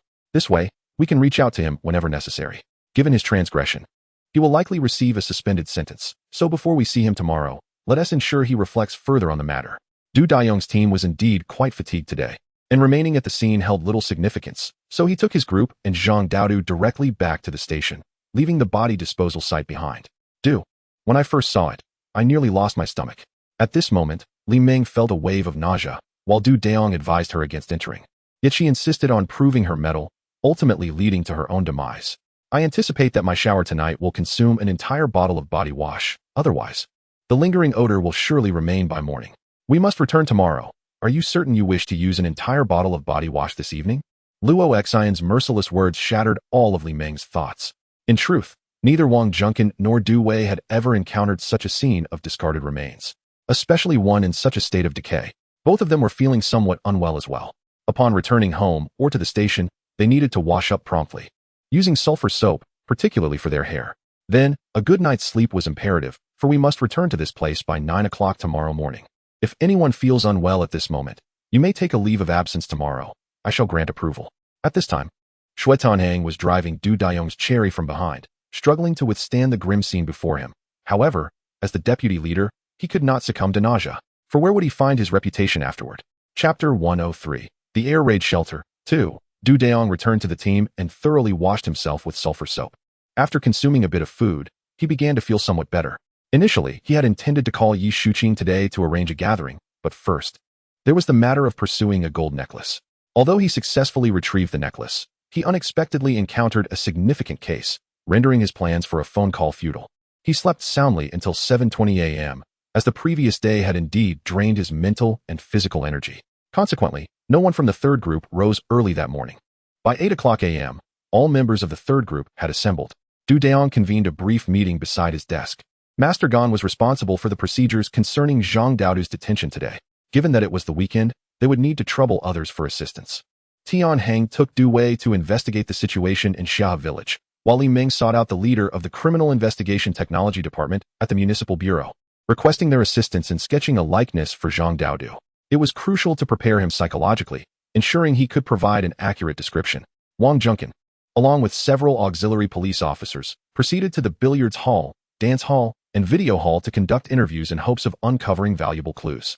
I, along with Luo Xian, planned to revisit the scene and conduct a search of the surrounding area, coordinating with Tian Heng once they concluded their inquiries. As the team dispersed, the urgency of the case loomed. Time was of the essence, and they needed to avoid a half-baked resolution. Thus, the entire third group swiftly set out to tackle their respective tasks. Luo Xian drove Du Dayong's Cherry, with Du Dayong seated in the passenger seat, immersed in deep contemplation. Why did the perpetrator refrain from disposing of the body personally? Was it due to the crime scene being too distant, with the assailant present at the primary location in a different locale and abandoning the body at a secondary site? Could it be that the culprit sustained injuries during the act, necessitating the hiring of someone else to conceal the remains? Alternatively, might the perpetrator be female, thus lacking the capacity to handle the body, leading her to seek assistance? Furthermore, are the man and woman involved in a romantic relationship, or do they share another kind of connection? Or were they independent victims, harmed in separate incidents? The most troubling possibility is that there is no correlation whatsoever, indicating a random act of violence. Why did the assailant execute such a brutal attack, not only causing a depressed skull fracture with a blunt instrument but also mutilating the deceased's face? Was this merely an endeavor to obliterate evidence or a manifestation of profound hatred? It was only after Du Dayong alighted from the vehicle, at a location accessible solely by foot, that he ceased his chaotic musings. Given that the individual who buried the body utilized a shovel, it stands to reason that the implement would not have been removed from the vicinity, compelling a search in the nearby small hills. Du Dayong employed a magnet. While the shovel remained elusive, he did attract a plethora of other metallic objects. Inside the cave, the technical and forensic teams were still conducting secondary examinations, although the body was slated for relocation today. At midday, Du Dayong, Shui Tianhang, and Luo Xian returned to the station. Aside from some progress made by Master Gan and Li Ming, the remainder of the team had yet to uncover any substantial information or leads. After finishing lunch, the deputy director in charge of criminal investigations, who also serves as the head of the criminal police team, arrived at the squad under the accompaniment of the chief of the sub-bureau. He specifically mentioned Du Dayong's Team 3. However, at this moment, the prominent figures present could only meet with Gan Changzheng, aside from Li Ming, who was assisting Zhang Daodu in reconstructing the suspect's profile. The other members of Du Dayong's team had left for their meals. Around 3 in the afternoon, Du Dayong discovered a shovel approximately 2 kilometers away from the air raid shelter. Despite the rust, the shovel appeared to be in relatively good condition. Upon returning to the air raid shelter, the forensic team had already transferred the 2 bodies as intact as possible onto the vehicle, preparing to return to the Municipal Forensic Center. Soon, the forensic experts Chun Jianwei, and Zhu Wenwan from the squad would participate in the autopsy. Chapter 104. The Air Raid Shelter. 3. Dayong's anxiety proved futile. He could only await the forensic center's swift autopsy to derive some conclusions from the report. Additionally, he reached out to the provincial department's portrait artist to facilitate facial reconstruction for the two corpses. The shovel that had been discovered was also sent to the technical team for examination and evidence collection. Given that the shovel bore the standard design of a common spade, it lacked the basis for extensive verification. Come morning, Dayong resolved to commence meticulous and expansive field investigations once again. The inability to ascertain the source of the corpses hindered his efforts to uncover any pertinent information regarding the victims. Concurrently, he initiated a search for missing persons, hopeful of uncovering viable leads. Having reviewed the photographs and scene reports provided by the technical team multiple times, Dayong concluded that the clues available were nearly non-existent. Apart from the later footprints, the disposal site revealed no fingerprints. Only a singular set of repetitive footprints was found, presumably left by the individual who buried the bodies. These shoe prints belonged to a common brand, with a size of 42. Moreover, there were no other traces of blood, nor were there any cigarette butts, hair, or foreign objects present. This suggested that the individual responsible for the burial was likely a young adult male, approximately 175 centimeters tall, which aligned with Zhang Daodu's description. It appeared that the man had moved the bodies into the air raid shelter in two separate instances. Yet the prolonged interval had rendered the identification of the means of transport used for the transfer elusive. Moreover, the individual responsible for concealing the bodies demonstrated a remarkable awareness of counter-surveillance. He donned gloves and wore the most inconspicuous shoes. Dayong speculated that the perpetrator might have also worn a hat, as the scene yielded no short hair aside from that of the two deceased. According to Zhang Daodu's account, the suspect had short hair. Dayong listened to the interrogation recordings of Zhang Daodu repeatedly, envisioning the figure of the individual who buried the bodies. The forensic artist at the Municipal Bureau had made several revisions based on Zhang Daodu's descriptions. Yet Zhang insisted that something was amiss, although he could not articulate what it was.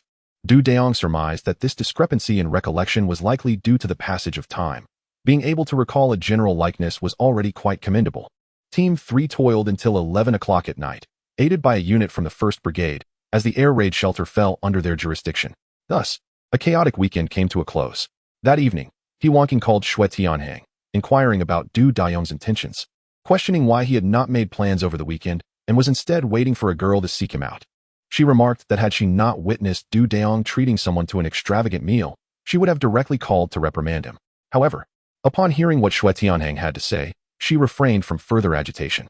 She decided to inform Yi Shuqing that Dayong had initially intended to contact her, but upon encountering a major case, he could only await its resolution before arranging to meet her. Shortly thereafter, Dayong received a message from Yi Shuqing. Rest well and apprehend the wrongdoers swiftly. I shall treat you to a meal afterward. There's no need to reply to this message. Good night. Dayong indeed did not respond, as he was engrossed in reviewing reports, with no time for sentimental musings. Such distractions were non-existent. Although your beauty is unparalleled, it pales in comparison to the urgency of the case at hand.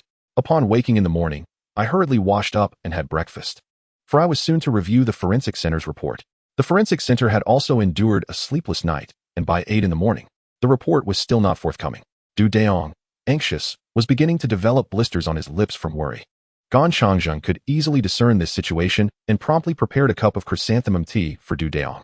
He understood that these young officers, much like himself in his earlier days, were eager to uncover leads and solve the case, not for accolades, but for the profound sense of achievement that follows a successful resolution. It was also a form of affirmation and confidence in their professional careers. Master Gan, it seems that Zhang Daodu will have to wait until the forensic team confirms the time of death and verifies that he bears no suspicion of involvement before we can proceed with his bail application. Additionally, the detention period will be extended by another 48 hours.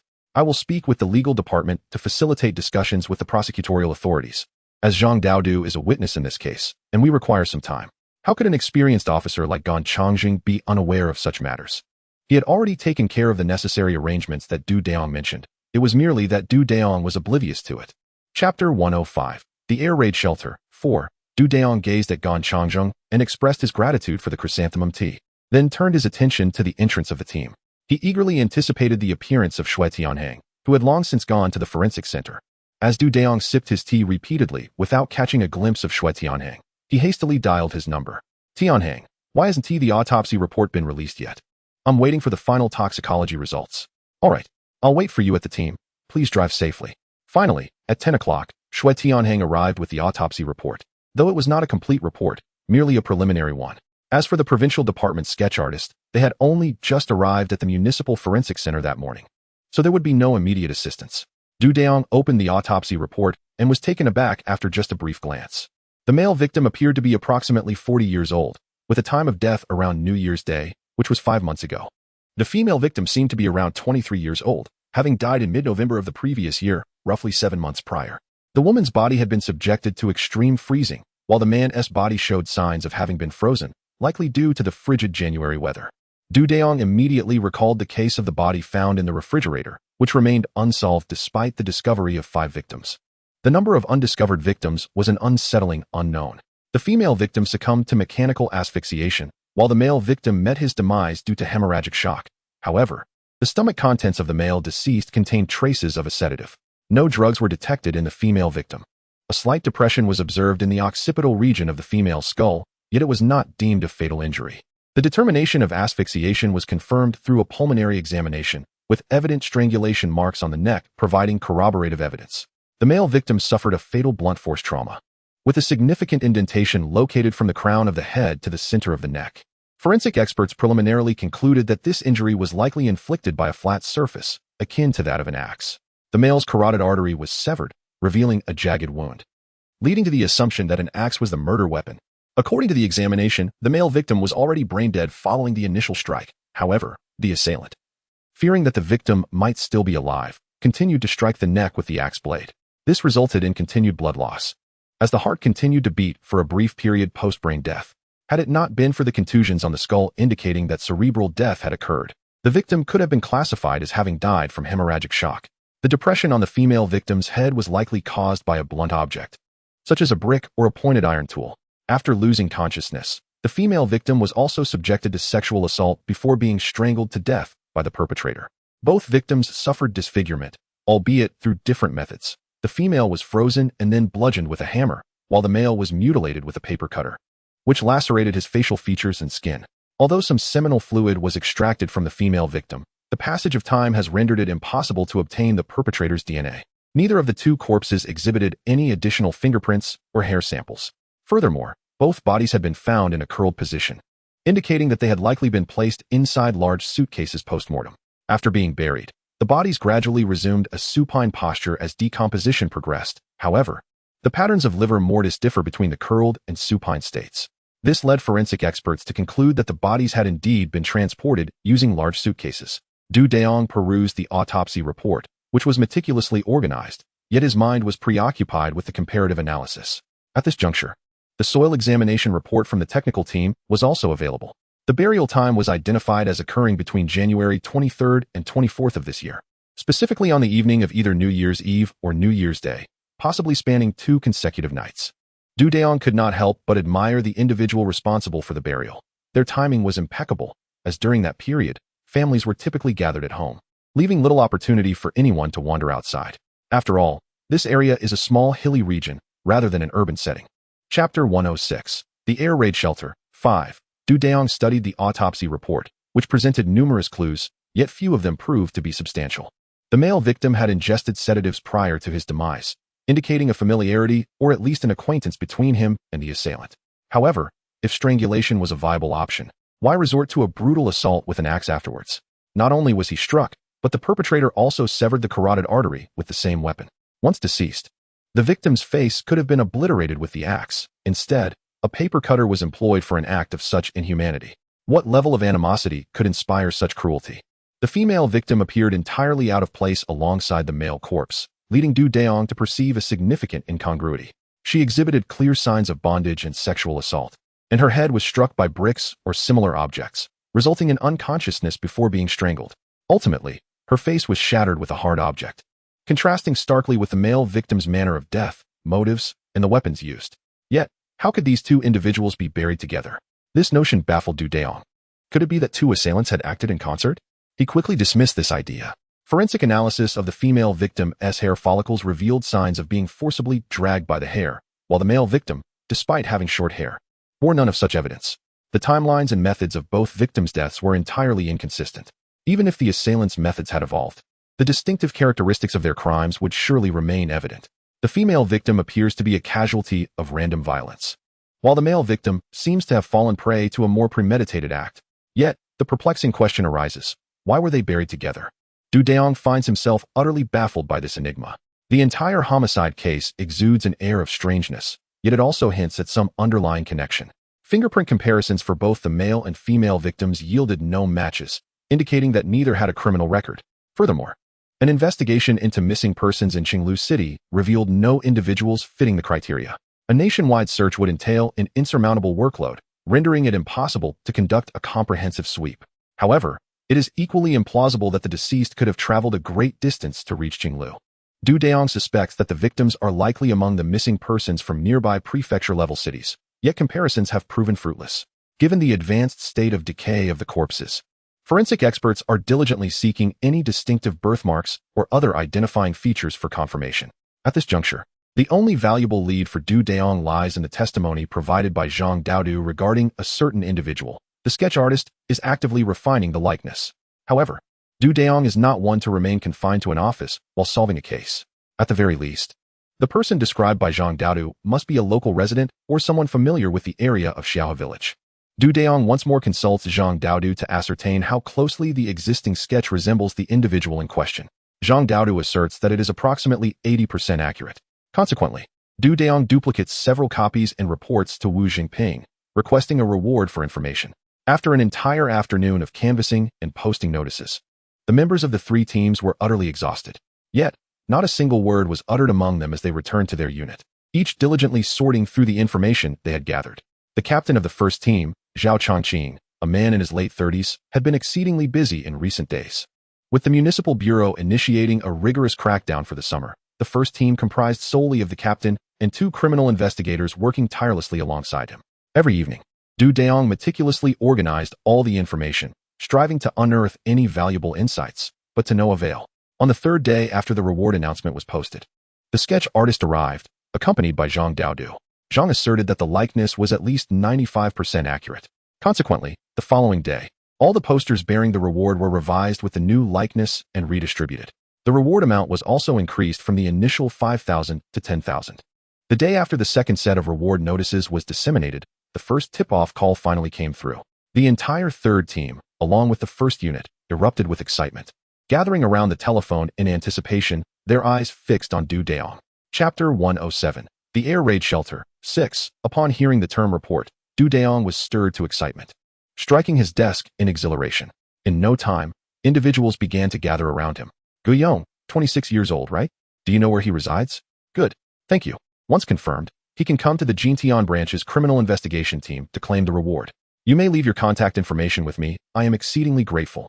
After hanging up the phone, Dayong promptly read aloud the notes he had taken.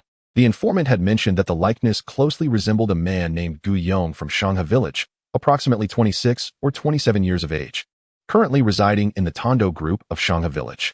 Luo Xin, Du Wei, Wang Junkin, accompany me.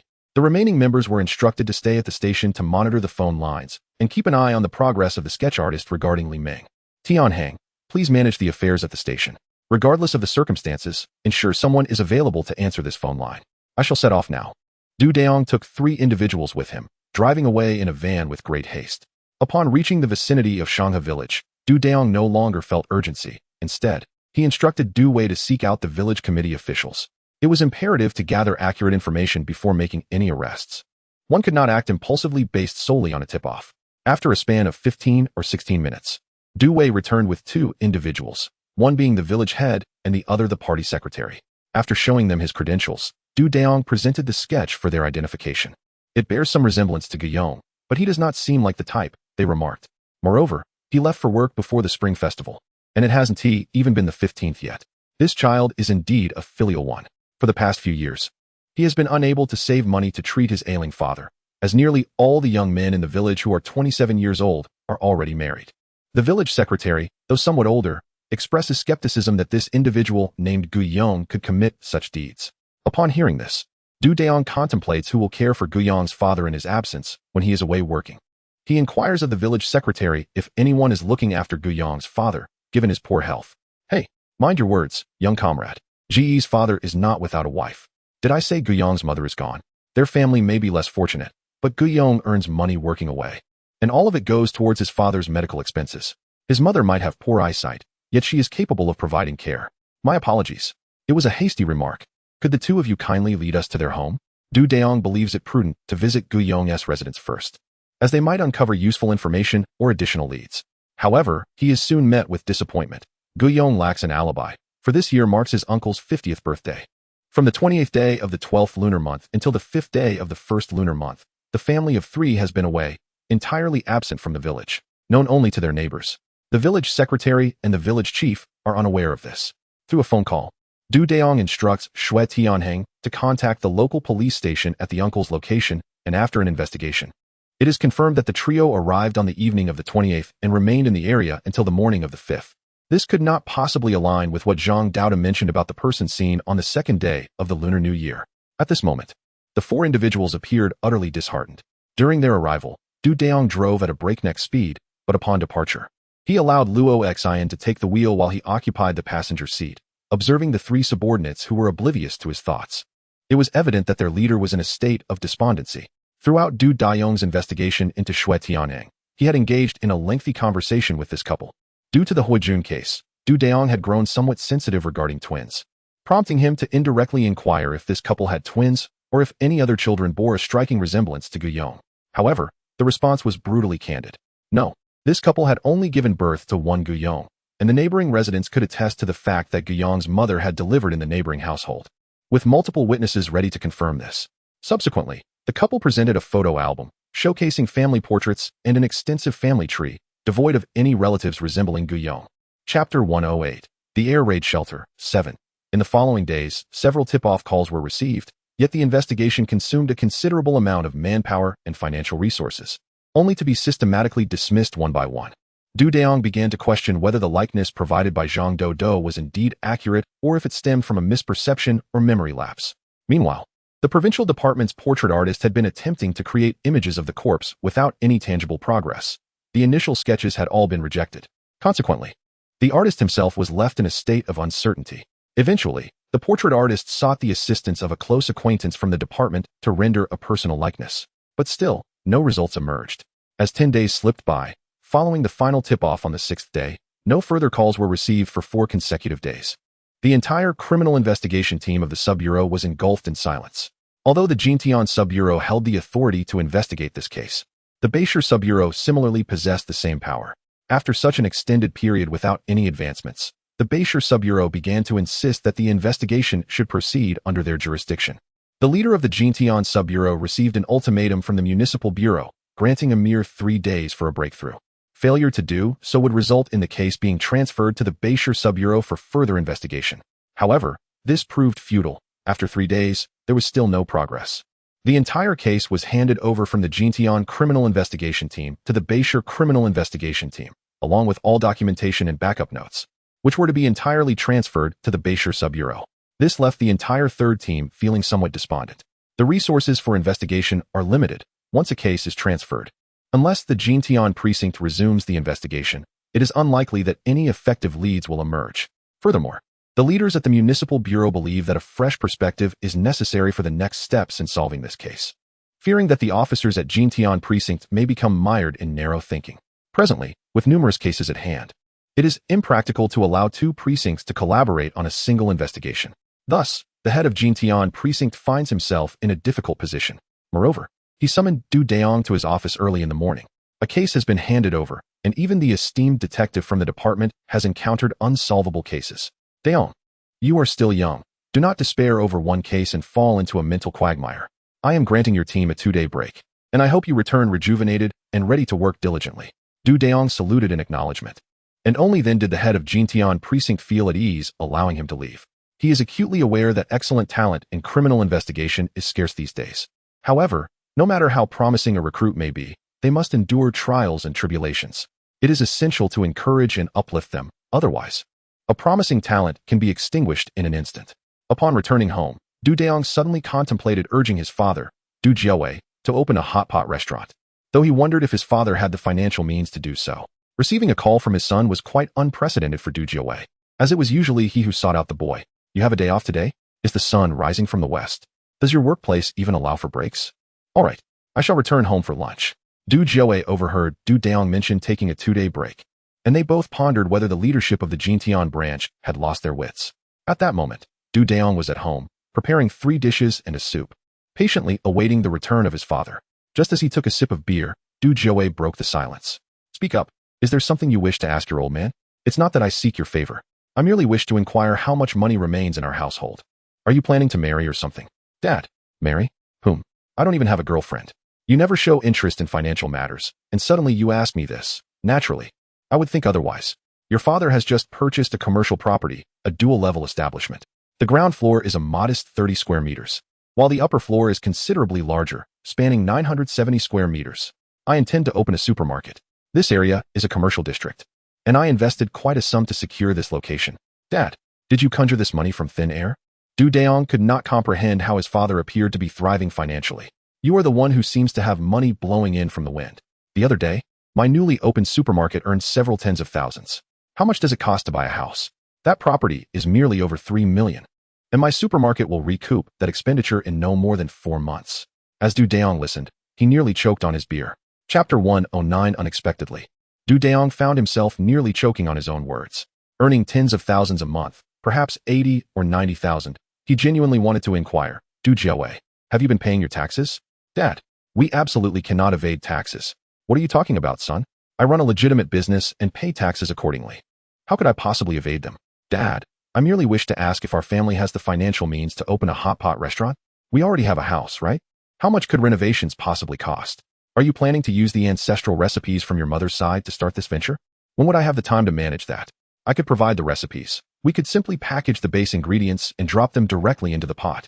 As for everything else, it could be arranged in the typical manner of a hot pot restaurant. Hiring staff as necessary, purchasing equipment. With the recipes my mother passed down to me, I can expertly handle the dipping sauces, base flavors, and broths. On my days off, I could easily prepare enough to last for 6 months. Besides, I can provide you with the recipes as well. If I find myself pressed for time, you can't just buy this and that indiscriminately. Some spices could end up being mixed haphazardly. As Du Jiaowei sipped his drink, he pondered Du Dayong's words. It seemed feasible, and it certainly should not be a small endeavor. The bank had recently inquired if he wanted a low-interest loan, but he declined as he had no need for funds at the time. Now, he thought it might still be a timely opportunity. Du Jiaowei concluded that if they were to open a restaurant, it should not be just one. They ought to launch at least 5 or 6 simultaneously to create a significant impact. Of course, that ambition was also rooted in the support he had received from his former wife's family. During the Republican era, this recipe was immensely favored by the common folk in Sichuan province. In contemporary times, it is likely to enchant the palates of many. With an abundance of seafood, a hot pot base enriched with dipping sauces and broth would undoubtedly yield promising prospects. Tomorrow, I shall seek out President Gao of the Agricultural Bank to discuss a loan. If our family business does not materialize, it should at least commence with 5 establishments. Additionally, I might consider opening a few medium-sized supermarkets.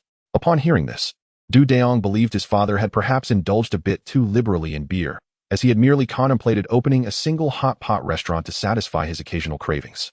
Little did he realize the grand ambitions of his father. Aunt Ho advised that when capital is available, one should act decisively. Possessing real estate now is akin to holding land in the past. Once property values rise, we could forego other ventures, as this asset alone could sustain our lavish lifestyle. Should I secure a substantial loan, Aunt Ho would undoubtedly regard me as possessing considerable audacity. Father, you and Aunt Ho haven't become involved, have you? What nonsense are you spouting? Even if there were such a development, marriage certificates would not be on the table. At my age, I prefer to avoid complications.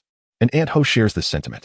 She mentioned that once her daughter is married, we could simply enjoy each other's company. If marriage were to occur, my assets are considerable, and I would not wish to fuel any gossip. Besides, she has purchased her own property.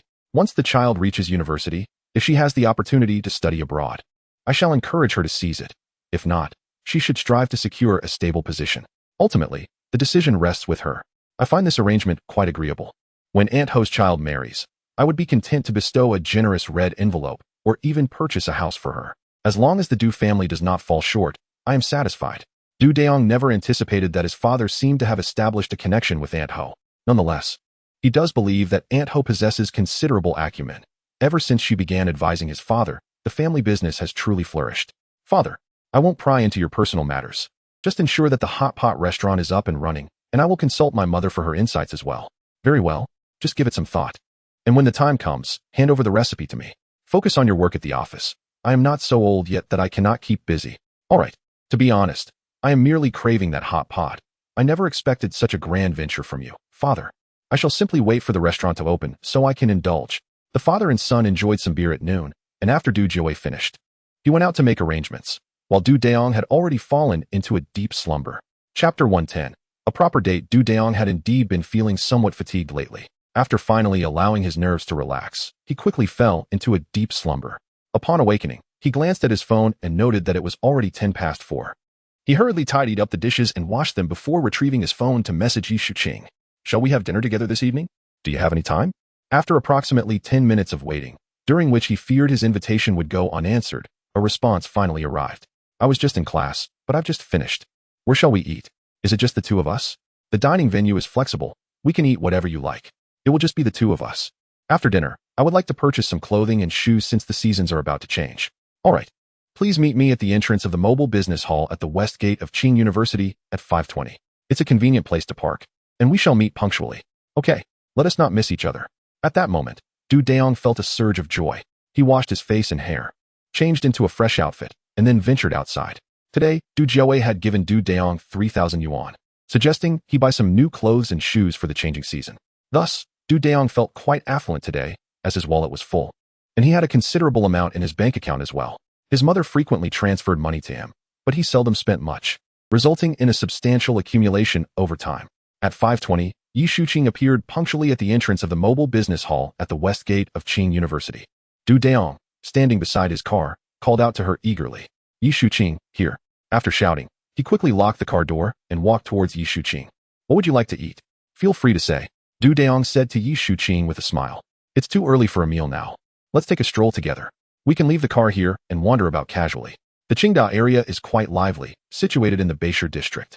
Although Beishir district is one of the poorer regions of Qinglu, it boasts the highest population density in the city. The entire campus is picturesque, and both Chun Jianwei and Zhu Wenwan, mentors from the first and second squads, graduated from this medical school and eventually entered the public security system as forensic experts. The evening breeze gently blew as the two walked side by side, not holding hands, yet closely aligned in their leisurely stroll. I heard you've been quite busy lately. How come you have time to invite me for a meal today? Du Dayong felt that girls who were close to He Wanqing tended to be rather straightforward. The case has not been resolved as expected and is now being investigated further by the Beishir Sub-Bureau. Our esteemed director, seeing our recent plight, has granted our team a 2-day leave. I don't have many friends here. My close classmates from middle and high school are all in different places now, and most of my university mates are in Guangdong province. So unless I arrange to meet you, I usually just have dinner at home and read for a while before going to bed. Are your parents in Qinglu? My dad and mom divorced long ago when I was just a few years old. My dad is now in Qinglu, and my mom is in Paris. What about you? Last time, we merely shared a simple meal, and even during the movie, our conversation was rather sparse. As for me, my circumstances are even more uncomplicated. My father is a physician, and my mother works at the neighborhood office in the southern district of the city. I am currently studying medicine as well, which I suppose is a requirement set forth by my father. However, I am not particularly fond of this profession. My true aspiration lies in becoming an educator. Therefore, I am also preparing to obtain a teaching qualification certificate. Teaching has its merits, not least the delightful prospect of summer and winter vacations.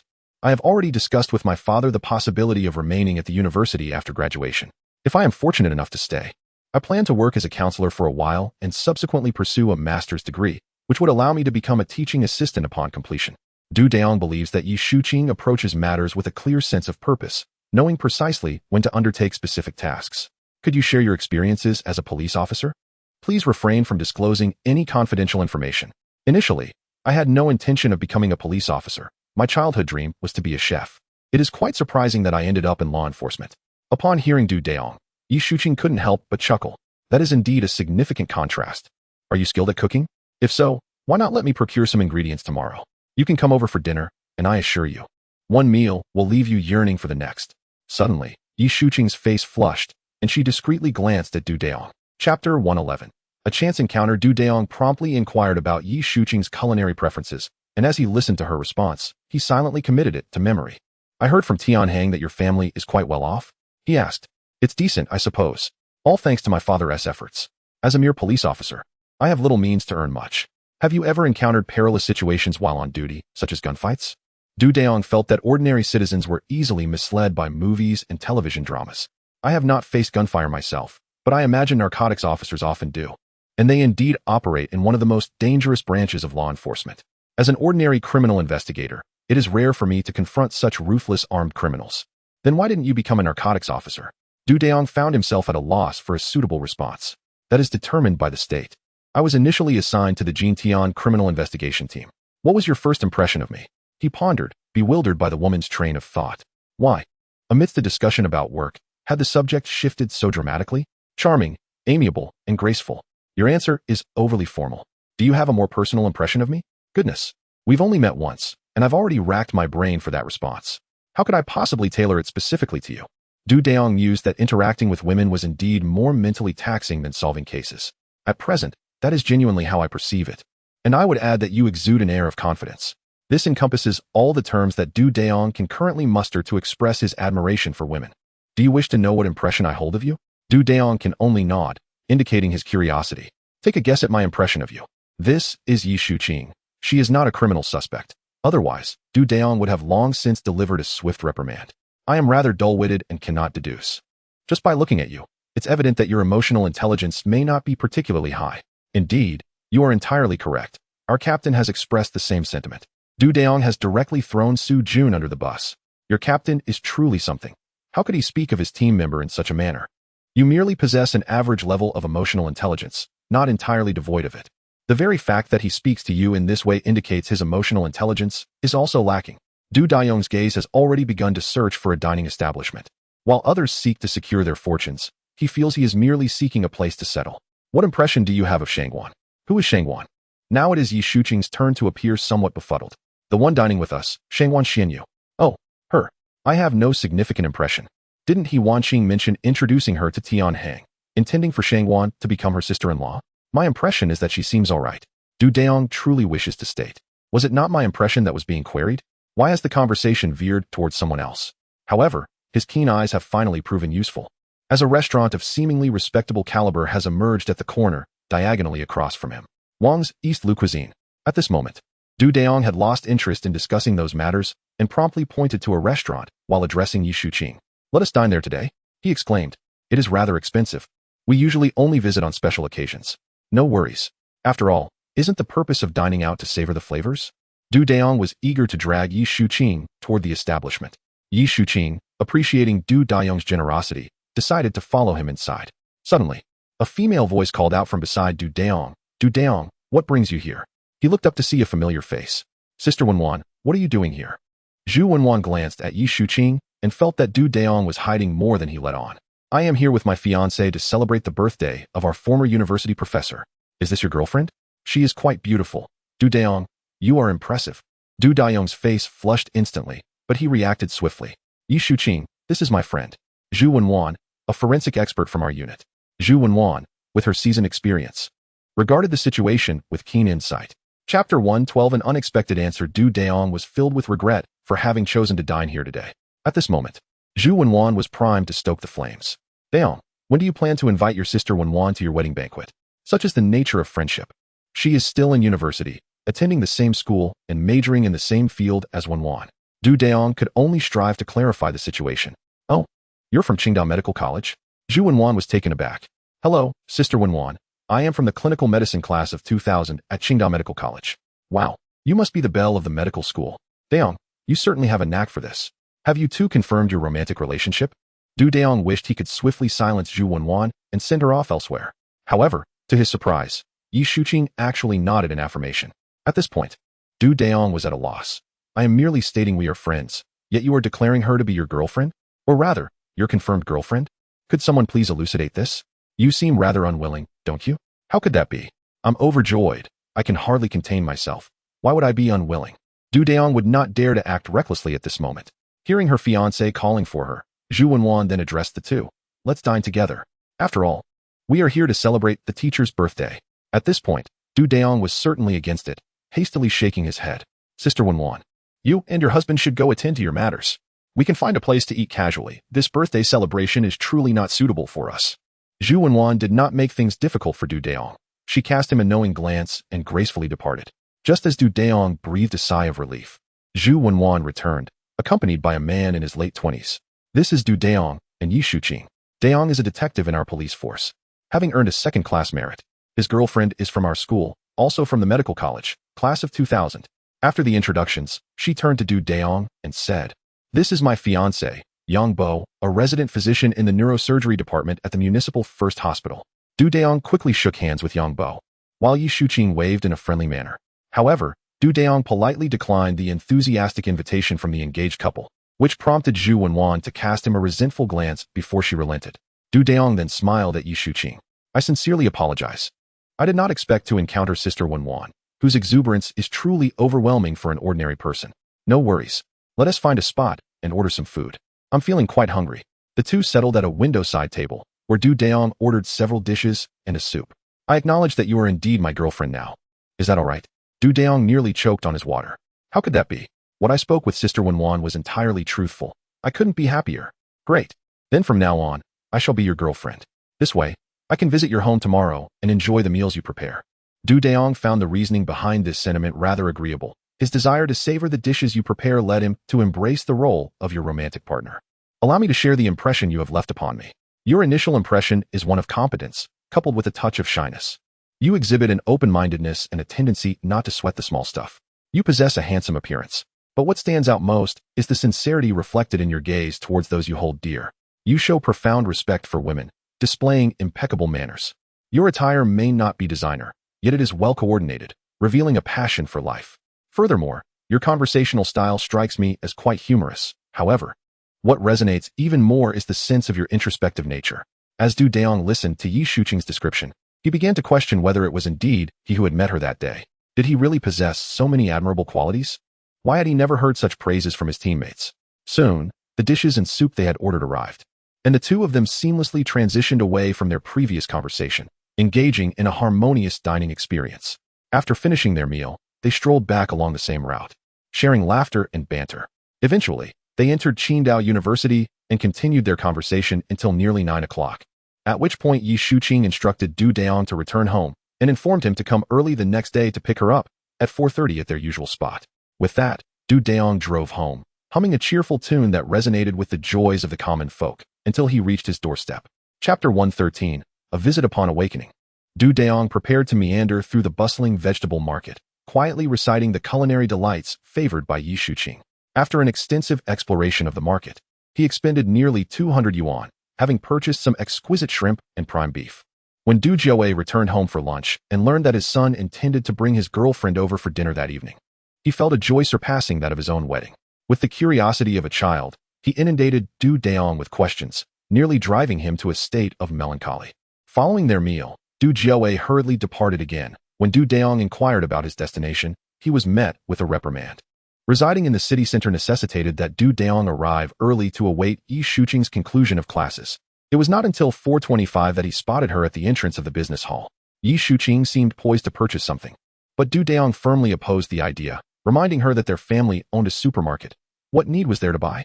Ultimately, he relented, allowing her to buy some fruit. Upon entering his home, Du Dayong was nearly convinced he had mistakenly approached the wrong door. Du Jiaowei had not only gotten a haircut, but had also styled it, donned entirely new clothing, and even adorned himself with a watch he typically eschewed. In a rather affected manner, he sported a pair of gold-rimmed glasses. Strikingly, this transformation bestowed upon Du Jiaowei the appearance of a refined merchant. Yi Shuqing greeted him with utmost politeness, and upon seeing her radiant beauty, Du Jiaowei could not help but feel a surge of admiration for his son's discerning taste.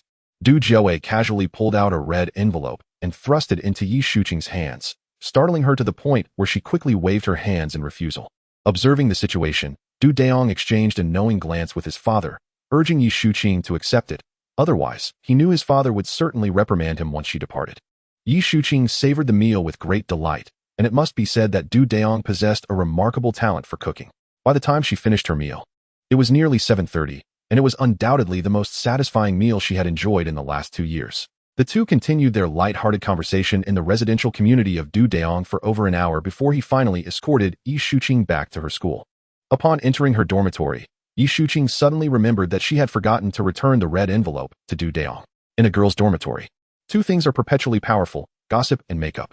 The remaining 5 roommates immediately surrounded Yi Shuqing, bombarding her with questions. One astute roommate quickly spotted the red envelope in her bag and swiftly pulled it out. Yi Shuqing, realizing what was happening, hurriedly attempted to retrieve the envelope. But in the ensuing tug-of-war, it tore open, and crisp blue 100 yuan notes began to flutter around the dormitory. In that instant, the entire dorm fell silent, for there was an abundance of money. The fresh scent of ink from the new bills wafted through the air, and the 6 of them felt as if time had momentarily stood still. Then, as if jolted by an electric shock, they hurriedly bent down to gather the scattered notes from the floor. After counting, the final 6 individuals discovered a sum of precisely 5,000 yuan. The crispness of the bills deceived them into believing it was not a significant amount. Upon recounting, they confirmed the total. In the year 2001, 5,000 yuan was undeniably a considerable sum, especially when the average salary ranged between 800 to 1,000 yuan. Yi Shuqing felt a twinge of astonishment. Although her family was relatively well off, they would never bestow such a generous red envelope upon a first meeting. Once the remaining 5 sisters quietly handed the money to Yi Shuqing, the initial chatter dissipated, and they retreated silently to their respective beds, each harboring their own thoughts. Yi Shuqing swiftly retrieved her phone to inform Dayong of the situation. Upon hearing the news, Dayong remained unfazed and remarked to Yi Shuqing that it was simply a gesture of goodwill from his father, suggesting she should keep it. He added that if he were to return it, the outcome would likely not be favorable. Ultimately, Yi Shuqing, caught between laughter and tears, accepted the money, vowing to discuss the matter with her mother upon returning home that weekend. Chapter 114. Handling accumulated cases. 2 days of leave slipped by quietly, and Dayong arrived at the brigade early in the morning. Thus, life resumed its mundane rhythm for nearly 20 days. The third team resolved a few minor cases, and their morale gradually began to recover. However, the situation at the City North Division's Criminal Investigation Brigade was dire. Over 20 days had passed since the case was transferred. Yet aside from the initial clues obtained by the Jintian Division's Criminal Investigation Brigade, there had been no progress whatsoever, nor any new leads. Dayong, having listened to the gossip of Shui Tianyang, a notorious rumor-monger, was led to believe that the chief of the City North Division was on the verge of being ousted. Indeed, the current leader of the City North Division was under severe scrutiny from the higher-ups, unable to hold his head high. Reflecting on the situation, the City North Division had previously claimed shared investigative authority over the case, hastily taking over the investigation from the Jintian Division. Now, after more than 20 days with no new leads, only relying on the old information from Jintian's Criminal Investigation Brigade, the pressure was mounting. The City North Division's Criminal Investigation Brigade was overwhelmed. Their leader faced criticism, and the brigade captain was nearing a state of despair. Ultimately, the City North Division had no choice but to negotiate with the Jintian Division to jointly investigate the case, yet they were reluctant to relinquish control. Naturally, the Jintian Division was unwilling to comply. Consequently, the Jintian Division urged the City North Division to request support from the Municipal Bureau, announcing their intention to undertake a 3-month initiative to clear the backlog of unresolved cases. Thus, in early June, Team 3 finally received a case concerning a headless female corpse that occurred in 1999. The incident took place in May of that year, precisely 2 years ago. The identity of the deceased remains unknown. Despite nearly 6 months of investigation in 1999, authorities failed to ascertain her true identity, leading to the case being shelved in 2000. Dayong retrieved 9 boxes of files from the archives, encompassing all scene investigations, forensic autopsy records, and assessments, along with records of missing persons ruled out during the investigation. Soon, all crucial documents were photocopied, and Dayong convened an impromptu meeting for Team 3. Each member received a copy of the files, and I will outline the details. The deceased's name is unknown. She is female, with a forensic assessment estimating her age to be between 32 and 35. There are no discernible birthmarks or residual injuries. The head, feet, and chest have all been severed. The crime scene is located at the garbage disposal center of the Qing Shui Bay community in Jintian district. The body was found concealed within a discarded suitcase, which, upon investigation, was identified as having been discarded by the chief of the construction department of the Education Bureau's staff housing in the urban district. The suitcase had 2 damaged wheels and a compromised interior, prompting its disposal. Surveillance footage revealed that the suitcase was discarded on May 5, 1999. However, due to the limitations of monitoring at the garbage bin, subsequent information regarding the discarded suitcase was lost. The forensic examination revealed that the time of death occurred between 10 and 12 o'clock on the night of May 4th. Consequently, the time frame during which the perpetrator disposed of the abandoned suitcase would have been between May 5th and May 6th, as the body was discovered around 10 o'clock on the morning of May 7th. Furthermore, according to the recollections of the waste disposal truck driver. The suitcase was wrapped in a large, dirty snakeskin bag, which he did not examine closely due to its unclean appearance. The location from which the driver collected this bag was the residential building of the Grain Bureau. However, investigations and inquiries at the Grain Bureau residential building yielded no suspicious findings. Additionally, since the building is part of an older community, there are no surveillance cameras installed near the trash bins, making it impossible to ascertain when or by whom the body was discarded. I maintain an agreement with the previous investigative team's conclusions regarding the suspects being local individuals or long-term residents from other regions. Please review all records once more. After lunch, we will reconvene for a meeting. Dayong summarized the situation in one breath before putting away the case files, and then called for Luo Xin to accompany him to the Grain Bureau residential building. Chapter 115. Accumulated Cases 1. Dayong swiftly accompanied Luo Xin to the residential building of the Grain Bureau. This complex, erected in the 1970s, predominantly comprises 5-story structures, their exterior walls unplastered, revealing the raw red bricks beneath. The current inhabitants are mostly elderly individuals or migrants. Trash bins are strategically placed at both ends and the center of the compound, with 2 areas featuring enclosed garbage pits on 3 sides.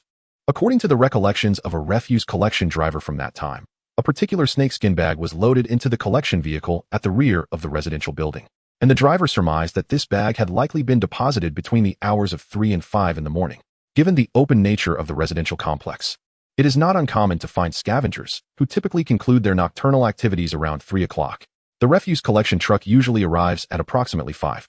Thus, Dayong found the driver's assessment to be quite plausible. It stands to reason that someone well-versed in the timing of both the refuse collection and scavenging activities would not be far from this location and would possess a familiarity with the residential building.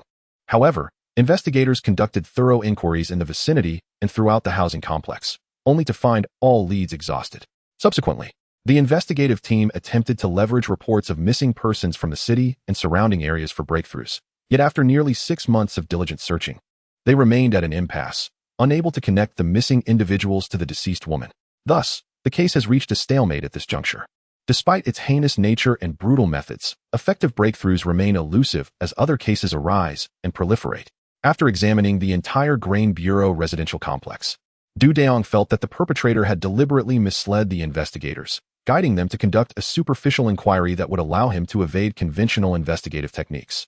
Subsequently, Dayong visited the Education Bureau residential building and the garbage processing center at Qingshui Bay. However, after a thorough inspection, he remained devoid of any leads. As for certain entertainment venues, the investigators had already conducted inquiries, but no clues emerged at that time. There were no reports of missing individuals associated with such establishments in the city or its neighboring areas. Dayong perceived the difficulty of the case to lie in the identity of the deceased, as the murderer had intentionally severed the head, feet, and chest, likely to confound the investigators. This tactic would prompt them to pursue leads based on prominent features of the feet or chest.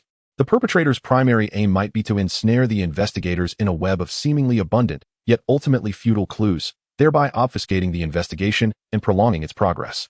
The longer the case remains unresolved, the scarcer effective leads will become, and the corroborative evidence from the time of the crime will gradually lose its significance as time elapses. Dayong surmised that this murderer must be a meticulous individual, possessing clear logical reasoning and a certain level of medical knowledge. Moreover, possessing a profound understanding of police investigative techniques, he is equipped with formidable counter-surveillance knowledge. Consequently, the suspect in Dayong's mind has roughly constructed a template. Dayong believes that the suspect should possess a certain level of education and have an independent residence or an alternative secluded dwelling. Additionally, the suspect is likely to have a robust psychological constitution, with strategies or countermeasures to respond to police inquiries or investigations. Furthermore, the perpetrator should have access to a means of transportation, at the very least, a motorcycle or a vehicle of superior caliber. The suspect's personality exhibits a pronounced duality. Under normal circumstances, they may appear to be a cultured and courteous individual, yet beneath the surface lies a deeply distorted psyche. Dayong personally surmises that the suspect's residence should be located within the confines of 3 specific areas. He then opened the map, gradually searching within this range for a plausible psychological comfort zone of the suspect. Chapter 116. Accumulated Cases 2. As Dayong meticulously examined each location on the map, his gaze ultimately settled upon the position of the family residence at the 4th People's Hospital. In that instant, he perceived this site to be particularly conducive to the lifestyle of a criminal suspect. Such an environment would likely attract individuals of a reasonable cultural caliber, possess a satisfactory economic standing, and offer proximity to locations suitable for disposing of luggage and bodies, with the added advantage of not having a waste disposal center nearby. Furthermore, it suggested a certain level of familiarity with medical practices. After lunch, the members of Team 3 began to express their opinions. Yet their contributions were largely cliché and uninspired. Dayong felt that there was a lack of significant advancement in their discussion. Consequently, he felt compelled to present his own perspective, which quickly garnered unanimous support from all members of Team 3. Nevertheless, Dayong remained dissatisfied and emphasized the critical importance and necessity of innovative thinking within criminal investigation work.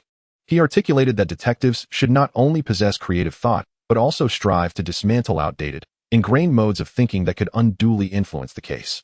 Additionally, they must develop the ability to step back, reflect calmly, and analyze issues objectively. At 2 o'clock in the afternoon, all members of Team 3 embarked on fieldwork to conduct a preliminary investigation of the family residence at the 4th People's Hospital. They understood the need for discretion, as overt inquiries could potentially alert the suspect. Their first step involved identifying individuals residing in the hospital's family housing who maintained separate accommodations. Subsequently, they focused on investigating the currently single male residents of the hospital's family quarters. The third team assigned investigators to disguise themselves as gas safety inspectors, conducting thorough checks in each household, particularly focusing on the restrooms and kitchens for traces of blood. After 5 days, the results of the investigation were largely conclusive, yet no suspects fitting the description emerged. At that moment, Dayong felt an overwhelming surge of pressure, prompting a re-evaluation of his perspective on the suspect. He once again scrutinized the map, this time expanding his reference to include transportation methods beyond motorcycles. With a pencil in hand, he meticulously marked various locations, directing his attention towards a residential building associated with a pharmaceutical research institute. Dayong considered the suspects cunning, even if the perpetrator had been present at that location. Any evidence that might have been discovered at the time would now have vanished, as the suspect would have undoubtedly eliminated all traces of blood after such a lengthy interval. Even if they now identified the murderer, there remained no tangible evidence to substantiate that claim. Dayong resolved to gather information about the deceased woman through preliminary investigations, aiming to acquire details about her before proceeding to collect concrete evidence. However, the results of these investigations proved consistently fruitless, yielding no effective leads to indicate who might be the most likely perpetrator. Thus, 11 days slipped by quietly, with Dayong's team making no headway in uncovering new clues. The collective spirit that had been painstakingly built within the team was now, regrettably, dissipating. Dayong has now confirmed that the criminal suspect resides within this vicinity, yet he is unable to ascertain a precise location. He begins to ponder what type of woman could vanish without raising alarm among her family members. What sort of female could disappear, leaving no trace of her past existence? Furthermore, forensic results indicate that this woman was not someone accustomed to laborious work. Could it be that she met someone online and suddenly arrived in Qinglu City? Or perhaps she is a newcomer from another region, an orphan who has lost all her family. Might she have assumed another's identity before being tragically murdered? Dayong's mind swirls with countless thoughts until he feels overwhelmed, prompting him to take a moment's respite. At that moment, Yi Shuqing's call interrupts his contemplation. She informs him that the summer vacation is approaching and wishes to notify him in advance. She also expresses a desire to savor Dayong's culinary creations this weekend. Consequently, he reluctantly sets aside his thoughts and begins to deliberate on what dishes to prepare. Recalling their last date, when they held hands at Qing University, a sense of joy fills his heart. Chapter 117. Accumulated Cases 3. As Friday arrived, Dayong concluded his workday early at 4 o'clock. By 4:30, he had successfully met with Yi Shuqing. After she finished her phone call, Dayong promptly contacted his father to request the purchase of some groceries. By 6:30, he had prepared a delightful spread of 4 dishes and a soup, and the trio, father, son, and Yi Shuqing, raised their juice glasses as if toasting, indulging in a sumptuous meal. During dinner, Yi Shuqing engaged in lively conversation with Dayong, sharing her grievances about the school cafeteria and the lackadaisical attitude of some teachers. In return, Dayong recounted a few minor cases to entertain Yi Shuqing and his father, being careful not to divulge any details about ongoing investigations that remained unsolved. After their meal, which extended close to 8 o'clock, Du Jiawei, as a seasoned individual, suggested that Dayong accompany Yi Shuqing for a leisurely stroll before escorting her back to school. Thus, the two descended the stairs, hand in hand, meandering through the neighborhood. Hearing from Wanqing that her cousin was entangled in a particularly challenging case and thus unable to meet with Xianyu, she inquired if Dayong was similarly preoccupied. Indeed, The case dates back to 2 years ago, and I have only recently taken it on. It appears to be quite complex, yet I am diligently working on it. He replied, a case that could leave you flustered must indeed be quite formidable. Yi Shuqing added, but you should not pay heed to Shui Tianhang's exaggerations. What renders me utterly exasperated is the complexity of certain cases. I am merely a novice officer, having served for less than a year. It is merely a stroke of luck that I have managed to resolve a few troublesome cases. It is not nearly as enigmatic as it is portrayed. Furthermore, solving a case is indisputably not a solitary endeavor. The notion is a fanciful embellishment often romanticized by the likes of Holmes and Sherlock. Contemporary criminal investigations are far from the simplicity of bygone eras. The resolution of a case often hinges on significant fortuities. Yet the emergence of such opportunities is a result of collective effort. Without extensive interviews, the utilization of surveillance footage, forensic analysis, and the astute judgment of numerous detectives, it is exceedingly challenging to crack a major case. Moreover, how many genuine mysteries exist? Most suspense novels are rife with absurdities. Without a touch of the supernatural or a hint of psychological instability, the narrative may falter. Apart from cases arising from manic episodes, the genesis of most incidents is governed by inevitable causal relationships, devoid of the contrived and far-fetched reasoning often depicted. Listening to Dayong's discourse, Yi Shuqing found his insights profoundly sensible. However, at that moment, Dayong pondered his earlier assertion regarding inevitable causal relationships, repeating those words in his mind. Upon returning Yi Shuqing home, Dayong hurriedly retrieved the case files, scrutinizing them repeatedly. What if this woman, on the brink of suicide yet unable to take her own life, had commissioned another to do so? The woman's head was afflicted with an incurable ailment. Thus, what could have prompted her demise? Dayong began to spiral into a tumult of suspicions. Yet, such conjectures proved to be of no consequence. And Dayong's anxiety was becoming increasingly difficult to contain. He resolved to personally visit the family quarters of the 4th People's Hospital and the Pharmaceutical Research Institute the following day. After finishing his breakfast, Dayong called Du Wei to inform him to wait for him at the entrance of the Pharmaceutical Research Institute. Chapter 118. Accumulated Cases 4. By the time Dayong and Du Wei arrived at the residential building of the Pharmaceutical Research Institute, it was nearly 8:30. The number of buildings in this residential complex was limited, only about 10, erected in the mid-1980s. However, makeshift shanties and metal sheds were ubiquitous. The entire residential area lacked a perimeter fence, making it quite accessible. Recently, the local police station and auxiliary officers had thoroughly surveyed the area, yet their findings revealed no peculiarities. Subsequently, Dayong and Du Wei proceeded to the staff quarters of the 4th People's Hospital, which also featured a modest number of buildings, merely 6, alongside a few older bungalows.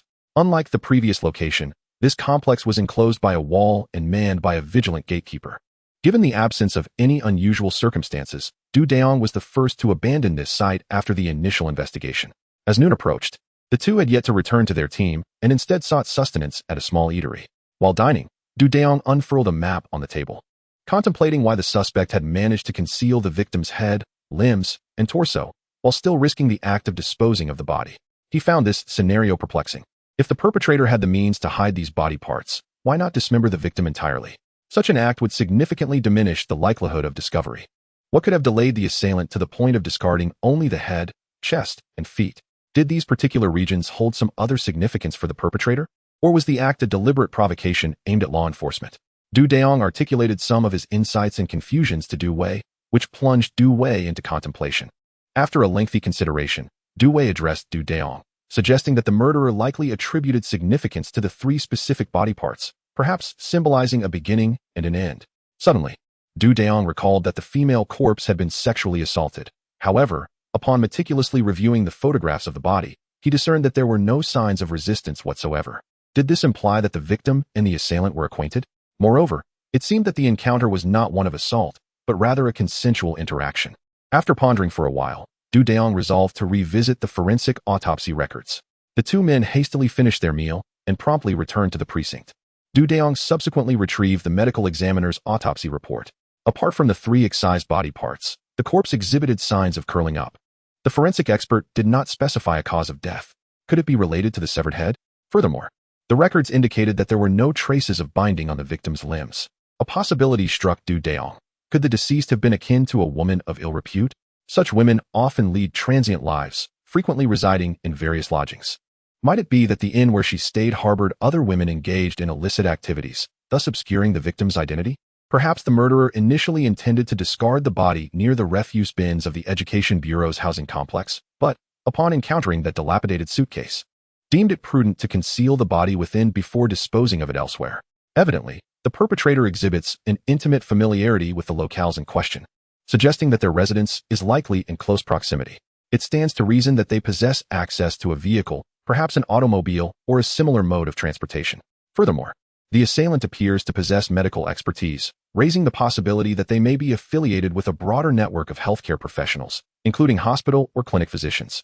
It is conceivable that this individual is not merely solitary or divorced, but has access to a secluded location suitable for the dismemberment of a body. At this juncture, Dayong felt that his thoughts were aligning more clearly, prompting him to reconvene his team to share his insights.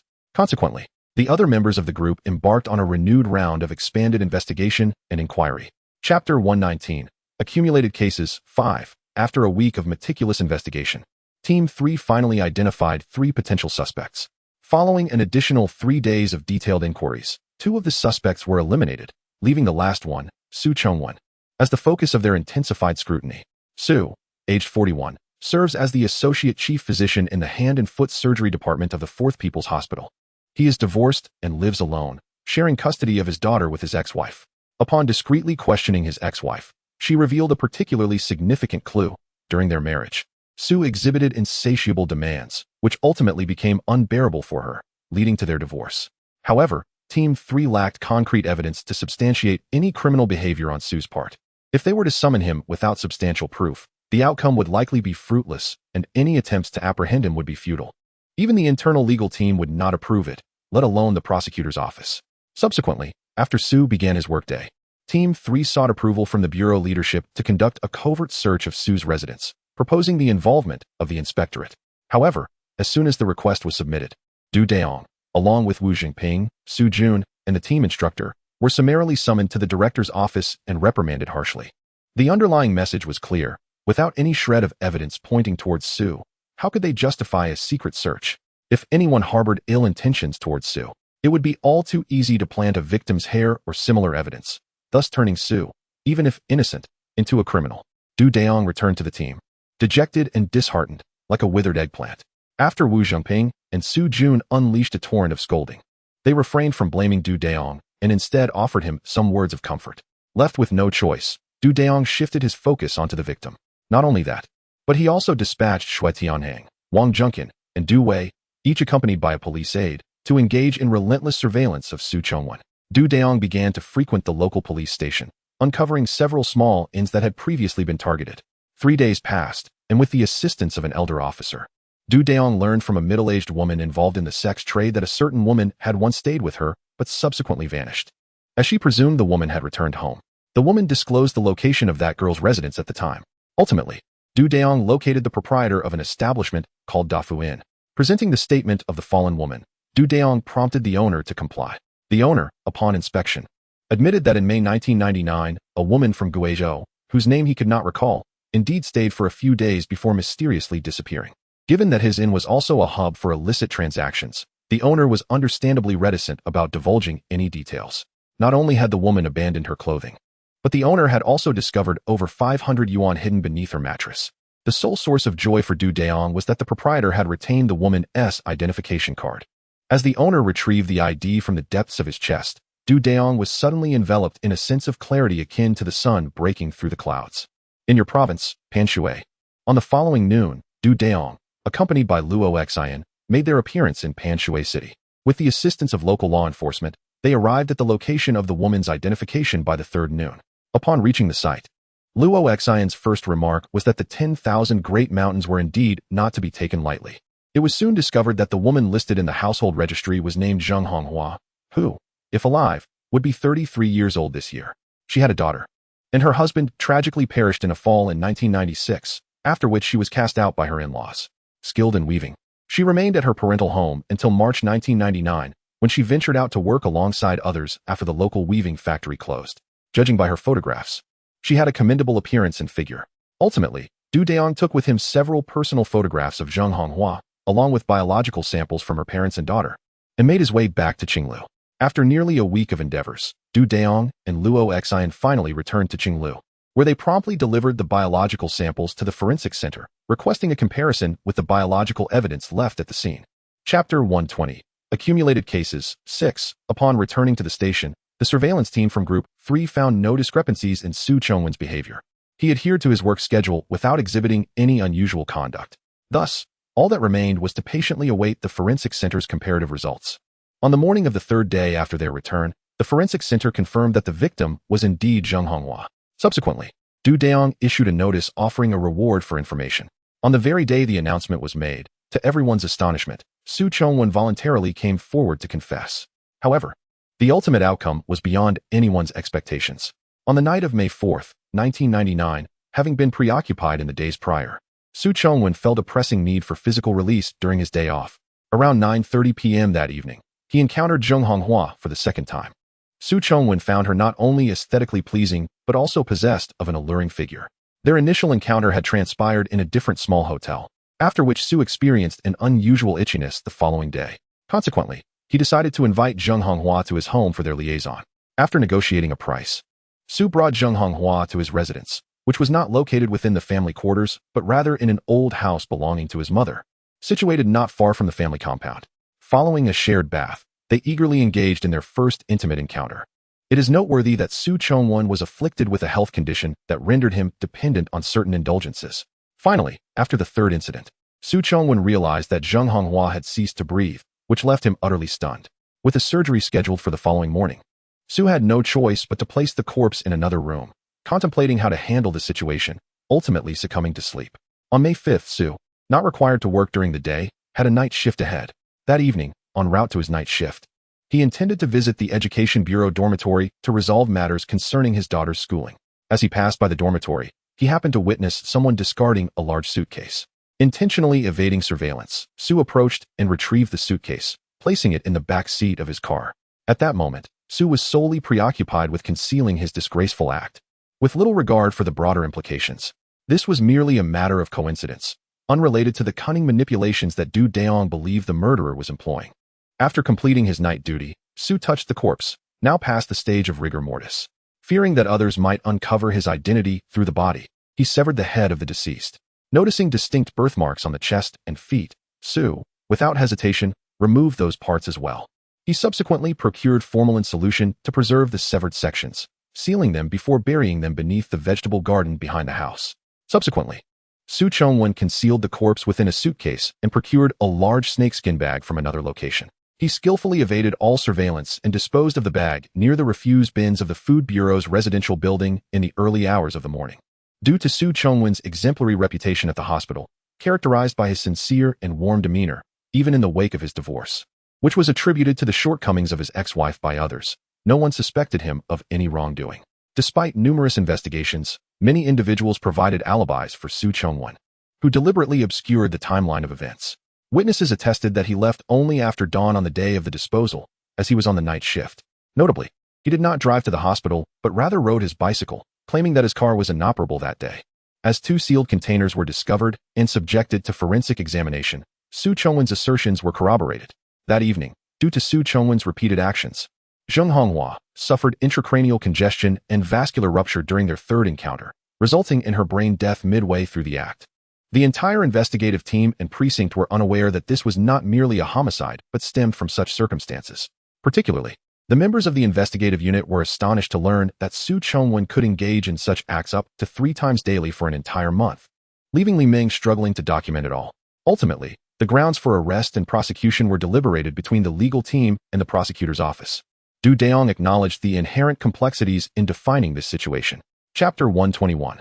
The case returns when the case was finally solved. The report to the superior authorities left them utterly bewildered. Was this truly the outcome of the homicide and corpse disposal case we had established 2 years prior?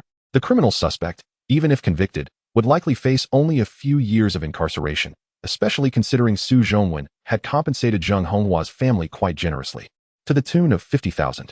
As efforts were underway to resolve the backlog of cases, the North City Bureau was akin to ants on a hot pan.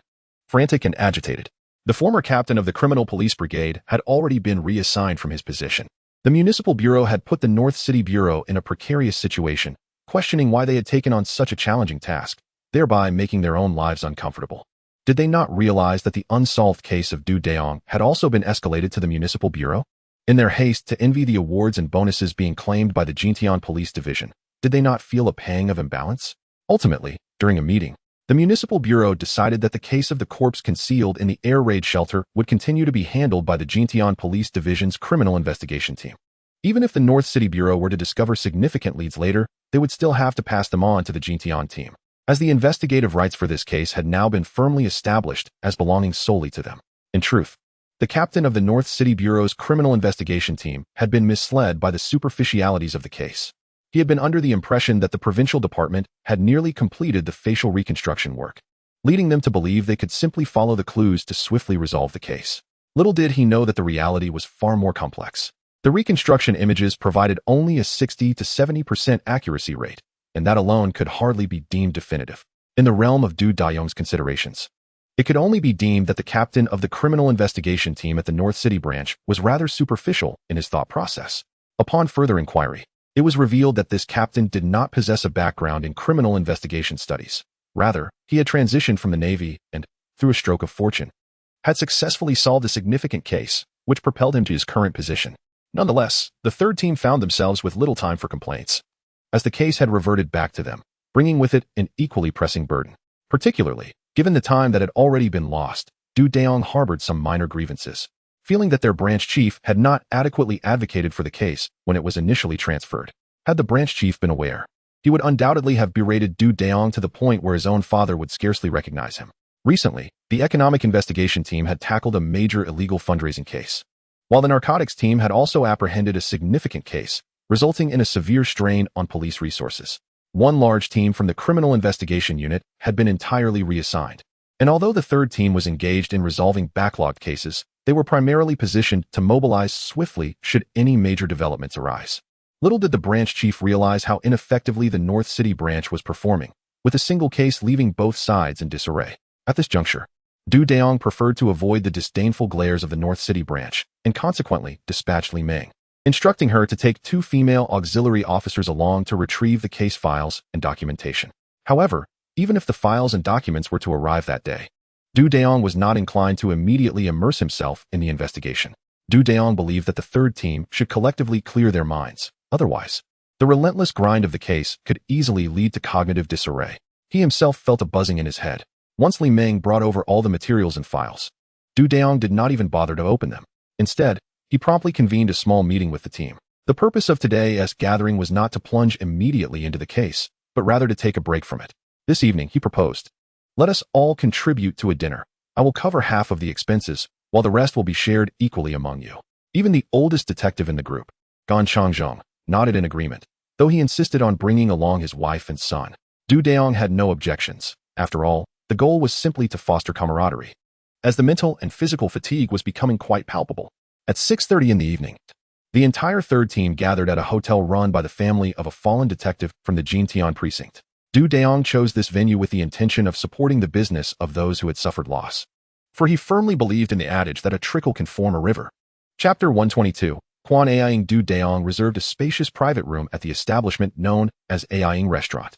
The restaurant derives its name from the widow of a fallen police officer, Quan Aiying, when she and the deceased officer were newlyweds. Quan Aiying was a vendor selling Korean cuisine and belonged to the Korean ethnic group. Their paths converged frequently due to the proximity of her stall to the police precinct, which ultimately fostered a romantic connection that led to their marriage. After pooling their savings, they established the Aiying Restaurant. 5 years into their marriage, with a 3-year-old child, tragedy struck when the officer was assigned to a case one night and never returned. As of now, the perpetrator remains at large, and nearly 4 years have elapsed since that fateful event. It was only after a considerable tenure at the precinct that Dayong learned of this heart-wrenching history. He was aware that many officers from his division frequently chose this restaurant for their gatherings, prompting him to select it for their occasion as well. Today, Dayong was quite generous, observing that his team comprised several robust individuals, and thus he ordered 7 or 8 hearty dishes. However, none dared to indulge in alcoholic beverages. While it was common for officers of other divisions to enjoy a drink after work during this era, detectives were held to a different standard. The unpredictable nature of their work necessitated that they remain ready for any call to action. Drinking to excess was simply not an option. Consequently, the table was adorned with coconut juice and wangzai milk, creating a convivial atmosphere of dining and camaraderie. in keeping with prior arrangements. It was stipulated that discussions of cases or any work-related topics were strictly prohibited during dinner. Gan Changjing's beloved has the surname Zhang and works as a nurse in an orthopedic hospital. Thus, the conversation gradually shifted to introducing girlfriends to Luo Xin and Wang Junkin. Upon hearing this, Du Dayong exclaimed, "This is wonderful." Although he was unaware of the development between Xue Tianheng and Shang Guan, he had an inkling that Xue Tianheng had discreetly visited Qing University. Amidst the laughter and chatter, the door to the private room suddenly swung open, and a woman in her 40s entered, holding a glass of wine. "I am the owner here, Quan Aiying, and also Wang Jinkong's partner. The moment you arrived, I recognized you, Changzheng. However, I must admit I do not know any of you young folks, so I thought it only proper to show my gratitude for your patronage." At this moment, Gan Changjing stood up, prompting everyone else to rise as well. "Sister-in-law, there's no need for such formality. I merely mentioned to our team leader that we would be dining here, and our team leader took the opportunity to join us for a meal." Quan Aiying then cast a glance at Du Dayong instead of focusing on him. Gan Changjing, with a helpless smile, swiftly pointed to Du Dayong and said, "Sister-in-law, this is our team leader, Du Dayong." "Du Dayong? Is that you? You look so young." Du Dayong felt a wave of embarrassment wash over him. "Sister-in-law, hello? I can't help it. I really am a bit younger." No, that is not what I meant. There are quite a few police officers who dine here. Not long ago, we were undergoing renovations, which is why Changzheng didn't bring you here then. The renovations have been completed, and I assume you are also occupied with your cases. However, since the reopening, several visitors have remarked that the Jintian branch has produced a remarkable detective, Du Dayong. At this moment, Du Dayong nearly toppled over onto the table. "Sister-in-law, is it appropriate for you to say such things?" Nevertheless, a few of his subordinates gazed at him with fervent admiration, particularly Luo Xin, for whom Du Dayong was nothing short of an idol, regardless of age. "Sister-in-law, I will certainly come to dine with you whenever I have the time." "Excellent. I trust you, sister-in-law. Today it's my treat." Upon hearing this, Du Dayong protested, "Sister-in-law, if you are treating, I shall not return next time. Do you consider our team as outsiders?" At that moment, Gan Changjing also interjected, stating that this was unacceptable. Just then, Quan Aiying found a seat and invited everyone to sit down. Once everyone was settled, she began to speak. "Sister-in-law, I come to you with a request today. Let us set aside the matter of whether you are a great detective. However, Du Dayong, you undoubtedly possess a certain talent for criminal investigation. I hope that once you conclude your current cases, you will assist me in identifying the murderer of my beloved. This is my utmost desire." After speaking, Quan Aiying fixed her gaze intently on Du Dayong. He lifted a glass of coconut juice, took a sip, wiped his mouth, and replied, "I am honored by your trust, sister-in-law. Once our team resolves the current case, we will certainly report to the captain and strive to provide you with a satisfactory response." Quan Aiying also drank from her cup and wiped away the tears at the corners of her eyes, nodding firmly. Chapter 123, Romantic Text Messages. At this moment, Quan Aiying chose not to intrude upon the gathering of Group 3, having expressed all that needed to be said. Her partner's case had lingered for quite some time, and she was indifferent to waiting a little longer. After bidding farewell to the others, Du Dayong watched as Quan Aiying closed the door to the private room, gently shaking his head. The others in Group 3 presumed Du Dayong was about to voice something, yet he remained silent, opting instead to share a drink with Gan Changjing's partner. "Sister-in-law, Luo Xin, Wang Junkin, and Du Wei, you must truly show concern. Tianheng and I are currently in a critical phase, and I hope the other bachelors in our group can soon enter a similar stage." Gan Changjing's partner remained unaware that Du Dayong had already embarked on a romantic relationship, casting a puzzled glance toward Gan Changjing. She had intended to introduce one of the most beautiful nurses newly assigned to her hospital to Du Dayong, a young woman not only striking in appearance, but also hailing from a respectable family. However, she was taken aback to discover that Du Dayong was already dating someone. Nonetheless, this was of little consequence, as there were still 3 other candidates to consider. If necessary, they could rotate through them one by one. Ultimately, the entire group of 3 indulged in food and drink until nearly 9 o'clock before dispersing. As the gathering was coming to a close, Du Dayong settled the bill, which amounted to just over 500. Although Quan Aiying intended to negotiate a discount, Du Dayong declined, ultimately paying the full 500. The matter of splitting the cost would be addressed the following morning. For now, each person returned to their respective homes. Upon arriving home, Du Dayong prepared several sets of clean clothes and 2 pairs of shoes for himself. "Starting tomorrow, we will intensify our efforts on this case."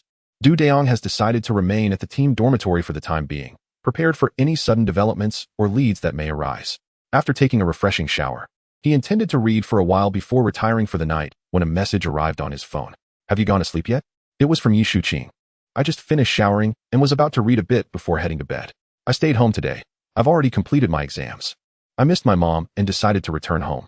Did your mother prepare any delicious food for you? All you think about is food. We have a housekeeper who handles all the cooking and cleaning since my parents are exceedingly busy. I feel like they are even busier than high-ranking officials. Isn't it normal for your parents, being leaders, to be busy? It hasn't hindered their ability to raise you well. Where do you get off saying that? After dinner tonight, I mentioned our situation to my mother.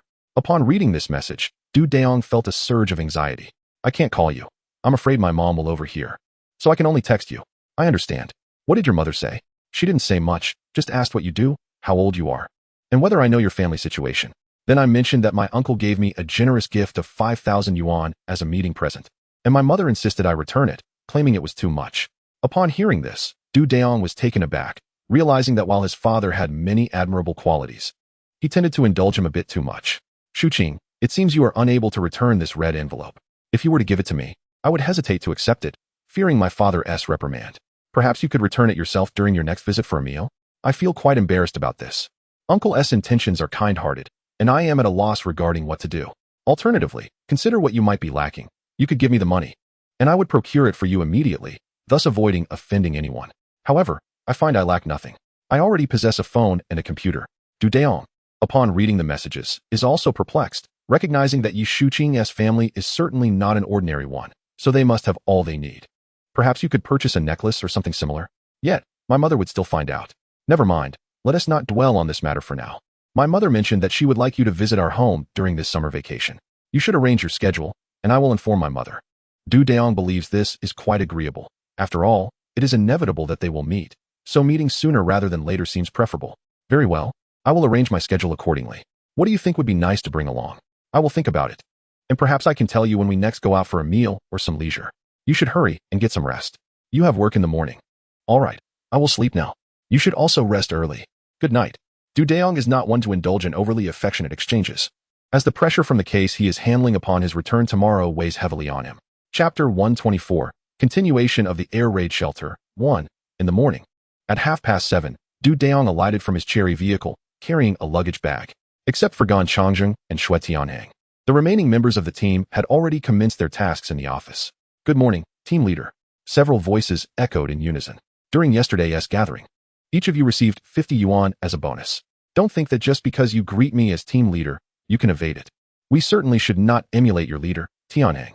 Upon entering, Dayong heard the playful banter. Why should I be subjected to your disparagement upon my arrival? As a wealthy team leader, should I not offer you, my deputy, a little more? Team leader do. Is that really necessary? 50 yuan is sufficient. I am your subordinate, not a leader. Shui Tianhang was hesitant when it came to financial matters, especially after suffering considerable losses in both love and from his cousin. Dayong glanced at his watch and clapped his hands to gather attention. In 10 minutes, we shall convene in the small conference room. The case we are revisiting will officially re-enter the investigative phase under our team's purview starting today. Li Meng, please prepare the slides to be presented according to the agenda shortly. Master Gan will primarily handle our logistical support. We will maintain timely communication regarding the developments at the front line, and any requests for assistance or discussions with superiors should be directed to Master Gan. Any objections? None. Then promptly organize your materials. See you in the small conference room. Before long, Gan Changzheng arrived at the office, where Dayong briefly shared his opinions. Gan Changzheng expressed no objections. Subsequently, in the small conference room of the brigade, the entire third group gathered around the table, with Li Meng preparing the projector to meticulously revisit and present the case based on the reconnaissance records.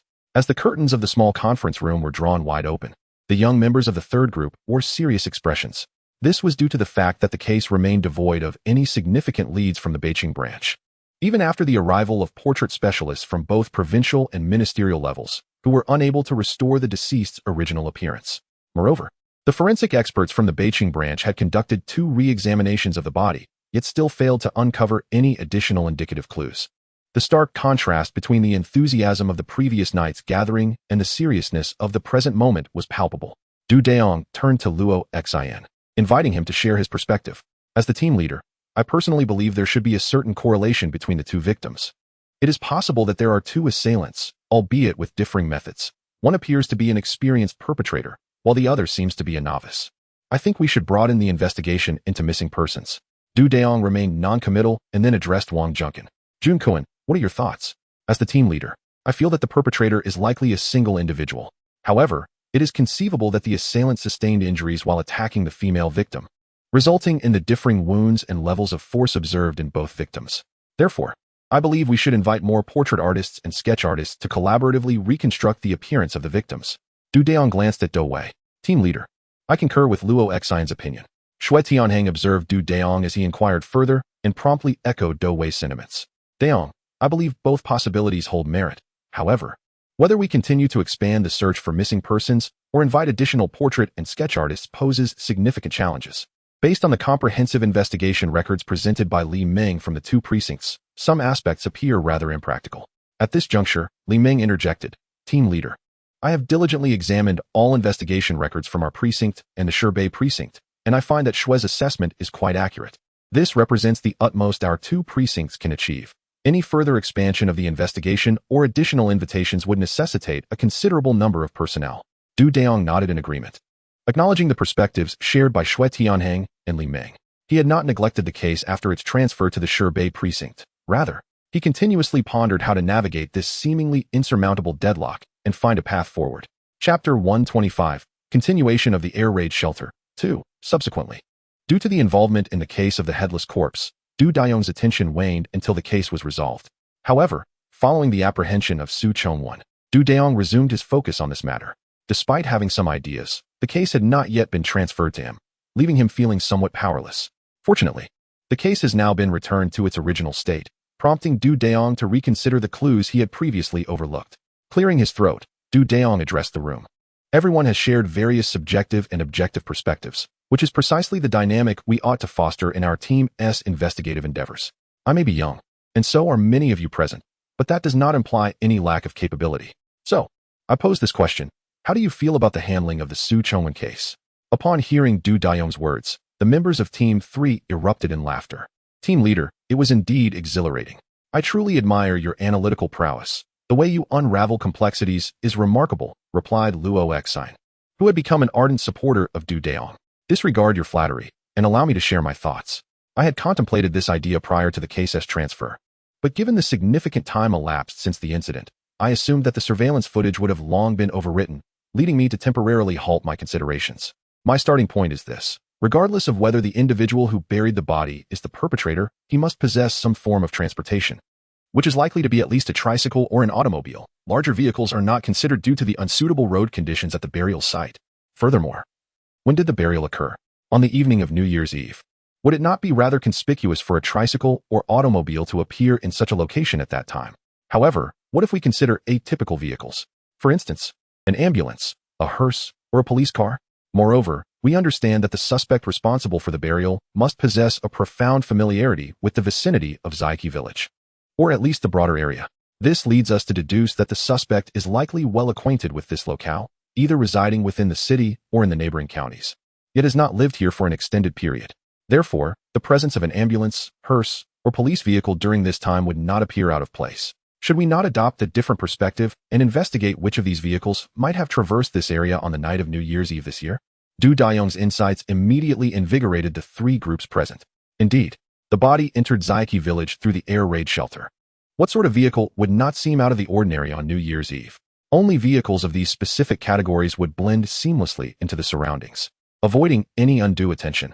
Thus, Tianheng accompanied Junkin to investigate the ambulance's operational trajectory in Qinglu City and all its subordinate counties on the night of the Lunar New Year's Eve. Meanwhile, Luo Xian and Li Ming were tasked with retrieving the movement records of all police vehicles that headed towards the crime scene that same night. Du Wei and I were to examine the dispatch logs of the funeral home's vehicles. We require the cooperation of the local police station or bureau, and I have already communicated this to Master Gon, who will coordinate our collective efforts in this thorough investigation. I am granting you a mere 3 days. Even if it demands sleepless nights, I expect the essential findings to be presented at our subsequent meeting on the morning following this period. Do you understand? Yes. Yes. The meeting is adjourned. Each group will include 2 auxiliary police officers for the investigation, with personnel to be selected from among the auxiliary officers. Subsequently, everyone gathered their copied materials and proceeded to the auxiliary police office of the brigade. No more than 15 minutes passed before 3 police vans exited the gates of the criminal investigation team, heading towards their designated locations. Team leader, I must say your intellect is remarkably sharp. Although I have served as an officer longer than you, I find myself lacking in this particular regard. After boarding the vehicle, Du Wei remarked to his neighbor, Du Dayong. Chapter 126. Continuation of the air raid shelter. 3. Du Dayong listened to Du Wei's words, tilting his head to cast a glance at him. As a criminal police officer, Du Wei must cultivate the ability to maintain composure, suppress his vulnerabilities, liberate his thoughts, endure with patience, and invest genuine effort. Although my tenure as a criminal police officer has not been particularly lengthy, I have consistently held myself to these standards, a principle imparted to me by a seasoned officer during my internship in Guangdong province. Du Wei nodded thoughtfully upon hearing this. Chen Wei, the auxiliary officer driving in front, also nodded in agreement.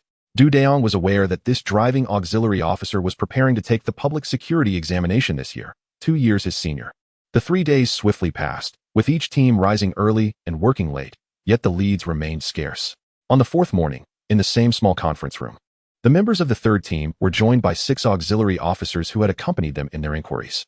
Du Dayong invited them to participate, hoping they could fill in any gaps that might arise among the team members. Shui Tianhang was the first to present his report on the inquiries. Dayong. Over the past 3 days, our team has thoroughly checked all the emergency centers and ambulances with medical qualifications within the city and surrounding counties. But we found no trace of any ambulance heading towards Zaihe village on New Year's Eve. Additionally, we conducted inquiries along the route and found no families in any village or town that required emergency assistance that night. Dayong nodded slightly, indicating to Shui Tianhang that he understood. Team leader, Luo Xian and I have similarly retrieved the records of all police vehicles dispatched on the evening of New Year's Eve, both within the city and the suburban counties, and there are no records of any police activity near Xiao village.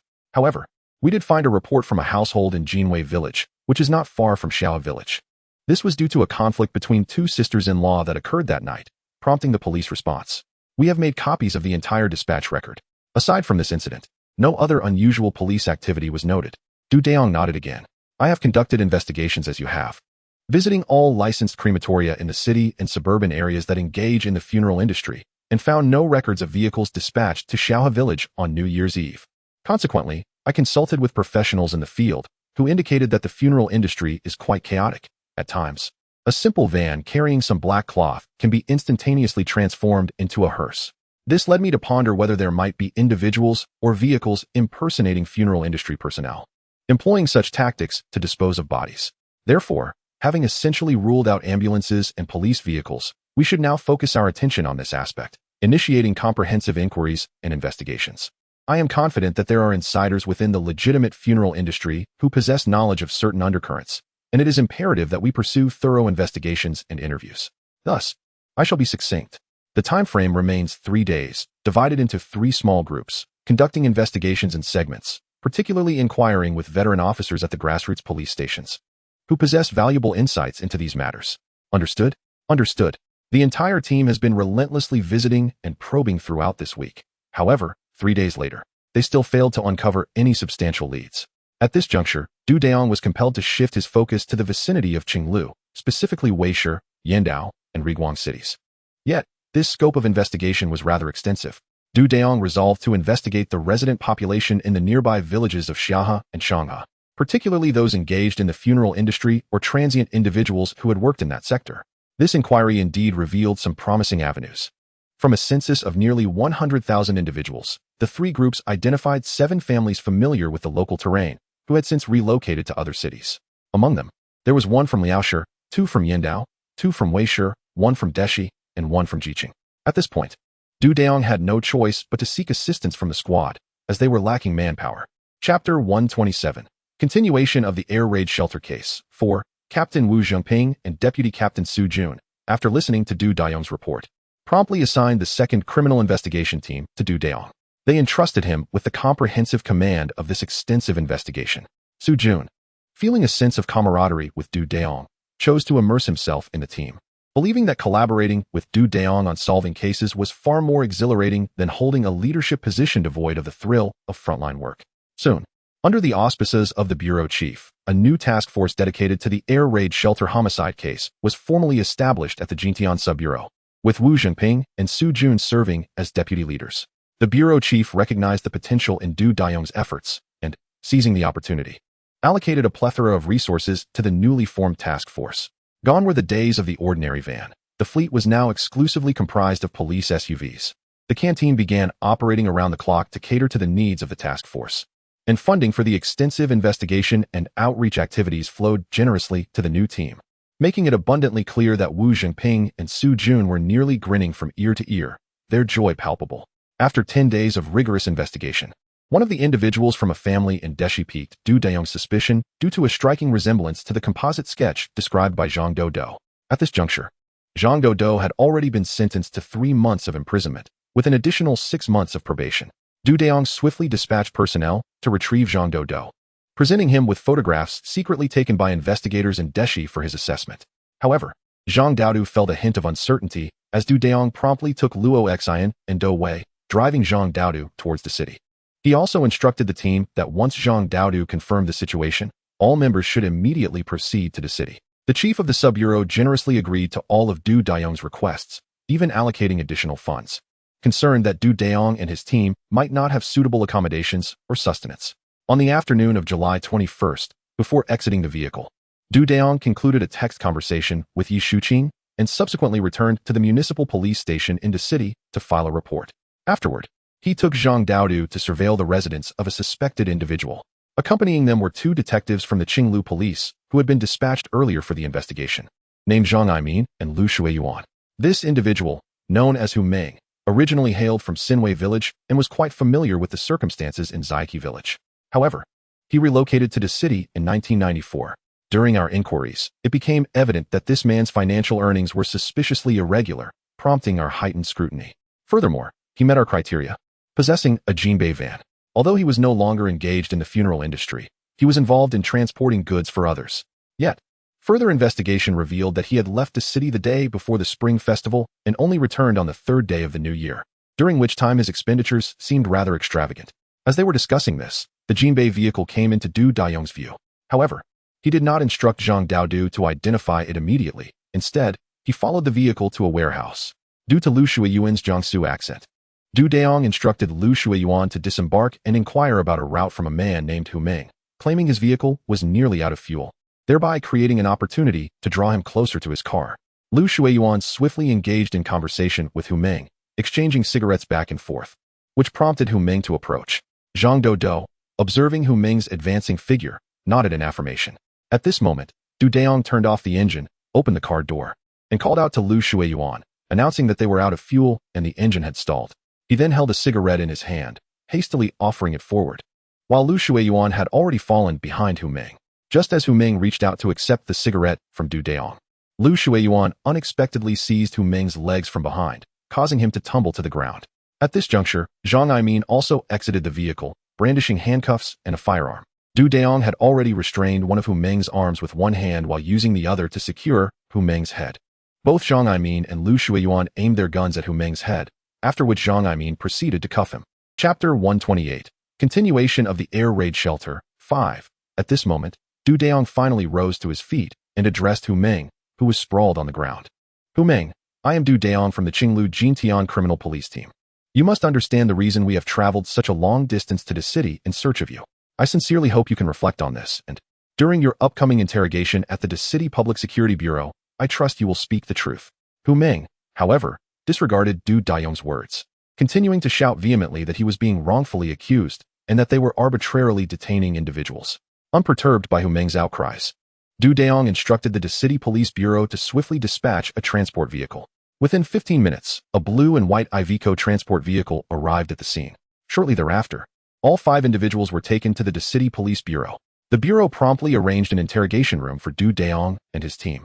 Prior to their arrival at the City Police Bureau, Dayong had already contacted his own precinct, which dispatched a minibus and another transport vehicle directly to the city. Meanwhile, the head of the Bayshire precinct had become so exasperated that he threw his teacup in frustration, realizing that comparisons among individuals could be infuriating. At this juncture, Dayong and Zhang Aimin settled into the interrogation room. Hu Meng, do you truly believe we would apprehend you without cause? Do you think we would dare to detain you without evidence? Do not attempt any clever tricks. Allow me to remind you once more, where were you on New Year's Eve this year? Hu Meng remained silent, no longer shouting about the police's arbitrary arrests or his wrongful accusations. Was it perhaps that he spent the new year in Qinglu? At one point, you were at a billiards hall, yet your accent has not changed, leading us to endure great difficulties in locating you until now. Were you on a phone call while using the restroom? After concluding the call, did you leave immediately? Oblivious to the fact that someone had seen you and overheard your conversation? Have you chosen to remain silent? If you choose not to speak, the two individuals you buried could very well be victims of your own doing. The evidence thus far points squarely at you. Where were you on New Year's Eve? You cannot provide an answer. Why did you spend money so liberally? That, too, remains unspoken. Even if I were to believe you are innocent of murder, do you think a judge would share that sentiment? I did not commit the murders. I merely took responsibility for concealing the bodies. I interred two individuals in an air raid shelter near the Shaohe village in Qinglu, and another in a shelter close to Huayu Mountain in Qinglu.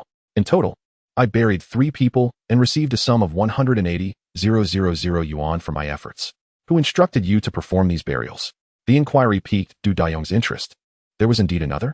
I connected with this person online through QQ, where I function as an intermediary for handling funeral arrangements for individuals from other regions, encompassing the transportation of remains, coordination with crematoriums, and the placement of ashes. Initially, those who sought my services were legitimate individuals possessing death certificates, though the financial gain was minimal. In October of last year, I was approached via QQ by someone seeking to dispose of a body discreetly, offering me 40,000 yuan and allowing me to choose the burial site. Initially, I thought others were jesting with me. However, the individual insisted that upon my arrival in Jing'an, I should provide my address and vehicle license plate number, assuring me that the deposit would be placed beneath my car. I complied with his instructions, as the two locations were not far apart. Sure enough, the following day, I discovered a paper package under my vehicle containing 5,000 yuan. Once I logged into QQ, I realized that this was the deposit sent by someone, who informed me that if I wished to earn the subsequent 35,000 yuan, I would have to assist in disposing of a corpse. At that moment, fear gripped me, causing me to hesitate. Yet, having recently incurred substantial losses while gambling, I decided to continue the correspondence. The individual provided me with an address, stating that the cost of the coffin would not exceed 3,000 yuan, which he would cover, and that the 35,000 would be included in the body bag. He promised to photograph me while retrieving the corpse, warning that failure to execute the task properly would result in trouble for me. Given my financial losses, I resolved to take decisive action and agreed to the arrangement. On the night of October 12th, I arrived in Jing'an City. I had initially forgotten to mention that the first corpse was located in the Tongkou district of Beidou Mountain in Jing'an City. Following the detailed directions provided, I swiftly located the body. Upon inspection, it became evident that the individual had been murdered, their face severely disfigured. Though fear washed over me, the sight of the neatly bundled money quelled my apprehensions. Uncertain whether he had taken my photograph, I drove directly towards Qinglu, a place with which I was quite familiar. Du Dayong observed that Hu Meng had spoken extensively in a single breath. He signaled for a temporary halt in the interrogation, allowing Hu Meng to gather his thoughts. He instructed Zhang Aimin to offer Hu Meng some water, a cigarette, and a moment to use the restroom. Chapter 129. Continuation of the air raid shelter. At this moment, Du Dayong hurried outside to report the situation to the sub-bureau. Upon hearing that there was another buried corpse in Huayu Mountain, the head of the sub-bureau felt a sharp pang of distress. This area did not fall under the jurisdiction of the Jintian sub-bureau, but rather that of Litian district. Huayu Mountain was merely a small hill, where an air raid shelter had been constructed during the 1960s, located approximately 15 kilometers from the air raid shelter in Zaiqi village. The sub-bureau chief promptly informed the municipal bureau of the circumstances, as it was evident that this case had exceeded his authority. The municipal bureau chief and the deputy chief in charge of criminal investigations, upon hearing the news, also lamented their misfortune. Ultimately, they resolved that the case would be investigated by the Jintian sub-bureau, while the Litian district sub-bureau would immediately conduct a site inspection and submit the findings along with the forensic examination results to the Jintian sub-bureau for consolidation. The investigative rights of the case would rest with the Jintian sub-bureau, with the Litian sub-bureau providing assistance. Meanwhile, Du Dayong entered the interrogation room. Aware that Hu Meng was under the watchful eyes of 4 police guards while he used the restroom, Zhang Aimin provided him with water and a cigarette before resuming the interrogation of Hu Meng.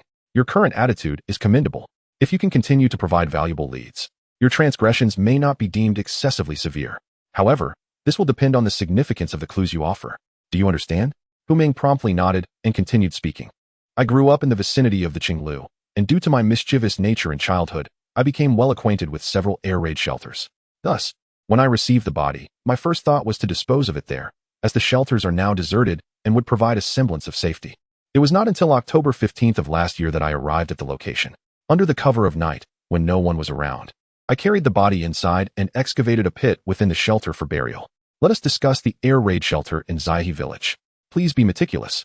A lack of precision could influence the severity of your sentencing. The female corpse was something I was contacted about on QQ in November of last year, with the pickup location set in Baoding, Hebei province. Following the protocol established by previous encounters, I requested a deposit from the individual, providing them with the address and license plate number, instructing them to transfer a deposit of 10,000 beneath my vehicle. However, the individual insisted that I disfigure the deceased's visage upon retrieval of the body. I initially declined, but they later offered an increased sum, ultimately raising it to 80,000, which led me to acquiesce. Subsequently, on November 13th, I set out, arriving on the 14th. When I retrieved the body, it appeared that the woman had not been deceased for long, a fact I discerned from my experience. Upon extracting her from the bag, I noted her beauty and discreetly captured a photograph.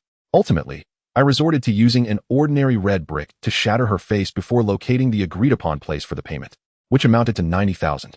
Upon my return, an incident arose in our city, which prompted a stringent investigation.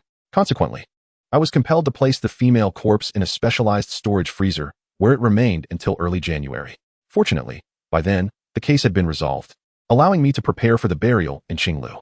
During this interim, I attended solely to the funerary arrangements for natural deaths, without receiving any clandestine requests for body handling. However, unexpectedly, shortly after New Year's Day, I was contacted again via QQ, this time from the capital. They requested assistance in managing a corpse. Following the methodology I had employed previously, I arrived at the designated location, provided the address and license plate, and arranged for a deposit of 10,000 to be placed, with the remainder to be settled near the pickup point. My journey commenced on January 2nd, and I received the body on the 3rd. This time, I demanded 60,000. Upon receipt, the male corpse's face had been severely disfigured. Nevertheless, as the new year approached, inspections became increasingly rigorous, and I hesitated to proceed to Qinglu. Instead, I stored the male body adjacent to the designated freezer in my residence, diligently surrounding it with dry ice daily. Chapter 130. Continuation of the air raid shelter. 7. At this moment, Dayong sensed the complexity of the case involving the regions of Jinkong, Baoding, and the capital city, 3 significant locales that made his head spin with anxiety. As the eve of the Lunar New Year approached on the 29th day, preparations for the festivities were in full swing. It was only then that I placed the 2 corpses into a single coffin, lined with plastic sheeting, a first for me, as this also allowed me to profit from the coffin's cost. After securing the bodies, I added dry ice and closed the lid, equipped with a newly purchased iron shovel. I made my way to the air raid shelter at Qinglu's Zaiki village. Due to the frigid weather, digging took considerable time. At one point, I dashed out of the shelter and parked my vehicle a few hundred meters away from the bathing center, where I indulged in a hot shower and rested for the night. The following day, I returned to continue my excavation under the cover of darkness. However, on that occasion, I chose to walk rather than drive, fearing recognition, thus donning a hat and scarf for disguise. On the night of the first day of the new year, due to my late arrival, I hurriedly finished digging and filled in the grave, carefully covering the entrance with soil. I then disposed of the waste I had brought in plastic bags, depositing it bit by bit at the mouth of the shelter. By the time I completed my task, dawn was approaching. I had no choice but to grab a bite to eat and rest for a short while, apprehensive of encountering relatives during the festivities. I ultimately delayed my departure until nearly 11 o'clock. The food I brought had also frozen solid, and after I ventured outside to eat, my stomach became somewhat uneasy. It was then that I visited the billiard hall.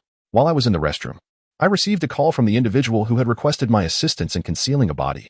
In that moment, I momentarily forgot. Responding in my native dialect and mentioning the small village by the river, I was unaware that someone was outside, as I had placed my hat and scarf on the wooden door of the dry toilet. Hence, when I exited, I had not donned them, likely allowing that person to see me. Subsequently, I strolled towards the city center, arriving at the location where I had parked, before returning to the city on the 3rd day of the Lunar New Year. Following that, my focus shifted primarily to managing legitimate funeral arrangements, and no one reached out to involve me in any illicit activities. Having earned a substantial sum of 180,000 in recent months, I found myself somewhat more extravagant with my spending. At this juncture, Dayong began to grasp the situation. This Hu Ming was merely an individual who dealt with corpses, and those who contacted him were undoubtedly bold. However, it appeared that without Hu Ming's assistance, these 3 cases would have remained classified as mere disappearances. Understanding the crime scenes would significantly reduce the difficulty in solving such cases, though challenges would persist. Let it unfold gradually, Dayong mused inwardly. Soon after, Dayong, Lu Shuiyuan, Zhang Aimin, along with a local police officer from Hu Ming's jurisdiction, escorted Hu Ming to his residence in the city. As a few individuals entered the room, despite Hu Ming's liberal use of spices and sandalwood, A lingering odor still permeated the air. However, Dayong believed that much of it was merely a product of psychological suggestion. Out of the 180,000 yuan in illicit gains, Hu Ming had squandered nearly 100,000, leaving the remaining sum meticulously tucked beneath his mattress. Upon accessing Hu Ming's desktop computer using the provided password, Dayong successfully logged into Hu Ming's QQ account. There were only a few messages. One prompted him to consult a feng shui expert, while another inquired about the type of urn that would be most suitable. The rest were mere advertisements. 3 QQ accounts belonging to individuals involved in the disposal of the victims' bodies had gray profile pictures. However, Hu Ming had preserved their chat histories. Notably, he had also surreptitiously retained a photograph of the female victim. All the chat records appeared to align with Hu Ming's narrative. Subsequently, Dayong informed the City Public Security Bureau, requesting assistance in technical investigation and the retrieval of the computer to trace the IP addresses of the 3 QQ accounts. Moreover, Hu Ming had kept the clothing worn by the 3 victims, and among them was a bank card belonging to the first male victim. The case seemed to be making progress, yet Dayong understood that this was perhaps merely the beginning. Gazing out the window at the setting sun, he let out a long sigh. Chapter 131. The transfer again. The investigation into the air raid shelter case revitalized the entire third team, each member brimming with fervor akin to that of the mentally unhinged. Meanwhile, Dayong found himself seated in the captain's office, facing Wu Jingping, while Su Jun lounged on the office sofa, nonchalantly crossing his legs and smoking a cigarette. The 3 victims from the air raid shelter hail from different locales. We must transfer the case to the local public security authorities, otherwise, future investigations will be rendered futile. Do you comprehend what I'm saying? Captain, I understand. It's just a pity that such a lucrative opportunity is slipping away. Dayong lamented with a hint of frustration. Do you think I wouldn't want to investigate cases in Jingguang, Baoding, or the capital? However, our team lacks the financial resources for such endeavors. The most we can do for these 3 locations is provide technical support and forensic assistance. It certainly won't entail your involvement, the captain explained. I am well aware of that. It's merely that I feel a sense of unfulfilled potential. Dayong chuckled at his own sentiment. Old Wu, this little rascal is merely idle. Give him a case, and he comes alive. Do you know about your household cockroaches? The little ones. This fellow is quite similar. Dayong, upon hearing Su Jun's remarks, couldn't help but scoff inwardly. Wu Jingping, too, found amusement in Su Jun's words. Dayong suddenly realized that neither of his superiors were particularly serious, as they jested about their subordinates' plight. Acknowledging that they sought cases, he thought, let us skip the nonsense about collaborating with the 3 local public security agencies to jointly solve a few cases. You must understand that our team has become the envy of many. The captain of our municipal bureau has been contemplating your abilities for quite some time. Had it not been for my vigilance alongside Captain Su, you might have been reassigned long ago. Therefore, it is crucial to balance work and rest. We should also attend to some minor cases. Currently, our team has very few pending cases, and they are primarily in the hands of other groups. Captain Su and I cannot solely focus on the significant contributions of your group, can we? Captain Wu, Captain Su, I have come not to discuss other cases, but to address the matter of Wang Jinkong. During my last visit to Aying restaurant, Officer Wang's spouse, Quan Aying, inquired if I could take over this case. Wu Jingping and Su Jun exchanged glances, and the temperature in the office seemed to drop several degrees. Dayong, we are already aware of the identity of the suspect in this case, and efforts to apprehend him online have commenced. However, the case has officially been transferred to the Municipal Bureau. Just as Dayong was about to respond, a voice from outside called for attention. Captain Wu, Captain Su, the officers from the jurisdictions of Jingguang, Baoding, and Jingcheng have arrived at our team. How shall we proceed? Very well. I understand. Please escort them to the meeting room and have the instructor attend to them. Captain Su and I will join shortly. After the reporting personnel exited, Wu Jingping once more addressed Dayong. I shall keep this matter in mind and later report to the director to ascertain his stance. For now, you will accompany us as we proceed to transfer the air raid shelter case. Dayong nodded slightly, rising from his chair. He then made his way to the office of Team 3, gathering all its members and bringing them to the conference room. Upon entering the room, the officers from the 4 districts exchanged pleasantries, after which instructor Pang Qianqian drew the curtains closed. Li Ming retrieved the prepared projector and slides, ready to commence the presentation on the investigation of the air raid shelter case. By the time the curtains were drawn back, over an hour had elapsed. The resolution of this case was no simple feat. The Qinglu police have indeed showcased remarkable talent. The very notion of deploying an ambulance, a police car, and a hearse is nothing short of imaginative. The speaker was a police officer from Jinggang. The investigation was spearheaded by the young officers of our precinct, specifically Team 3, with the proposal put forth by its leader, Dayong, who stands as one of the exemplary criminal investigators among the young officers of Qinglu City. He is notably the sole officer under the age of 25 to have received the honor of being recognized as a skilled criminal investigator by the ministry. Instantly, the conference room erupted in applause, prompting Dayong to rise, scratch his head, and nod appreciatively to the crowd. Chapter 132, Family Assets in the End. The police from the three regions took all the testimonies and various pieces of evidence related to Hu Ming and transferred them to the detention center under the Tianjin Port Municipal Bureau for temporary custody. After the resolution of the cases across the three regions, they would be sent back to Qinglu City for prosecution and judgment. The entire air raid shelter case dissipated like smoke, leaving only the assistance rights behind. This also prompted the entire Qinglu City to prioritize the air raid shelters, immediately arranging for the Civil Defense Department to seal and renovate all shelters within the city and its districts. Given the recent continuous work of the three teams, Wu Jingping specifically granted a 3-day leave, all for compensatory rest. As soon as Dayong returned home, Du Jiawei mysteriously pulled him into his room. Dayong wondered if his father was preparing to remarry. "Dad, why are you being so secretive? Are you planning to marry Aunt Ho? Get out of here. You little rascal, why are you always so concerned about your father's private life? Then what is this about? Can't we talk in the living room? Why the secrecy? Are you afraid of eavesdroppers? One of my good friends told me that Matai Liquor is about to go public. I made quite a profit from that Yin Technology stock I bought back in 2000, selling it for over 40. After that, I bought shares in Hung Rui Medicine, which have also risen significantly.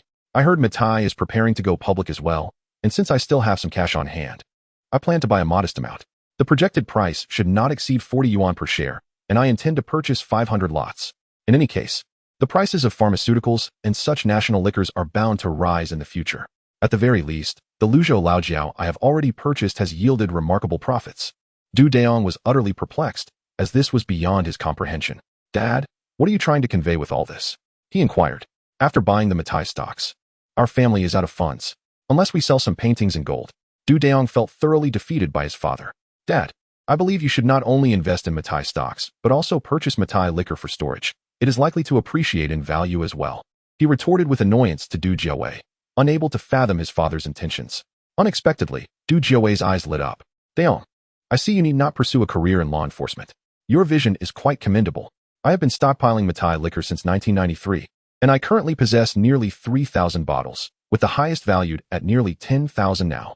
Upon finishing his statement, Du Jiawei chuckled to himself. Dayong was momentarily taken aback, realizing that his father genuinely enjoyed this endeavor. "But we have not seen any liquor at home."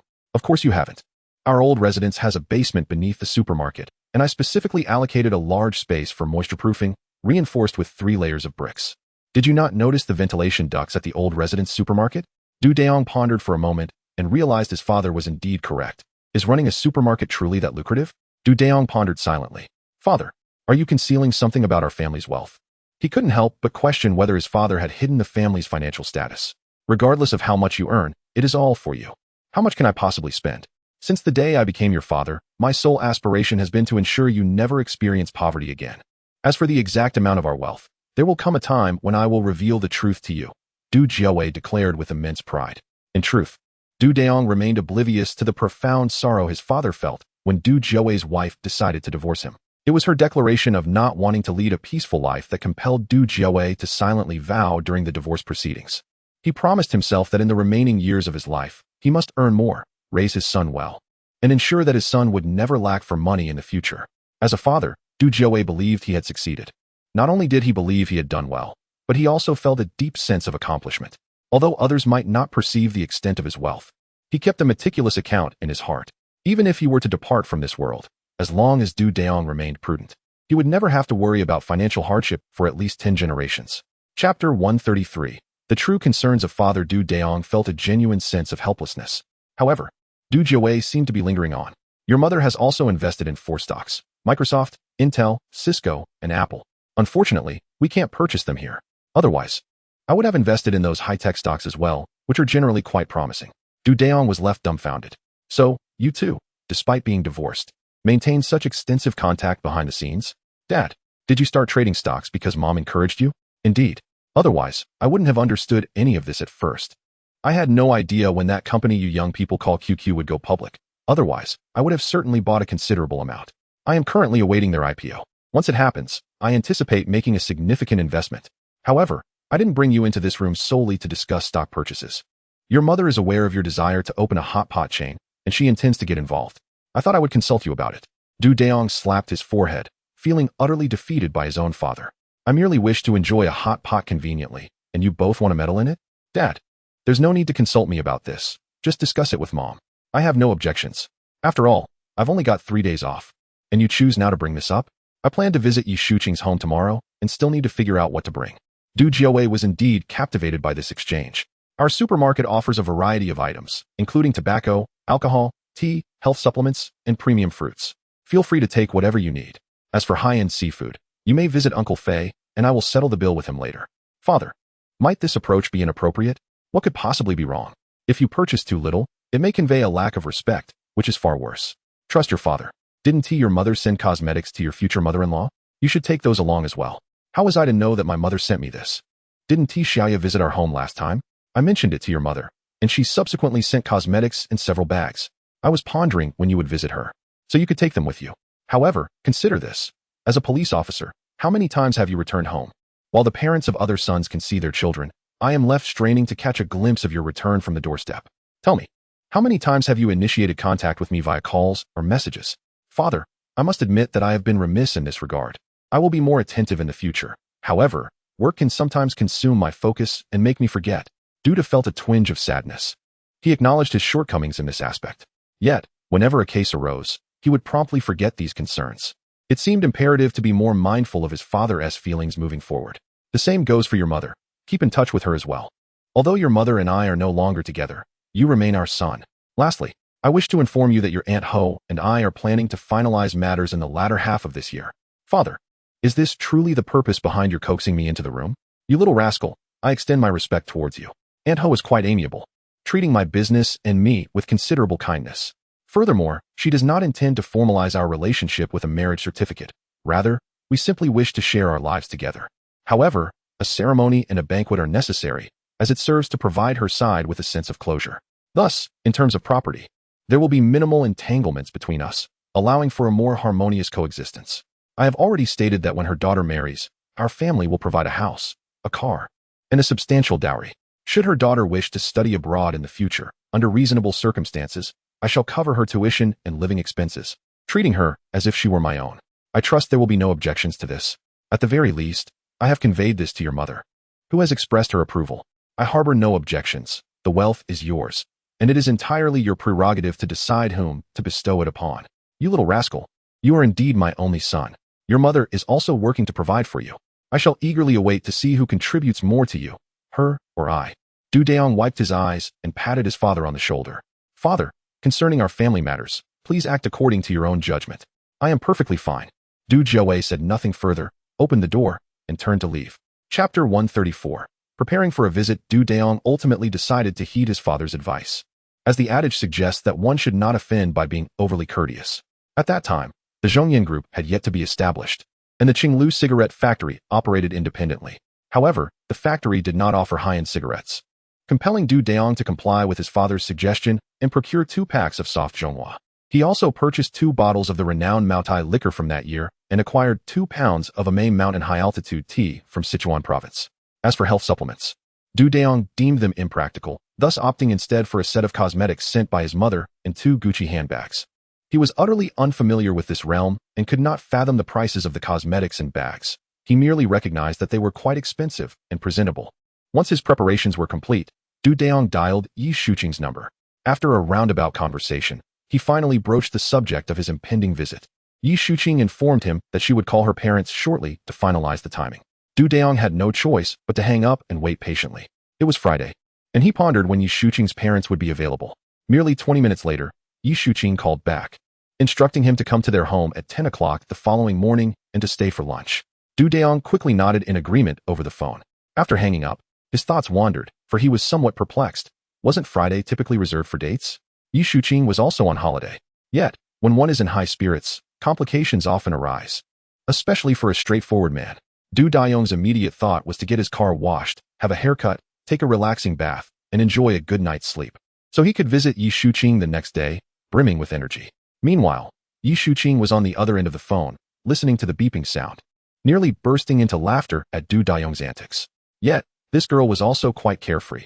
After all, at just 21, she had the audacity to bring a boyfriend home. She planned to reprimand Dayong the following day. However, at that moment, Dayong was oblivious to all this, focused solely on his own agenda. He first got his car washed, then had his hair styled, followed by a soothing bath. After returning home, he tried on the suit his mother had sent him before he began preparing dinner. It was only after finishing the meal, prompted by his father's reminder, that he remembered Yi Shuqing was on break. A glance at the clock on the wall revealed it was nearly 7:30. Not entirely oblivious, he hurriedly sent a message to Yi Shuqing. I'm so sorry. I got so carried away with excitement that I forgot you were on holiday. Otherwise, I would have definitely invited you out to eat. Humph. Now you know. I'll deal with you tomorrow afternoon. I admit my mistake. Feel free to do as you wish. My mother was quite puzzled during dinner, wondering why you didn't invite me out since I was on break. Dayong was grateful not to be in front of Yi Shuqing's mother, lest he feel utterly embarrassed. I'm watching TV tonight, so I won't chat with you. Remember to bring me a cup of Haagen-Dazs tomorrow. Get to bed early. You need to look refreshed tomorrow since my dad prefers young men who appear quite spirited. Alright, after watching television, ensure you rest early to avoid developing panda eyes. I will arrive punctually at 10 o'clock tomorrow, but I must be there by 9:50. My mother has always believed that men should prepare a bit in advance. Very well. I shall certainly arrive by 9:50. Good night. Good night. After sending the message, Dayong felt a wave of relief and promptly dialed Shui Tianhang. No answer. He called again. Still no answer. After a brief interval, Shui Tianhang returned the call. Dayong, is there a case? No. What are you up to? I tried calling you twice. I'm watching a movie with Shangwan. It's not appropriate to take calls in the cinema, so I stepped outside to call you. Then continue enjoying the film. It's nothing serious. Just curious about what you were doing. I shall return to the movie now. Wait, why didn't you invite Yi Shuqing? I'm visiting her tomorrow to maintain a sense of novelty and energy. I can't believe I fell for your nonsense. I'm off to the movies. With that, Shui Tianhang ended the call. Dayong, feeling frustrated, struck his head a few times in annoyance. Chapter 135. Visiting the future mother-in-law's home the following morning at 7:30. Dayong finally arose, having succumbed to excitement the previous night, which led him to slumber past 11. Although Qinglu is situated in the northern region, it is still a far cry from the true north. The summer heat here rendered Dayong quite uncomfortable. After partaking in breakfast, he found himself gazing at the suit he had unearthed yesterday, instantly overwhelmed by a sense of folly. In a moment of jubilant delirium, he had thought it prudent to retrieve the suit. Dayong surmised that if he were to don this attire while standing at the threshold of Yi Shuqing's residence, it would likely prompt her parents to hastily usher him away. Dayong could only blame the excessively low temperature of the air conditioning in his room for his disorientation. As the clock struck 9:30, he changed into a light blue t-shirt, paired it with form-fitting jeans, and slipped on a pair of crocodile leather shoes sent by his mother from Paris. Standing at a height of 1.79 m, with a well-proportioned physique, he appeared quite solitary yet striking. With a considerable assortment of belongings in hand, he loaded them into his immaculate, freshly washed Cherry and sped away, leaving a cloud of dust in his wake. Upon arriving at the foot of Yi Shuqing's building, Dayong parked his vehicle and glanced at the time, just past 9:40. Yet his heart raced furiously, feeling a level of anxiety greater than that experienced during his college entrance examinations or civil service tests. Nevertheless, whether he advanced or retreated, he knew he had to face the moment. Steeling himself, he gathered his belongings and, though his legs felt somewhat unsteady, he made his way toward Yi Shuqing's home. At this moment, Yi Shuqing was already observing Dayong from above, yet she remained resolutely upstairs, refusing to descend to greet him. You did not invite me last night. Especially after learning that Shangwan and Shui Tianhang went to the movies. Yi Shuqing resides on the 3rd floor, in apartment 301. Dayong stood at the doorway, taking several deep breaths in an attempt to calm his racing heart. Yet he felt his pulse quickening even more. However, he had to enter. With a resolute hand, he lifted the items he carried and pressed the doorbell. As soon as he pressed it, the door swung open, and Yi Shuqing made a face at him. Dayong quickly inhaled deeply a few more times before stammering. Do we need to change shoes? Yi Shuqing kicked her slippers aside, and then reached out to receive the items Dayong had brought. My dad doesn't smoke. Why did you buy cigarettes? Well, my dad said that when a man visits for the first time, he must bring 3 essentials. Dayong had no choice but to use his father as a shield. After passing through the entrance, Dayong finally noticed a man in his 40s seated on the sofa, observing him. Hello, Uncle Yi. Dayong assessed Yi Shuqing's father. Noting his hair was neither too long nor too short, neatly parted to the side. He wore a short-sleeved white shirt and brown trousers. Dayong thought he certainly exuded an air of an intellectual. You are Dayong? My daughter Shuqing has mentioned you numerous times. This is our first meeting in person. Come, have a seat. Shuqing, Prepare a cup of tea for Dayong, where's my baxi? What baxi?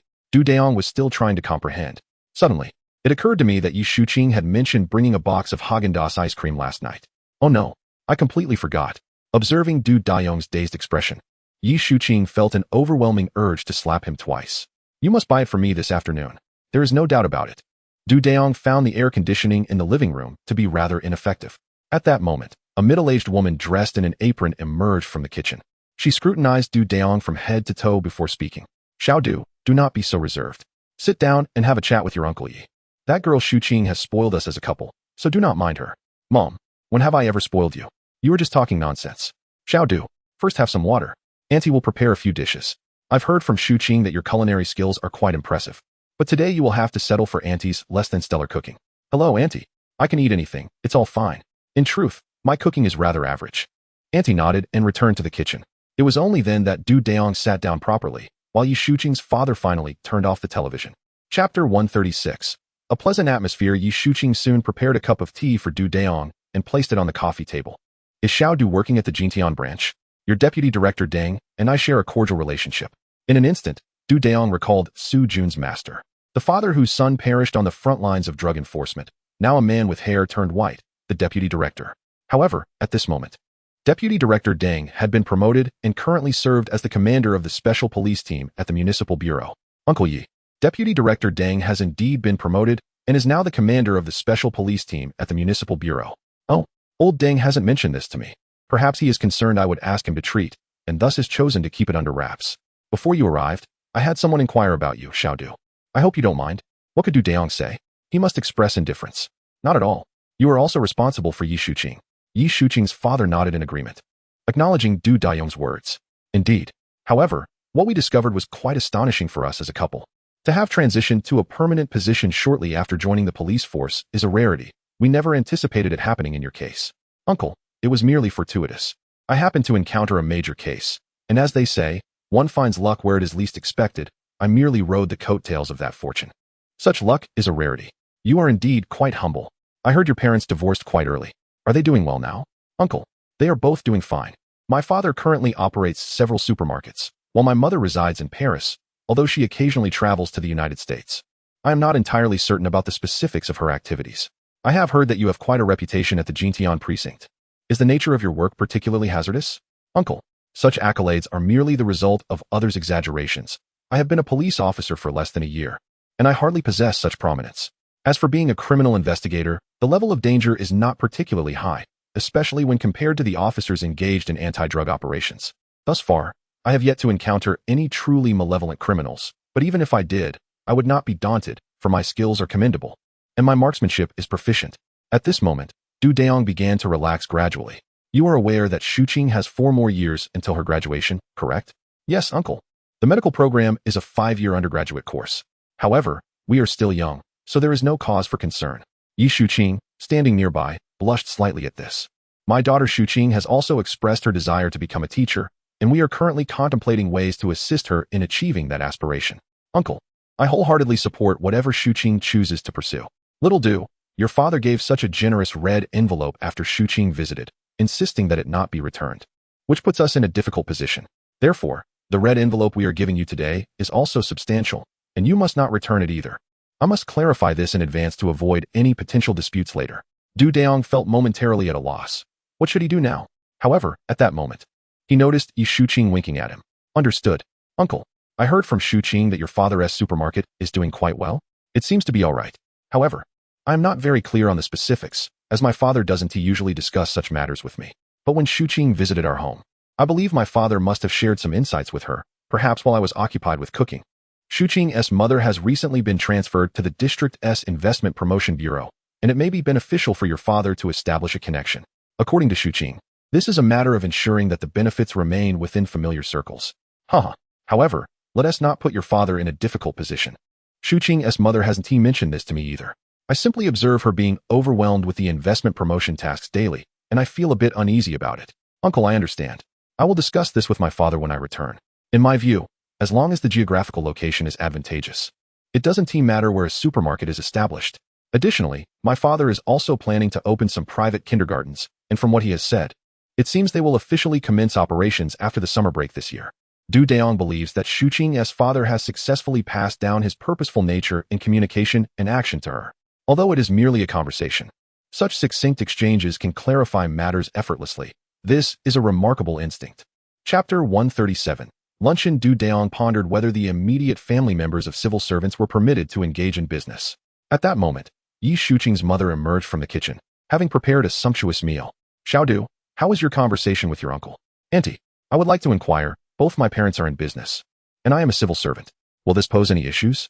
Yin Shuahua chuckled softly. It's not as if you were the one running a business. Moreover, your parents were already entrepreneurs before you became a civil servant. There is no correlation. However, should your official duties intersect with your parents' business, they would need to exercise caution. Yet, as a criminal investigator, I truly cannot fathom where your parents might need to tread lightly. From your words, it is evident that my daughter Shuqing has not disclosed my name to you. You may refer to me as Aunt Yin or simply Annie from now on. Understood, Auntie. At this juncture, Yi Shuqing playfully stuck out her tongue. The dishes were now ready, and she assisted in serving them. Dayong attempted to rise and lend a hand, but a sharp glance from Yi Shuqing swiftly returned him to his seat. Soon, the table was adorned with an array of dishes. Though Yi Shuqing's parents did not indulge in alcohol, the four of them opened a large bottle of Sprite to accompany the meal. Xiaodu, Auntie began. I've heard about you from Shuqing. After discussing with your uncle Yi, please do not take it to heart. After all, Shuqing is still quite young, and we, as her parents, are concerned about her being deceived. Mom, I would never fall for any trick. After several conversations with He Wanqing, I finally decided to meet him. Moreover, He Wanqing's cousin is a bona fide police officer, and I have indeed seen his badge. How could someone with such a close relationship to him fabricate such a lie? You all think me naive, believing I can easily be deceived, but I am not that gullible. Very well, you are clever. You little rascal. Yin Shuahua playfully teased Yi Shuqing. Auntie, I'm fine. It's only right. She replied. Indeed, there are many scammers in today's society. Your actions are for Shuqing's benefit, and I appreciate your understanding. However, I was quite startled when I investigated alongside Shuqing's father. At this point, Yin Shuahua served a dish to Dayong with her chopsticks. Dayong quickly accepted it. I didn't expect you to be quite well known at the Qinglu police station. This is something your uncle Yi and I did not foresee. Initially, I was rather apprehensive, but after gaining a clearer understanding, your uncle Yi and I finally invited you over for a meal when you had the time, just to get acquainted. Please do not blame us, uncle and auntie, for being so pragmatic in our considerations. After all, our family backgrounds are quite different. Even if everything seems perfect now, one cannot help but worry about potential future misunderstandings. As someone who has experienced life, I have witnessed many such situations over the years. Therefore, I must apologize to you. Dayong quickly set down his bowl, waving his hands in dismissal. It's perfectly all right, auntie. I completely understand. If I had a daughter myself, I would likely feel the same way as you do. Xiaodu, your understanding and sensibility bring great comfort to both Annie and Uncle Yi. We hope that you and Shuqing can get along harmoniously and ultimately achieve a favorable outcome. Now, let us raise our glasses together. Dayong lifted his cup and downed a glass of Sprite in one go. After the meal, Yi Shuqing entered the kitchen to wash the dishes. Dayong found himself at a loss for words as he observed the couple. However, Yin Shuahua gradually inquired about some of Dayong's investigative cases, which provided him with the perfect opportunity to engage. After recounting 2 cases, Yi Shuqing finally emerged from the kitchen. At this moment, Dayong ceased his animated storytelling. Yin Shuahua then continued the conversation. Shuqing, could you please bring me that black striped bag of mine? Yi Shuqing understood the implication. Sure enough, Yin Shuahua retrieved a bulging red envelope and handed it to Dayong. Xiaodu, do not hesitate. This is a token of affection from uncle and auntie. Accept it. Dayong glanced at Yi Shuqing, who nodded in affirmation, and he expressed his gratitude to auntie before accepting it. Whenever you have time, feel free to visit our home. Usually, her father and I are busy, but we might be free on weekends. Once I learn a new dish, I will have Shuqing invite you over. Auntie, there is no need for formality. I will come by when I can. At this moment, Dayong could only acquiesce to her words, though whether he would truly find the time depended on the number of cases he had to handle. Chapter 138. Confronting lavish gifts. After exchanging pleasantries with Dayong, Yin Shuahua turned to Yi Shuqing. Shuqing, this afternoon, I'll be going to the mall with Xiao, your father, and I will take a nap for a while. And later, we have to visit Director Zhang's house for some matters, so we want to be home for dinner. You and Xiao can dine out tonight. We shall return before 9, so do come back early, understood? Got it, Mom. Are you worried that Dayong might whisk me away? You silly girl, always speaking nonsense. Hurry along with Xiaodu. Make sure to purchase that dress you liked last time. I'll reimburse you. Thanks, Mom. You're the best. I'm off now. With that, she dashed to her room to change. Xiaodu, Shuqing can be a bit straightforward. Sometimes, you'll need to be understanding. It's all right, Aunt. You and Uncle should rest. Shuqing and I will leave shortly. At this moment, Yi father and Yi mother stood up as Yi Shuqing emerged, dressed and ready. Feel free to visit our home whenever you have time. Xiaodu, Yi mother added. Du Dayong promptly bowed to Yi father and Yi mother. Uncle, Aunt. I'll be taking Shuqing out now. Thank you for your hospitality. I truly appreciate it.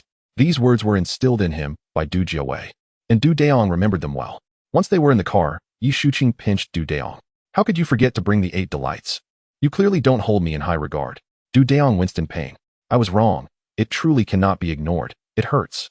This serves as a lesson for you, to see if you will forget again next time. I certainly shall not. Rest assured.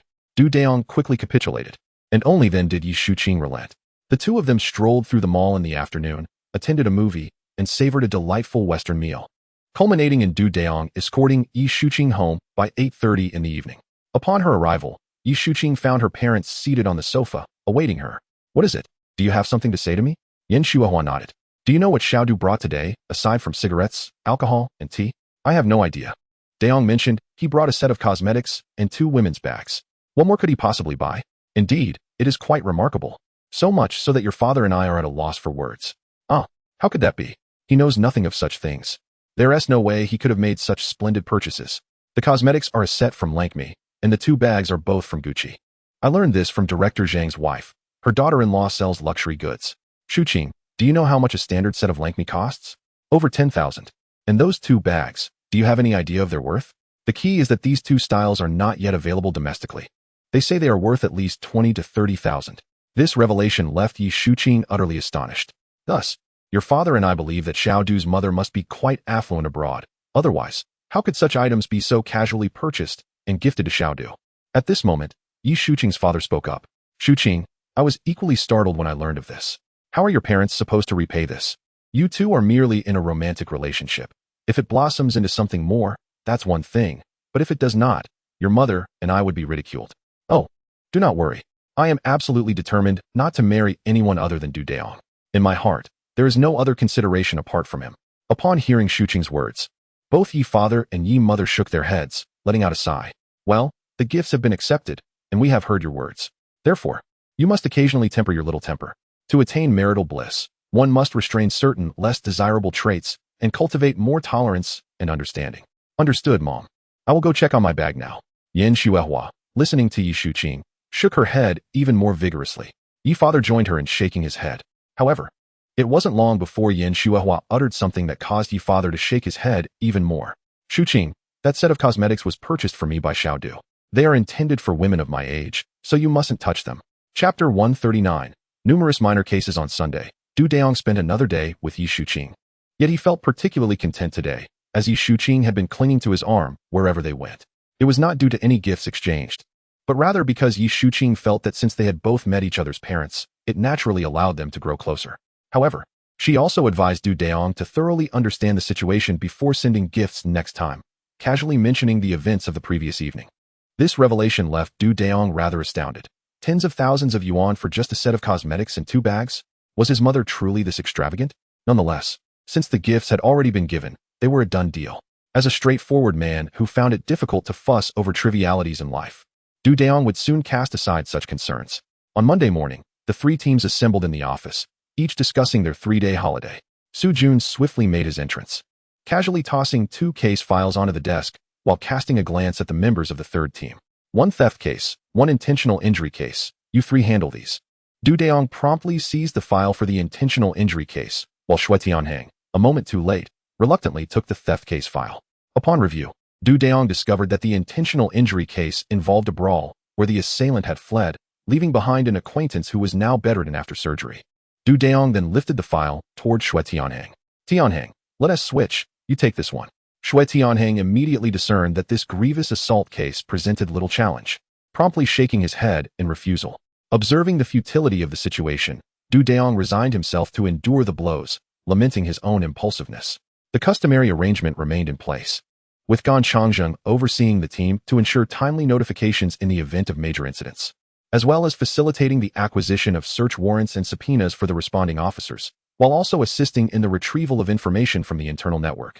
Dayong, accompanied by Luo Xin, Wang Junkin, and 2 auxiliary officers, set off to investigate the assault case, while Shui Tianheng took with him Du Wei and Li Ming along with 2 other auxiliary officers to probe into the theft case. Shortly thereafter, 2 police vans, flashing their lights, departed from the precinct. Within merely 20 minutes, Dayong and his team arrived at the 5th People's Hospital. The victim was being monitored by personnel from the police station, as he was hardly a model citizen himself. In Ward 26 of the General Surgery 4th Division, Dayong made his way directly to the hospital room based on the provided address. After presenting his work identification, he entered the room. The victim, named Qilian Shan, elicited a chuckle from Dayong as he mused about the simplicity with which this individual's parents had chosen a name. Were they perhaps geography teachers? The victim was currently receiving an intravenous drip, with one hand handcuffed to the hospital bed. Qilian Shan. I am Dayong from the Criminal Investigation Brigade of the Jintian Public Security Bureau. This is my colleague Officer Luo Xin and Officer Wang Junkin. We have come to verify the details of the altercation. Are you in a condition to respond? If so, I shall proceed with the questioning. If not, we can wait until you are feeling better. Hello, Officer Du. I am capable of responding. You must apprehend Gao Xiaofei. How infuriating it is that he stabbed me and fled. Allow me to remind you to refrain from using profanity. Dayong could hardly contain his amusement. You are Qilian Mountain, and the one who stabbed you is known as Gao consumption. Indeed, this knife wound is a result of Gao consumption. The person who attacked you is Gao Xiaofei? Is it Gao as in tall, and Xiaofei as in small and flying? Xiao meaning small, and Fei meaning airplane. Pray tell, what prompted this altercation? The moment this question was posed, Qilian Mountain became flustered. It would be wise to speak candidly. Do not think that your current injuries will absolve you. Should you withhold the truth, it could very well lead to charges of provoking trouble and engaging in a brawl. The more truth you reveal, the lesser the chance of incarceration. If you exhibit significant contrition, we may advocate on your behalf before the prosecutor.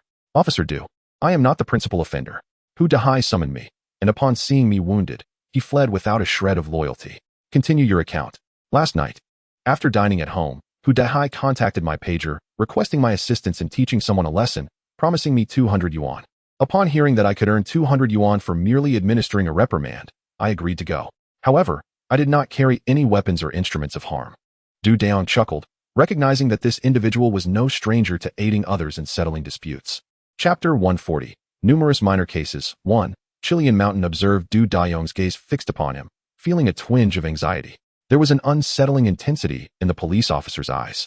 Hu Dahai had summoned 4 others. 2 were familiar to me, while the remaining 2 were strangers. Among the acquaintances, one was known as Huazi and the other as Little Landlord, though I was unaware of their full names. We had cornered Gao Xiaofei outside the Silver Light Dance Hall in Huahai Park. However, none anticipated that Gao Xiaofei was not alone. He was accompanied by 8 or 9 others. It appeared they had also intended to confront someone at the dance hall the previous night, hence their possession of weapons. The moment Hu Dahai spotted Gao Xiaofei, he charged forward, prompting the rest of us to follow suit. In the ensuing chaos, Hu Dahai stumbled, and I found myself at the forefront. Gao Xiaofei brandished a military dagger and swiftly lunged at me, resulting in my immediate collapse. Subsequently, his companions rushed in, and I lost consciousness. When I finally awoke, I learned that the patrons of the dance hall had called the police and summoned an ambulance, which transported me to the hospital. Eventually, I discovered that my spleen had been removed. Aside from Gao Xiaofei, do you recognize anyone else from the opposing side? There was one individual whose face seemed familiar. I believe they referred to him as Scarface. The others were indistinct, as I had already succumbed by that point. What do you usually do when you are not assisting others in dealing with conflicts? Qilian Mountain found himself momentarily bewildered by Dayong's inquiry. After a considerable pause, I finally responded. Officer Du, I merely assist others in collecting debts and occasionally lend some money. However, I have never engaged in any morally reprehensible activities. At most, I have splashed some paint, written a few characters, or frightened others with a group of people. After listening, Dayong nodded. Is there anything else that can be reported? For instance, are there individuals operating illicit establishments or gambling dens? After posing this question, Dayong noticed Qilian Mountain swallowing hard, indicating that this fellow likely possessed a wealth of knowledge. Nevertheless, Dayong was in no rush. He needed to extract information gradually. Where does Hu Dahai reside? If he does not stay at home, where else might he be found? Does he have a girlfriend? If so, do you know who she is, what she does, and where she lives? Hu Dahai has many girlfriends, and I am not privy to the details, but recently he has been seeing a girl named Li Haiyan, who works at the Nokia store in San Juan. Hu Dahai's family resides in the staff quarters of the Qinglu Beer Second Factory. I do not know the specific building, but they will certainly provide that information upon inquiry. Generally, he frequents the Mediterranean bathhouse for his bathing needs. Does Hu Dahai own a mobile phone or pager? Yes, he has both. His mobile number is XXX, and his pager number is XXX.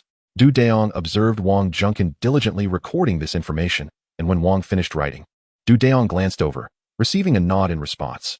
Subsequently, Du Dayong instructed the auxiliary officer to unlock Chilean Mountain's handcuffs and handed him the record that Wang Junkin had just transcribed. Take a look. If this is indeed true, please affirm it as such and sign your name. We will expedite the apprehension of Gao Xiaofei. And if you could provide us with some locations where he might be hiding, our efforts may be even more swift. I am not well acquainted with Gao Xiaofei. Merely a nodding acquaintance. However, he shares a close relationship with Miao Bin from the Dongshan glass factory. Take some time to reflect on your hospital bed. If you can offer a substantial tip-off, it could greatly benefit you. I believe I need not elaborate further, as you are surely aware of the implications. Your parents would undoubtedly be concerned if they learned of this. Do not sacrifice your promising youth for fleeting notions of loyalty. Understood. Officer Du, I will contemplate this seriously. Should I recall anything, I will inform the officer at the door, who will then relay the information to you. Subsequently, Du Dayong left a police civilian contact card with Qi Lianshan. After exiting the ward, he exchanged phone numbers with the police officers on duty, instructing them to promptly inform him should they receive any tips from Qi Lianshan. Just as they stepped outside the medical ward, Luo Xian inquired of Du Dayong.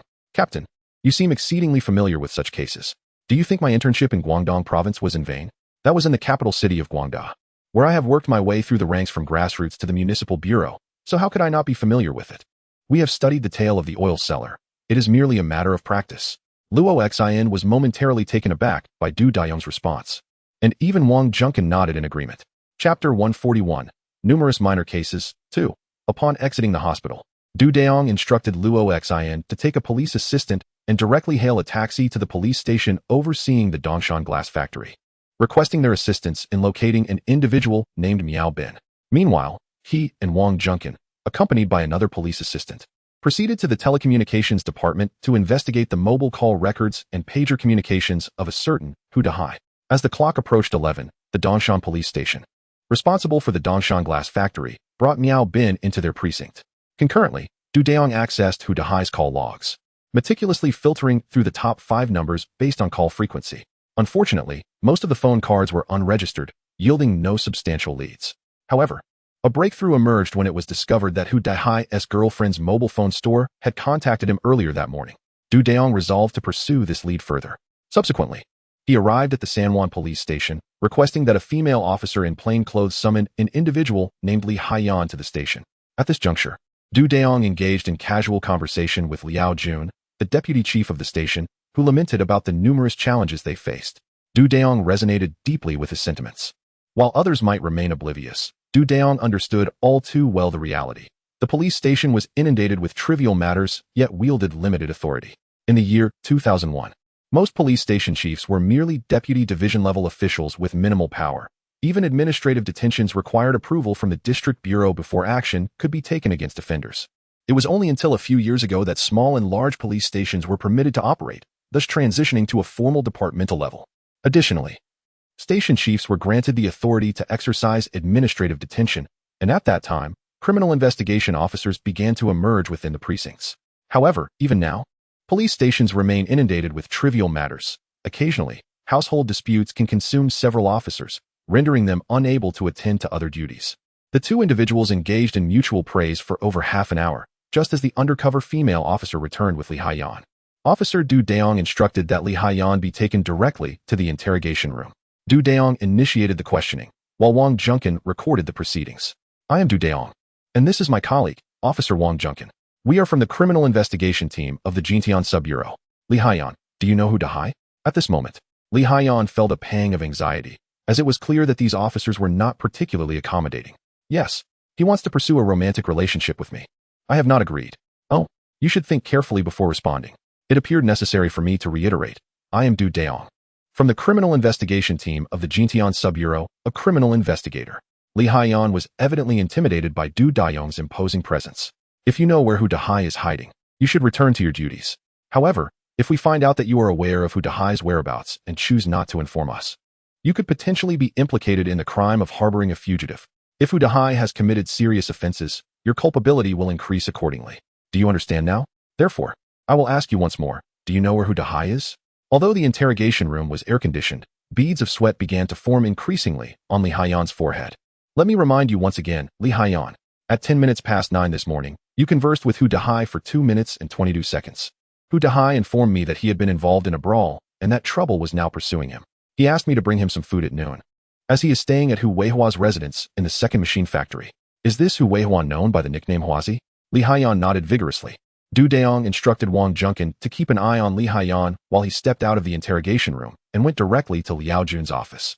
Director Liao, I must trouble you again. The dormitory of the second machine factory should fall under your precinct, correct? Indeed. What is the matter? Have you uncovered something? Du Dayong nodded. I need to locate the home address of a person named Hu Weihua, who goes by the nickname Huazi. No need for that. I've detained this fellow twice already. I know exactly where he lives. Your suspect resides at his place? Yes. Could you send a few more officers from the station? Du Dayong tossed a pack of cigarettes and a pen.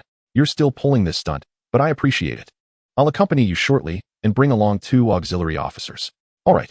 I'd appreciate it if you could also arrange for a female officer, as we need to take Li Haiyan along for further questioning upon our return. That is no problem at all. I'll go register for the firearm. Please wait for me a moment. Very well. I shall await your return. After approximately 10 minutes, Liao Jun emerged accompanied by 2 auxiliary police officers and a female officer. The group departed in 2 vehicles, heading directly towards the dormitory of the second machinery factory. Chapter 142. A multitude of minor cases. 3. Du Dayong and Liao Jun stood outside the residence of a man named Hu Weihua. Li Haiyan, knock on the door and say you're delivering food. Keep your tone casual. Li Haiyan, glancing at the ominous muzzles of the guns held by Du Dayong and Liao Jun, nodded with a pale face. Dahai, open the door. It's Haiyan, bringing you some food. So early. I just fell asleep again, came a languid voice from inside. As soon as the door swung open, Du Dayong delivered a swift kick, forcing the door wide open. The 3 men subdued Hu Dahai, while another trio rushed into the 2 bedrooms. Indeed, the so-called little landlord resided there as well, and Du Dayong had them all apprehended.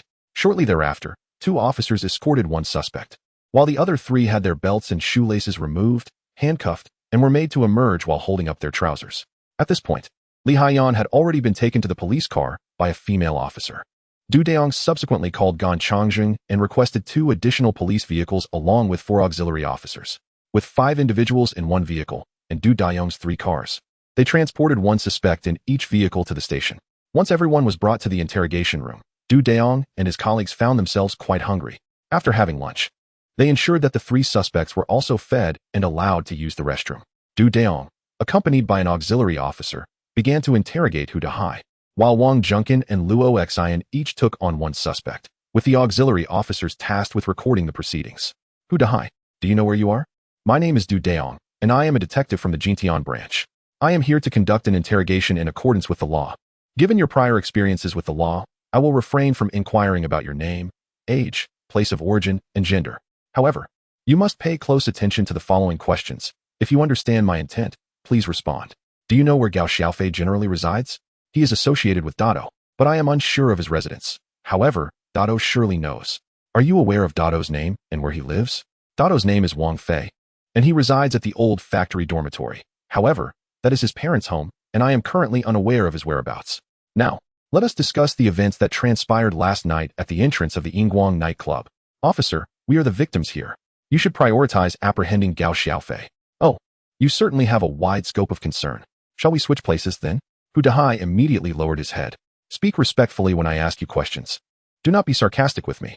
If you had not gone to the Yingguang nightclub in search of Gao Xiaofei, would there have been a conflict?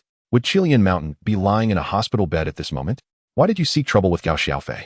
What transpired after Qilian Mountain was stabbed? Enough with the incessant chatter.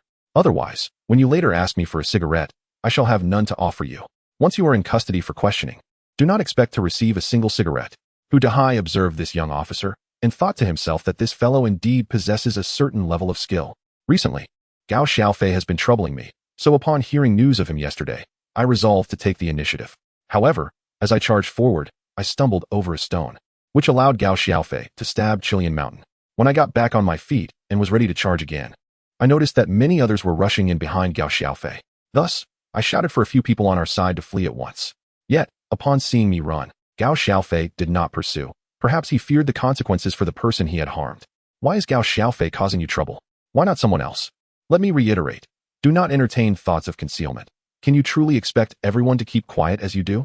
I am assisting Yuan Laolu with his gambling den's periphery, and Gao Xiaofei seeks to meddle in my affairs, which amounts to stealing my livelihood. Last night, my intention was merely to teach him a lesson, so I did not bring any weapons. Otherwise, do you think I would hesitate to continue the confrontation? Who is Yuan Laolu? Where does he operate his gambling establishment? Officer, this is not a trivial matter. Do you think we are merely negotiating outside? That your word carries weight and mine does not? The more people you send away, the lighter your own culpability becomes. Your head appears quite large, yet it seems rather dull. Dayong handles individuals like this with remarkable ease. Chapter 143, Numerous Minor Cases, 4. During his internship in the vast city, Dayong was enlightened by an experienced officer who had transitioned from a criminal investigator to a precinct police officer. This veteran imparted invaluable insights regarding the appropriate linguistic strategies to employ with various criminal suspects, the psychological pressures to apply, the tactics for entrapment, and the logic of shared culpability. Under the guidance of this seasoned officer, Dayong acquired a wealth of practical knowledge and experience. He understood that individuals like Hu Dahai, who had repeatedly faced incarceration, had become exceedingly cunning, each one adept at evading or mitigating their culpability. Yuan Laolu, whose full name was Yuan Mingyi, was in his 40s. Where's the casino located? Are you a tube of toothpaste? Shall I squeeze a bit of information out of you? He pressed. Now that we are here, wouldn't it be more straightforward to speak candidly? Does it make a difference whether you disclose it now or later? Were those years spent in prison for nothing? Hu Dahai found the young officer's words to be excessively harsh. The casino is situated at Anping Villa. Once you enter, there is but one path, and there are lookouts. At the sight of any strangers, they scatter immediately. Beyond Anping Mountain lies the territory of Yindao City. Dayong swiftly activated his mental map. The individual spoke the truth. He reflected on the geographical complexities of Anping Mountain, which indeed marked the border between Qinglu City and Yindao City, occasionally leading to jurisdictional disputes and investigations. This Yuan Laolu was no ordinary suspect. Dayong sensed that this seemingly straightforward case of intentional grievous bodily harm concealed deeper complications. Do you know where Gao Xiaofei typically operates? Who has a close relationship with whom? Outsiders believe that Gao Xiaofei shares a strong bond with Miao Bin from the Dongshan glass factory, but that is far from the truth. The one with whom he is truly close is Scarface. However, I do not know Scarface's actual name. He is simply referred to as Scarface due to the scar on his face. Gao Xiaofei frequently provides security for numerous dance halls in Qinglu. Yet how much protection money can one truly earn from a place where dancing costs merely 3 yuan? I find that rather contemptible. Managing 7 or 8 dance halls. He barely makes 3 or 4,000 yuan a month. If it weren't for his connections with a few women who accompany him, he would be in dire straits. However, officer, I do not know any of those women. Our paths diverge. Do you have Gao Xiaofei's phone number? A pager number will suffice. I believe I have it saved in my phone, though I am uncertain if it has been deleted. Do you smoke? The officer has long desired to smoke. But after hearing your earlier words, he hesitated to mention it. Oh dear, you have already taken it up. You are not involved in any serious crimes at the moment. If you have a smoke and reflect, perhaps you could share something of value with me. I have plenty of cigarettes to spare. However, refrain from discussing trivial matters. Speak of what I wish to know, and it may expedite your return to society. Furthermore, even if it pertains to other matters, such as who deals in prohibited substances or operates illicit establishments, you must have some knowledge given your daily interactions in the outside world. Anything of significance that you can share will not go unrewarded. Officer, are you considering recruiting me as an informant? Informant? Nonsense. Here, I am referred to as a social informant. During my time in prison, did you acquire any skills? I can operate a sewing machine, including an electric one. Once this matter is settled, remember to seek me out. Wouldn't it be wonderful to start a small garment processing factory? The initial investment is modest, and while the profits may not be exorbitant, at least it would provide a legitimate means of livelihood. At your age, how many more years can you afford to live a life of violence? Once you establish yourself through this venture, you need not fear the repercussions from others or the police. Today, a police officer accompanying Hu Dahai recognized him, and later shared numerous details about Hu Dahai with Dayong. Hu Dahai was momentarily taken aback. This officer was truly extraordinary. How could he possibly know about his aspiration to open a garment factory? Yet, Hu Dahai lamented his lack of capital. Otherwise, at over 30, why would he still be involved in such activities? He has yet to find a respectable partner. Each time he observes the increasing whiteness of his mother's hair, his heart aches. Could this truly be an opportunity for him? Hu Dahai hesitated to entertain the thought, fearing it was merely a fleeting dream. Once he awakens, he would inevitably return to a life of violence. Dayong, noticing Hu Dahai's contemplative demeanor, understood that he was seriously considering his options. I will step outside for a moment to check your phone for Gao Xiaofei's number. You stay here and reflect, he said, signaling to the accompanying officer. The officer promptly followed him out of the interrogation room. Chapter 144, Numerous Minor Cases, 5. Upon exiting the interrogation room, Du Dayong addressed the recording officer, saying, Jia Shoukong. Should Hu Dahai inquire about me, simply respond that you are uncertain and unaware. Just one phrase. I can certainly assist him. Do not divulge anything further. He continued. I will check Hu Dahai's contacts and, in the meantime, have Wang Junkin investigate his call records. Understood, Captain Du. Do your best. Aim to enter our system this year. I have already heard from Master Gon that both you and Zhang Dong are working diligently. Thank you, Captain Du. I shall strive to do my best. Although Du Dayong was older than Jia Shoukong, he appeared more like an elder brother to Jia in his eyes. Afterward, Du Dayong proceeded to the evidence room to retrieve Hu Dahai's mobile phone. Fortunately, Hu Dahai had not erased Gao Xiaofei's phone number. Du Dayong then took the time to examine Hu Dahai's contact list, noting his mother's landline number. Upon reviewing the call records, he discovered a significant frequency of communication between the mobile phone and the landline, which heightened his regard for the officer's earlier remarks. There was still a chance for Hu Dahai. He seemed to possess some sense of loyalty and filial piety. Otherwise, he would either be a great villain or, if he were to stray from the path, he would not deviate too far into wickedness. Just as Du Dayong was about to summon Wang Junkin to investigate the call records between Hu Dahai and Gao Xiaofei, Luo Xian hurried over. Captain Du, what about Miao Bin? What do you mean what about? Did you not instruct me to bring him back? After much inquiry, there was still no definitive answer. He lacked a pager or a mobile phone, and could only locate a small notebook containing a disorganized contact list, primarily filled with nicknames, hastily jotted down in a handwriting that resembled the slow crawl of a tortoise. Enough already. Why are you behaving like a woman? When we, as detectives, converse. Let us focus on the essentials. With your writing, you could easily compose an essay. Luo Xian chuckled. Go and check if Jun Kuan has finished his interrogation. If he has, you and Jun Kuan should compare the call records of Hu Dahai, Gao Xiaofei, and the two others, whose names escape me, those called Hua Zi and Little Landlord. Then, thoroughly cross-reference their call logs.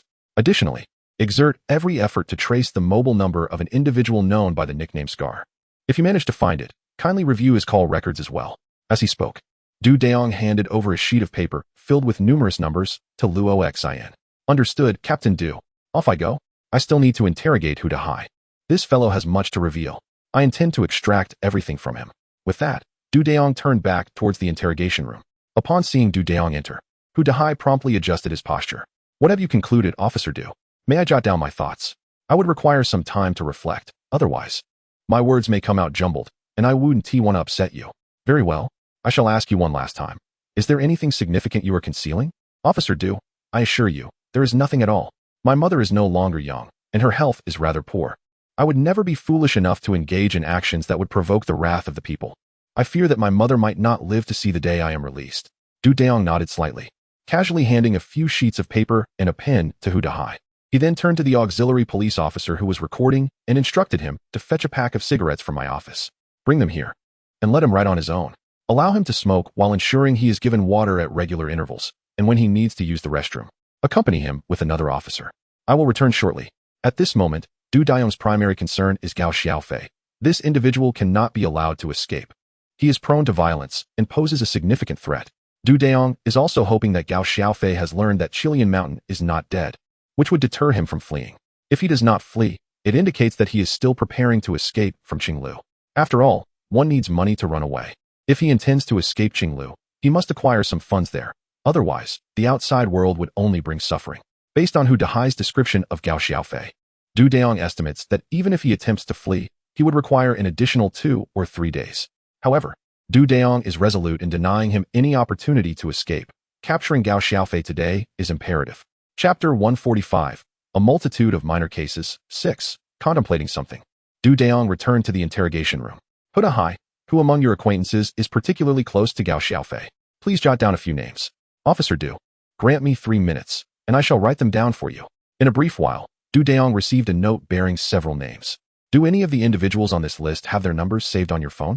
It seems there is just one, Shi Ziyuan, also known as Deji. Du Dayong then exited the interrogation room. It appeared that today was particularly busy for both China Mobile and China Unicom. Du Dayong, along with 3 individuals, engaged 9 officers from 2 local police stations. Together, They sought to retrieve call and paging records from the telecommunications companies. By 4 o'clock in the afternoon, they had gathered the basic information on Gao Xiaofei and the man with the scar.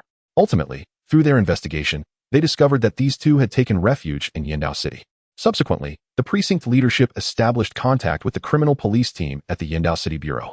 The response was quite cordial, as they readily agreed to allow Dayong to lead a team of detectives to commence their operations, assuring full cooperation with the Qinglu police during the investigations and apprehensions in Yindao. At 9:20 in the evening, Dayong, accompanied by Luo Xin and the individual who assisted Gao Xiaofei in his flight, arrived at the Yindao City Bureau to report. The Bureau subsequently arranged for 4 vehicles and 6 detectives, alongside 4 auxiliary officers, to collaborate with Dayong. Under the guidance of the suspects assisting Gao Xiaofei in his escape, at precisely 10:10 in the evening, a surveillance operation was conducted at the family residence of the Changdao Fisheries Company within the jurisdiction of the Changdao Police Station in Dagong District.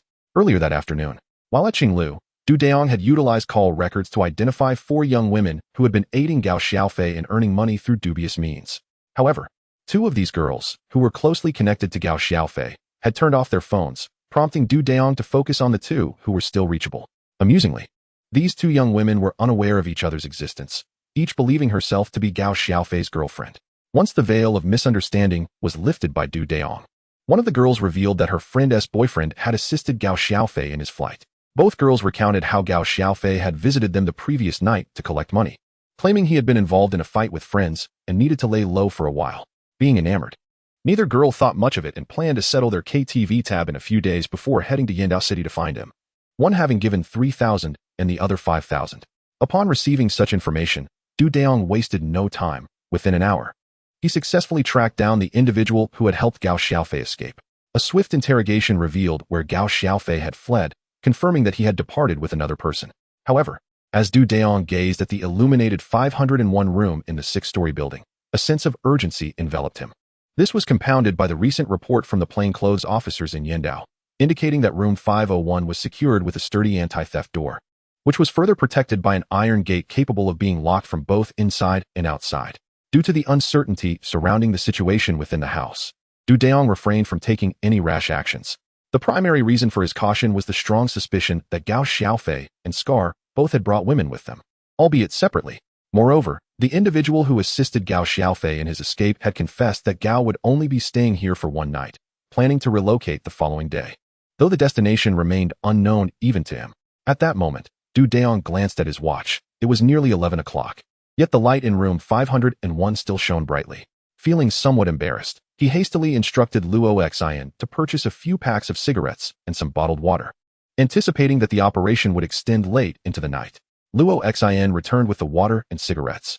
Dayong distributed 2 packs of cigarettes and a bottle of water to each person, while the remaining packs were opened and scattered about, leaving the accompanying police officers somewhat sheepish. Just after midnight, the light in room 501 abruptly extinguished. However, within a minute, the glow of mobile phone screens illuminated the corridor. Was Gao Xiaofei attempting to flee in the dead of night? The only escape route from this residential building led to the street under surveillance. Soon, 4 individuals, 2 men and 2 women, emerged from the stairwell. As they passed beneath the first streetlight, Dayong compared the figures to the photographs and quickly discerned that one of them was indeed Gao Xiaofei. 4 vehicles lined up along the street exiting the community, parked at intervals of 5 to 6 meters, alternating sides. As the 4 individuals reached the midpoint, Dayong finally uttered a single word into the radio: arrest. Chapter 146, Countless Minor Cases, 7.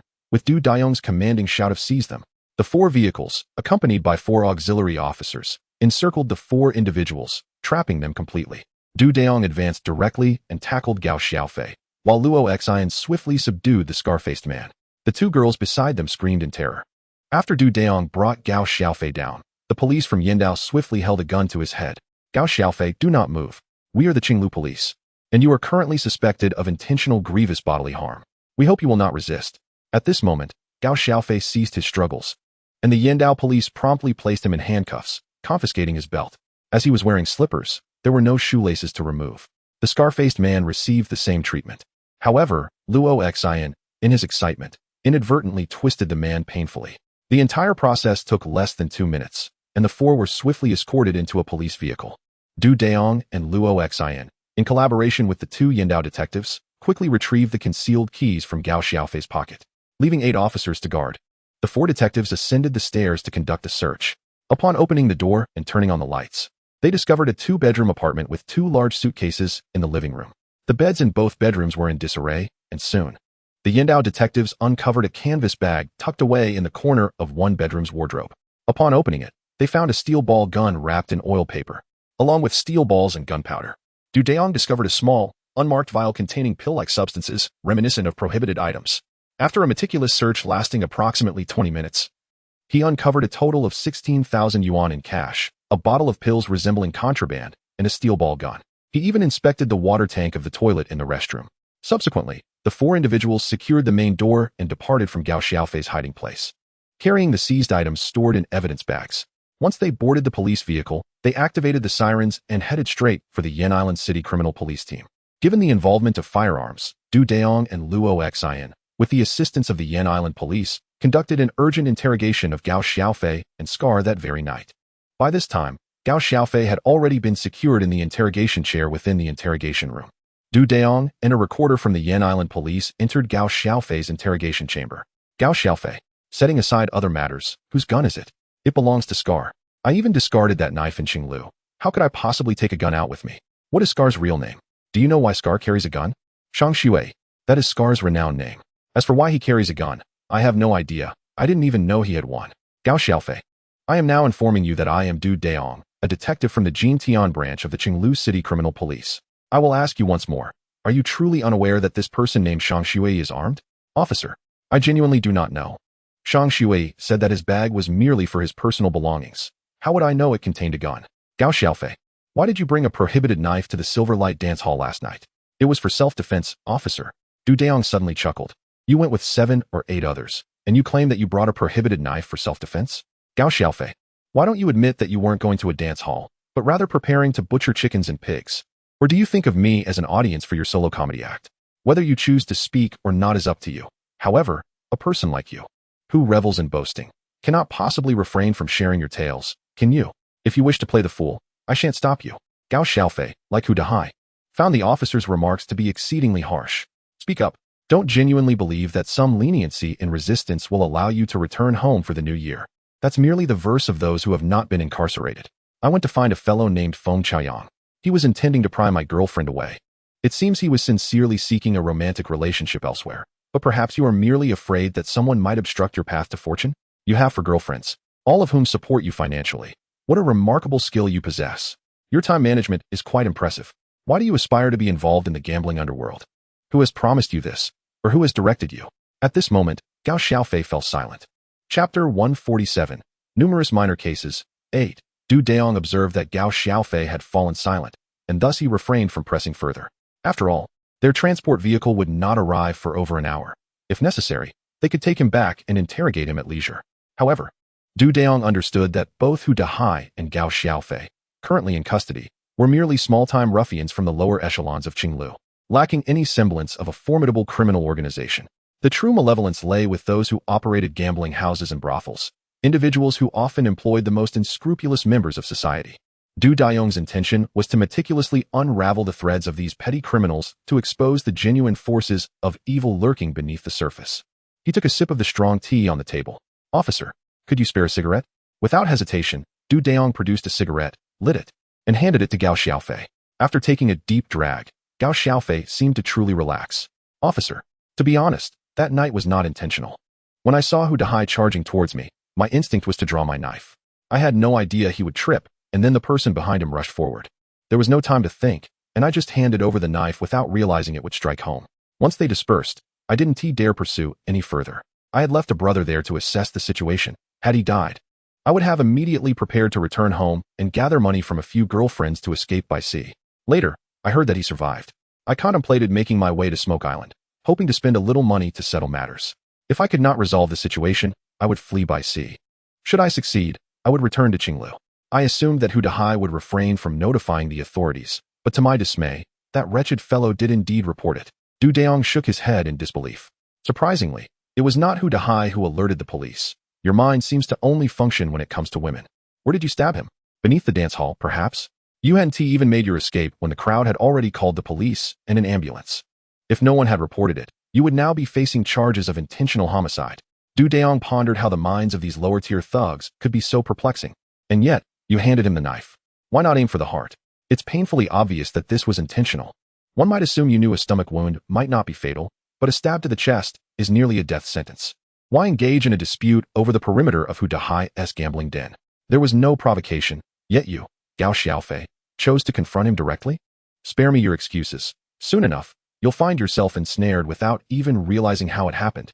It was Tian Yi who instructed me to commit the robbery, promising me a 30% share of the profits afterward. Who is this Tian Yi? The character for Rice, followed by a fire radical, and the character for Splendid. Does this Tian Yi possess any of those so-called underworld nicknames? Indeed, others refer to him as Fourth Brother. What exactly does he do? I am not certain. However, I have heard it said that he is involved in usury. I never dared to inquire further. And what is the situation regarding the ecstasy pills? This is a scheme devised by Dayong to deceive Gao Xiaofei, as the test results will not be available immediately. This was also suggested by Fourth Brother. He advised me to indulge in this treat at the nightclub, claiming that savoring beer alongside it would be immensely pleasurable. However, I only consumed a couple of pieces. Those who partook felt dizzy and somewhat nauseous, while Scar took in a larger share. At that moment, Dayong's phone rang. Upon checking, he saw it was Su Jun calling. Captain Su. All right, thank you for your hard work. Soon, Luo Xin and I will escort the suspect outside. Understood. Dayong instructed the recording officer to refrain from documenting anything, informing him that they would need to escort the suspect back to Qinglu. Subsequently, Dayong completed the transfer and escort procedures at the Yindao Municipal Bureau. At this time, Luo Xin, having received notice from Dayong, rushed out as well. How is the interrogation of Scar progressing? This fellow likely holds significant information. Captain Du, so far, I have not extracted anything useful from him. We shall address it further upon our return to Qinglu. At that time, we can obtain a search warrant to investigate the homes of Gao Xiaofei and Scar. Understood. Captain Du. After approximately 10 minutes, Su Jun and Du Wei approached with several SWAT officers in tow, each carrying a pair of shackles. Let us secure this one first. Allow the suspect to use the restroom, but do not stop on the way. Su Jun handed the shackles to Dayong, stating, additionally, I extend my heartfelt gratitude to all the readers who have commented, liked, and offered small gifts. Your appreciation serves as the greatest motivation for the author. Chapter 148. An abundance of minor cases. 9. Shortly after 7 in the morning, 3 escort vehicles arrived directly at the Jintian Branch Police Criminal Investigation Team. The individuals were first taken into the interrogation room. However, interrogation was postponed. In a short while, 2 search warrants would be issued to conduct searches at the homes of these 2 suspects. As for the other 2 young women, they would be taken directly to their residence for a search. If nothing significant was found, they would be released, with instructions to maintain open lines of communication, as they could be summoned at any time. Dayong and Luo Xin were advised to rest for a while. The afternoon would see their supervisor rouse them for further interrogation. Su Jun swiftly organized the situation upon arrival. Understood, Captain Su. Dayong was indeed feeling somewhat fatigued after 2 days of relentless activity. After retreating to the duty room with Luo Xin, he removed his shoes and fell asleep almost immediately. Within 10 minutes, both were soundly slumbering. Observing the 2 men succumb to sleep, Su Jun turned to Du Wei and instructed, please procure some buns and porridge for the 4 of them. When the time comes, we will proceed with the search together. Without delay, Du Wei rushed outside to fetch food. Dayong and Luo Xin remained in deep slumber until 2 in the afternoon, when they were awakened by their supervisor, Peng Qianqian. She brought them some food, and the 2 devoured their meal in a frenzy, finishing breakfast and lunch within 10 minutes. Thank you, supervisor. Luo Xin and I will freshen up before we interrogate Gao Xiaofei and Shang Xue, they exclaimed as they set down their trays. Team leader Su has already visited several suspects' homes, yet found nothing substantial. It appears that both individuals managed to abscond with their belongings prior to their escape. However, a tag from a luggage storage facility was discovered in Scar's suitcase, indicating its proximity to the train station, and arrangements have been made for a search. After listening to the instructor, Dayong nodded thoughtfully. Luo Xin, you will first review the interrogation records of Gao Xiaofei, while I examine those of Shang Xue. Afterward, we shall exchange our findings. Luo Xin nodded in agreement, and promptly went to retrieve the interrogation documents of the 2 suspects. At this moment, Su Jun returned to the team with his subordinates. Dayong, prioritize the apprehension of that individual named Shang Xue. He has become a significant concern. Dayong looked at Su Jun in bewilderment. Allow me a moment to hydrate. Su Jun casually grabbed a bottle of mineral water from the desk and took a hearty swig. The tag from the storage facility revealed a package containing over 100 bottles of ecstasy, totaling nearly 6,000 pills. Shang Shui is indeed in serious trouble. An hour later, the narcotics team arrived to continue the interrogation, urging swift clarification regarding the firearms. Su Jun, with a grin as broad as a crescent moon, remarked, "You lucky rascal. A serious injury has unraveled such a substantial narcotics case. The narcotics team will surely owe you a favor. Old Xiao has been scurrying about like a rat, and yet here we are. If this incident leads to your promotion, just wait until I make his life miserable." Du Dayong had little time to spare for exchanging banter with Su Jun, and he playfully kicked Luo Xin, who was listening intently. "Have you reviewed the statement? You're enjoying yourself while listening to it." "Oh, I'll look at it right away." After saying this, he handed over the statement from Shang Shui to Du Dayong. Once Du Dayong accepted it, he promptly opened Gao Xiaofei's statement to peruse. Upon seeing this, Su Jun decided to refrain from further discussion, opting to converse with Lao Xiao when he arrived. Luo Xion's statement was brief, comprising merely 6 or 7 pages. Du Dayong contemplated that Shang Shui was likely a suspect with a keen awareness of the interrogation process. "What about Jun Kuan?" Su Jun responded. "Jun Kuan is currently interrogating several individuals who were with Hu Dahai. It should be concluding soon. Team Su, please send someone to assist me with the statement. Once Jun Kuan finishes, he can come over and take over. No need for a replacement. Soon Tian Hang and the others will return with more people for questioning. I'll have Lao Ku from Team 1 come assist you." Du Dayong nodded and prepared himself another cup of tea. When Lao Ku arrived, he greeted him with a nod and a respectful "Hello, Master Ku," before lifting his teacup and entering the interrogation room alongside him. Upon entering, they found Shang Shui sound asleep, his snores growing louder by the moment. Du Dayong glanced at the supervising officer and inquired, "How long has the suspect been asleep?" The officer replied, "He had his lunch earlier and has been asleep for over an hour." Du Dayong nodded and instructed, "Go wake him up.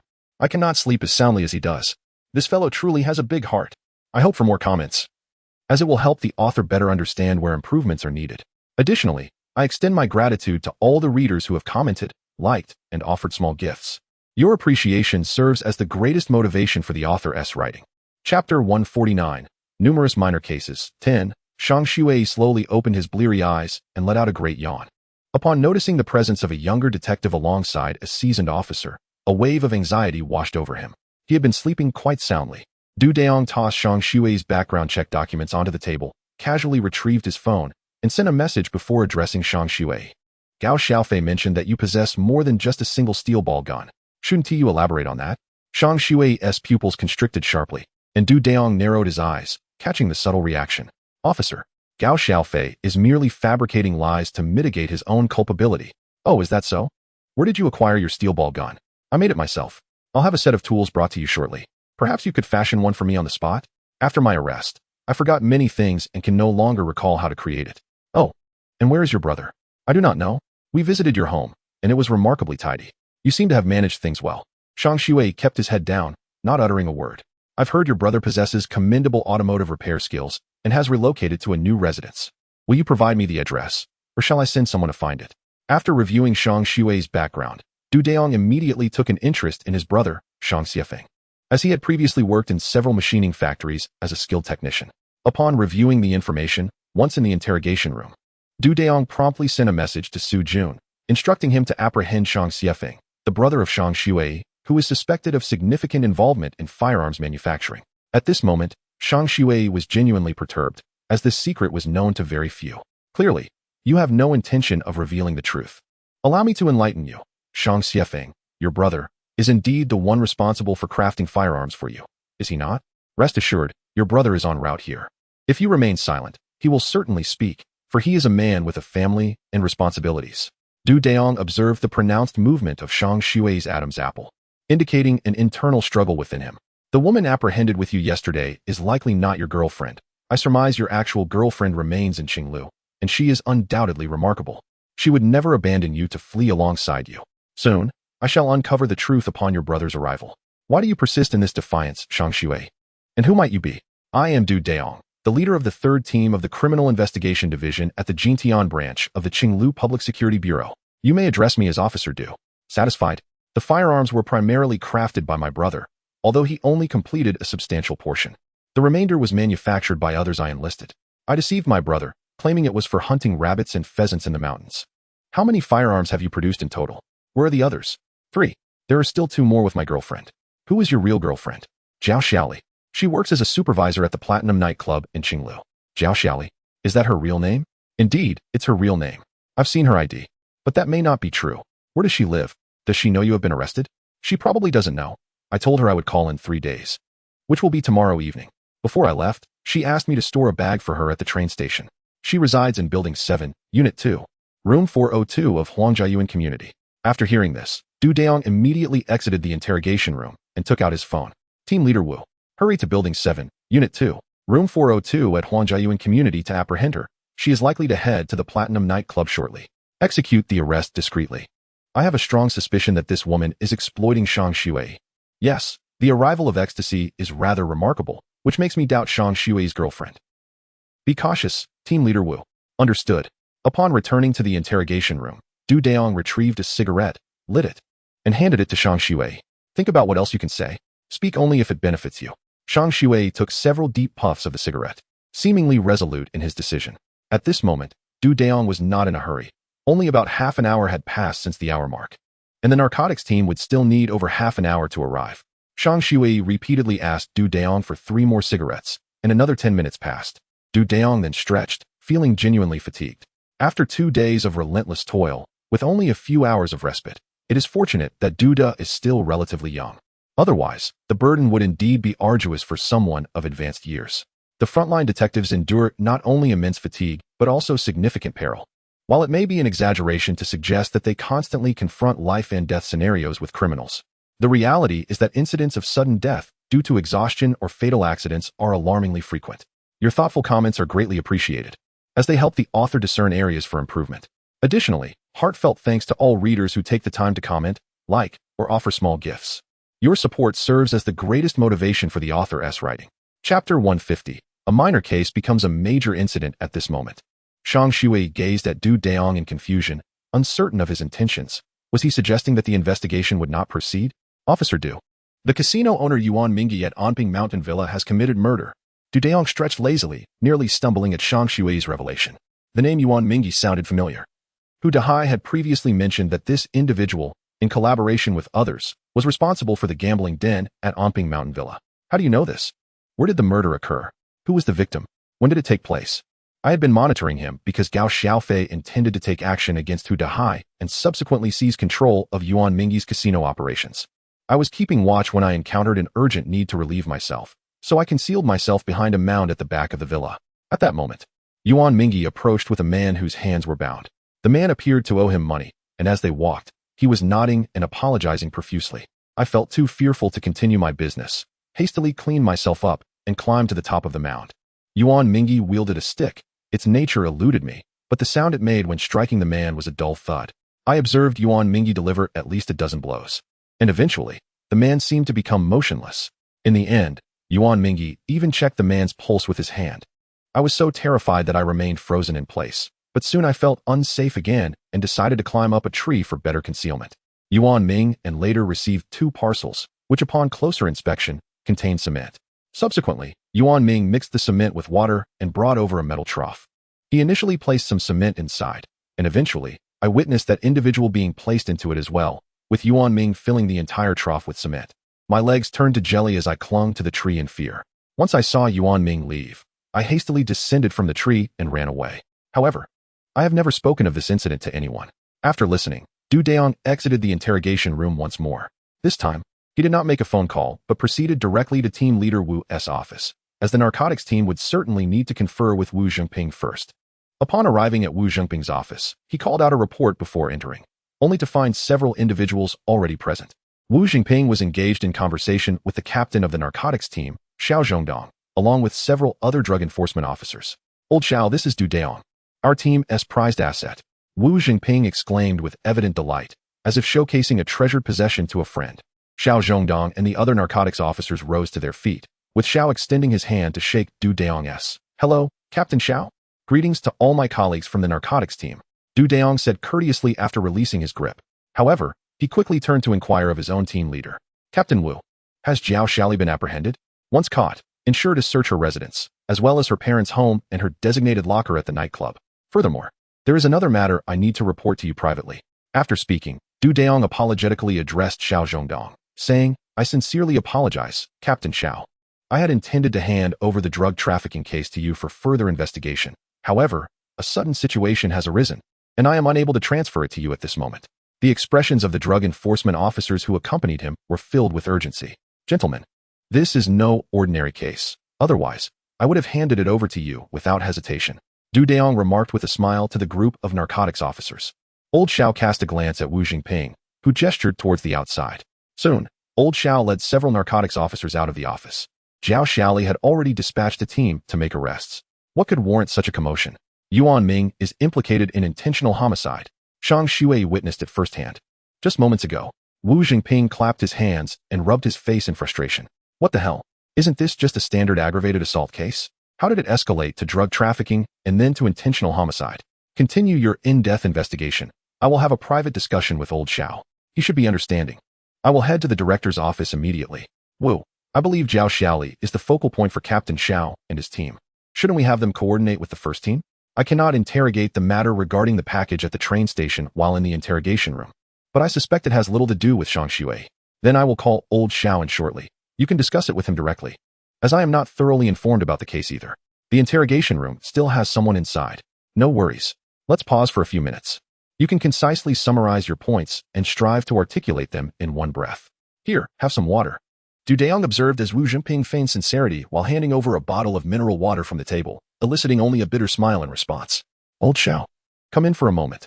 Upon entering, Xiao Zhongdong inquired about the situation. Are you detectives investigating a pyramid scheme? Are you disguising yourselves as pyramid scheme members? Captain Xiao, from my interrogation, it appears that Shang Shui is likely unaware of the contents of that bag. Even if he does know, I believe the implications are minimal. As I have scrutinized his financial circumstances, and the verdict is clear, he is rather impoverished. However, his girlfriend, Zhao Xiaoli, seems rather formidable. Despite Shang Shui's slight notoriety as a local ruffian, he is quite easily manipulated by her. Moreover, it was Zhao Xiaoli who instructed Shang Shui to leave the bag at the train station's storage facility. The first team has already gone to apprehend individuals and conduct a search. They should yield some results, which are likely interconnected with your work. Therefore, Captain Xiao, despite my youth, I strongly advise you to promptly contact our first team. There is a good chance of uncovering substantial evidence. Xiao Zhongdong glanced at Dayong before addressing Wu Jingping. Who from the first team is involved? Please provide me with the contact number, Old Wu. Zhang Yongyang. The number is XXX. Xiao Du, if our team ends up with a bounty from this, your share will certainly not be overlooked. In the office, Lao Xiao made a call to Zhang Yongliang, advising him not to act hastily for the time being, as the drug enforcement team was about to arrive.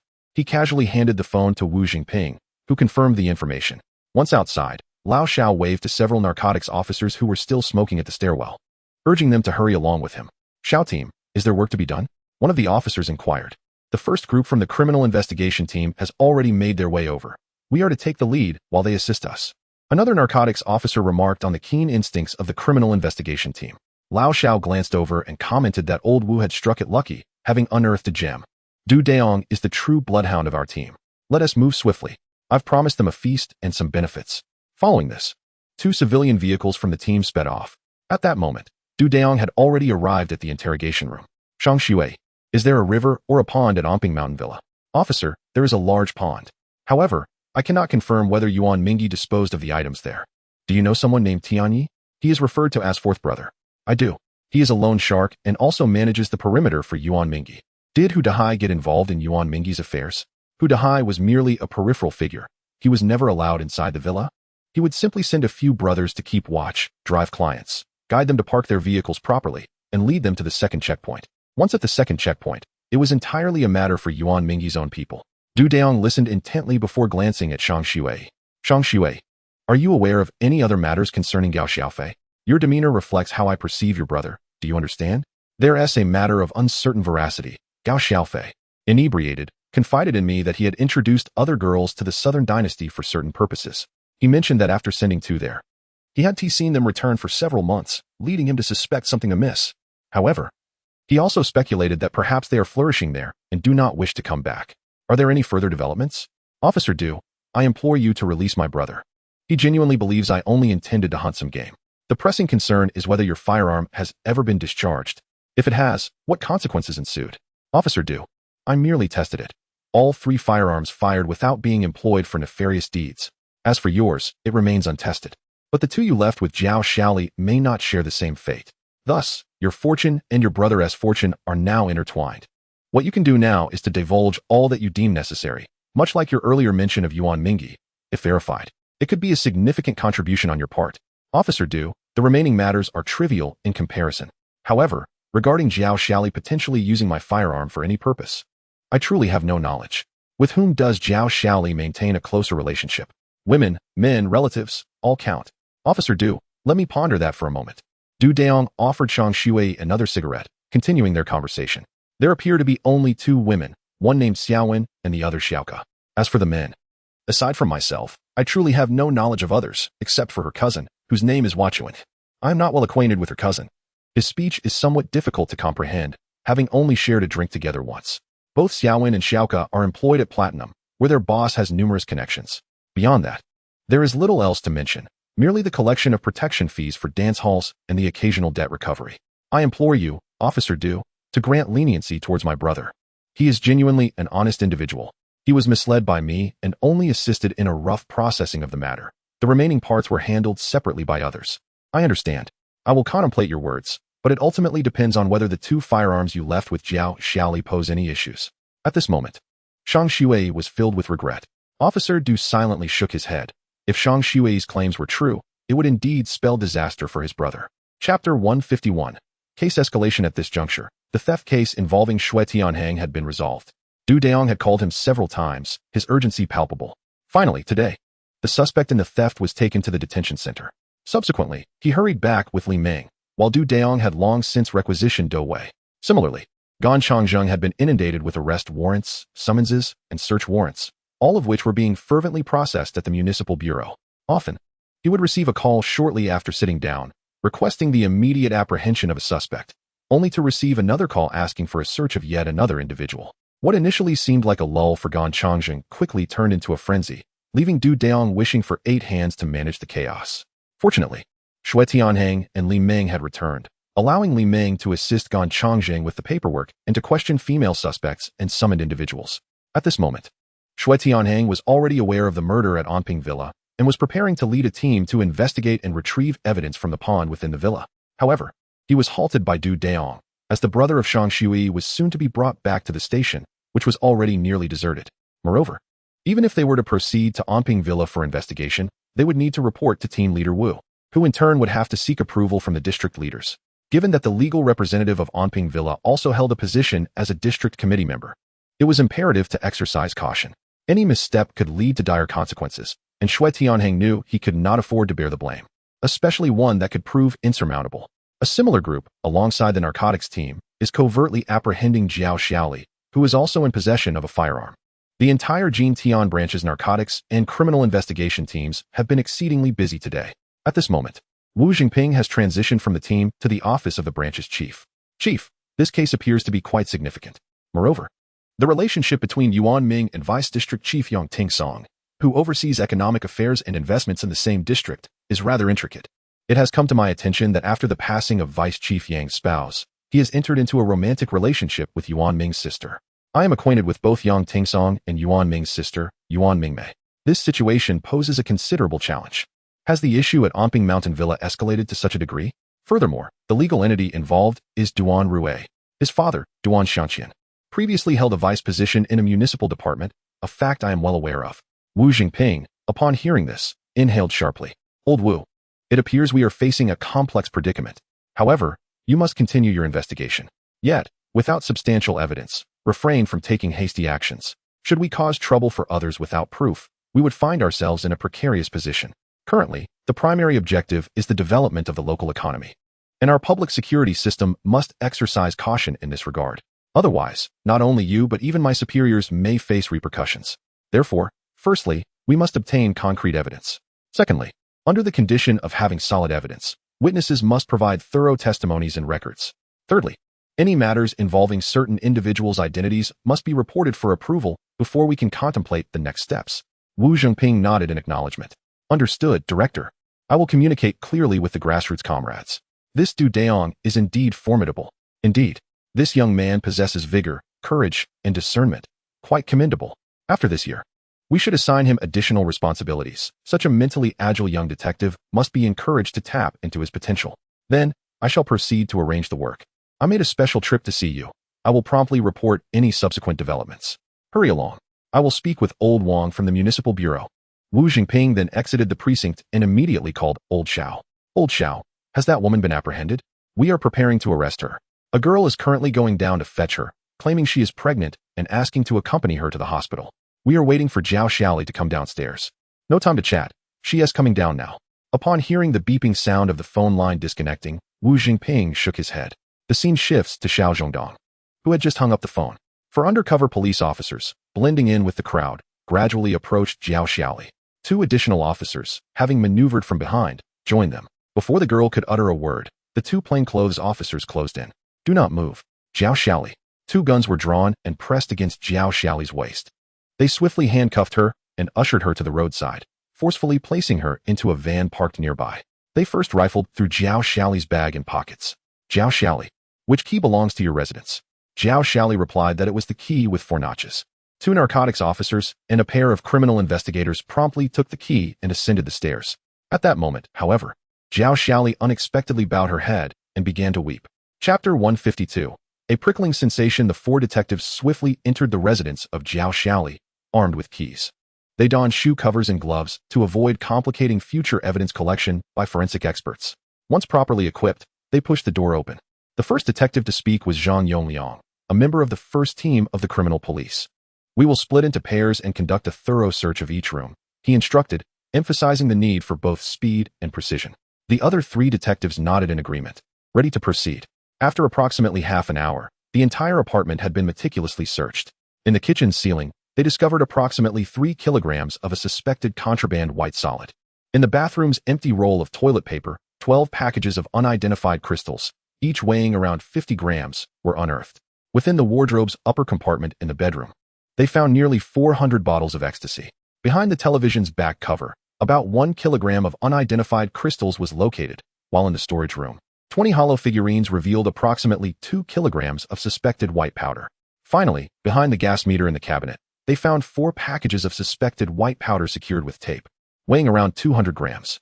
However, 2 steel ball guns remained elusive. The detective team felt a chilling sense of foreboding. This was indicative of a significant impending crisis. Meanwhile, after Zhao Xiaoli's sobs, Xiao Zhongdong immediately spoke up. Zhao Xiaoli, do not attempt to play games with me. When you are elusive, you wear a smile, but when captured, you weep profusely. Is this the only residence you possess? Since we have located you, it is clear that evidence has been gathered. Are you familiar with the name Huachuan? Continue to feign innocence, and you shall find yourself ensnared. At this moment, Xiao Zhongdong's phone rang. Understood. Continue with your work. A considerable number of suspected contraband items have been discovered upstairs. Zhao Xiaoli, do you have any other residences? Who is Huachuan? At this juncture, Zhao Xiaoli ceased her weeping, though she trembled uncontrollably. Officer, this is the sole address. Additionally, I have some items in my changing locker at the Platinum nightclub. Huachuan is my superior and the supplier for our operation. He rents a townhouse at 5, Seine River, Unit 02. Xiao Zhongdong grew anxious and promptly dialed the deputy captain on duty at the narcotics team. Old Yao? Perfect timing. Hurry and send a team to the townhouse at 5, Seine River, Unit 02. Simultaneously, apprehend all residents of Unit 01, regardless of their clarity of involvement. Ensure no less than 10 officers are dispatched, and bring along 5 or 6 auxiliary officers, fully equipped with bulletproof vests and submachine guns. Move swiftly. You must depart within 5 minutes, and have old Xiang from the firearms management department call me. After concluding the call, as he prepared to stow his phone, it rang once more. I understand. Do not hang up the phone. I will inquire immediately. Zhao Xiaoli, where have you placed the 2 airsoft guns that Shang Shui entrusted to you? Speak quickly. Xiao Zhongdong was nearly on the brink of a roar, pacing back and forth in agitation. They were taken by Huachuan. He claimed he was going to the nearby mountains to hunt game birds.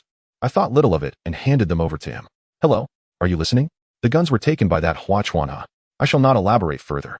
Xiao Jin has already mobilized personnel to apprehend Huachuan, and I must promptly inform him that Huachuan is now confirmed to possess firearms.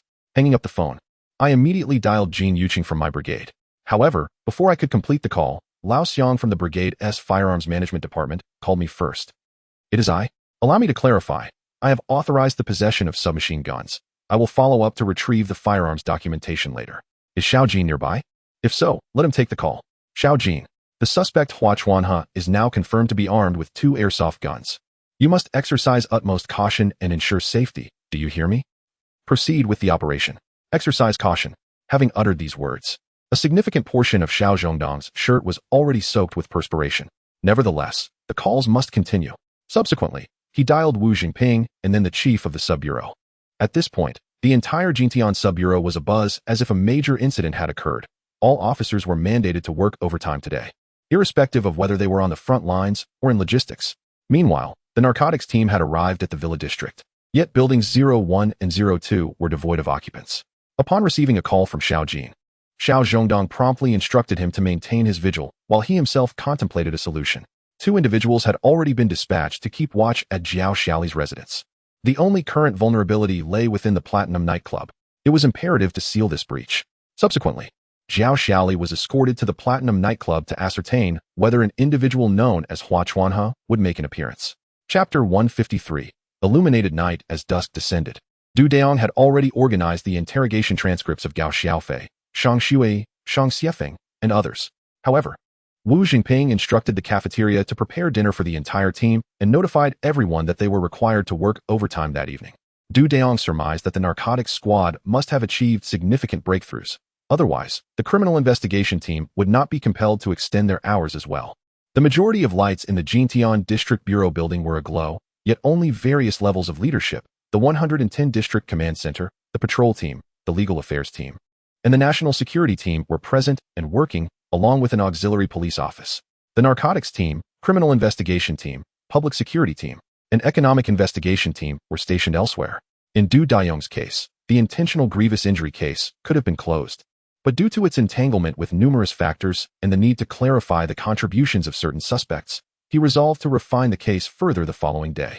After all, the next targets for their efforts were Yuan Mingyi, Tian Yi, and others suspected of intentional homicide and operating large-scale gambling establishments. When Zhang Yongliang from Team 1 encountered Du Dayong in the cafeteria, he said nothing but simply gave a thumbs up. Du Dayong nodded and smiled in acknowledgement. While dining, Du Dayong took out his phone to chat with Yi Shuqing. I just started eating. Have you had your meal yet? I finished ages ago. Is this dinner or a midnight snack? Has a major incident occurred? How did you know? It is precisely because you have just begun your meal. Furthermore, you chose to send me a message instead of calling. Do I not possess the potential to be a police officer? Am I not impressive? Surely. You have the makings of a fine officer. You are undoubtedly capable. Otherwise, how could I, a detective of such caliber, have been so utterly captivated by you? I refuse to believe your nonsensical claims. Please, resume your meal. I still need to call Shangwan. Tomorrow, we have plans to stroll through the streets. Very well. Do you have any money on you? Of course. My little treasure chest is quite full. Should you find yourself in need of funds next time, do not hesitate to let me know. I shall provide you with assistance. Do not jinx me. I shall never be short of money. Indeed, you shall not. Hurry and eat. Once the case is concluded, you must treat me to a lavish feast. We shall converse further tomorrow. All right, tomorrow we shall chat. This is because Du Dayong has already spotted Shui Tianheng and Du Wei approaching him. Goodness, Dayong, you have single-handedly occupied all the officers of Jintian. Shui Tianheng, do not hastily cast accusations upon me. How can you claim that I alone have caused the entire precinct to be in a frenzy? I merely excel at uncovering and digging for clues. I cannot argue with you, Du Dayong. Nonetheless, the eyes of the public are keenly observant. I am so busy that I barely have time to use the restroom. Shui Tianheng, your mindset is troubling. Are you suggesting that you wish to collect a salary without contributing? You speak of the public's discerning vision, yet I see only you among them. Shui Tianheng was poised to engage in some light banter with Du Dayong, but upon noticing Du's subtle wink, he promptly ceased his conversation. Indeed, upon turning around, he found Su Jun standing right behind him. Good day, Team Su. What are you discussing? I overheard Du Dayong mentioning Shui Tianheng. No worries. Tianheng was merely stating that we must diligently complete our work tonight. I added that while it is essential to work hard, we must also ensure we take adequate rest. Otherwise, if Team Su orders us to be on duty, we shall have no choice. Listening to Du Dayong's nonsensical chatter, Su Jun could not help but curse inwardly. The group hastily finished their meal, and Du Dayong summoned the team to the office. Master Gon, tomorrow morning, arrange for Hu Dahai and his dubious companions to receive bail. They have committed no further offenses. It is likely the prosecutor will only charge them with public disturbance. Tianheng and Jun Kuan will follow Tian Yi tomorrow. Ensure you remain undetected. Focus on observing his movements around Anping Villa. I will accompany Luo Xin to shadow Yuan Ming. Li Ming will escort Shang Xiefeng and Gao Xiaofei to the detention center tomorrow. We need to ascertain whether there have been any issues with those two firearms. Shang Shui will be temporarily detained. He is expected to be transferred to the narcotics unit for questioning shortly. However, since we apprehended him, I have already communicated with Team Wu. Do Wei will take 2 auxiliary officers tomorrow to investigate and interview some of Hu Dahai and Gao Xiaofei's associates, in hopes of gathering intelligence on Yuan Ming and Tian Yi. It is essential to maintain discretion in all our activities, so remember to dress inconspicuously. As the conversation continued, Du Dayong's phone abruptly rang. All right, I shall head to your team shortly and bring Shang Shui along. Rest assured, I will arrive in 20 minutes. Hua Chuan has been apprehended. Currently, a search is underway at his residence. I intend to escort Shang Shui to the narcotics division, and Li Ming will accompany me. You all should organize the documents at hand. We should conclude this overtime soon. Once done, make haste to rest, as tomorrow will be filled with tasks. With that, he opened the door and stepped outside. Li Ming winked at the group of men with a cheerful smile before following him out. Chapter 154. The narcotics team takes action after descending the stairs. Du Dayong summoned a night shift auxiliary officer to drive, while he and Li Ming escorted Shang Shui. Shortly thereafter, Li Ming emerged alongside Su Jun and 2 auxiliary officers. At this moment, Shang Shui had already been shackled with foot restraints and handcuffed, being led out by Su Jun with a firm grip on his arm. Wasn't assistance supposed to come from the auxiliary officers? Why had team leader Su been called into action? Observing the auxiliary officer who had come to help usher Shang Shui towards the vehicle, Du Dayong interjected. Du Dayong, can you not choose your words more carefully? What do you mean by called into action? Are you speaking to a superior? Su Jun feigned seriousness in his inquiry. Team leader, the bonuses this month are quite substantial. Should I inform my sister-in-law? Du Dayong replied with a grin. Wow, Dayong, you're quite the character. Go ahead and use me however you wish. After all, I am your superior. Li Ming chuckled alongside him. Just as Du Dayong turned away, Su Jun called out from behind. Du Dayong, for heaven's sake, do not disclose the amount of the bonuses to your sister-in-law. Otherwise, we might not be able to afford our shared expenses. Du Dayong raised his right hand in an okay gesture.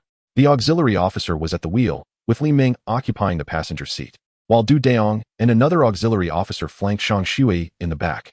Officer Du, how is my brother doing? If Jiao Shaoli handed the gun to Hua Chuan and nothing untoward occurred in his possession, then it should not pose a significant issue. After a while, when you arrive at the narcotics division, it is imperative that you cooperate fully and candidly with their inquiries regarding the matters concerning Jiao Shaoli. This will undoubtedly be advantageous for you. Thank you, Officer Du.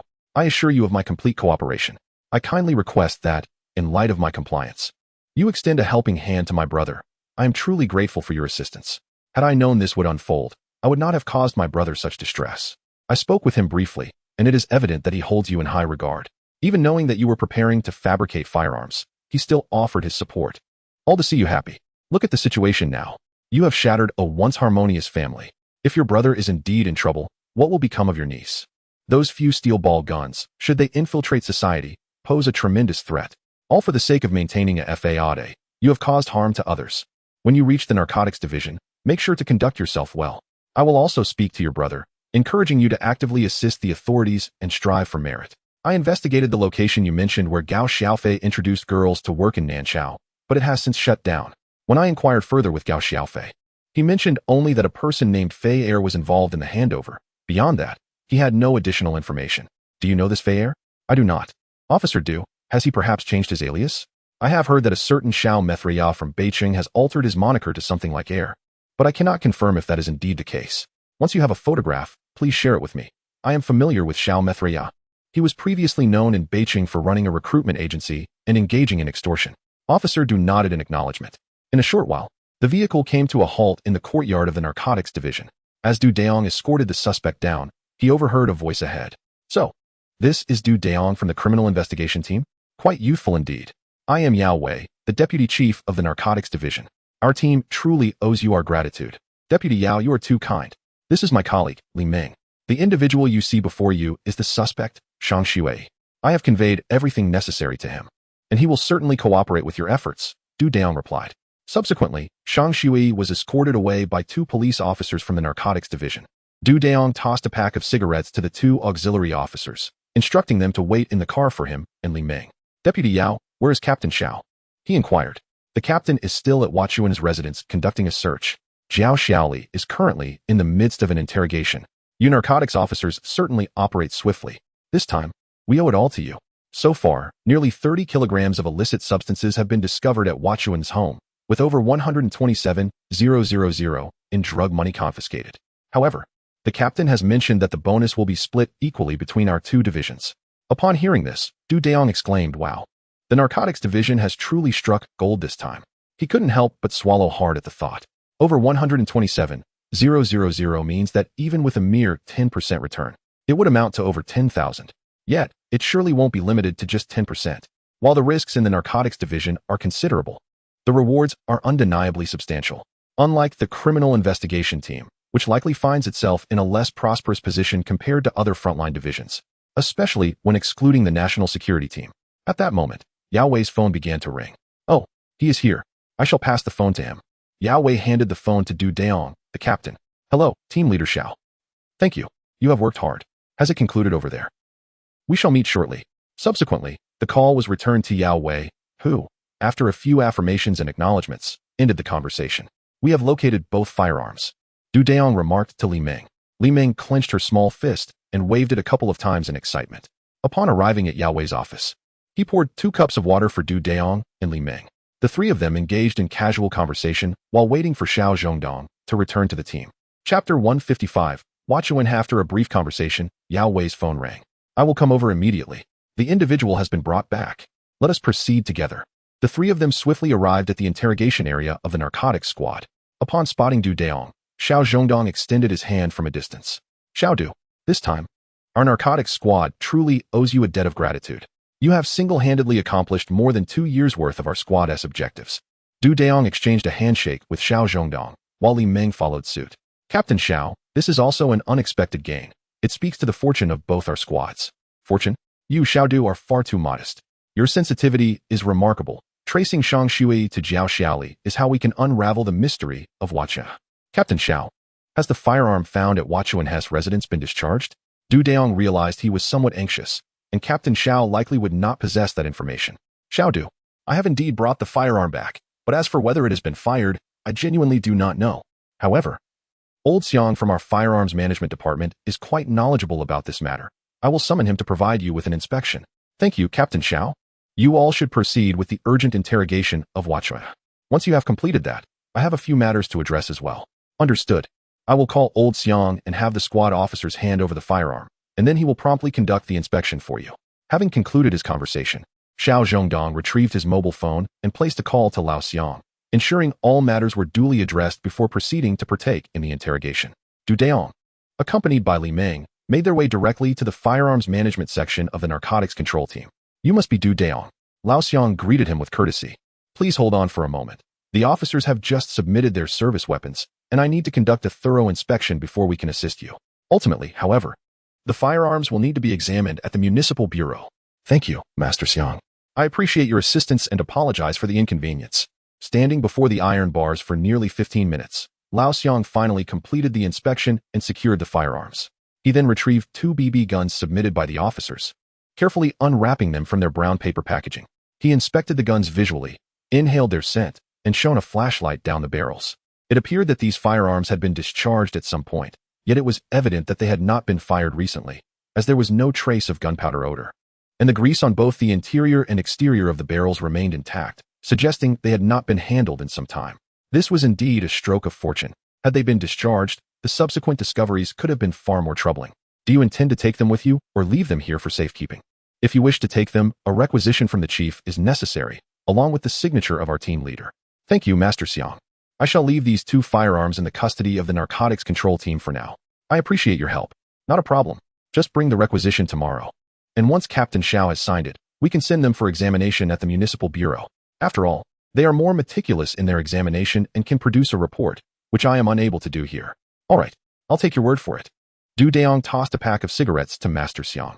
Old Xiang nodded with a smile and accepted it. Subsequently, Dayong and Li Ming departed from the firearm management department. The two made their way directly to the observation room adjacent to the interrogation of Huachuan. Dayong peered through the one-way glass and observed Huachuan, who appeared to be around 34 or 35 years old, dressed in a rather fashionable manner, perhaps indicative of a night out. Xiao Zhongdong was currently interrogating Huachuan. "We have already questioned you in your residence, Huachuan. Where did you acquire such a substantial amount of contraband? Hua Chuanhe remained utterly silent. Frustrated, Xiao Zhongdong nearly slammed the table. Hua Chuanhe, we have commenced tracing your movements. And I refuse to believe you can evade detection, leaving no clues behind. Investigate all you want. I reiterate, I'm facing a death sentence anyway. So what's the point of saying more? What is the situation with this notebook? What does it contain? You figure it out yourselves. Once you decipher it, you'll know. Besides, I confess to everything. Anything found in my home was purchased by me. I have been very cooperative with your inquiries, openly confessing and admitting my guilt. Xiao Zhongdong was nearly driven to despair by Hua Chuanhe's obstinate demeanor. Du Dayong squinted as he observed Hua Chuanhe, sensing that the latter had become utterly fearless. It seemed he might be resolved to withhold information, believing that this strategy could, at the very least, safeguard his family. Due to Hua Chuanhe's extreme reluctance to cooperate, the interrogation had to be temporarily halted. At that moment, Hua Chuanhe suddenly exclaimed loudly that he needed medication, claiming he suffered from heart disease and was feeling unwell. Xiao Zhongdong had no choice but to send someone in for a preliminary examination, and ultimately, the examiner administered a quick-acting heart remedy to Hua Chuanhe. However, after taking the medication, Hua Chuanhe began to loudly demand food, insisting that he was hungry and would only eat from the by-family wonton shop. This struck Du Dayong as somewhat suspicious. Nevertheless, being in the stronghold of the narcotics squad, he dared not voice his concerns openly and quietly stepped out to share his doubts with Xiao Zhongdong. Meanwhile, Hua Chuanhe continued to shout in the interrogation room that he would confess if he were given wontons. He suggested checking if there was anything amiss with the by-family wontons and proposed that a stray dog from the police station should first taste the wontons purchased before he would agree to eat them. Xiao Zhongdong, having listened to Du Dayong, felt it prudent to exercise caution. Chapter 156 New Dilemmas. Hua Chuanhe continued to voice various demands within the interrogation room. One moment he requested to eat the wontons from the Bai family, and shortly thereafter he desired the double-skin milk from Dayong, insisting on the addition of crushed ice. His demeanor conveyed a clear message.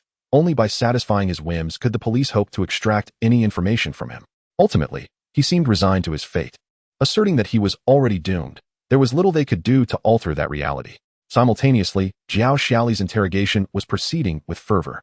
However, her psychological resilience was somewhat lacking. When the interrogating officer suggested that failing to fully disclose information would severely impact her younger brother, she realized that by withholding information, she was relinquishing her last chance to contribute positively, a decision that could directly affect her own survival. Officer, if I reveal significant information, can I truly avoid death? Jiao Xiaoli, we can only assure you that your chances of survival would increase substantially. But it also depends on whether the information you provide qualifies as a significant act of merit. You must understand the weight of the word significant. Officer, I cannot ascertain if this information is indeed significant.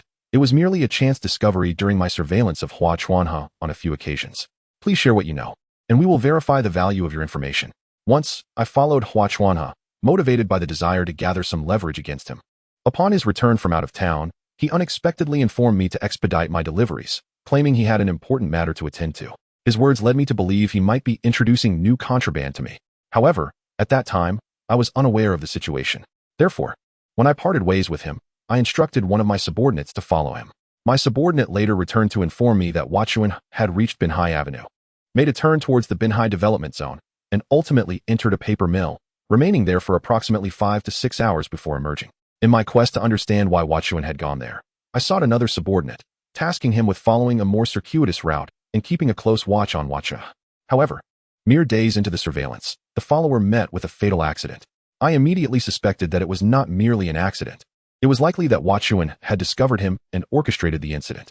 When did this event transpire, and where? What was the name of the deceased? This occurred in mid-March of this year at the bend leading from Binhai Avenue to the Binhai development zone. The deceased was named Xiao Wangjun, and my subordinate, known as Lao Wu, who was responsible for the security, was the one who recommended him. Ultimately, the traffic police concluded that both parties bore equal responsibility for the accident, and Xiao Wangjun's family received a compensation of 210,000 yuan, which led to no further disputes.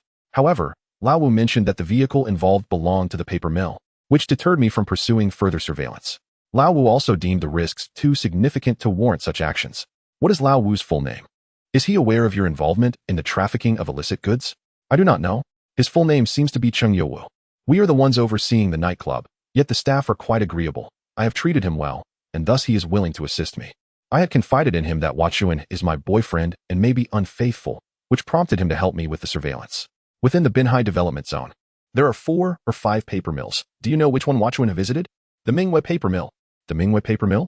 It is the smallest in the Binhai development zone, and due to its failure to meet environmental standards, it ceased operations last year, supposedly due to technological upgrades. The lead investigator glanced at the records officer. My brother-in-law used to work for that very company and lost his job last year. After the new year, I managed to arrange for him to work as an auxiliary police officer at a nearby station, which is why I am well informed. The lead investigator looked towards the one-way mirror, then turned and exited the interrogation room. Yao Wei, who was in the adjacent room, overheard and promptly stepped out as well.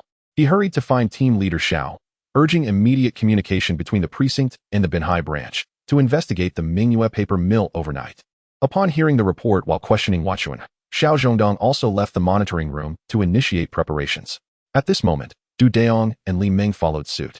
Du Dayong surmised that there might be new developments from the Xiaoli case. Checking his watch, he noted it was nearly 12:30. Li Ming, you should return to the squad with the 2 auxiliary officers outside and take the opportunity to rest. I will keep watch here for a while. Team leader Du, aren't you heading back to the squad? Du Dayong shook his head, for he believed that there must be some clues to uncover at Onping Mountain Villa. Therefore, he waited for the narcotics team to finish interrogating Jiao Xiaoli before he would step in to do the same. How about I let the 2 auxiliary officers return to the station first? I can stay here with you, just in case you need an extra hand. It's not good for a young lady like you to stay up late. What if your complexion suffers and you end up being disliked in future romantic pursuits? Du Dayong jested with Li Ming. I'm not worried at all. Li Ming replied confidently. It's settled then, Du. I will notify the 2 auxiliary officers to head back to the station while I stay here with you. Du Dayong nodded helplessly, pondering that this female officer was indeed quite comparable to her male counterparts. However, having Li Ming around was somewhat reassuring. After all, Jiao Xiaoli was also a woman, and Du Dayong believed that having a female officer present during the interrogation might alleviate some of Jiao Xiaoli's anxiety.